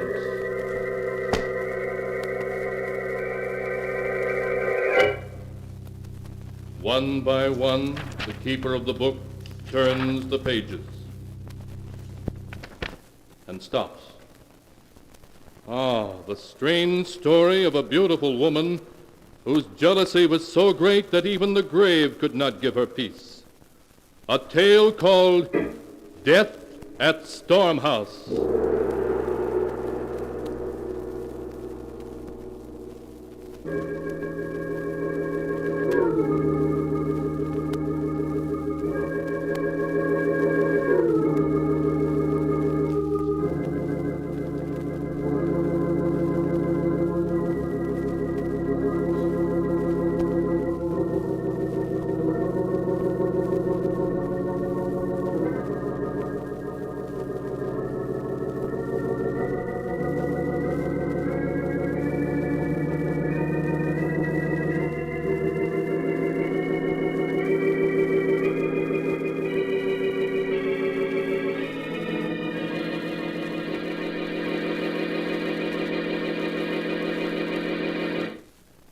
Here is a tale, Death at Storm House, as it is written in the pages of the sealed book. It takes place in the old New England mansion known as Storm House, perched high on the cliffs above the crashing waves of the Atlantic Ocean. In her bedroom, Lizette Lester, young and beautiful mistress of Storm House, lies desperately ill, listening to the storm that is raging outside as her husband and Dr. Warren, their lifelong friend, hover over her. John. John. Yes, Lizette. John, open the window. I want to hear the storm. I want to hear the thunder crash and the wind scream. I'll open it, John. You stay with Lizette. Thank you, Howard.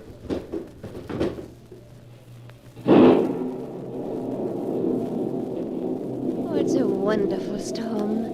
I've known it was coming for 3 days. I've always known when a storm was coming, haven't I, John? Yes. Yes, Lizette. You've always known. And I've been waiting for this one. I've been waiting for it so I could die as I was born. On a night when there's a storm filling the sky and death riding the wind to take me as it took my mother that night. Lizette, don't say that. You mustn't excite yourself, Lizette. It weakens you. I'm dying, Doctor. You know it as well as I do. It's only the storm that's keeping me alive now. Oh, Lizette. Lizette. John, darling, Yes, Lizette.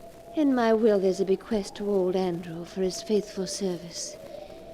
Everything else is left to you, including the house. On condition that you live here at least 6 months out of every year for the rest of your life. Lizette, I can't bear to talk about it. We must, darling. You don't mind the condition that you live here half of every year, do you? Of course not, my dearest. I couldn't bear to think of you as ever very far from me, in life or in death. I'll always be with you, my darling. And you won't marry again, will you, John? Never, Lizette. I swear it. You've sworn it, John. You mustn't break your vow. If you do, I'll be angry. Very angry. And when I'm angry, I do terrible things. You know that. I know, darling. You have my promise. I'll never break it. It's such a beautiful night. All my life, I've never been able to sleep on a night like this. I wonder if now when the storm sweeps in from the sea, I'll know it and wake up.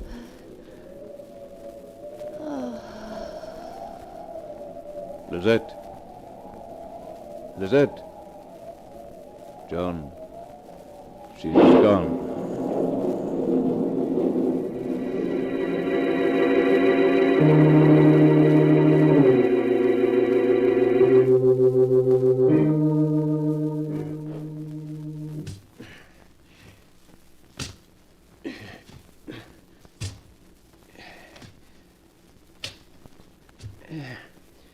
There. It's done, Mr. John. I couldn't want better if it was myself buried down there in the ground. Thank you, Andrew. I'll put the tools away now. Call me if you want me. I can't believe it's Lizette we've buried here, Howard. Somehow she seems still alive. She loved living so. It's a beautiful spot here on the edge of the cliff. She made me promise she should be buried here, where she could watch the storms come in from the sea, hear the waves beating on the rocks below. John, do you mind if I speak personally to you? Why should I? You're my best friend. My only one, in fact. That's one of the things I wanted to talk about. In the 3 years since you married, you haven't painted a single picture. No. No, I haven't. I've started some, but there was always something Lizette wanted to do. For 3 years you've been cooped up here, seeing no one. You might as well have been in prison. You should get away for a while now. Why don't you spend the winter in New York? Renew old friendship. Catch up on what's happening in painting. Yes, I'd like that. And there's another thing. Yes, Howard? The promise you made to Lizette. Promise? Oh, you mean not to marry again? Yes. You mustn't take it too seriously. You're too young to spend your life alone, grieving. Lizette wouldn't have made you promise if she had thought...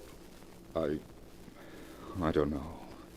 It seemed to mean so much to her. Well, when Lizette was alive, it seemed quite impossible to me I should ever love another woman. But you will, and I'm sure Lizette would understand. I'll think about it, Howard. The truth is, just now I feel a little confused. Well, let time take care of the matter. But you will close up Storm House and try a few months in the city? Yes, I will. I'll come back in the spring. After all, I'm obligated to live here half the year. But I'll leave old Andrew in charge and spend the winter in New York.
And now to continue the story, as it is written in the sealed book.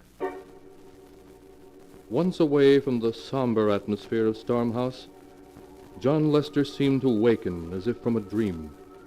He began to paint again, to live as he had before his marriage to Lizette. Then at a party he met Nora Maynard, young, gay, lovely.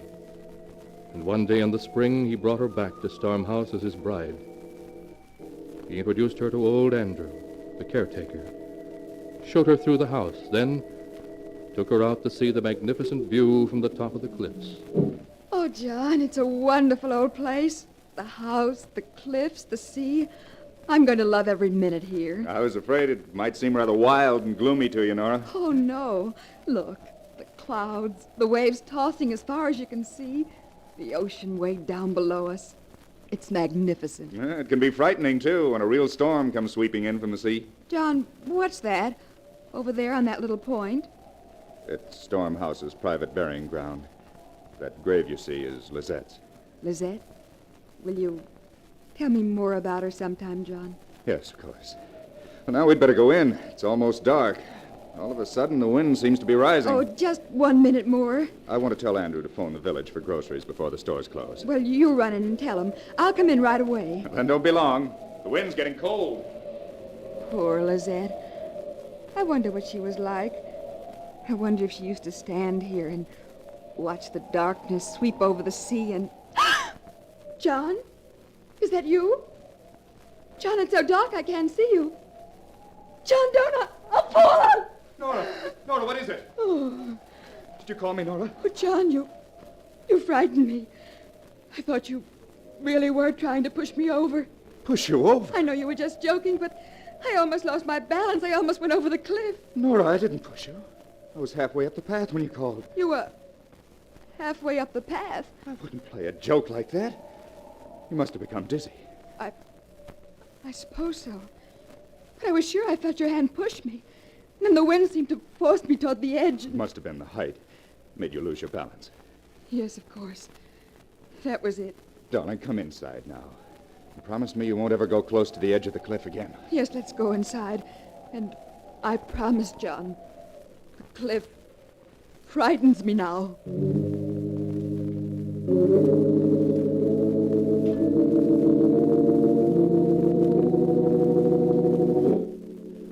During those first weeks after John Lester returned to Storm House with his new bride, the wind never ceased to howl about the great old house. Several times when Nora was walking near the cliffs, strong gusts sprang up that would have pushed her over to her death if she had been walking closer to the edge. Then one afternoon, Nora discovered old Andrew piling flat, large rocks on top of Lizette's grave. There. Andrew, what in the world are you doing? What are those rocks on Lizette's grave for? It's the wind, Miss Nora. Blowing night and day like it has, it's been blowing the dirt right from off Miss Lizette's grave. How strange. Yes, sirree. Give it a couple more weeks and it'd have scooped up all the earth and had the coffin clear uncovered. But the rocks will stop that. Yeah, I guess that's enough. Andrew. Yes, ma'am. Did Lizette love John so very much? Love Mr. Lester? Why, yes, I expect she did, ma'am, in her way. In her way? Excuse me, Miss Nora, I got to drive to town now for a package for Mr. Lester. Oh, his new paints from New York. He's been so impatient for them. Oh, Andrew. Yes, ma'am? That big stone vase on the upper terrace, right beside the steps. It's loose on its base. I saw it swaying yesterday as if it were going to fall over into the garden. Please fix it, will you? As soon as I get back from town, ma'am. Thank you, Andrew. You know that Dr. Warren's staying for dinner. Yes, Mr. Lester told me. Oh, well, I promised to meet him in the garden at 4. Be sure to fix the vase, Andrew.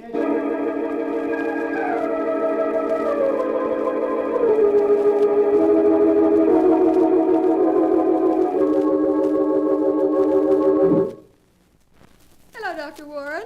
Have I kept you waiting long? Well, there you are, Nora. I was just beginning to be afraid you'd gone too close to the cliff and become dizzy again. Oh, no. After almost falling over twice, I don't take any chances now. That's the spirit. Where's John? Painting on the upper terrace. There he is now. Oh. John! Oh, hello, you two. What are you plotting down there? A tour of the caves down by the beach. Knock off for the day and come along. Please do, John. Well, maybe I will. Light's fading. John, don't lean on the stone vase. It's loose and... Oh! Nora, look out! Nora, you hurt? I'm coming down. Good grief, that was close. Fell right where you were standing. You pulled me back just in time. Nora, you're all right. Yes. Yes, thanks to Dr. Warren. He saved me. I couldn't move. I can't understand it. I'd hardly touched it when I went over. You must have leaned against it harder than you realized. No, I didn't. I just touched it. It gave way all of a sudden. Oh, thank heaven you were here, Howard. It must have been the wind. And the vase was loose. I was just telling Andrew to fix it. If you'd been hurt, Nora. A miss is as good as a mile, darling. Come on. Let's forget the caves and go in and have tea instead. The wind has turned awfully cold all of a sudden.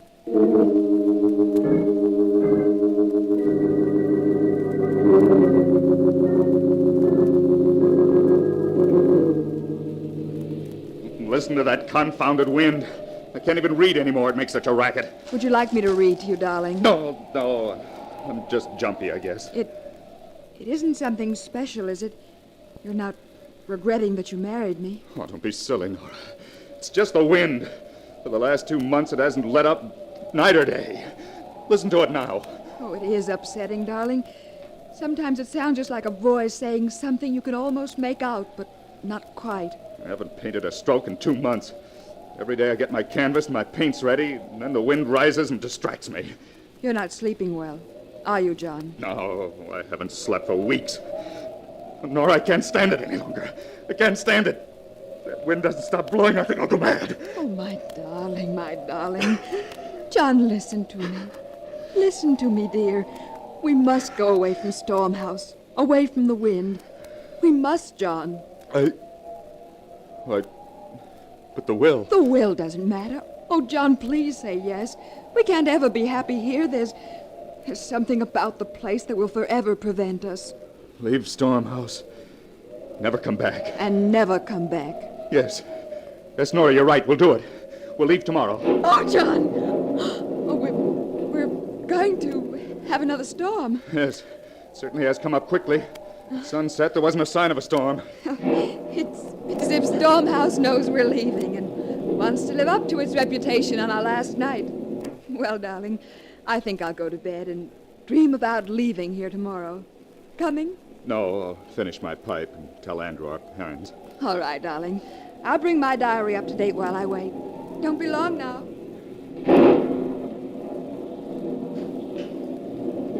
Mr. John! Mr. John! What is it, Andrew? Land sakes, Mr. John. A real granddaddy of a lightning bolt hit the cliff just now, right beside the burying ground. It opened up a big crack in the earth, running right across her grave. Her grave? Lizette's? I could look right down and see the top of the coffin.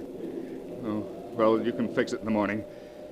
We're going to be leaving, Andrew, but we'll settle the details tomorrow. Better turn in now. I'll do the same. All right, Mr. John. Sure as a humdinger of a storm.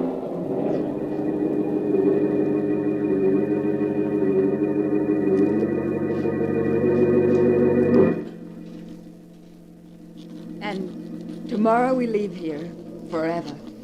I do so hope it's going to make a difference.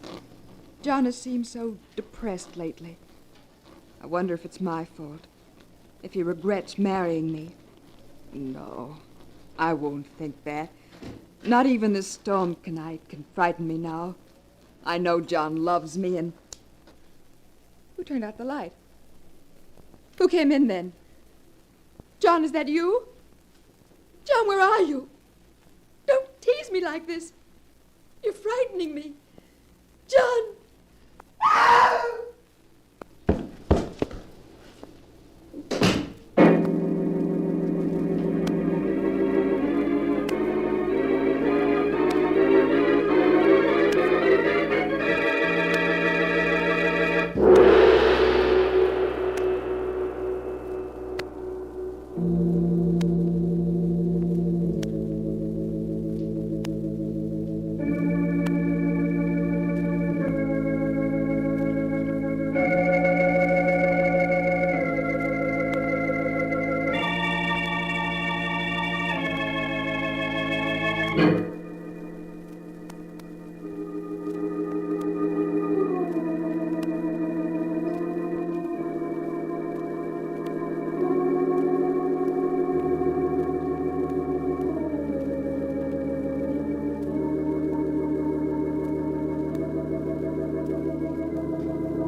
And now to continue the story, as it is written in the sealed book. After the great storm had opened up Lizette's grave so that her coffin was plainly visible, Nora had a midnight visitor. There was a scream, and a body crumpled to the floor. The next morning, the sheriff came to talk to John. That's all of it, Sheriff. That's all I know. Nora screamed. When I got to her, she was lying there on the floor. Dead. Murdered. But the weapon, Mr. Lester. We know it was that antique ivory paper knife of yours, because the point broke off in the wound. But where is it? I don't know. I tell you, I didn't see it.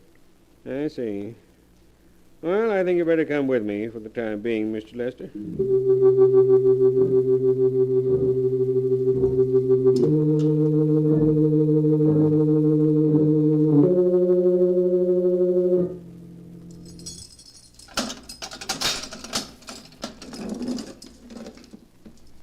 prisoner, Doctor. You can see him for 15 minutes. Oh, Howard, thank heaven you've come.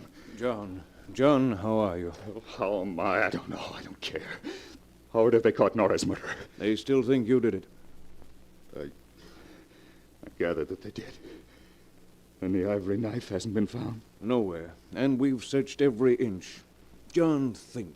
I know when you found Nora, you were shocked and dazed. But the knife, surely you saw it.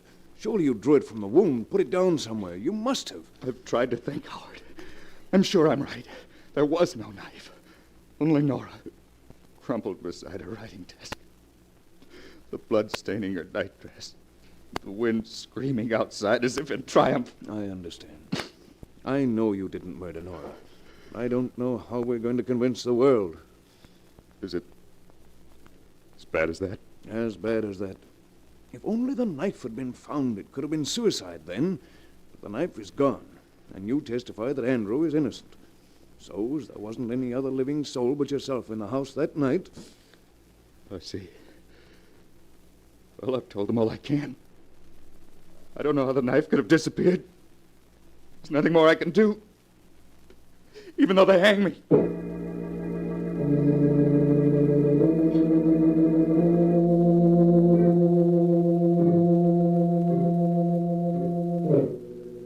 And hang John Lester they did, after a due and lawful trial. For in the jury's eyes, the fact of the missing ivory knife that had killed Nora Lester was damning evidence. After the execution, John's old friend Dr. Warren conveyed the body homeward to Stormhouse, where he and faithful old John buried it in the tiny burying ground. Andrew dug the grave close between the graves of Nora and Lizette. So close, in fact, that while digging, his pick struck a coffin. Doctor, look. Corner of a coffin.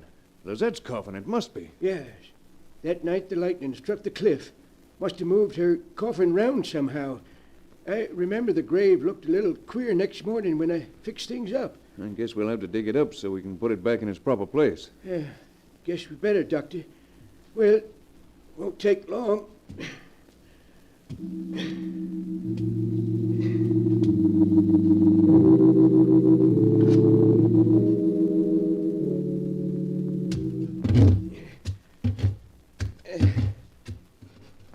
There, Doctor.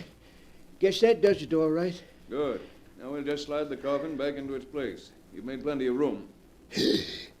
Dr. Warren. What is it, Andrew?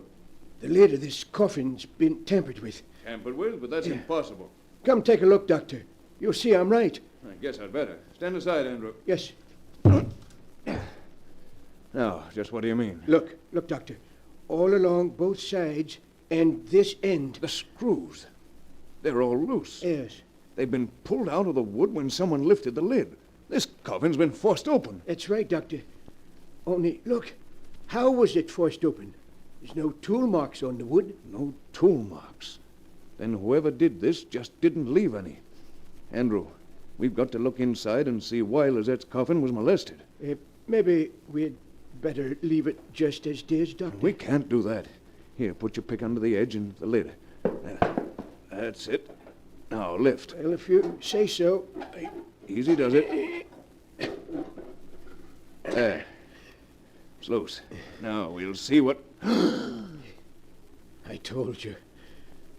I told you we shouldn't open it. A bloody knife. The ivory knife that killed Nora. Here, in Lizette's coffin. They hung Mr. John because they couldn't find the knife. And it's been here all along, held tight in Lizette's hand.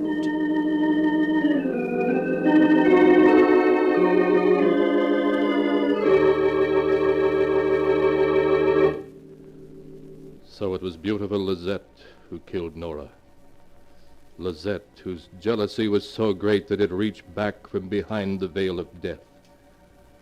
And it was Lizette who took the knife of murder back into her grave with her, so that John, too, would suffer her vengeance. Or was it? Was there some other answer? You must decide that for yourself, for the sealed book does not say. You have heard the story in all its strangeness, just as it is written here.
And now, keeper of the book, before you close the great book, show us the tale we tell next time. This one? Ah, yes. Why, this is amazing. It's a tale of a man who killed, a corpse that laughed, and a murder victim who died twice. A tale called The Accusing Corpse.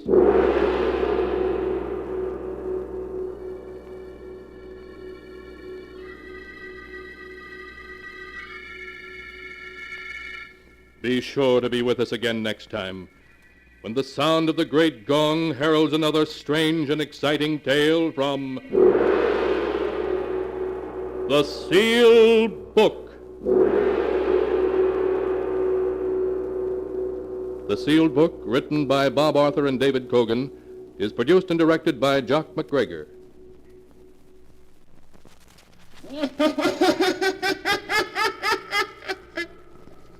The Sealed Book.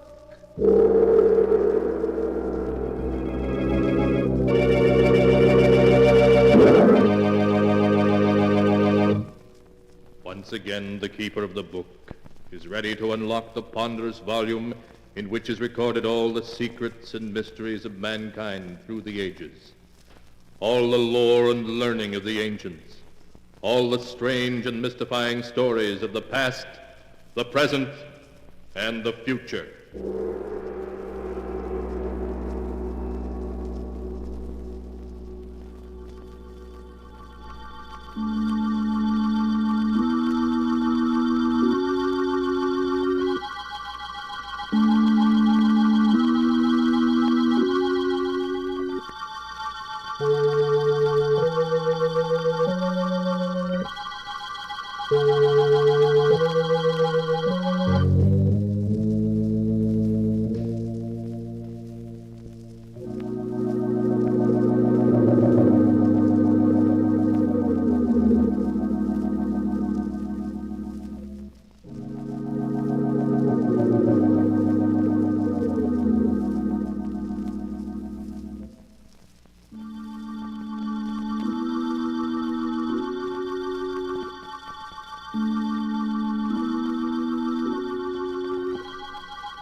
Keeper of the book, what tale will you tell us this time? First, I must unlock the great padlock, which keeps the sealed book safe from prying eyes.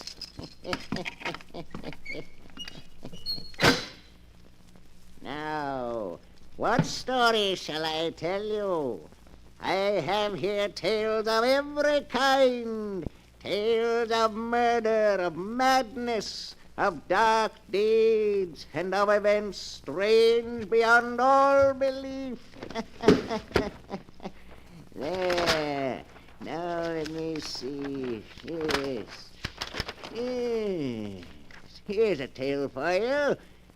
A dark story of two brothers. One of them killed because he could not help himself. The other one was interested in murder too, but in a very different way. The title of the tale is The Hands of Death. Here is the tale as it is written in the sealed book. It began in San Francisco on a night of thick, suffocating fog. A young man hurrying homeward turns a corner and bumps abruptly into a huge figure striding toward him. Oh, excuse me. Fog's so thick I didn't see you. It's all right. Tell me, do you live here? Here in San Francisco? Why, yes, I do. Do you know where Edward Morlock lives now? Why, no, I never heard of him. Now, if you'll excuse me. Wait. But I've really got to get home. I just want a light from your cigarette. Oh, of course. Here, I'll hold it for you. Just hold it like that. What is it? What's the matter? Nothing. It's nothing. It's my hands, isn't it? They frightened you. No, it's nothing. My hands, they disgusted you. No, of course not. They frightened you because they're not like other people's hands. No, let go of me. I assure you that... You thought I was a freak. Let go of me. You're crazy. I'm not crazy, do you hear? I'll show you. No. I'll show you.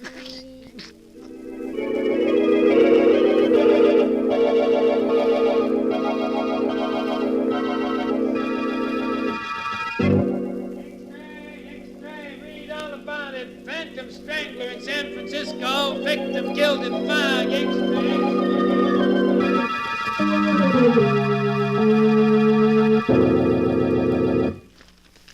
So, the Phantom Strangler is at work in San Francisco.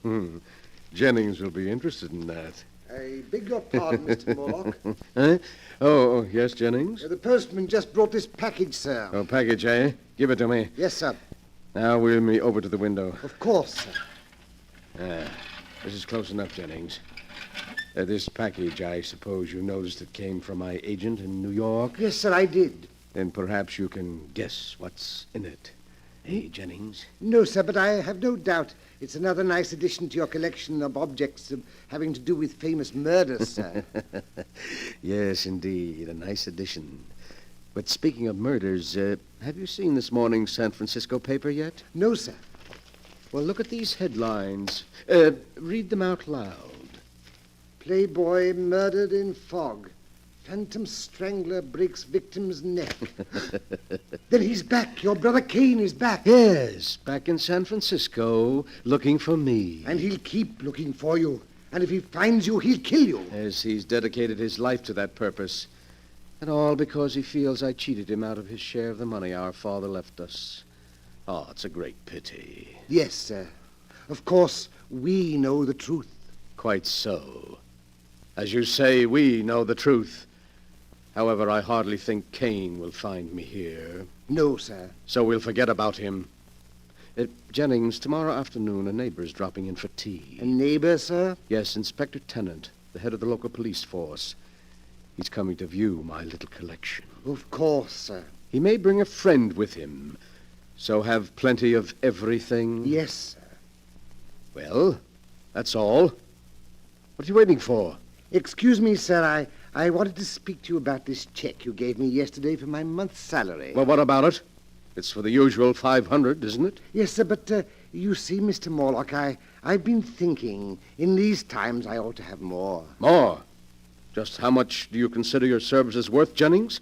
Shall we say 1,000 a month? 1,000 a month? It's quite reasonable, I think. After all, if I were to tell the authorities all I know about your father's will, and how it happened that the entire fortune came to you and none to Cain... Never mind, Jennings. I'll make out another check. Thank you, sir. But be careful you don't drive me too far, or you may regret it. Oh, I think I'll be safe enough, Mr. Morlock. After all, confined to that wheelchair as you are, you need me. That's enough. You'll get your check later. Yes, sir. Very good, Mr. Morlock. So you're getting greedy, are you, Jennings? I must find some way to discourage you. Yes, some way to discourage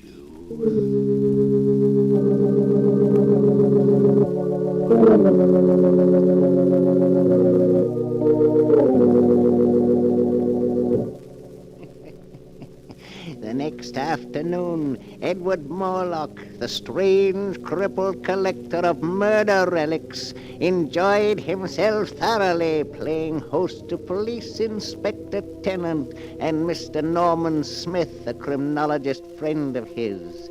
He began by showing them his latest acquisition, the one that had come by mail just the day before.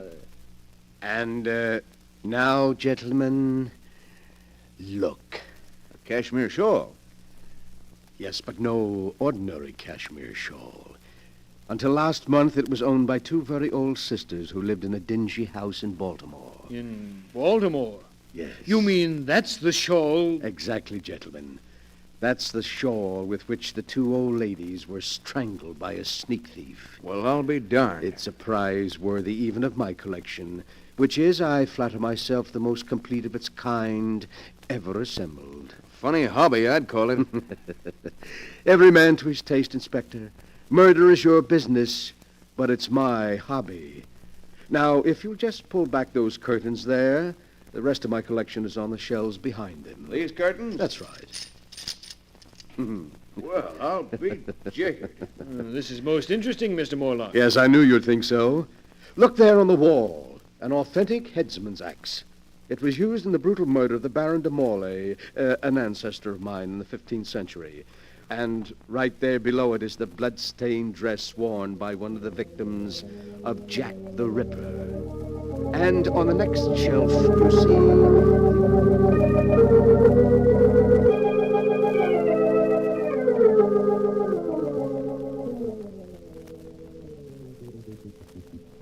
And so there, gentlemen, you have the highlights of my collection. How do you like them? Well, if that's the sort of thing you're interested in, I'll say your collection does seem complete. It is indeed. In fact, there's really nothing missing except perhaps a murderer and a victim. What did you say?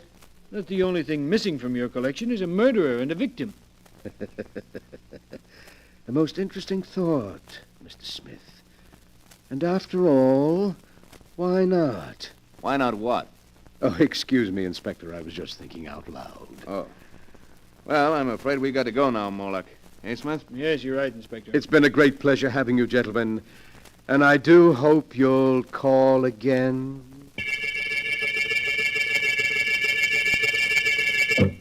Yes, Mr. Morlock, you rang? Yes, Jennings. Before you help me to bed, I want you to mail these letters. Yes, sir. They're to major newspapers in San Francisco and contain a message to be inserted in their personal columns. A message? Yes, to my brother Cain. We used to communicate this way in the past. But, what? Here is a copy of the message. You may read it. If the gentleman with the unusual hands will visit his brother in Santa Villa, he will learn something to his advantage. You're inviting him here? Exactly. You've decided to play safe, to trap him and turn him over to the police? Oh, that's clever of you, Jennings. Yes, very clever. But you've already proved you're clever, haven't you? Now just take these letters out and mail them, and soon, quite soon, I think, we shall be seeing my dear brother Cain again.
And now for the rest of my story.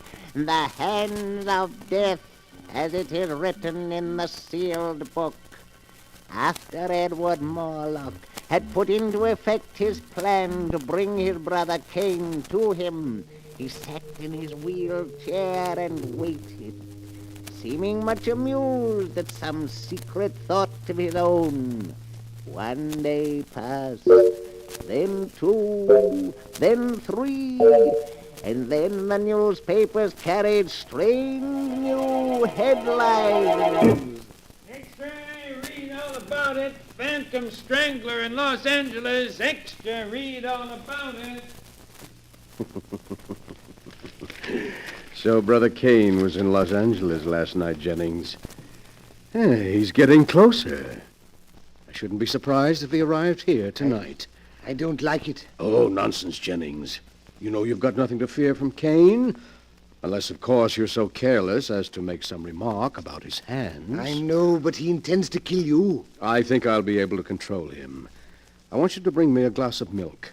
Cain is very fond of milk. Glass of milk? With a triple dose of sleeping powder in it. But I don't understand. Never mind. Just do as I say. What's that? I imagine that's Cain now. Cain? Here, already? Quick.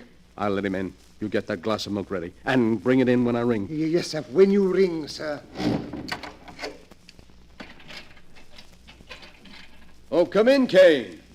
I've unlocked the window.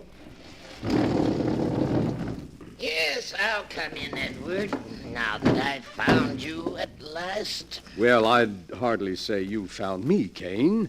I sent for you. It's the same thing. Now I'm where I can put my hands around your throat at last.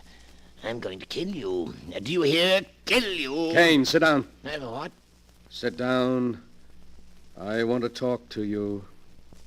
All right, I'll sit down, but you can't change my mind. Tell me, Cain, how many people have you killed since you got out of the penitentiary?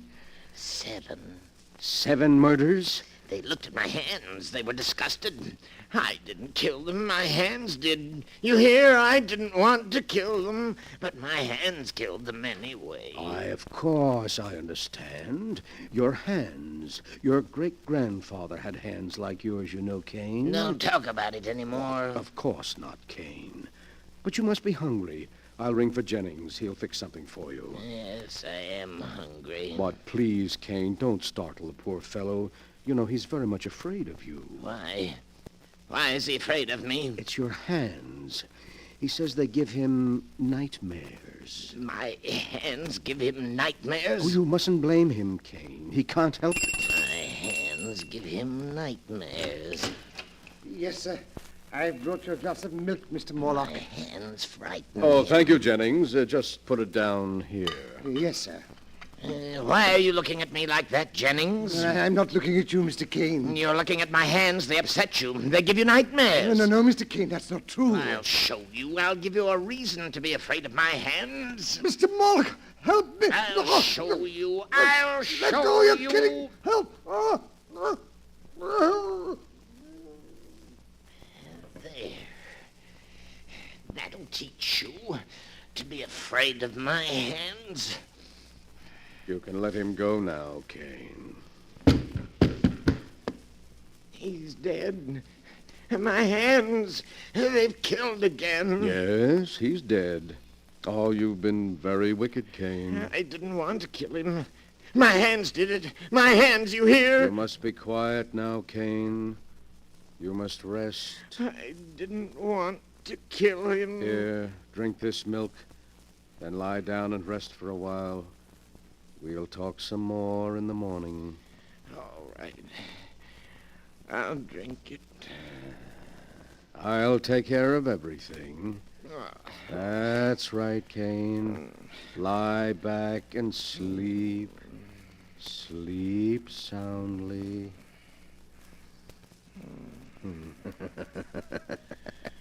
So you would blackmail me, would you, Jennings? And you would kill me, would you, Cain? But I've been too clever for both of you.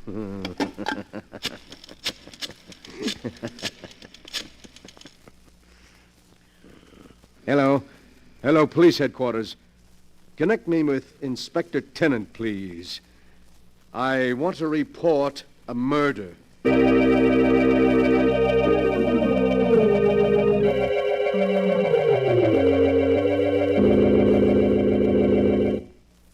And so, there you are, Inspector.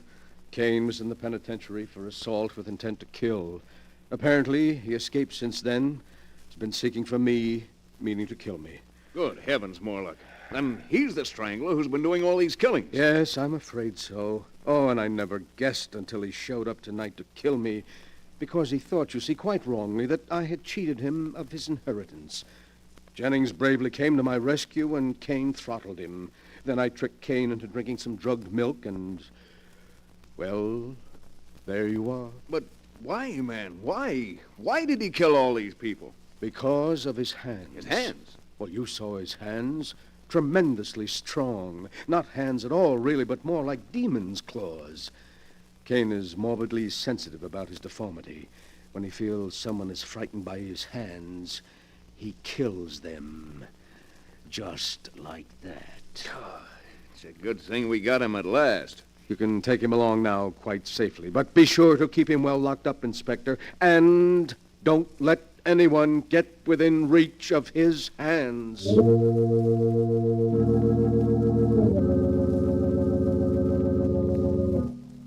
A few weeks later, Cain Morlock entered the lethal chamber of the state penitentiary. Edward Morlock, the condemned man's invalid brother, was one of the few spectators. Cain Morlock, with his last breath, cursed his brother and swore that someday he would be avenged. Then he died. The following day, Inspector Tennant and his friend Norman Smith paid Edward Morlock another visit. Oh, good evening, Inspector and Mr. Smith. It's very kind of you to stop by tonight. We dropped in to see how you were making out, Mr. Morlock. Thought maybe, what with your trip yesterday and the shock, that perhaps... Oh, no, I'm quite all right, thank you. What must be, must be. You see, I'm a philosopher. You have somebody looking after you? Yes, Philippe, a Filipino boy, is taking poor Jennings' place. Oh, and, gentlemen, that reminds me. I have something here that will interest you. Mm-hmm. Something that'll interest us? Yes, here on the table beside me. This jar. Oh, a burial urn, isn't it, Mr. Morlock? Exactly. And in this burial urn are the ashes of poor murdered Jennings. Jennings' ashes? Yes. You mean you're going to keep them with you? But of course, gentlemen. I was very fond of Jennings, very fond. What more fitting than that I should keep his ashes to remind me of his years of faithful service? Besides, well, I can always look upon them as part of my little collection. Your collection? Yes, Inspector. It was Mr. Smith here who pointed out that, complete as it was, it lacked both a murderer and his victim. Well, here are the ashes of the victim. Great heavens. It's rather a unique item, Mr. Morlock. Yes, indeed, an item any collector would be proud of. But the really choice addition to my collection is here in this box, which just arrived. Would you care to look at it, gentlemen? What in the world? Oh, now you needn't guess. I'll lift the lid and, see. Merciful heavens. A pair of hands. The hands of your brother Cain. Exactly. I can't believe it. But what is so strange about it, gentlemen? There are the ashes of a murder victim. Here are the unique and terrible hands that throttled him. Where in all the world will you find a collector who can boast such items as these? You must be mad. Morlock, did you plan all this from beginning to end? Plan it? Mr. Smith, but how could I? You're quite mad. We could never prove it. You could prove nothing. Nothing. Inspector, I think we'd better go. Yes. Come on, let's get out of here before I do something I'd regret. Call again any time, gentlemen. Easily upset, weren't they, Cain? Upset by your hands. Your great, strong hands that are going to become the prize items of my little collection. The distorted hands of a murderer. Ooh, how cold they are. And yet I can almost feel the murderous strength in them still. You wanted so bad that you'd close your hands about my throat, didn't you, Cain? But it's too late now. You're dead, and your hands are dead, too. Lifeless.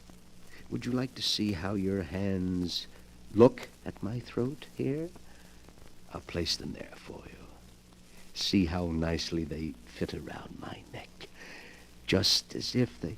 No! No! No! Let go of me! Your hands! They're choking me! I can't breathe! Warlock, what is it? Where are you? Inspector, look. They're on the floor. Good Lord. It's Morlock. No. No, it can't be. His brother's hands are clutched around his throat. They've strangled him.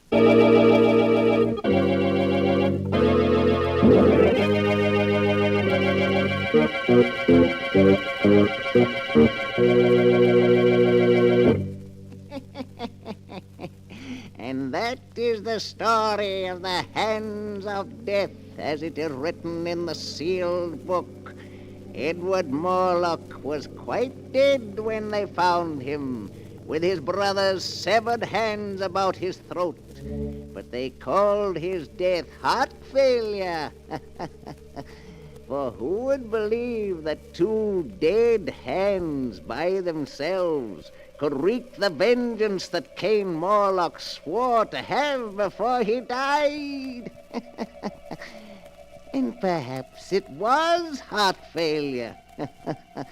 Perhaps Edward Morlock, thinking he felt the hands move, died of sheer terror. You'll have to decide for yourself which is true. The answer is not written here.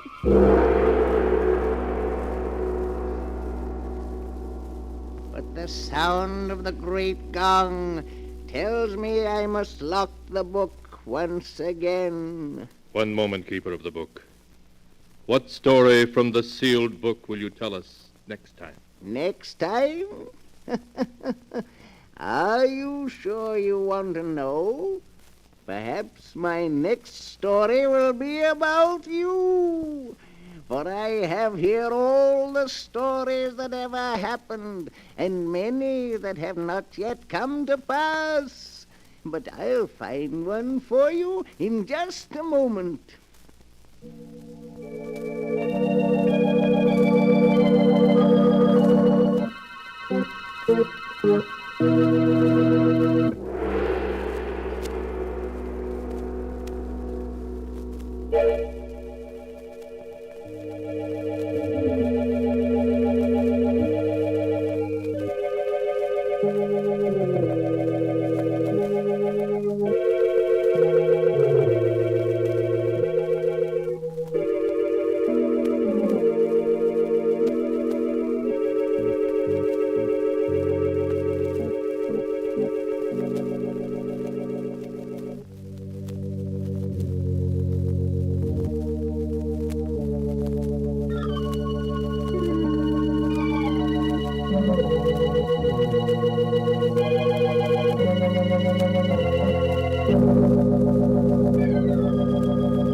And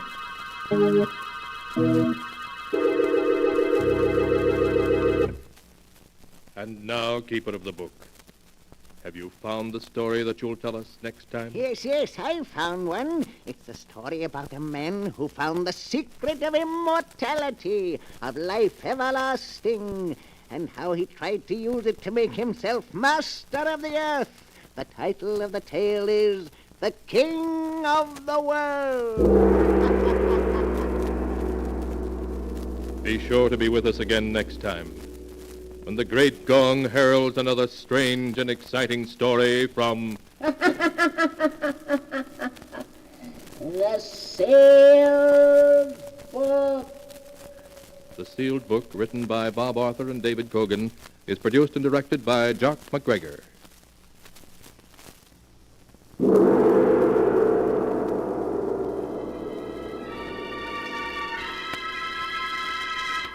The Sealed Book.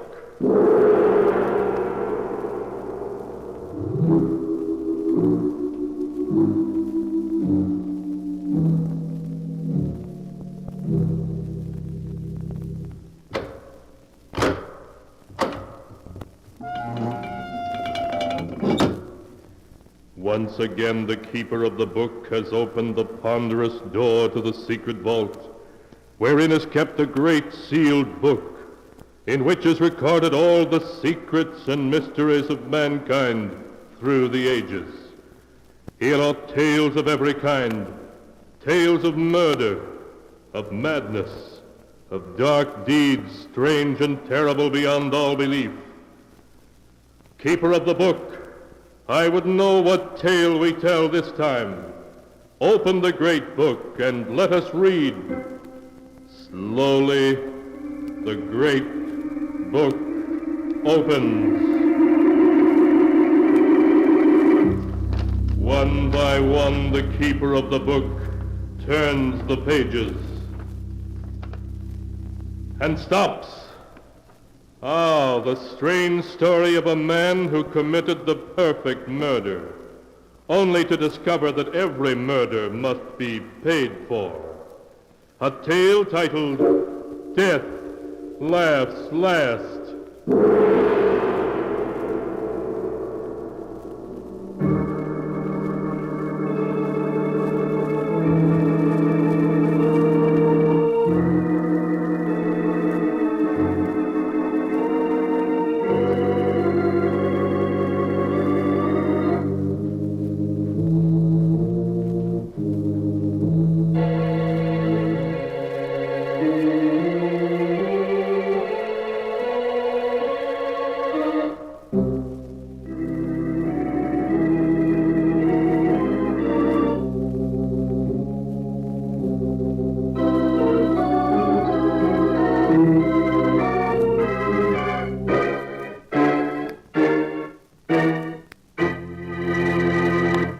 Here is the tale, Death Laughs Last, as it is written in the pages of the sealed book. Our story begins in the office of Dr. Robert Smith. There is a worried look on the doctor's face as he speaks to Edward Harrison. Sit down, won't you, Mr. Harrison? All right, thanks. Now, what is it, Doc? I can see by your face you want to tell me something about Mary, don't you? Mr. Harrison, your wife is dangerously ill. Does that mean she's going to die? I must be frank with you. It does. Unless... Unless what, Doctor? Tell me. If there's a chance in the world, she's got to have it, see? Her only hope is a brain operation. A very difficult and delicate operation. Without it, well, I could only give her 6 months, a year at most. No, it mustn't be. She's got to have the operation, you hear? I must tell you, Mr. Harrison, that only one man in this country has the necessary skill for the operation your wife needs. He is Dr. Howard Richards. I don't care who he is. Get him. I was going to say, naturally, he's in great demand. His average fee for an operation is about $1,500. $1,500? Now, of course, if you can't afford that, he might consider the circumstances. No, I can't afford it. I can afford anything Mary needs. Then I'll get in touch with him at once. Yes, sure. You make the arrangements right away. I'll get a hold of the money. I'll get it to you by tomorrow, sure.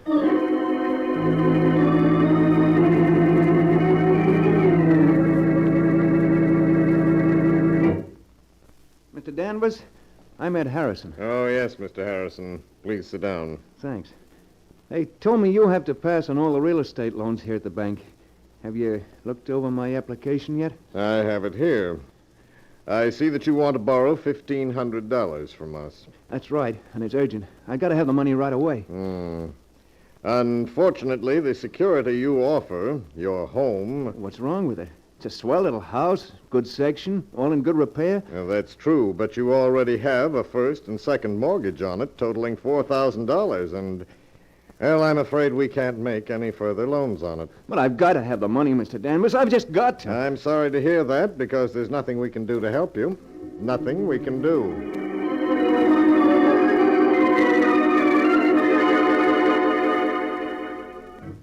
You say you're not employed, Mr. Harrison? No, I own a shop. I'm a locksmith. That means you're never certain of your income. If you had a job now, a regular income you could depend on... What are you getting at? You mean you're not going to let me have the money? I certainly wish I could, but under the circumstances, I'm sorry, very sorry, but there's nothing I can do to...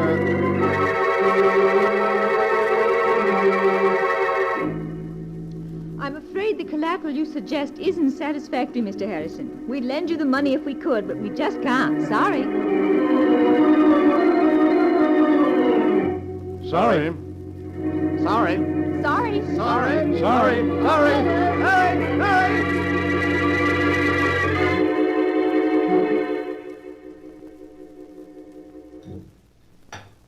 Edward, you aren't eating, and you're so quiet. Is anything wrong? What? No, of course not. You're worrying about me, aren't you? Well, no, Mary. I just think about making some changes at the shop and... Darling, please, you don't have to lie to me. I know that I'm not well, but I'm going to get better. Really, I am. I promise it. Of course you are. Dr. Smith said so. You're going to be well in no time. Of course I am, dear. No, I got to go out. I have an appointment over the other side of the city with Horace Latimer. We grew up together. He wants to see me about something important.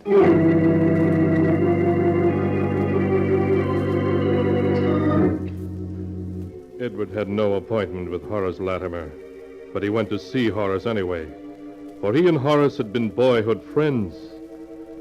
Then their paths had separated. Horace had grown wealthy. But in his desperation, Edward Harrison hoped that Horace would remember the past and would lend him the money he'd been trying to raise all day. Horace could spare it easily, but would he? $1,500? Well, that's rather a lot of money, Ed. I know it is, Horace, but it's for Mary. For an operation. I've got to have it. Well, why didn't you try the bank? You have a house, a business? I tried the bank and all the personal loan companies in town. They all turned me down. Said the security wasn't good enough. I see. Well, that's too bad. Now, you can bet I'd lend it to you, Ed, if I had it. Well, that's the trouble. I haven't any ready cash. The income tax, and a couple of shaky investments that I had to bolster up lately. All right, Horace. Never mind explaining. I get the idea. You're not going to lend me the money. Well, really, Ed, I would if I could, but I can't. I'm sorry. Save your sorrow for somebody else. I don't need your money, you hear? I'll get it someplace else. Yes, I'll get it. Somehow.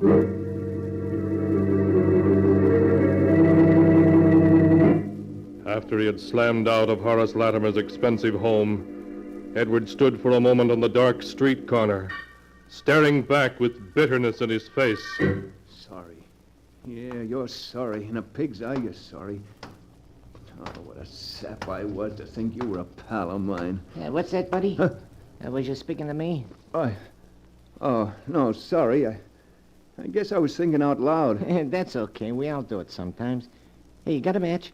Match? What? Yeah, sure. Yeah. Thanks.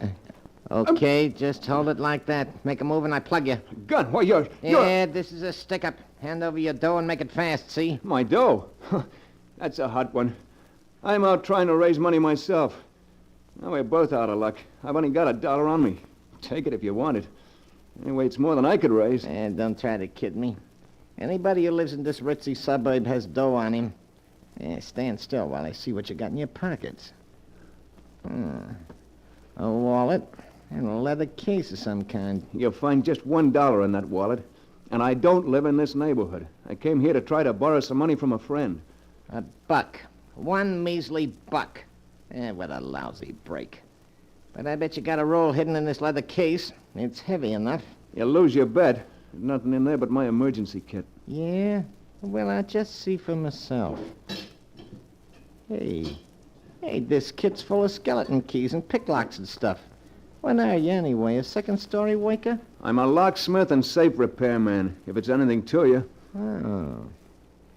Were you on the level just now when you said you was trying to raise dough? What's it to you? Yeah, you'd be surprised, pal. Okay, I'm putting the gun away, but you ain't leaving yet. Me and you, we're gonna talk business. Because I got a plan that'll get us both all the dough we need.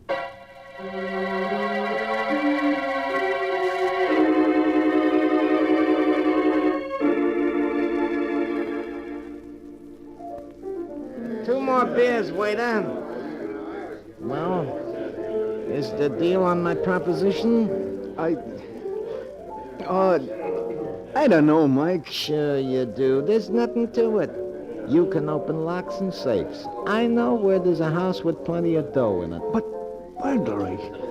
I've never stolen anything in my life. Now, listen, you said you needed dough bad, didn't you? And so do I, plenty bad. But all you gotta do is get the back door open and then the safe. In half an hour, you'll have your 1,500 and more. How else you ever gonna get it? Answer me that. I don't know. You sure the money's there, Mike? Positive. I was casing the joint and looked in the window in time to see the old geezer put a whole roll of bills in a safe that's no stronger than a bread box. Hey, you can open it with your teeth. Gotta get the money somehow. All right, I'll do it.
And now to continue the story, Death Laughs Last, as it is written in the sealed book. A few minutes later, Edward Harrison and Mike arrived at the large mansion and quietly made their way toward the back door. Okay, this is it. Everybody's hit the hay long ago. It'll be a cinch. The lock looks easy.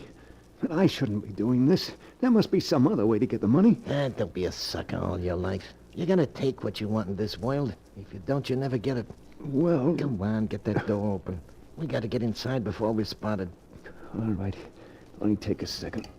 I think... Yeah. There, it's unlocked. Okay, get inside. The safe's in the library down this way. Don't make any noise. Sure, there's only two of them in the house. Yeah, the old guy and his butler. Probably both of them deaf as posts. Here's the library. Come on, the safe's behind the picture on the wall. This picture? Yeah, that's it. I'll lift it down. There you are. That safe is just a kid's toy. Go ahead, get it open. It won't be that easy. I'll have it open inside a half an hour.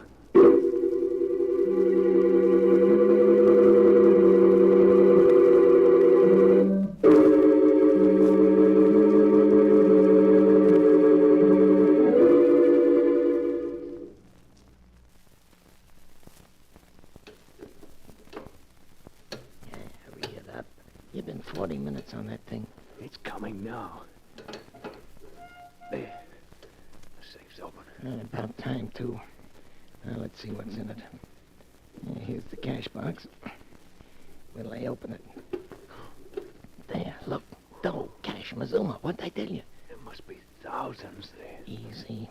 Come on, we'll count it and divvy it up. No, never mind. Just give me 1,500. That's all I want. You can keep the rest. Are you kidding? No, that's all I want. Just the 1,500 that I need. Okay, it's your funeral. Here you are. 10, 11, 12, 13, 14, $1,500 bills. $1,500. Yeah, for just an hour's work. Easy money, huh? What do you say we crack a couple of more cribs tonight, huh? No. I just want to get out of here now. Someone's coming. Someone's coming. Here, get behind this door. I'll take care of this. Who's there? Jenkins, is that you? Oh, where's that light switch? Ah. Burglars! Jenkins! Jenkins, call the police, quick! Nobody's calling any cops tonight, chum. Help, police! Help! Oh! Yeah, maybe that'll convince you. You hit him. What'd you expect me to do, shake his hand? You killed him. That's murder. Yeah, and you're in just as deep as me. Don't forget that. Yeah, I'm an accessory to murder. Cut the guff and let's get out of here. Or do you want to get caught? No, of course not. Then let's get going. Douse that light. I don't hear nothing. Come on, we'll get out the way we come in. But suppose we are caught. Murder. They'll hang us. Hey, we ain't gonna get caught. We haven't left a clue, not even a fingerprint. Stand still, both of you. I have a gun and I have you covered. The butler. If you move, I'll shoot. I can see you perfectly. Standing on the stairs, he's got a gun. We're caught. Not yet. We ain't not by an old scarecrow with a rusty horse pistol. Put up your hands. I'm going to call the police. You've done something to the master. I heard him call. Okay, we'll put up our hands like this. Mike, you shot him. Come on. We gotta get out of here in a hurry. Them shots will bring the cops, but fast.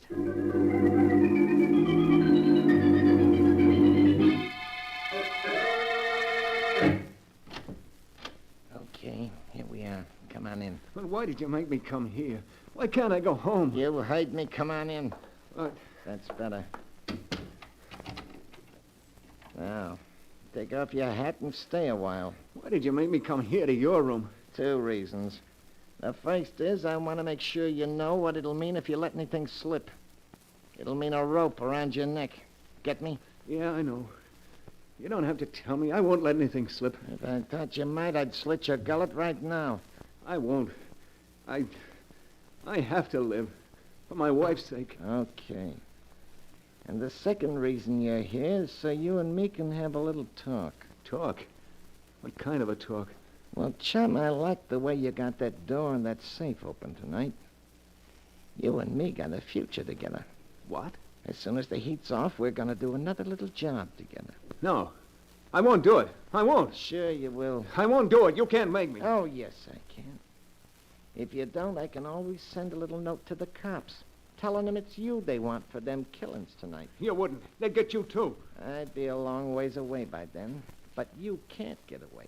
You got a business here and a sick wife. You couldn't leave them. Well, you're going to do what I say? You devil. You... Don't say it. You don't think you can just dip into crime and then back out again without getting your hands dirty, do you? You don't think you can pull a job and then go on as if nothing had happened? You're mixed up in murder, and somebody's always got to pay for murder, one way or another. I only did it for Mary's sake. It don't matter why you did it. You're in it now, and you can't get out. Not without paying in some way. I've got a good mind to go to the police, to confess, to get it off my chest. No, you don't. You see this gun? I'd plug you in a second if I thought... No, you don't. Get away from me. Let go of my hand. Let go. You got me into this. You're not gonna make me go any further with it. I'll take that gun away from you and I'll... You fool, let go or I'll plug you out. Mike. Mike! Dead. He's dead. I killed him.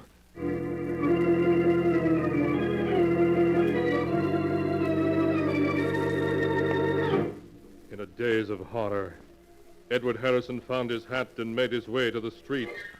His mind in a whirl, he stumbled into a tiny bar a few blocks away.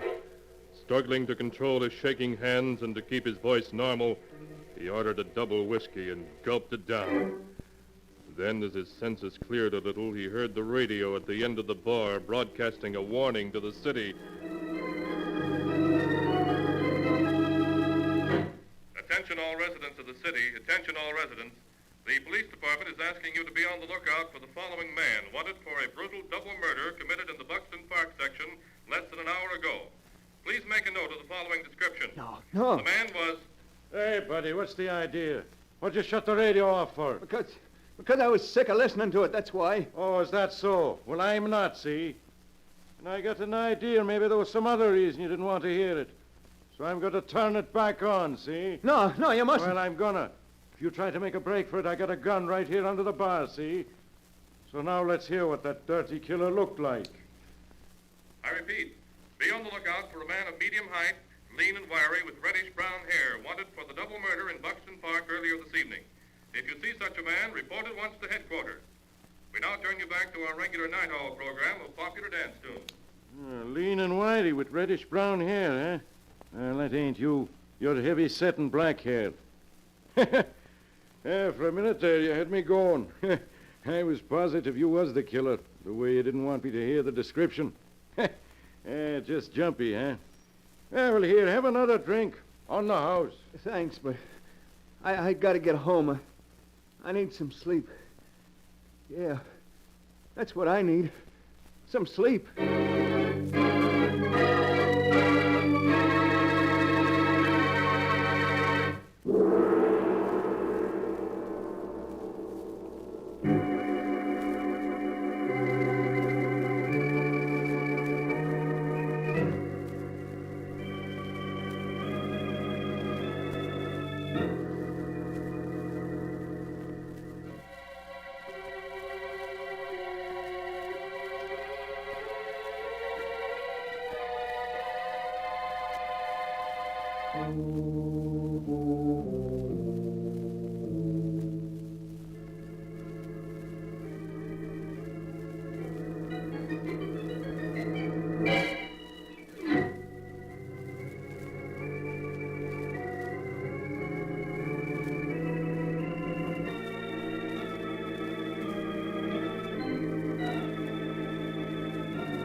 And now to continue the story, Death Laughs Last, as it is written in the sealed book.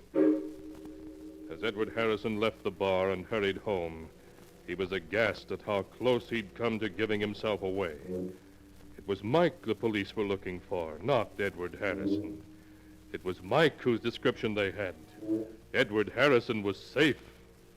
Safe. Hardly able to believe in his own good luck, Edward reached his home and let himself in. Mary was asleep. Quietly he got into bed, and at long last fell asleep. When he awoke, it was morning, and Mary was already preparing breakfast. Good morning, darling. What time did you get home anyway? I waited up for you until almost 2. I was pretty late. I stopped at the shop and did a little work. I forgot to watch the time, I guess. Oh, and this morning you look terrible. I know, you're You're worrying about me. Oh, but you mustn't, darling. I'm going to be all right. Really, I am. Of course you are. I'm going to see to that. What do you think? Dr. Smith called up last night. He wanted to talk to you. He said he had some good news for you. Good news. Yes, but he wouldn't tell me what it was. I don't know why. He asked for you to stop in at his office this morning. I think I know what it is. Yeah, sure. I'll go right over and see him. But, darling, you're going to eat breakfast first, aren't you? I'll eat when I get back. I want to see the doctor first. Anyway, I'm not very hungry. Well, all right, Edward. But please, hurry back. I want to know, too, what the doctor says. Yeah, sure, Mary. I'll be right back. But everything's okay now. Everything's okay. After he left the house, Edward bought a morning paper. Big headlines told of the murders the night before, but he scarcely saw them.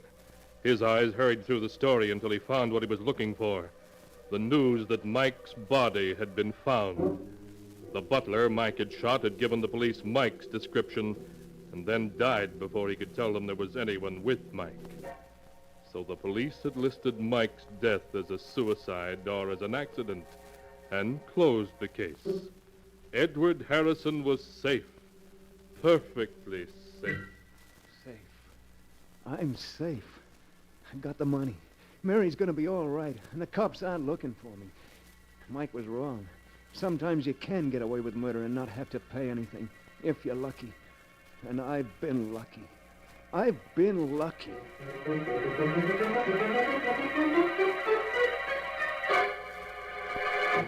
Good morning, Doctor. Mary said you'd phoned and had some good news. Oh, yes, Mr. Harrison.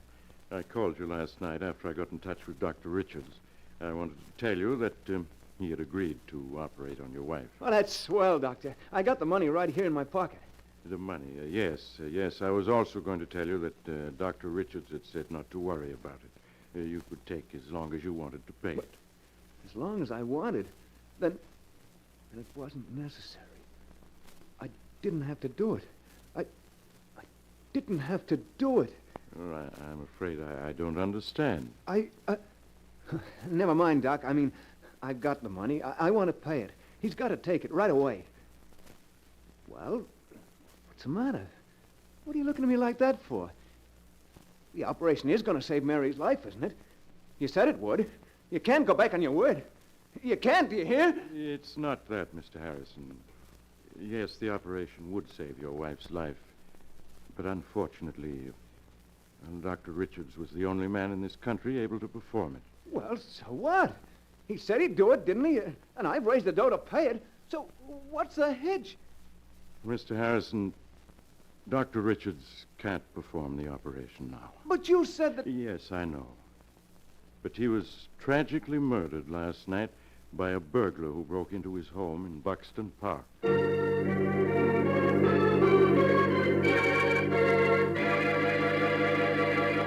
And so ends the tale. Death laughs last, as it is written in the sealed book. In an effort to save his wife's life, Edward Harrison had helped kill the one man who might have saved her. Twisted indeed are the strands of fate in which destiny entangles mere mortals.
And now, keeper of the book, before you close the great volume, show us the tale we tell next time. This one. Ah, yes. The tale of a man who was murdered by his wife and her brother, and the strange way he rose from a watery grave to accuse them of his death. The tale is titled, You Only Die Once.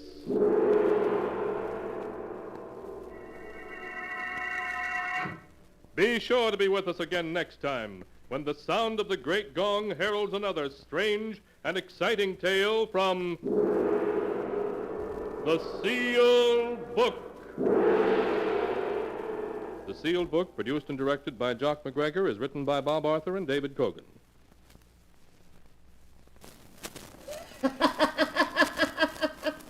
The Sealed Book.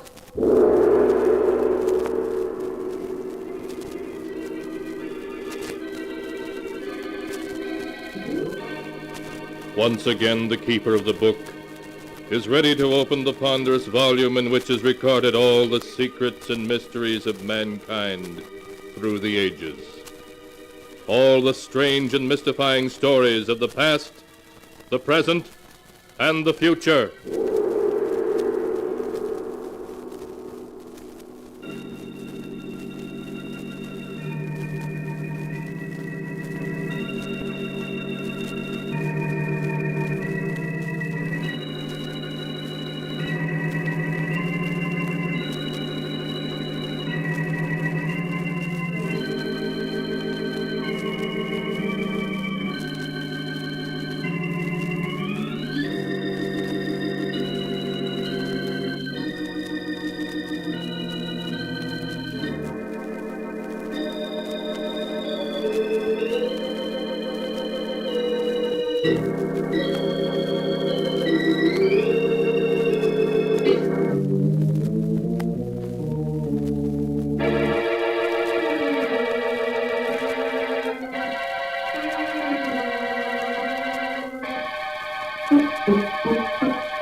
Keeper of the book, what tale will you tell us this time? What tale shall I tell you?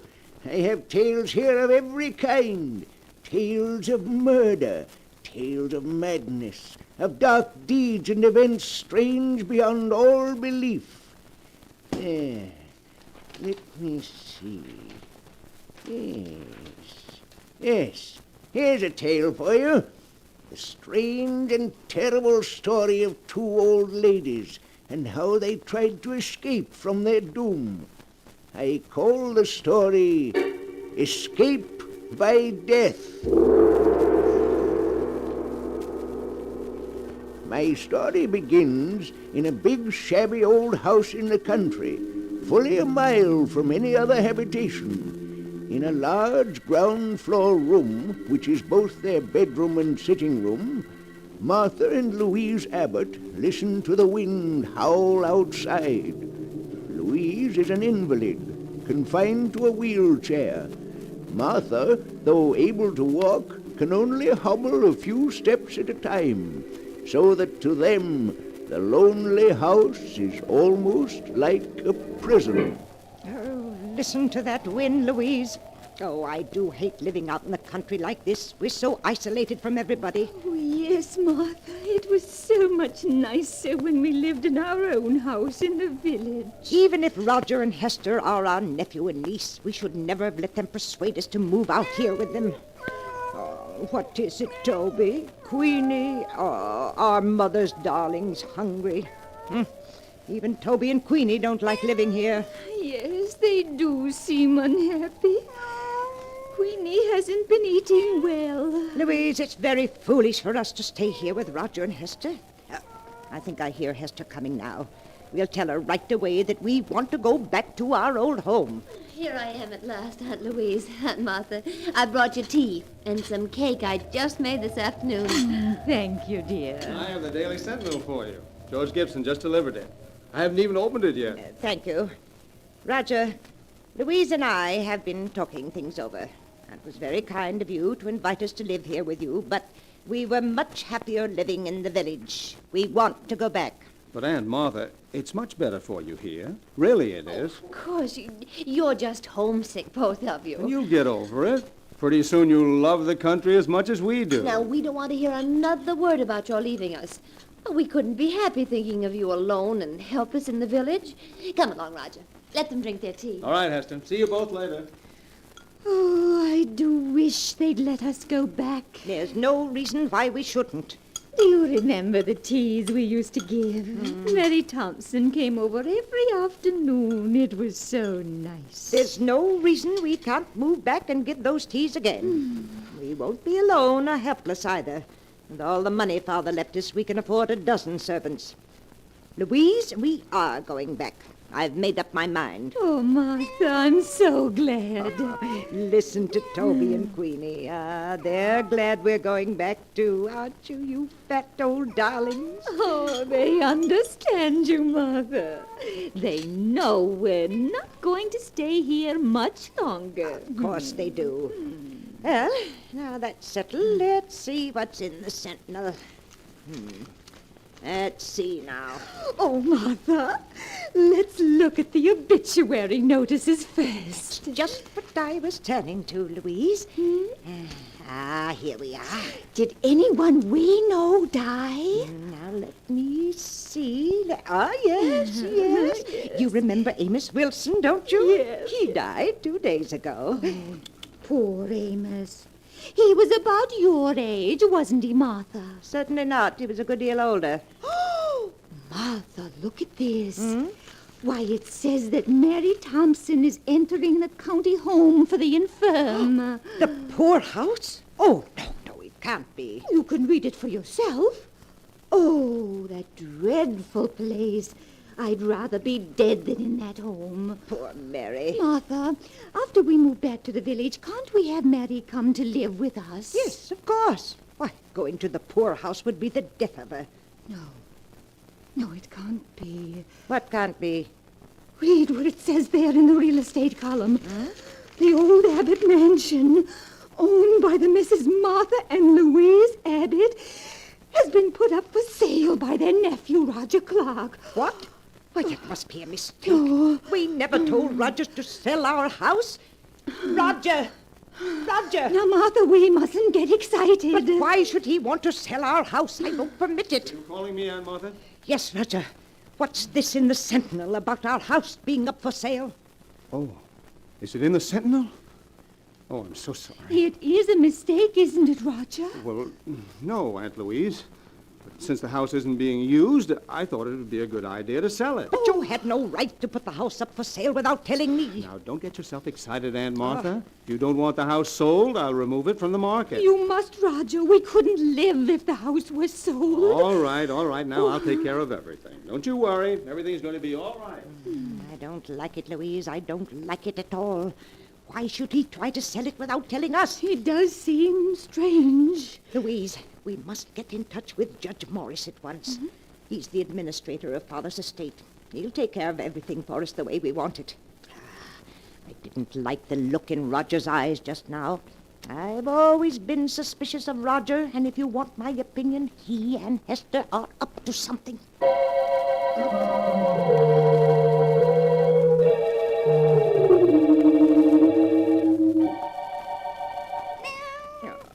Is Mother's beautiful Queenie hungry?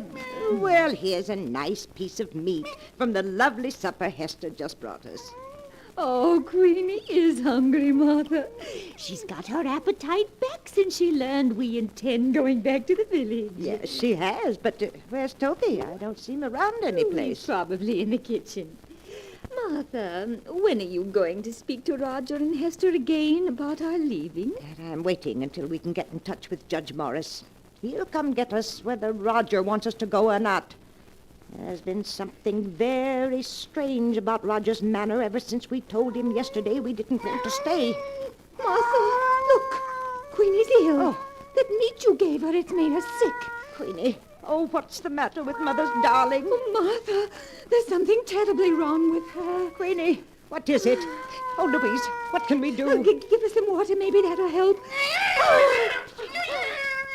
Oh, Martha, she's fallen down. Is she? She's dead, Louise. Queenie is dead. Oh, no. No, she can't. But she is, though she was perfectly all right until I gave her that meat. She was so hungry, she just bolted it down. Oh, Martha, she must have choked on it. She's choked to death. Did she? I'm not so sure. Martha, what do you mean? What else could it have been? She acted more as if she were poisoned. Poisoned? Yes, I'm sure of it. The meat was poisoned. That's why Queenie died. But how's that possible? It was poisoned because that meat was meant for us. Martha, you don't mean that Roger and Hester... Yes, Louise. Oh, I see it now. That's why they brought us out here. Why they won't let us leave. They're planning to kill us. They're after our money. Oh, Martha, what are we going to do? Well, we've got to get in touch with Judge Morris right away. He'll save us. But, Martha, how can we? The telephone, it's upstairs in Hester's room, and neither of us can climb stairs. I know that. We've got to figure another way to reach him. Louise, our lives depend upon it.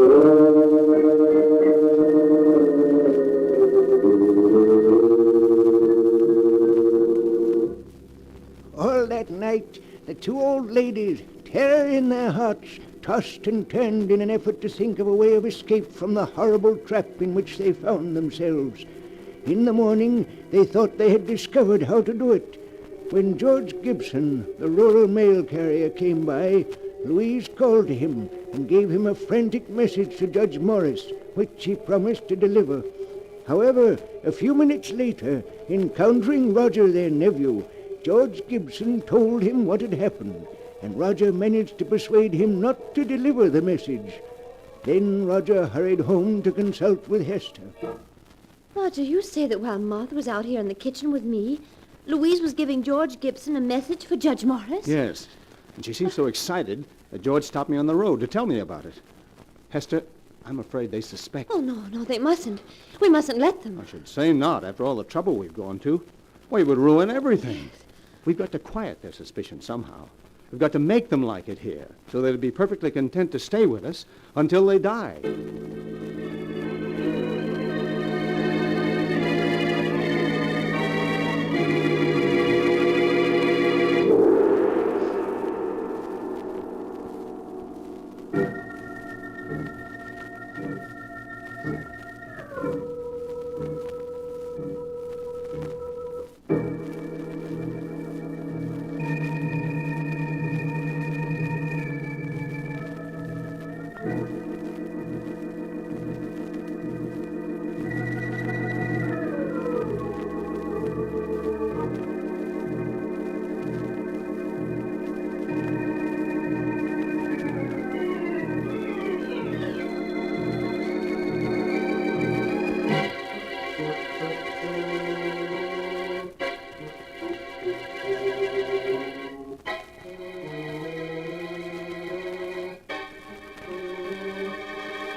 now to return to the story of escape by death, as it is written in the sealed book.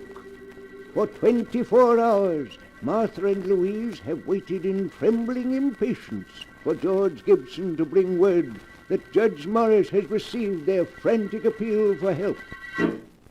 Oh, Martha, where can George be? He's more than an hour late. Well, he's probably just been delayed. Maybe the car broke down. He'll be here soon. Yes, here he comes now. He's turning up the drive. Oh, Martha, I was so worried. I told you he wouldn't fail us. But there's Roger taking the mail from him. Suppose Roger doesn't let him see us. He might... Louise. What is it, Martha? What's wrong? That isn't George Gibson delivering the mail. Not George Gibson? No, that's a much younger man. Now he's leaving. Roger's coming back in the house. Martha, where do you suppose George is? I don't know. I don't understand. Perhaps he's sick today. Here comes Roger. Hello, Aunt Martha. Aunt Louise. Here's a magazine that came in the mail. I thought you might like to see it. Thank you, Roger. Why didn't George Gibson deliver the mail today? Oh, you saw that there was a new driver. Well, I'm sorry to have to tell you this, but yesterday afternoon, poor George was killed. Killed? Oh, no. He had a bad accident as he was returning to the village. An accident? Yes. I'd rather not talk about it anymore now. It'll just upset you. Hester will bring you some supper soon. Poor George. Well, that means Judge Morris didn't get our message. Oh, Martha. Don't you see, Louise? That wasn't any accident. George was killed to keep him from going to Judge Morris. Martha, you can't mean that Roger and Hester... Yes, Louise, they'll stop at nothing to get our money. But what are we going to do? We can't get a message to anyone. And they're poisoning our food. We haven't eaten a thing since poor Queenie died. We can't go on throwing the food away or we'll starve. There's only one thing to do. Toby must sample our food. You mean to see if it's poisoned? Yes. It's dreadful, having to risk poor Toby's life, but it's the only thing we can do.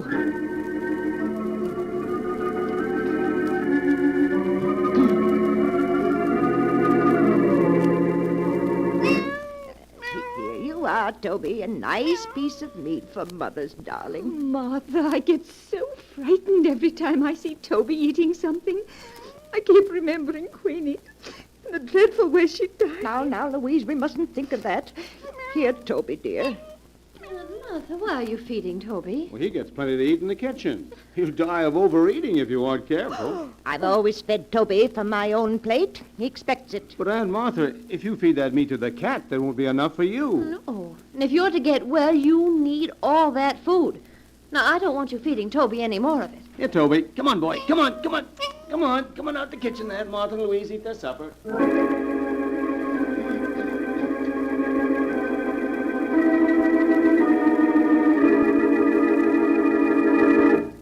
Here you are, Aunt Martha. Aunt Louise, I've brought you your lunch. Doesn't it look good? Yes, Hester. It's very nice. Here, Toby. Here, kitty. Hester, have you seen Toby? No, Aunt Martha, I haven't. Oh, but where could he be? Toby's always on time for meals. Oh, he's probably someplace around the house. Now, eat your lunch before it gets cold. Oh, Martha, where can he be? Toby'll be along in a few minutes. We won't touch a bit of this food until he's eaten some of it. I do wish he were here. I'm so hungry. Louise, don't touch a thing on that tray. It isn't safe. Here, Toby. Here, kitty,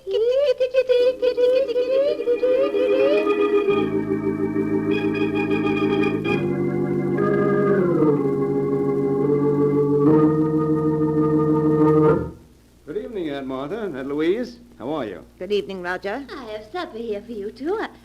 Why, Aunt Martha, neither of you ate your lunch. What's wrong? We weren't hungry, Hester. Have you found Toby yet? No, I've looked everywhere for him, but he seems to have disappeared. Oh, no. Now, you mustn't worry. I'm sure he'll turn up all right. Aunt Martha, you and Aunt Louise can't afford to miss meals in your state of health. Certainly not. Now, we want you to eat everything that Hester's brought you. Mm-hmm. You'll make us very unhappy if you don't. Now, please eat it while it's hot. Come along, Roger. I'll get you your supper. All right, dear. Did you hear what she said about Toby, Louise? Yes. He's vanished. Nonsense. They've killed him. You saw how angry they were last night when we fed Toby from our plates. They've killed him so he won't spoil their plans. Oh, Martha, what are we going to do? I'm so hungry that my head spins and I'm dizzy. I know, Louise. So am I. Oh, I hate them. I hate them. We're leaving them our money and our wills. They'll get it soon enough. Why must they kill us? Because they're nothing but common murderers. I distrusted Roger from the minute Hester first brought him to our house. Yes, it's his fault. He's changed Hester. She used to be such a sweet girl. Oh, there was only some way to get word to the village, or to bring somebody here to help us. Louise, I have an idea. What is it, Martha? There's one way to bring people here. What, Martha? If we were to set fire to the house, somebody would be sure to see the flames. Yes, of course. And then the fire company would come out. Then we'd be able to tell them we'd be saved.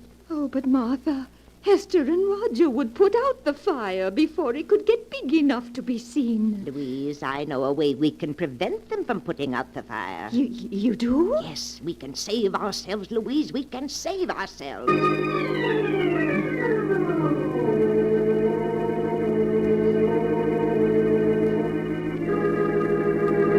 Here, Toby. Here, kitty. Martha, why are you looking down the cellar stairs like that? Now, you should be in your room. Certainly should. It's drafty out here in the hall. Now close the cellar door and go back to your room. But I heard Toby crying. He's down in the cellar, and I won't go to my room until I get him. But Aunt Martha... Roger, just to put Aunt Martha's mind at ease, why don't you go down the cellar and see if Toby is there? Oh, all right. But if you ask me, it's just a waste of time. Please help him look for Toby, Hester. You'll find him so much quicker if you both look for him. Aunt Martha... Please. Oh, very well. But you go back to your room so you don't catch cold. Roger, do you see him? Doesn't seem to be any place here in the cellar. Now we'll see just how smart you are, trying to poison us. There. You won't stop us from escaping now. I must get Louise. Louise, it worked. You mean you were able to lock them in the cellar? Yes, and with the door locked, they can't get out. They found out they're locked in. Now, don't you worry about it, Louise. I'll take care of everything. What are you doing with that kerosene lamp, Martha? Pouring the kerosene around the room so it will burn better. There. Are you ready to leave, Louise? Yes, Martha, yes. Now strike a match and start the fire. How quickly it's starting to spread. Yes, we've got to leave. I'll push your wheelchair, Louise, and you try to help by rolling the wheels. Yes, Martha. We're coming along nicely. Come on, dear. Come on. Just a little bit more. Martha, I do hate to do this. Louise, you mustn't waste any pity on them. Even if they are our niece and nephew, they're nothing but common murderers. Yes, I suppose you're right. Now, I'll just open the front door, and we'll be free. Now, roll the wheels a bit, Louise. That's right. And just a few feet more, and we'll be safe. Yes, that's it. There. Now we're far enough away from the house to be perfectly safe. Oh, my. The whole house is on fire. Do you think they can see it in the village by now, Martha? I'm sure they do. Now remember, Louise, when the fire company gets here, we don't know what happened to Roger and Hester. We just managed to get out ourselves. Yes, Martha. If we told them what we were forced to do to escape, we'd have to reveal that our own niece and nephew were poisoners, murderers. We don't want to disgrace the family name, Louise. Oh, no, Martha, of course not. Look, Martha, look! The moon is going!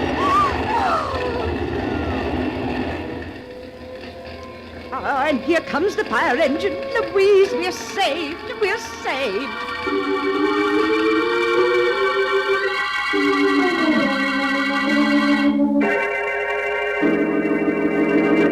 Good morning, Judge Morris. Good morning, Miss Martha, Miss Louise. I trust you're well after that terrible ordeal last night. Oh, we're feeling much better. Thank you, Judge Morris. I know it'll be painful for you, but now that your niece and nephew are gone, we must plan for your future. Oh, you don't have to bother, Judge. All we want to do is move back to our old house. hire a few servants, and live as we used to. Yes. And I was wondering if you could arrange to have Mary Thompson come live with us. I won't hear of her going to that dreadful home for the infirm. Why, the poorhouse would be the death of her. Oh, no, we can't let her go there. With all the money Father left us, there's no reason why she should. Ladies, I'd hoped I'd never have to reveal the truth to you, but now it appears I must. The truth? I don't understand, Judge. Some weeks ago, the bonds in the trust fund your father left you became utterly worthless. What? Your nephew and niece were afraid the shock of learning you were penniless would be too much for you. So it was decided to keep the news from you. That's why the three of us persuaded you to move in with them. Your house here in the village had to be sold to meet the debts of the estate. But that can't be. Father left us so much. It's all worthless now. Perhaps I should have told you this a month ago. But your niece and nephew wouldn't hear of it. In spite of the fact that they had only Roger's salary to live on, they were determined to prevent you from ever learning of your misfortune. But the deaths of poor Queenie and Toby, of George Gibson. George Gibson? Yes. I'm afraid I don't understand. Surely you heard that he was killed. The tire blew out and his car turned over. You mean he wasn't murdered? Certainly not. Oh. You feeling well? Has my news been too much for you? No. Well, now that your niece and nephew are gone, there's no one to support you, I'm afraid there's only one thing left. One thing left? What's that? I'm sorry to say, believe me, I am. The county home for the infirm. Oh. The poorhouse.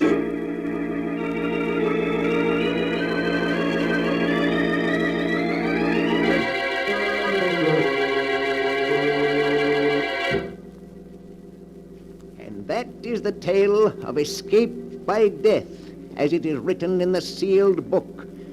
Louise and Martha, because they could not believe that the death of their cat was an accident, convinced themselves that they were in danger of being killed, and in their frantic efforts to escape, ruthlessly destroyed their only protectors.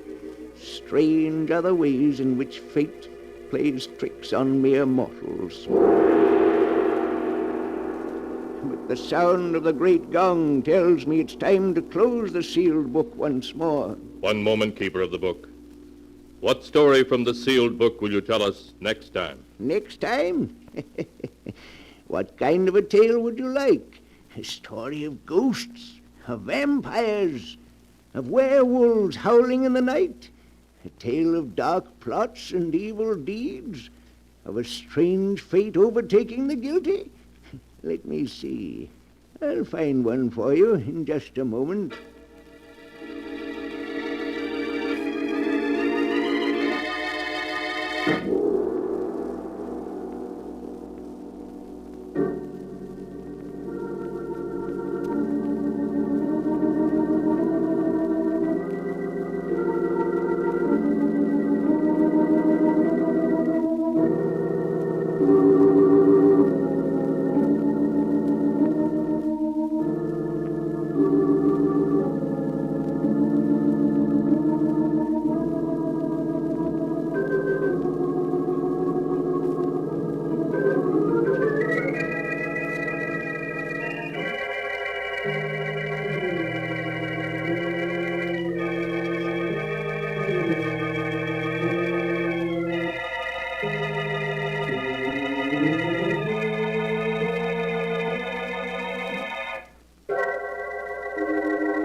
And now, Keeper of the Book, have you found the story that you'll tell next time? Yes, I found one for you.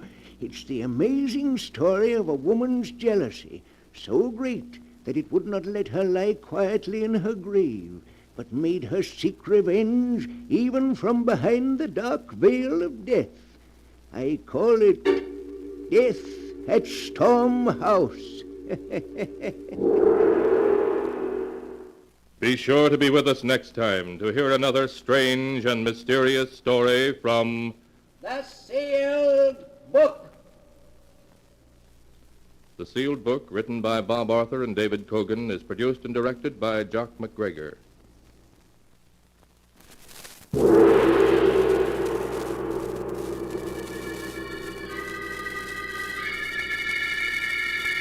The Sealed Book.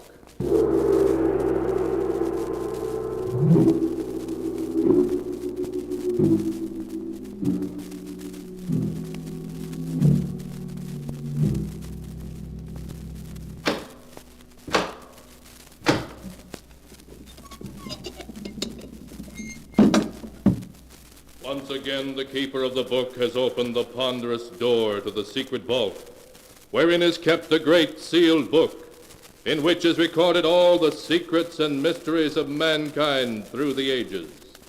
Here are tales of every kind, tales of murder, of madness, of dark deeds strange and terrible beyond all belief. Keeper of the book, I would know what tale we tell this time. Open the great book and let us read. Slowly, the great book opens.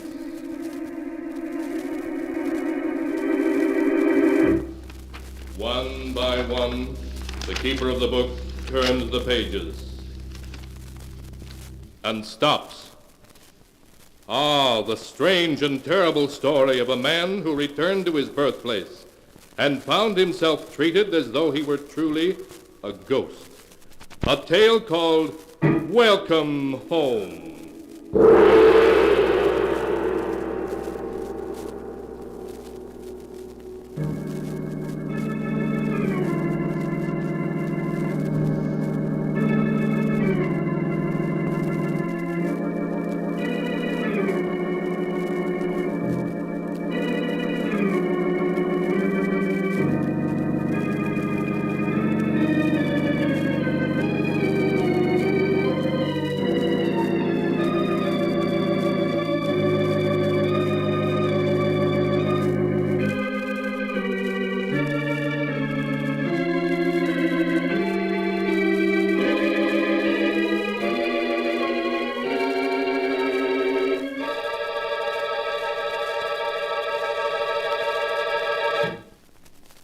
Here is the tale, Welcome Home, as it is written on the pages of the sealed book. The story begins deep in the heart and vast, eerie swampland of Louisiana.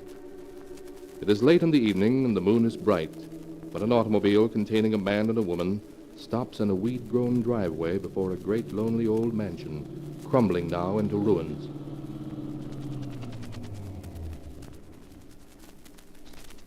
Well, Florence, my dear, here we are at our destination. Let me introduce you to Pirate's Rest, my boyhood home. Leonard, no. This isn't your home, this lonely old place here in the heart of the swamps. Why, you must be joking. Of course I'm not joking. This is Pirate's Rest, where my family has lived for 100 years. I'm the last living male Lejeune, so Pirate's Rest belongs to me now. Leonard, it frightens me. That little white building over there through the trees down by the water looks like something in a cemetery. As a matter of fact, it is. That white building is the family mausoleum. Oh. Most of my ancestors are buried there, including my notorious great-grandfather, Paul. He was a pirate, you see, hence the name Pirate's Rest. You never told me this before, Leonard. Well, the truth is, my dear, I left home under a cloud and was forbidden by my father ever to return again alive. Oh, you'd have enjoyed dear father. He had the odd notion that someday he would be buried alive. You mean he was crazy? Not at all. You see, his father, my grandfather, was buried alive. Oh, Leonard, you're just making this up. Oh, it's quite true. Grandfather died, or at least everybody thought so, of acute alcoholism. So the family buried him down there in our private burial vault. Next day, my father became worried and opened the coffin. He found that Grandfather had changed his position in it. Oh, no.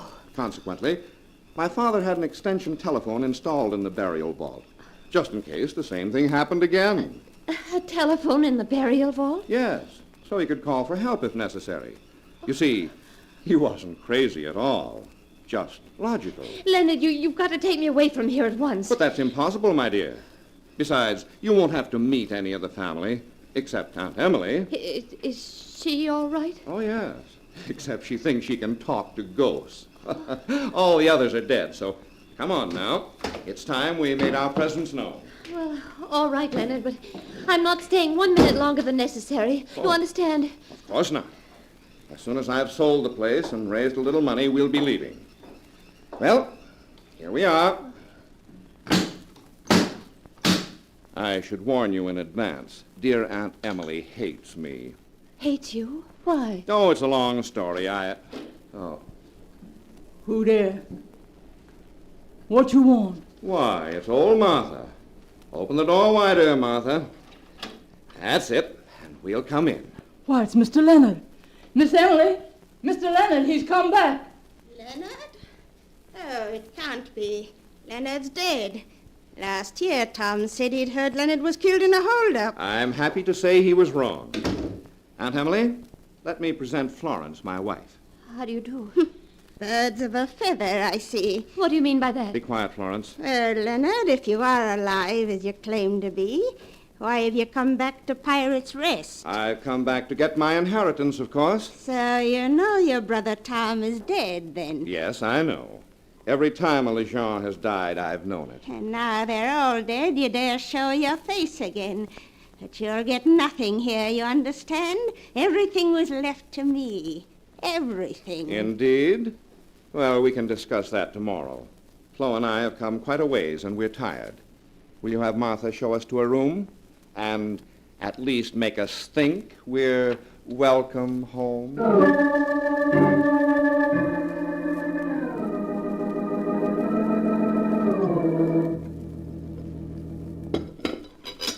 Coffee, Leonard? Yeah. Here you are. You know, Flo, I'm a little disappointed. The house is badly run down. I doubt if I can sell it. But there must be cash around someplace, plenty of it. Leonard, why does your Aunt Emily hate you so? Oh, I incurred Emily's hatred when I was 12. That was the day of my grandfather's funeral. The one who was later found to have turned over in his Oh, coffin. Leonard, please. Emily was the last to leave the vault. For a prank, I closed the door on her. And it was next day before the family found her. Oh, Leonard, how could you? During the night, she heard Grandfather calling to her, asking her to let him out. But of course she didn't, since she knew perfectly well he was dead. Her belief that she could talk to ghosts is dated from that night. Oh, Leonard. Oh, but never mind the past. Suppose we look around the house. It'll give you a chance to see Pirate's Rest by daylight, and we might stumble on the money.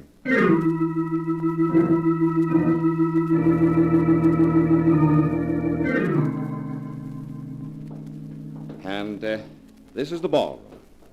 Those chandeliers were imported by my great-grandfather from Italy. So dusty now. Cobwebs. Carpet stained. These are the ancestral portraits. Here is Father, the one who so logically had a telephone installed. I asked you not to talk about it anymore. Now, that reminds me. Father's safe used to be behind his picture. I wonder if the combination has been changed. If it hasn't, 3, 17, 21. It's open. So it is. Let's see what's in here. Lots of papers. But I don't see any cash. Leonard, why have you opened the safe? To see what's inside, of course, Aunt Emily. You won't find anything in it to steal this time, Leonard. Steal? I hardly think taking one's own property would be stealing. You have no property, not according to your brother Tom's will. Oh, yes, his will. I've been meaning to speak about that. Aunt Emily, where have you been all morning? I've been down to the graveyard, talking to your brother Tom. Talking to Tom? Tom's dead, and you know it. Yes, Leonard. but I can still talk to him. You know, they don't leave right away. And until they go... Oh, Leonard, make her stop. Don't pay any attention to her. I talked to your grandfather while he was waiting. And I talked to your father, too. And today I was talking to Tom. Maybe someday I'll talk to you, Leonard. Then you'll see. Oh, make her stop. Aunt Emily, you've talked enough nonsense. I want some straight answers. Here's a very interesting document that says Tom received $300,000 in cash for some property only 6 months ago. $300,000? That money is someplace around the house, isn't it, Aunt Emily? If there's money in this house, Leonard, why don't you look for it? I'm sure if it's here, you're clever enough to smell it out. You always have been. All right, I will. But if I don't find it, Aunt Emily, then you and I are going to have a little heart-to-heart talk.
And now to continue the story, as it is written in the sealed book. It is evening now.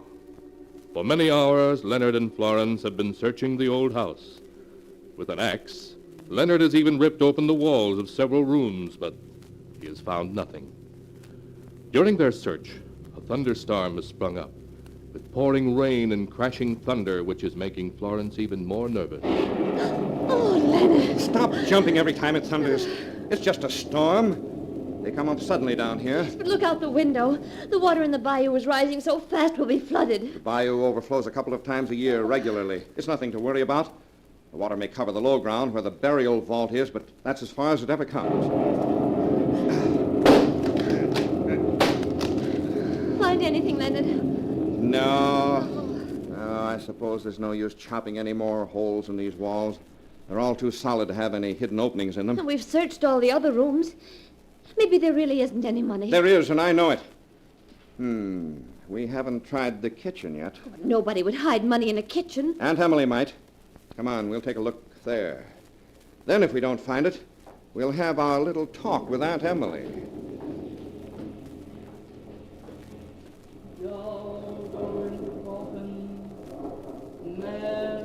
What is it, Leonard?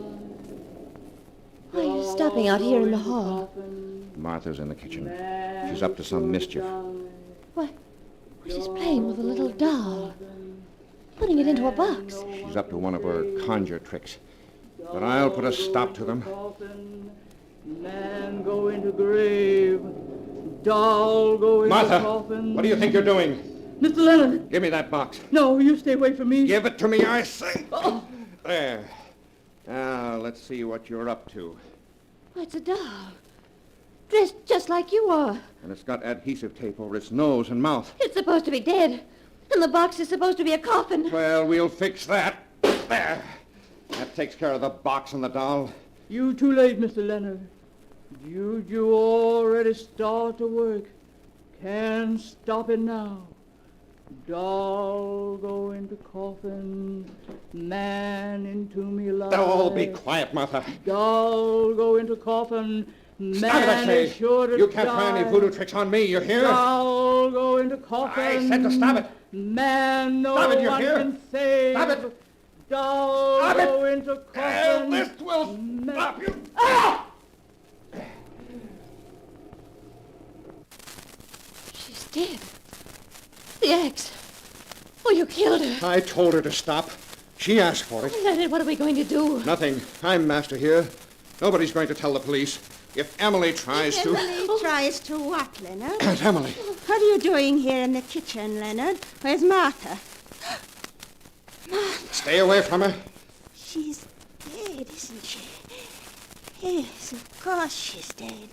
So you killed her, Leonard. Yes, Aunt Emily, I killed her. Leonard, what are you doing? Just gathering up these towels, Flo, my dear. Now you and I and Aunt Emily are going into the living room. I'm going to tie Aunt Emily to a chair. Then I'm going to persuade her to tell us where that money is hidden.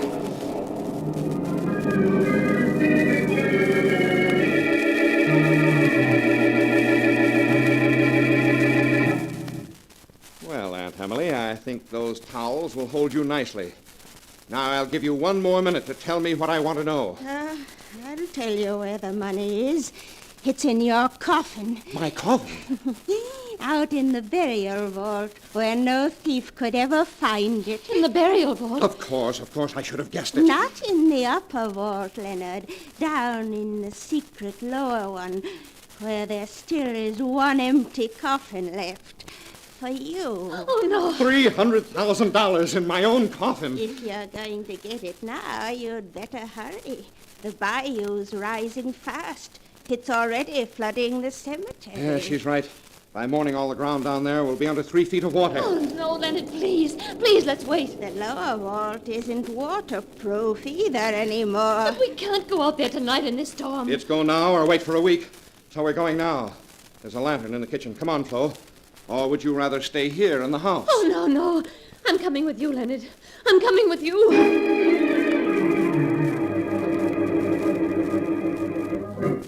A few minutes later, Leonard and Florence, with a lantern to show the way, stumbled through the darkness toward the old mausoleum, wading through water a foot deep to reach it. Then Leonard unlocked the heavy iron door, and they entered a dim, cold room, heavy with the musty atmosphere of death. Then as Florence held the lantern high, Leonard found a great iron ring in the floor and pulled on it, so that a heavy marble slab slowly rose, revealing a narrow flight of steps leading down into the burial vault beneath. Leonard sent Florence ahead of him down these steps with the lantern, and followed, pausing to lower the marble slab back into place. Oh, Leonard, there's water down here. It's over my ankles. It won't hurt you. Leonard, I'm frightened. Aren't you coming down? Just as soon as I let the slab down. There. Now, let's find that money. Leonard, the water's rising. I can feel it. Wet feet won't hurt us. Just make sure the lantern doesn't get wet. Oh, please, Leonard, hurry. All right. Hold the lantern over here so I can see. All right. Here we are. Here's great-grandfather Paul's coffin in its niche. Yes. And grandfather's. And father's. And Tom's. And here's mine. Oh. With my name on the nameplate. Leonard Lejeune. Born May 17th, 1890.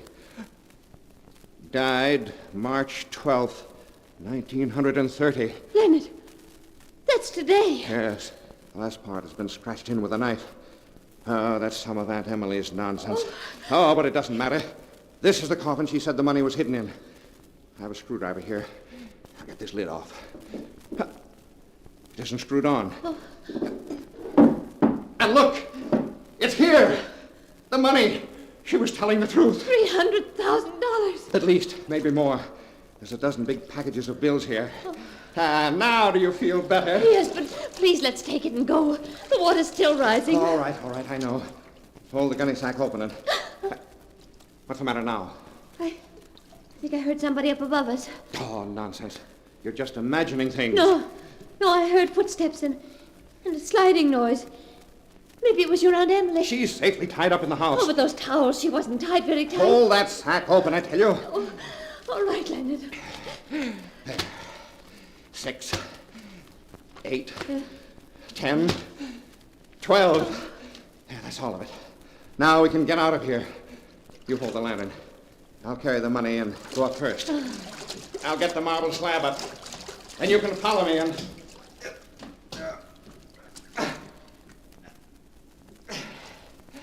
Leonard! Leonard, what is it? The slab is stuck. Oh, no. No, it can't be. Yeah, I'll get it open in a minute. I've got to get my shoulder under it. That's all. Now, It won't open. Leonard, we're trapped down here. We're trapped. We're never going to get out.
And now to continue the story, as it is written in the sealed book.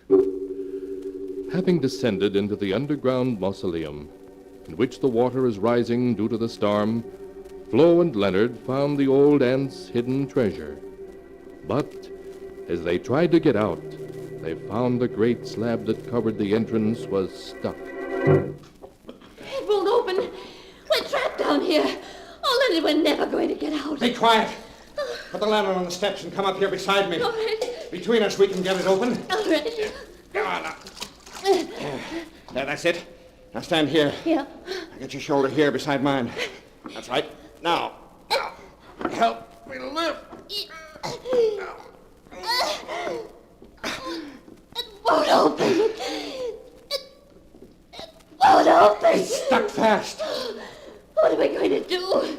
What are we going to do? Oh, be quiet and let me think. Oh, she did it, Leonard. Your aunt. She's put something over the slab so we can't get it open. She couldn't. She was tied up, I tell you. Oh, she got loose.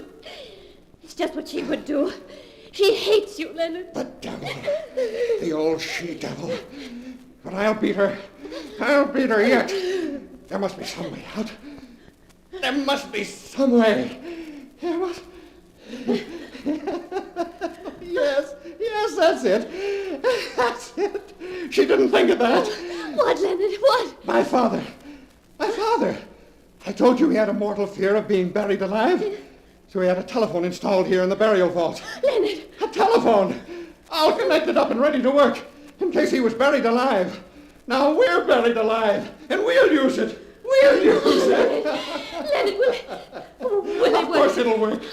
Now, where is it? Let's see. Oh, yes. Here. Here in this niche in the corner. It must be in this watertight box. Come on now. Hold the lantern while I open it. Yes, Leonard. There. Look, I was right. A telephone all in working order. Father never thought when he drove me out of the house that someday he'd save my life. Use it, Leonard.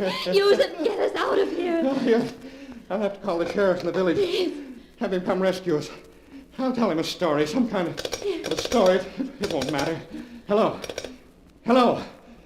Operator. Operator. Hello. Operator. Operator. Hello? Operator. Give me the sheriff, quickly. Oh, thank heavens, it worked. The sheriff? Why do you want the sheriff? That telephone you're using only connects with the house, Leonard. Aunt Emily. Aunt Emily. Of course. How does it feel to be dead, nephew? Aunt Emily, listen to me. I'm not dead, do you hear? And you've got to come let us out of here. Of course you're dead, Leonard. That's why I had to fix it so you couldn't get out again, because the dead have to stay where they belong. Oh, no. Aunt Emily, listen to me. Come let us out of here, and I'll let you keep the money. I won't bother you again. I'll go away. You'll never see me again, only come let us out. I know it's hard to get used to the idea of being dead, Leonard. Tom found it hard, too. And so did your father. But you'll get used to it. And your wife will get used to it. No. And I'll come talk to you, Leonard, every day, just as I talk to them. No. Because now that you're dead, you're both welcome back. And the family's all together again. So, welcome home, Leonard. Welcome home. No. Aunt Emily. Aunt Emily. Aunt Emily.